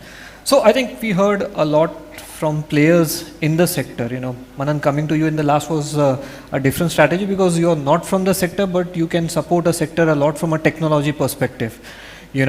So basis your experience with Bosch in terms of how do you feel technology can help all the players across the panel now in terms of promoting sustainability as well now? And technology comes at a cost, and then there are concerns as well that technology is also carbon emissions. So just wanted to have your perspective on that front. Thanks, Naveen, for clarifying why you came last to me. Being last on the last panel of the day, it's very exciting. Let me say this. Yeah. But just, jokes apart, I think whatever, discussion we have had so far in the last 40 minutes or so, I think technology is the underlying, enabler for achieving anything and everything the esteemed panel said today, right? So I think technology is not an afterthought. It is, the whole world is changing around and it is omnipresent everywhere. Before we spoke about omni-channels, technology has been omnipresent, forever. And if you look around us, the whole world is now changing at a spiraling rate, right? Now, that is the actionable with technology, right? The problems that technology can solve is everything that the panelists spoke about, right? From resilient supply chains to recyclable materials, to actually material science for newer materials that have been discovered now, to energy management systems for retail, and even blockchain systems, for example, to drive the circular economy, to track how your end components are being disposed and things like that, and to have the tracking and efficiency right through your value chain and the supply chain, right? So technology is omnipresent, right? Now, but if you look at what Sir said about Digital India as well, right? I believe that technology is always, introduced around 3 levers in any company, right? Be it sustainability, be it anything else, right? And that's what we need to think about when we talk about sustainability as well, right? A digitization technology for any enterprise typically drives 3 to 4 agendas, right? First agenda is that how can let's start with retail, right? For retail, the most important thing is consumers, right? So how can I drive better consumer experience with technology? Yeah. The second agenda that technology drives is that how can I make my operations more efficient to affect the bottom line, right? That means I save costs by, being more efficient. And the third agenda usually is that how can I now use this lever of technology to drive new revenue streams, new business models, come up with new areas, omni-channel being one, for example, and things like that, right? And all of these three are done around a central circle of change management. So technology also helps you to achieve that change, to have, things around these three levers. Now the thing that happens with sustainability, for example, is people imagine sustainability as a fourth lever, which is not true. Yeah? And I really agree with what Sir said about business sustainability. Right? Now if you imagine sustainability and technology at the intersection of all these three layers, that is where value creation happens. Right? Precisely. So value creation happens at the when you imagine points at intersection, that's where value creation really happens. Now you imagine technology, right, driving sustainability while affecting your efficiency of your company, right? Why do we say that manufacturing companies or the manufacturing part of retail has hit sustainability targets first? As Bosch ourselves, all our manufacturing plants have been CO2 neutral since 2020, right? But I can't say the same about my retail stores. And why is that? Because we feel that we have better control and, operationalizing around, manufacturing sites is easier. But that's not true. I mean, the reason is that in plants, the moment IoT or an Industry 4.2 was introduced, we were always talking about efficiency. So what does efficiency mean? We are doing more for less. By doing more for less, we are actually consuming less carbon. We are actually emitting less, carbon, and we are actually moving towards that direction. So now when you imagine this, and I can take several examples, right? Now you imagine an intersection. So this would be an intersection of efficiency, right? Right from your resilient supply chains to, doing more for less, and having energy management systems, having, trying to track and reduce your overall, emissions and things like that, right? Now if you imagine it from a customer experience point of view, right? There are several technologies which are possible, which will then integrate customer experience with sustainability with technology, right? And similarly for new revenue streams. Now, there are so many brands which are coming up and, bringing it out on the table that we are a sustainable brand, our products are sustainable, our stores are sustainable, and that is driving consumer behavior towards attracting them towards those stores, right? Exactly. So when you look at technology from those intersection points, that's where I think value creation happens. But just on the last few notes on retail, and because today we are talking about not general technology and sustainability and things like that, right? I need to take a counterpoint, right? I've attended several events and I'm part of first panel here on this topic. We say that the awareness problem is solved, right? That means there is enough carrot and stick in the world, there is enough awareness about trying to being sustainable, and when I hear the esteemed panel here, and I really feel that we are doing a lot, right? But when as technology providers we go to decision makers, the first question is, "Arey, ye kyun karna hai?" And ye karna hai to theek hai, ye mere store mein kar do. But that whole central policy making or centrally strategizing that. So there are two kind of, brands that we are facing, right? And as technology providers, and most technology providers will agree, right? The first kind are that who have central strategy around sustainability. They have sustainability departments, and with large MNCs this is being driven, and I'm very proud that I heard two brands talking about it today as well, right?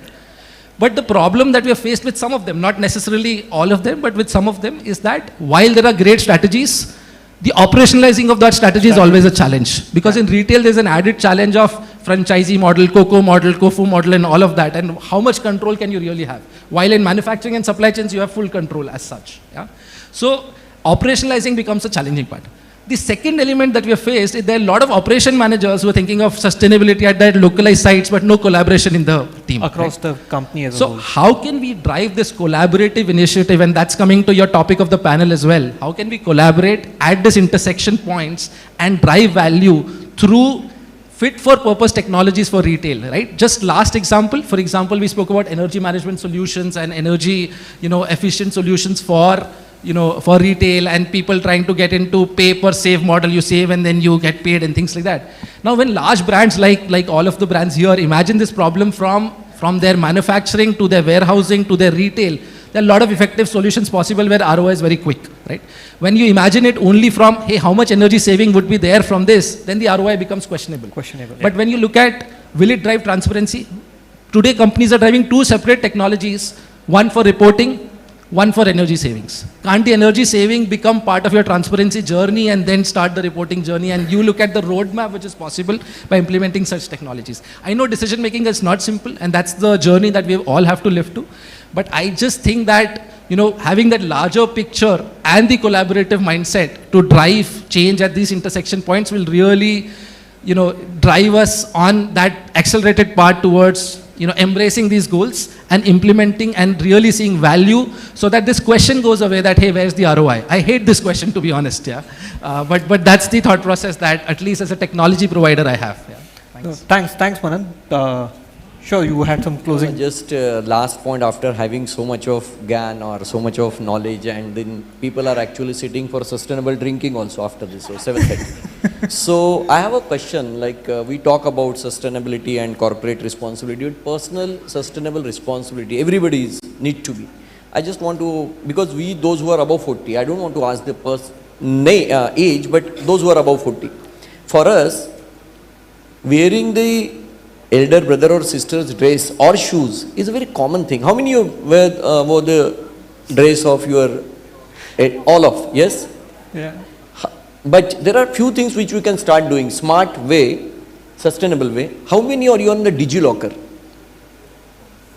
Believe me, you are saving a lot of energy for losing out your important documents, but Xeroxing is not required. DigiLocker is the original. Please log on, digital. Amazing. Decriminalization, what has happened? More than 35, ma'am? You said 35 criminal act has been decriminalized. Amazing. But last point what I am to say, because I am a food technologist, nutrition expert, take care of your health. If you are not well, you are the most unsustainable person in the family. If you are not well, you will produce more carbon dioxide, not otherwise, but because you are not well. So please do 30 minutes of exercise. How many you do 30 minutes of exercise? Please, I want all the hands up. Boss, health hai to wealth hai, nahi to baki sab gyan hai, kuch nahi hai. So last message I want to give, sustainable, pehle health se shuruaat karo, baad mein wealth aayegi. Thank you. No, thanks. So thanks a lot to my panel members for this engaging discussions. I think we have overshot time, but all the panel members are available around in case you want to have more clarity, more discussions. Most of us are around. Thanks a lot to the entire audience as well for being patient. I think we were the only 8 people who were keeping you away from your dinner as well. So thanks a lot to everyone. Thank you very much, Mr. Ankur Kotani and the entire panel. You haven't kept them away from dinner, you've whetted their appetite, so they'll go into dinner with even better appetites. Ladies and gentlemen, I would like to request Dr. Hitesh Bhatt, Director Marketing and Communication, Retailers Association of India, and Editorial Director at Storai, to kindly present mementos to each of the panelists.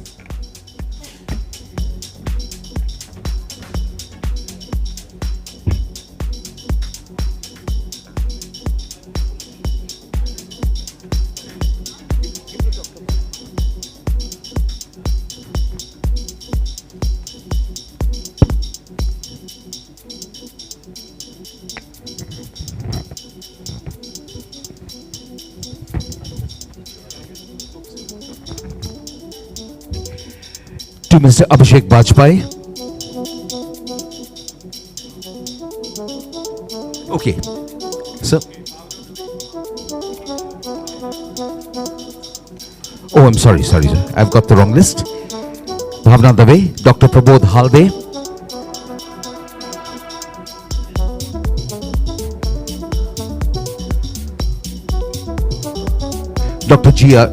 Mr. G.R. Srikanth.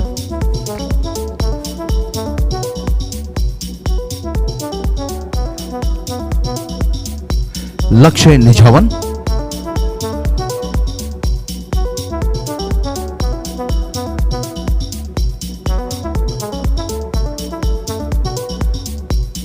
Madan Chandana.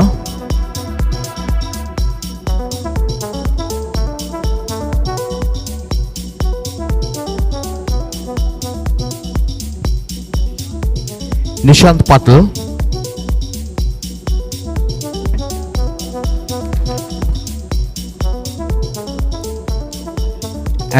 And Rajeshwari Shukla. And our most distinguished moderator, Mr. Naveen Malpani.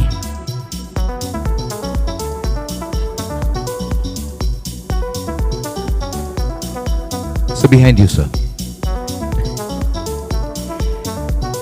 Okay, we'll now have a photograph. with all our distinguished dignitaries on stage. And thank you very much, Mr. Naveen Malpani, Bhavika Dave, Dr. Prabodh Halde, G.R. Shrikant, Lakshay Nijavan, Manan Chandra, Nishant Patil, and Rajeshwari Shukla. Thank you so much. That was a very, very engaging and engrossing panel discussion. Ladies and gentlemen, with that we come to the end of the business session on day one at Retail Leadership Summit 2023.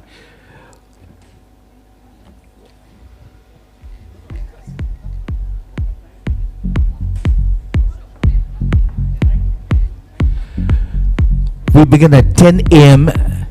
tomorrow morning sharp, and we'd like to see you in your seats by 9:50 a.m.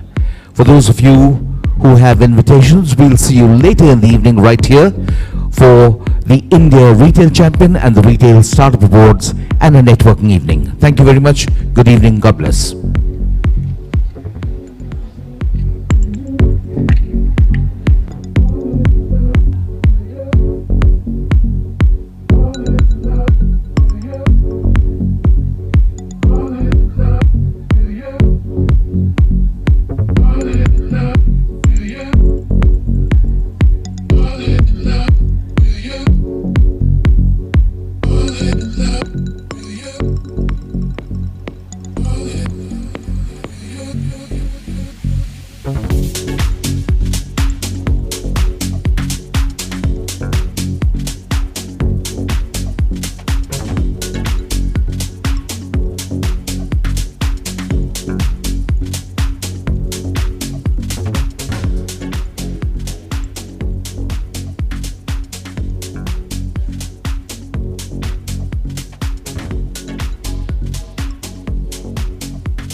Good evening, ladies and gentlemen.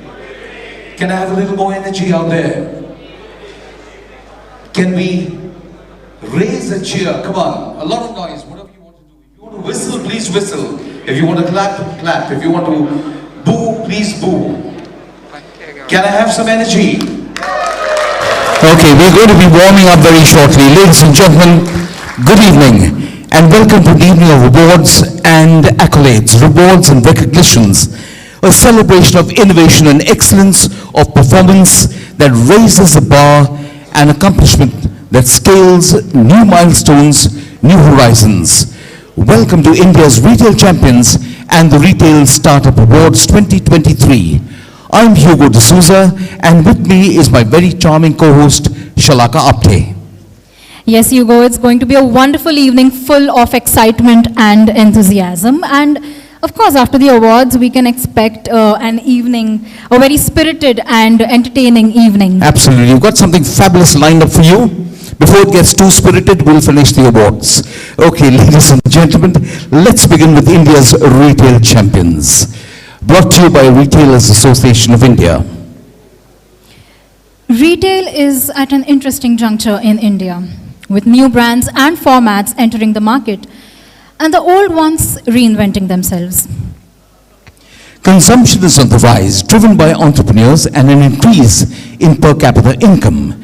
Technology is adding interesting facets and twists by facilitating innovative business modules, aiding efficiency and redefining both customer expectations as well as their experience. The big retail churn is not just revolutionizing Indian retail, but it's also separating the winners from the laggards. Brands that have their fundamentals right and are focused on all the right things are emerging as trendsetters.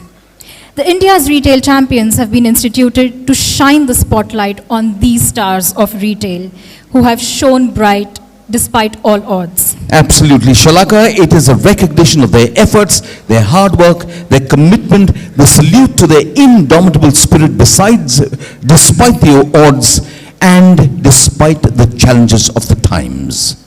I shall now invite on the stage Mr. Kumar Rajagopalan to set the tone for this wonderful evening and welcome us to India Retail Champions and India Startup Awards.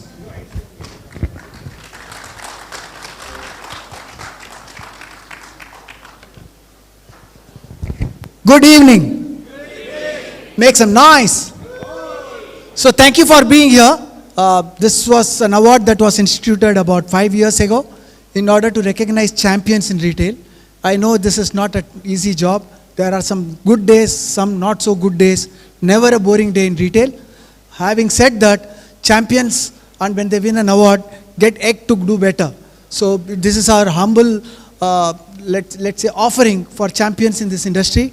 All of you who entered for this championship, congratulations, because fact is that each one of you are moving this engine forward. Thank you. As an industry, I think all of us are together in this place to make sure that we really cheer the champions. So as loud as you can get when the champions get their awards. Is that okay? Thank you very much. Have a great time. Thank you very much, Mr. Kumar Rajagopalan. I would now like to invite Dr. Hitesh Bhatt on stage to share with us the eligibility criteria and the various other judging criteria for the India Retail Champions. Ladies and gentlemen, Dr. Hitesh Bhatt.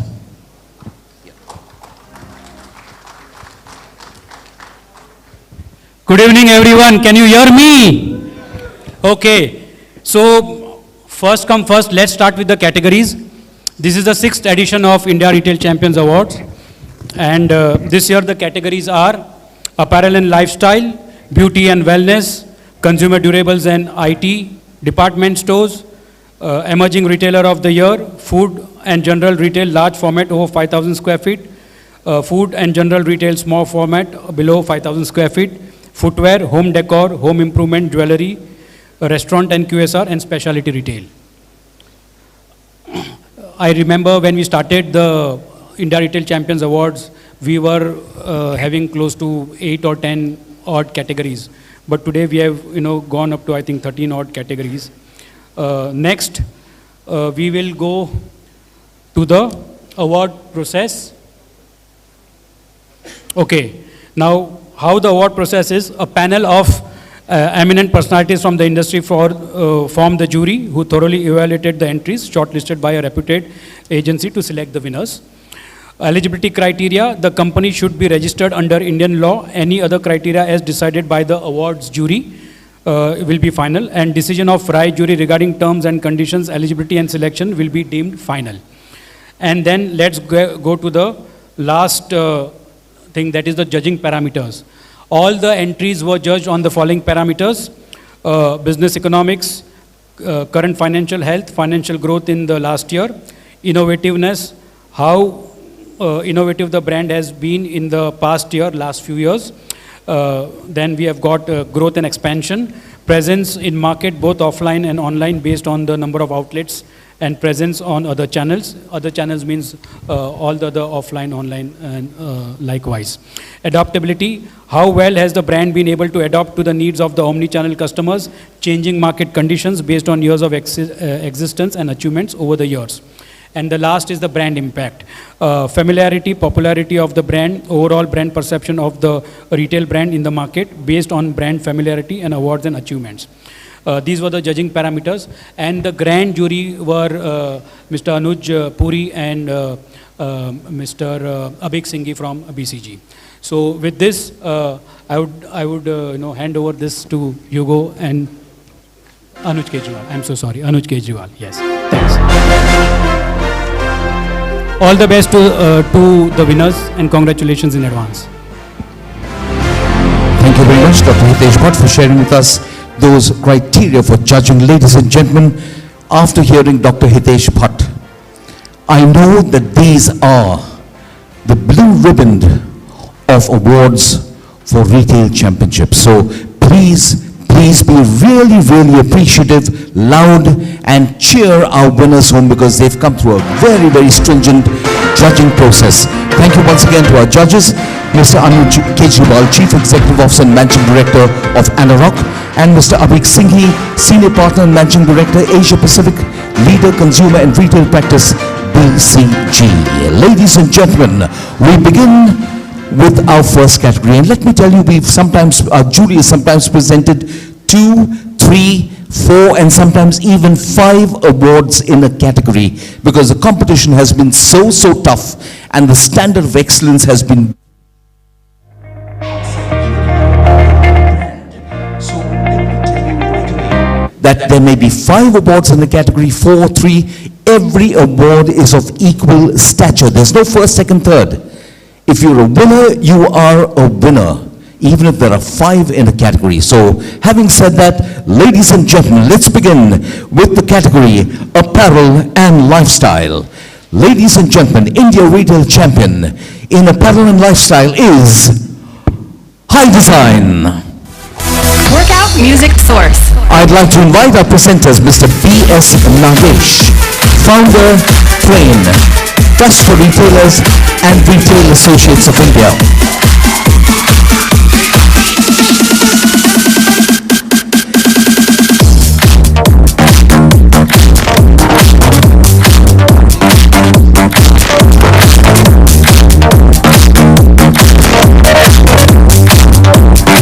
Ladies and gentlemen, Team High Design, receiving award from Mr. B.S. Nagesh, founder of Train, Trust for Retailers and Retail Associates of India, a person popularly known as the father of modern retail in India. a World Retail Congress Hall of Famer, and the first employee of Shoppers Stop. Sir, Mr. Nagesh, please stay back on stage to present the next award as well. The second award in the apparel and lifestyle category goes to Lakshita. Ladies and gentlemen, congratulations to Team Lakshita. Winner in the apparel and lifestyle category. Not here? Okay, we'll have the award sent to them. Thank you very much, Mr. Nagesh, for doing the honors. Thank you, sir. I'd like to invite on stage Mr. Namit Puri of BCG to present our next two awards. Ladies and gentlemen, please welcome on stage Mr. Namit Puri of BCG. Please put your hands together for our presenters and the award winners.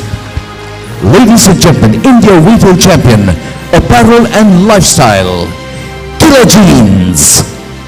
Killer Jeans, come on guys. Team Killer Jeans accepting the award for the apparel and lifestyle category, presented by Mr. Namit Puri of BCG.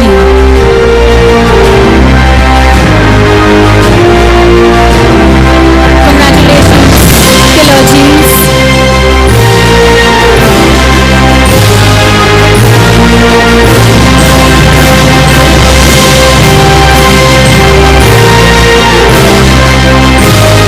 The winners get a trophy and a certificate.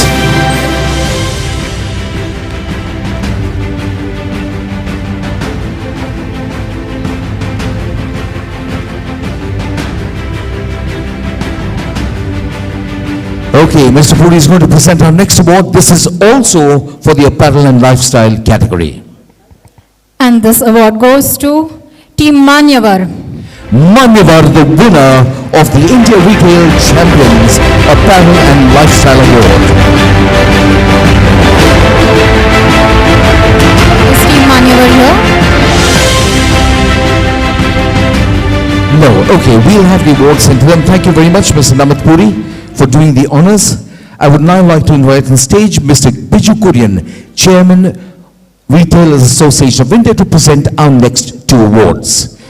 Ladies and gentlemen, India Retail Champion Award in Beauty and Wellness. And we have two awards in this category. The first of which goes to Sugar Cosmetics.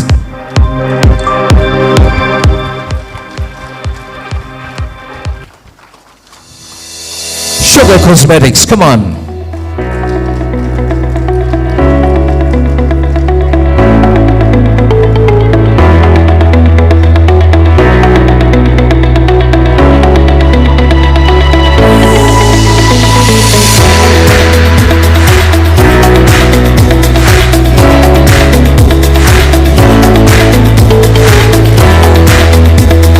Well, congratulations to the team from Sugar Cosmetics.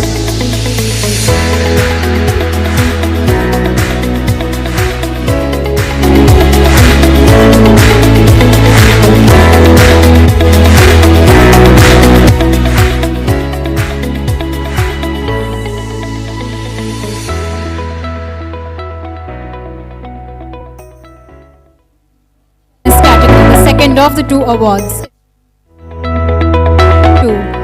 The Body Shop. The Body Shop, our second winner in the Beauty and Wellness category, India Retail Champion Awards.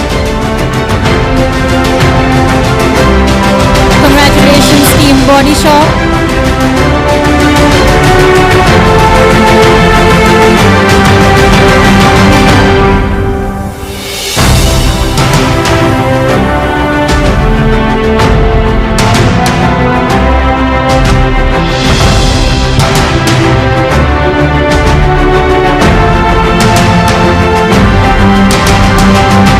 Congratulations Team Body Shop, and thank you Mr. Biju Kurian for doing the honors. I'd now like to invite Mr. Kumar Rajagopalan, Chief Executive Officer, Retailers Association of India, to present our next two awards. Ladies and gentlemen, we now move into Consumer Durables and IT, or CDIT, India Retail Champion category. Come on, can we put our hands together for Mr. Kumar Rajagopalan? I said the presenters and the award winners. Let's keep the applause going. Ladies and gentlemen, the winner in the Consumer Durables and IT, that CDIT category, is Happy Mobiles. Happy Mobiles. Come on.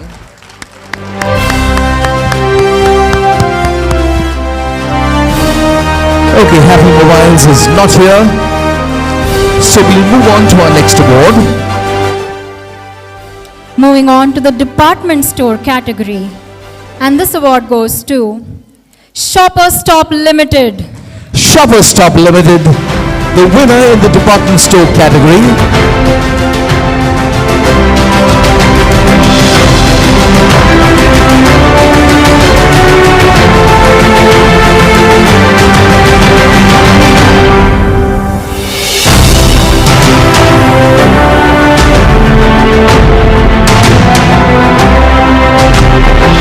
Wow, they say teamwork makes the dream work, and I think that's a lovely, lovely gesture. Congratulations, Team Shopper Stop.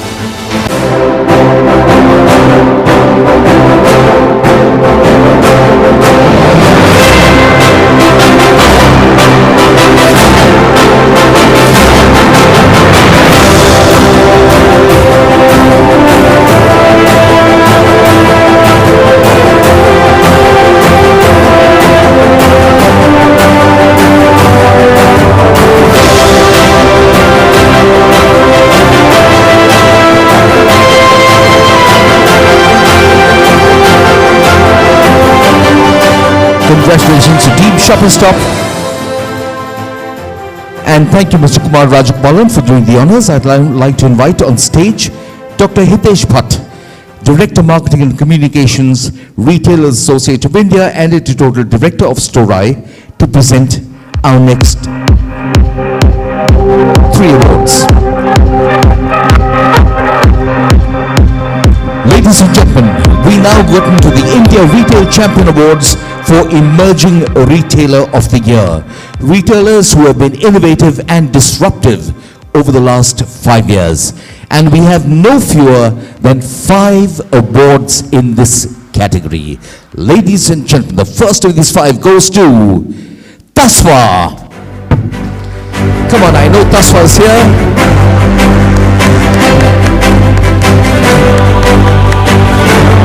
Congratulations to Team Tasva.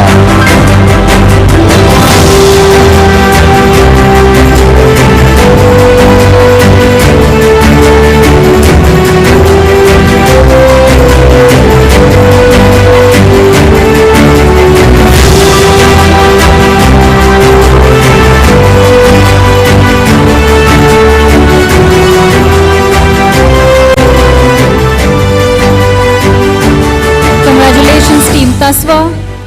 The second award within the Emerging Retailer of the Year category goes to Mr. DIY. Mr. DIY, the second of our winners in the Emerging Retailer of the Year category. And would you believe it? Shalaka and I visited Mr. DIY in Baramati 5 days ago. Next time, if you want an award, invite us.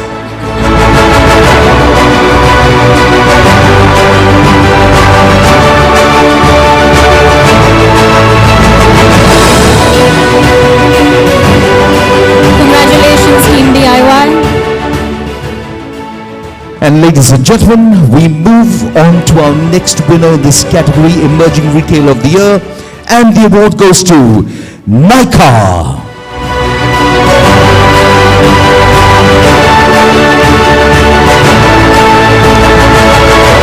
Team Nykaa in all black and grey.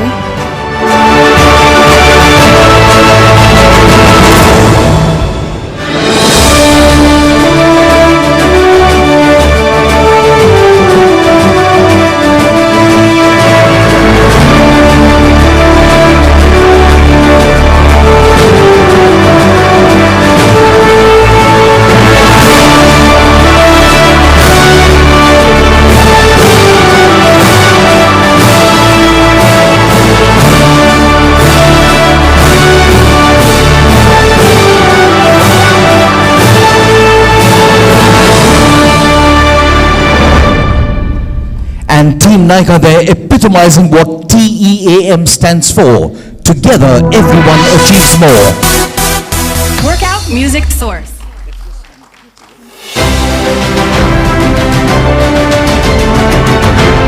Congratulations, Team Nika, and thank you to Dr. Hitesh Bhatt for doing the honors. I would now like to invite on stage Mr. Atul Mehta of Razorpay to present our next 2 awards. Mr. Atul Mehta, can we have a round of applause for Mr. Atul Mehta as he takes the stage?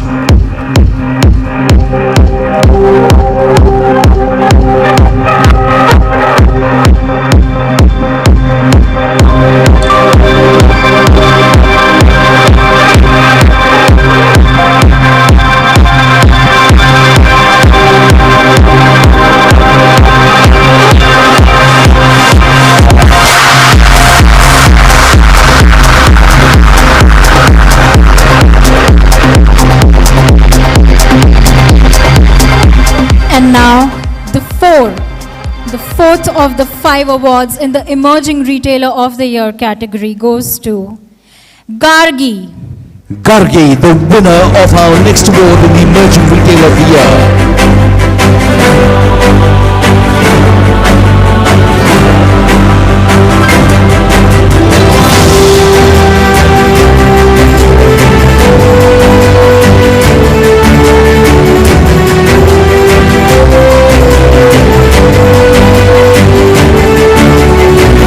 Congratulations to Team Gargi.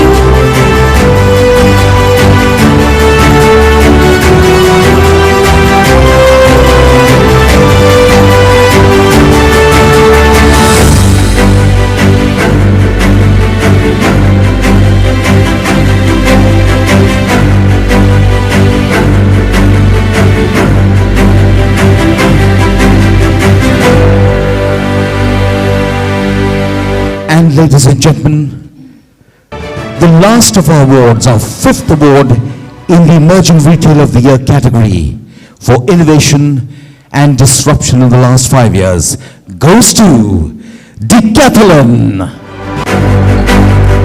We had one person who was on tenterhooks out there. Is my name in the award winners? Is my name there?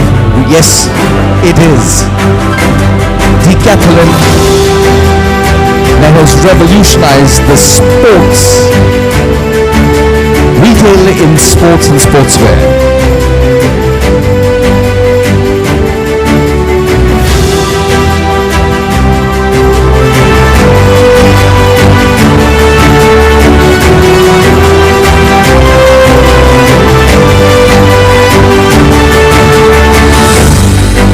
Congratulations, Team Congratulations, and Decathlon. thank you, Mr. Atul Mehta. Thank you, sir. And now to present the next 2 awards, inviting on stage Mr. Kumar Rajagopalan and Dr. Hitesh Bhatt. Ladies and gentlemen, please put your hands together and join me in welcoming Mr. Kumar Rajagopalan.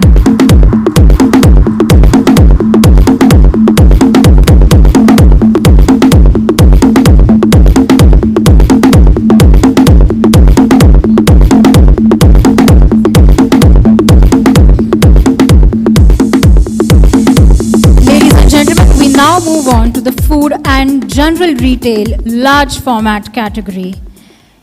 And the winner in this category is La Marche. Ladies and gentlemen, La Marche, the winner in the food and general retail large format category.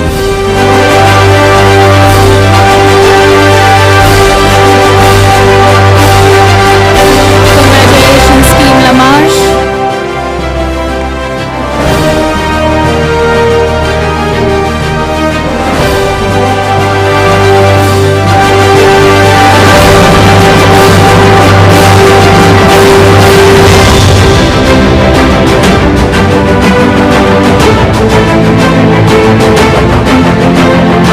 Congratulations, sir. Our next award is the Food and General Retail Small Format, where we have 2 awards in the category. The first of which goes to Nuts and Spices. Nuts and Spices, come on guys, put your hands together. Let's have some love and appreciation.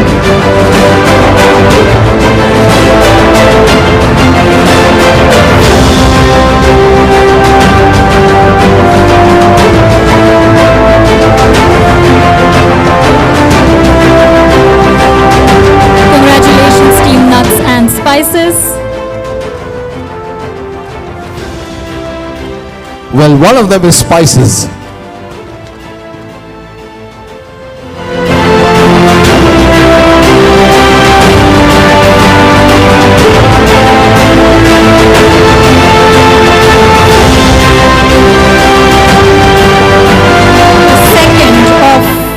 The second of the two awards in the food and general retail small format category goes to Arambag's Food Mart. Arambag Food Mart, the winner in the food and general retail small format category.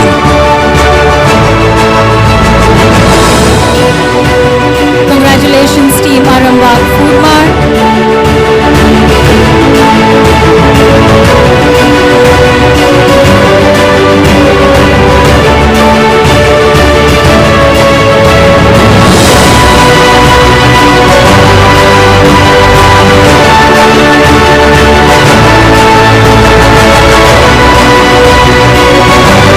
Congratulations and thank you, Mr. Kumar Rajagopalan, for doing the honors. I would now like to invite Mr. Vinay Bhartia of MessageBird to present our next two awards. Ladies and gentlemen, this is the India Retail Champion Award brought to you by the Retailers Association of India, and we now move into the footwear category. Mr. Vinay Bhartia of MessageBird. I'd like to invite Dr. Hitesh Bhatt, Director, Marketing and Communication, Retailers Association of India and Editorial Director of Storai.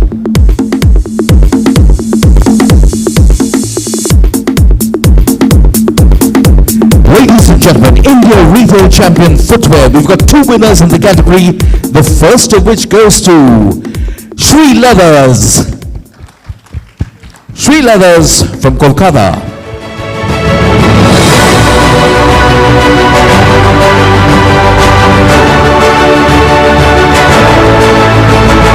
Congratulations, team Sri Leathers.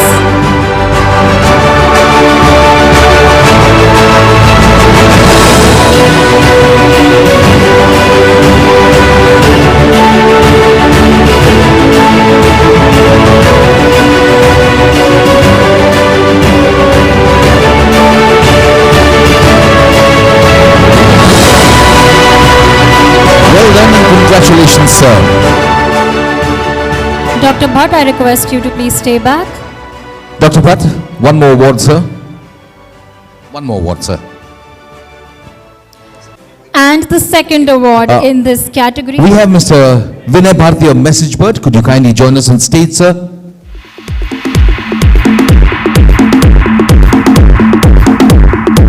Ladies and gentlemen, please put your hands together for Mr. Vinay Bhatia of MessageBird, who's here to present the second award in the footwear category.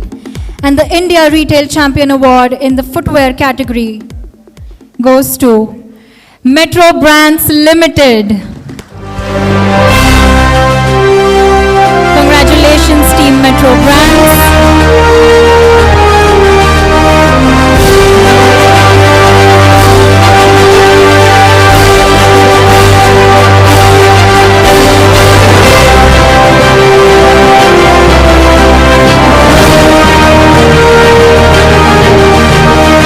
Congratulations to Metro Brands Limited. Mr. Bhartia, could you please present this award as well? Mr. Bhartia, could you please present? Mr. Vinay Bhatia, Bhartia, can you stay back, please? one more award, sir. If we might impose on your kindness. Thank you.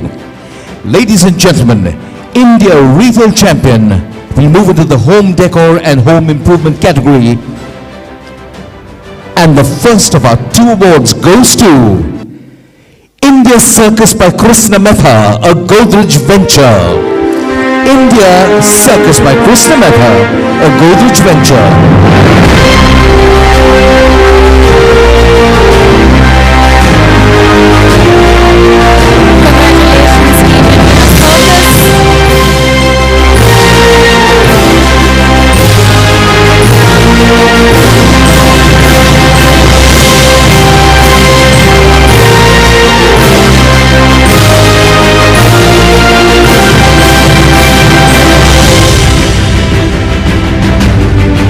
Congratulations. Thank you, Mr. Thank you, Bhatia. Mr. Vinay Bhartia, for doing the honors. I'd now like to invite on stage to present our next set of awards, Mr. Suhail Sattar of Hasbro Clothing Limited. Mr. Suhail Sattar, could you please join us on stage, and thank you for being here.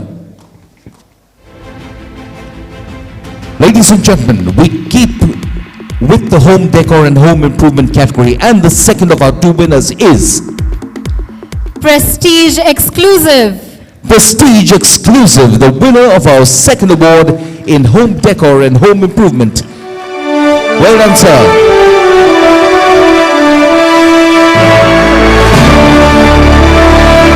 Congratulations, team Prestige Exclusive.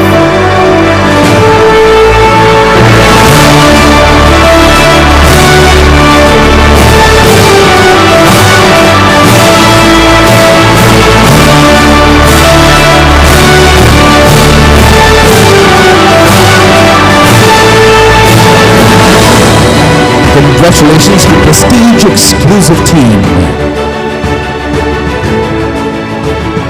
This is about two more awards to present. The first of which, India Retail Champion Jewelry. We've got two awards in the jewelry category.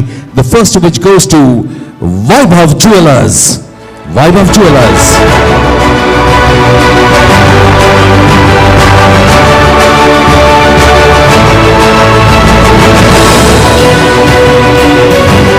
Congratulations, team Vaibhav Jewelers.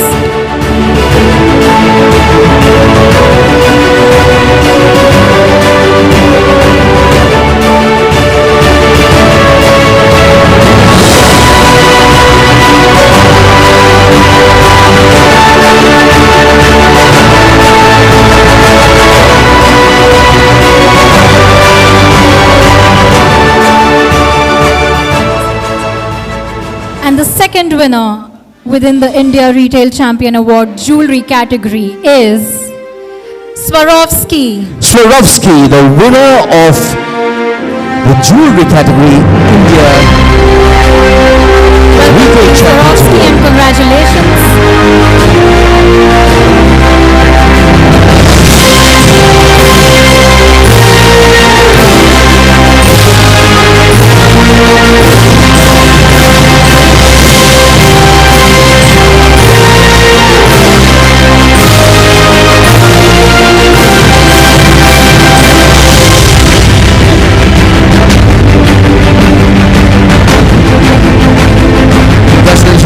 Swarovski, delivering performance, if I may say so. And thank you very much, Mr. Suhail Sattar, for doing the honors. Ladies and gentlemen, I would now like to invite on stage to present the next three awards. Mr. Gautam Jain, Director Advocacy, RAI. Dr. Lawrence Fernandez, Director Retail Learning and Membership, RAI, to jointly present the next three awards.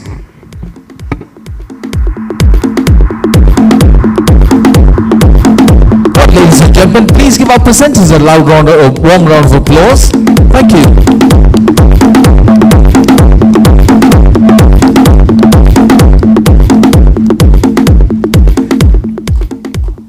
Ladies and gentlemen, India Retail Champion Award moves into the restaurant and QSR category, where we have three awards. May I reiterate once again that despite the number of awards being presented in each category, all awards are of equal stature and everyone is a winner. The first of the three awards in the restaurant and QSR category goes to Go Pizza. Go Pizza. Can we have, wow, he's right there. Congratulations, team Go Pizza.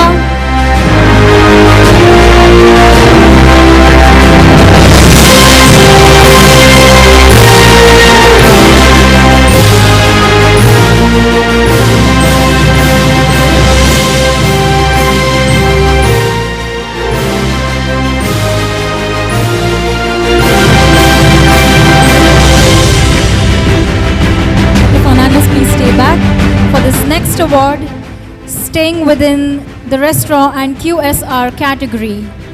This award goes to Haldiram's. Haldiram's, the winner in the restaurant QSR category, at the India Retail Champions Awards. Congratulations, Team Haldiram's.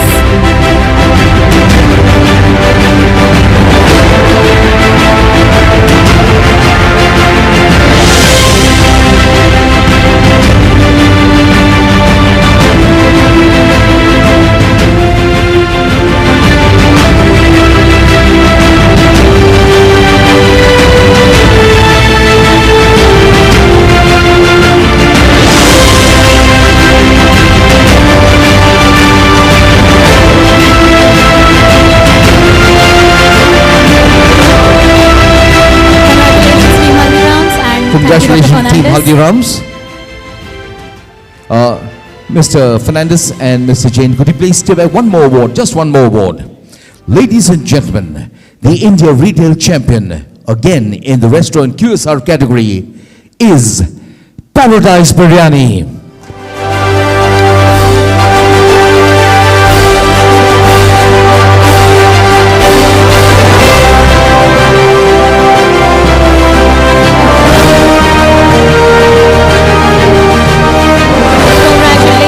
Team Paradise Biryani.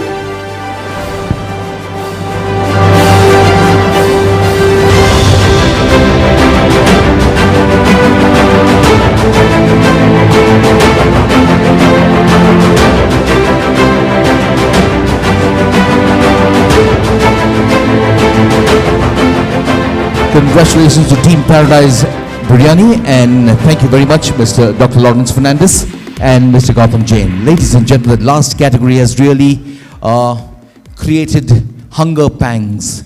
I'm sure we can't wait to attack the starters, and I'm sure the hotel will do justice to your appetites. Ladies and gentlemen, our final 3 awards are the India Retail Champions. I'd like to invite Mr. Biju Kurian, Chairman, Retailers Association of India, and Mr. Kumar Rajagopalan, Chief Executive Officer, Retailers Association of India, to present the final 3 awards at the India Retail Champion Awards.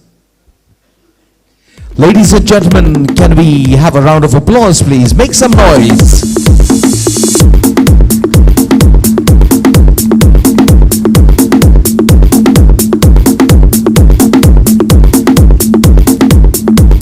And this last category is Specialty Retail. We have 3 awards in this category, of which the first award goes to Pathshala. Pathshala. The first of our 3 winners in the specialty retail category.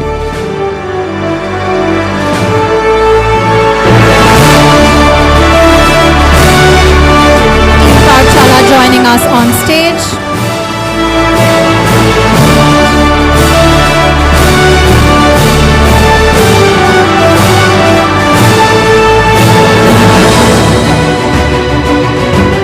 Congratulations, Team Pathshala.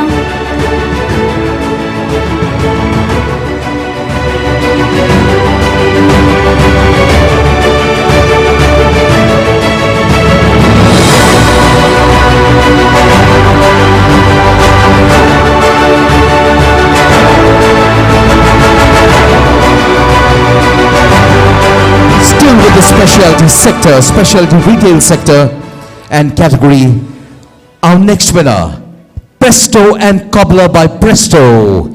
Presto and Cobbler by Presto.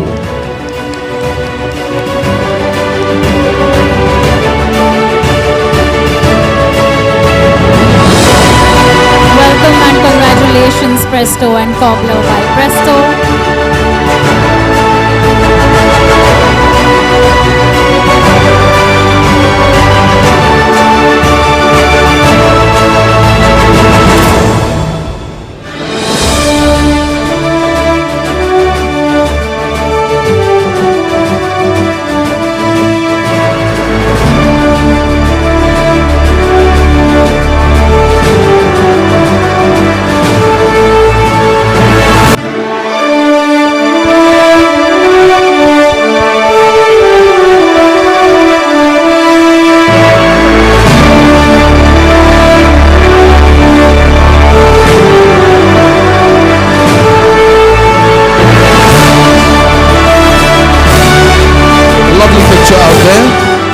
by Team Presto and Cobbler.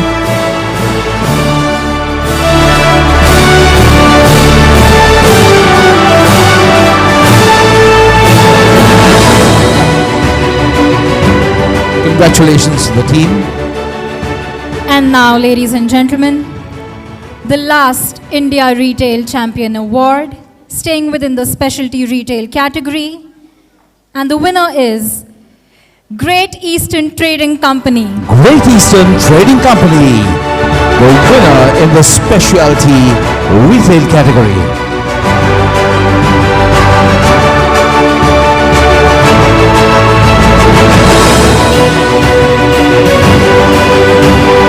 Congratulations, team Great Eastern Trading Company.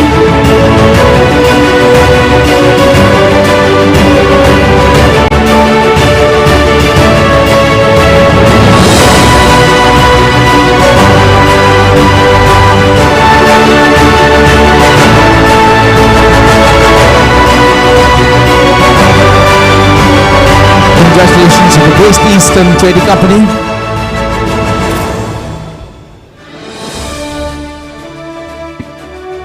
And I'll request Mr. Kurian and Mr. Rajgopalan to present one final award. Our 7th award of the evening was India Retail Champion, Consumer Durables and IT, CDIT. Ladies and gentlemen, at that time the winner wasn't here, but he is here now. Please welcome on stage the winner, Happy Mobiles.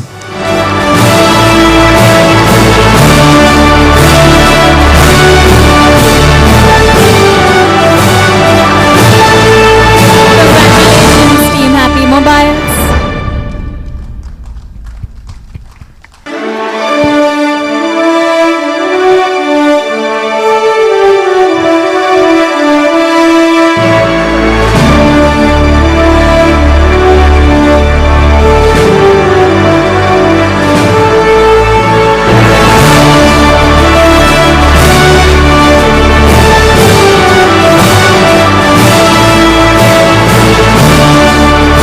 Congratulations to Happy Mobiles.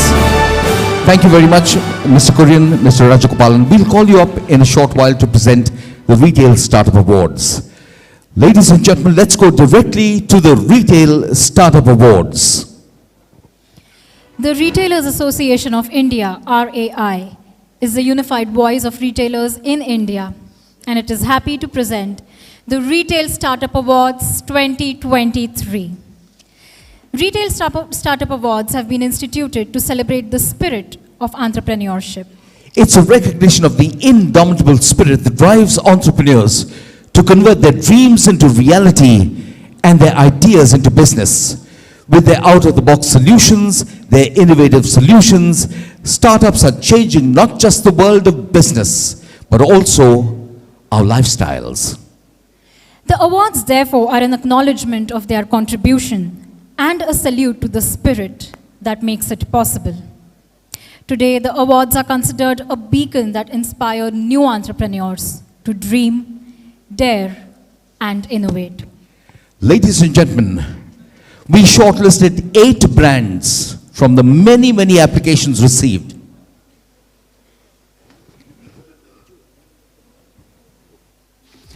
We shortlisted 8 brands from the many, many entries received that made their and these 8 brands were invited to make their presentations this afternoon before our jury.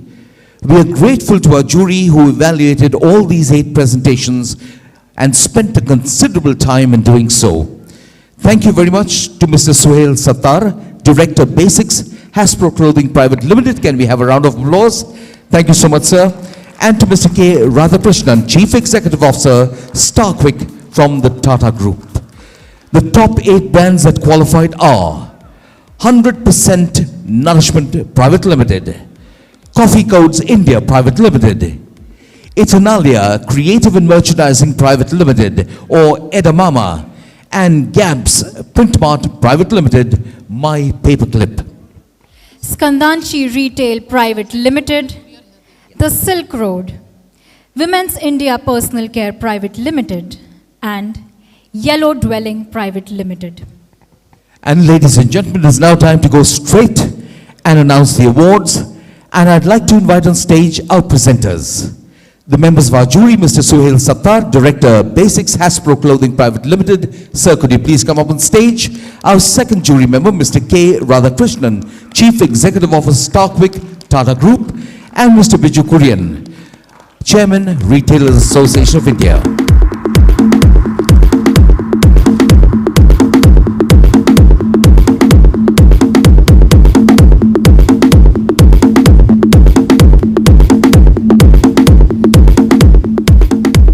Ladies and gentlemen, the second runner-up, Retail Startup Awards. And the winner of the second runner-up award is Women's India Personal Care Private Limited. Let's put our hands together for the team that presented from outside Mumbai on Zoom. They are not here, but we will have their trophy sent to them. But let's put our hands together once again for the winner, the second runner-up.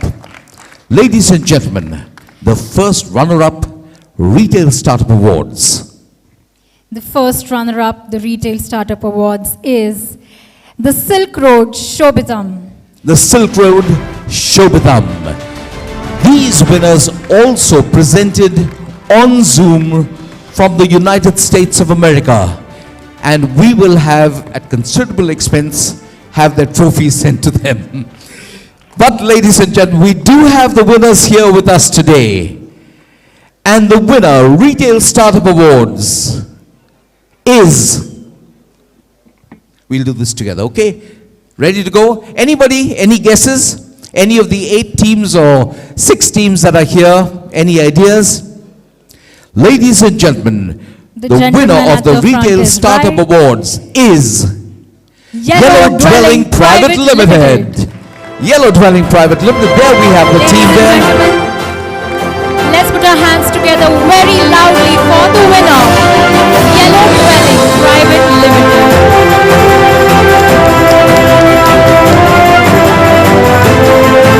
Congratulations, Team Yellow Dwelling Private Limited.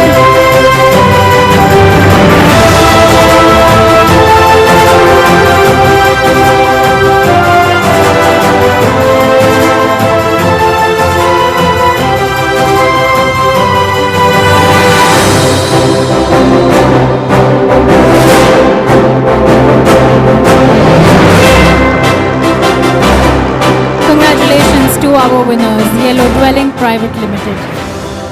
Thank you very much to Mr. Suhail Sattar, Mr. K. Radhakrishnan, and Mr. Biju Kurian for doing the honors. Mr. Biju Kurian? Mr. Kurian?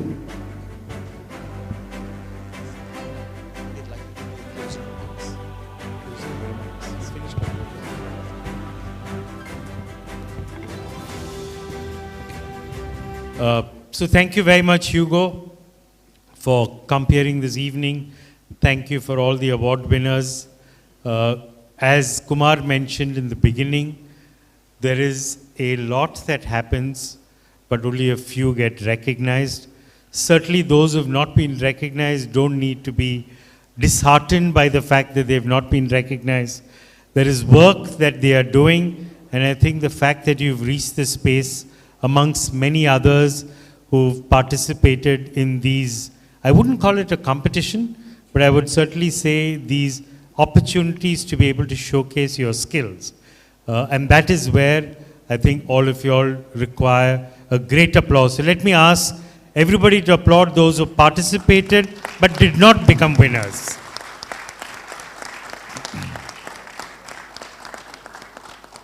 The other thing that we were discussing earlier in the morning was about how can RAI become an opportunity for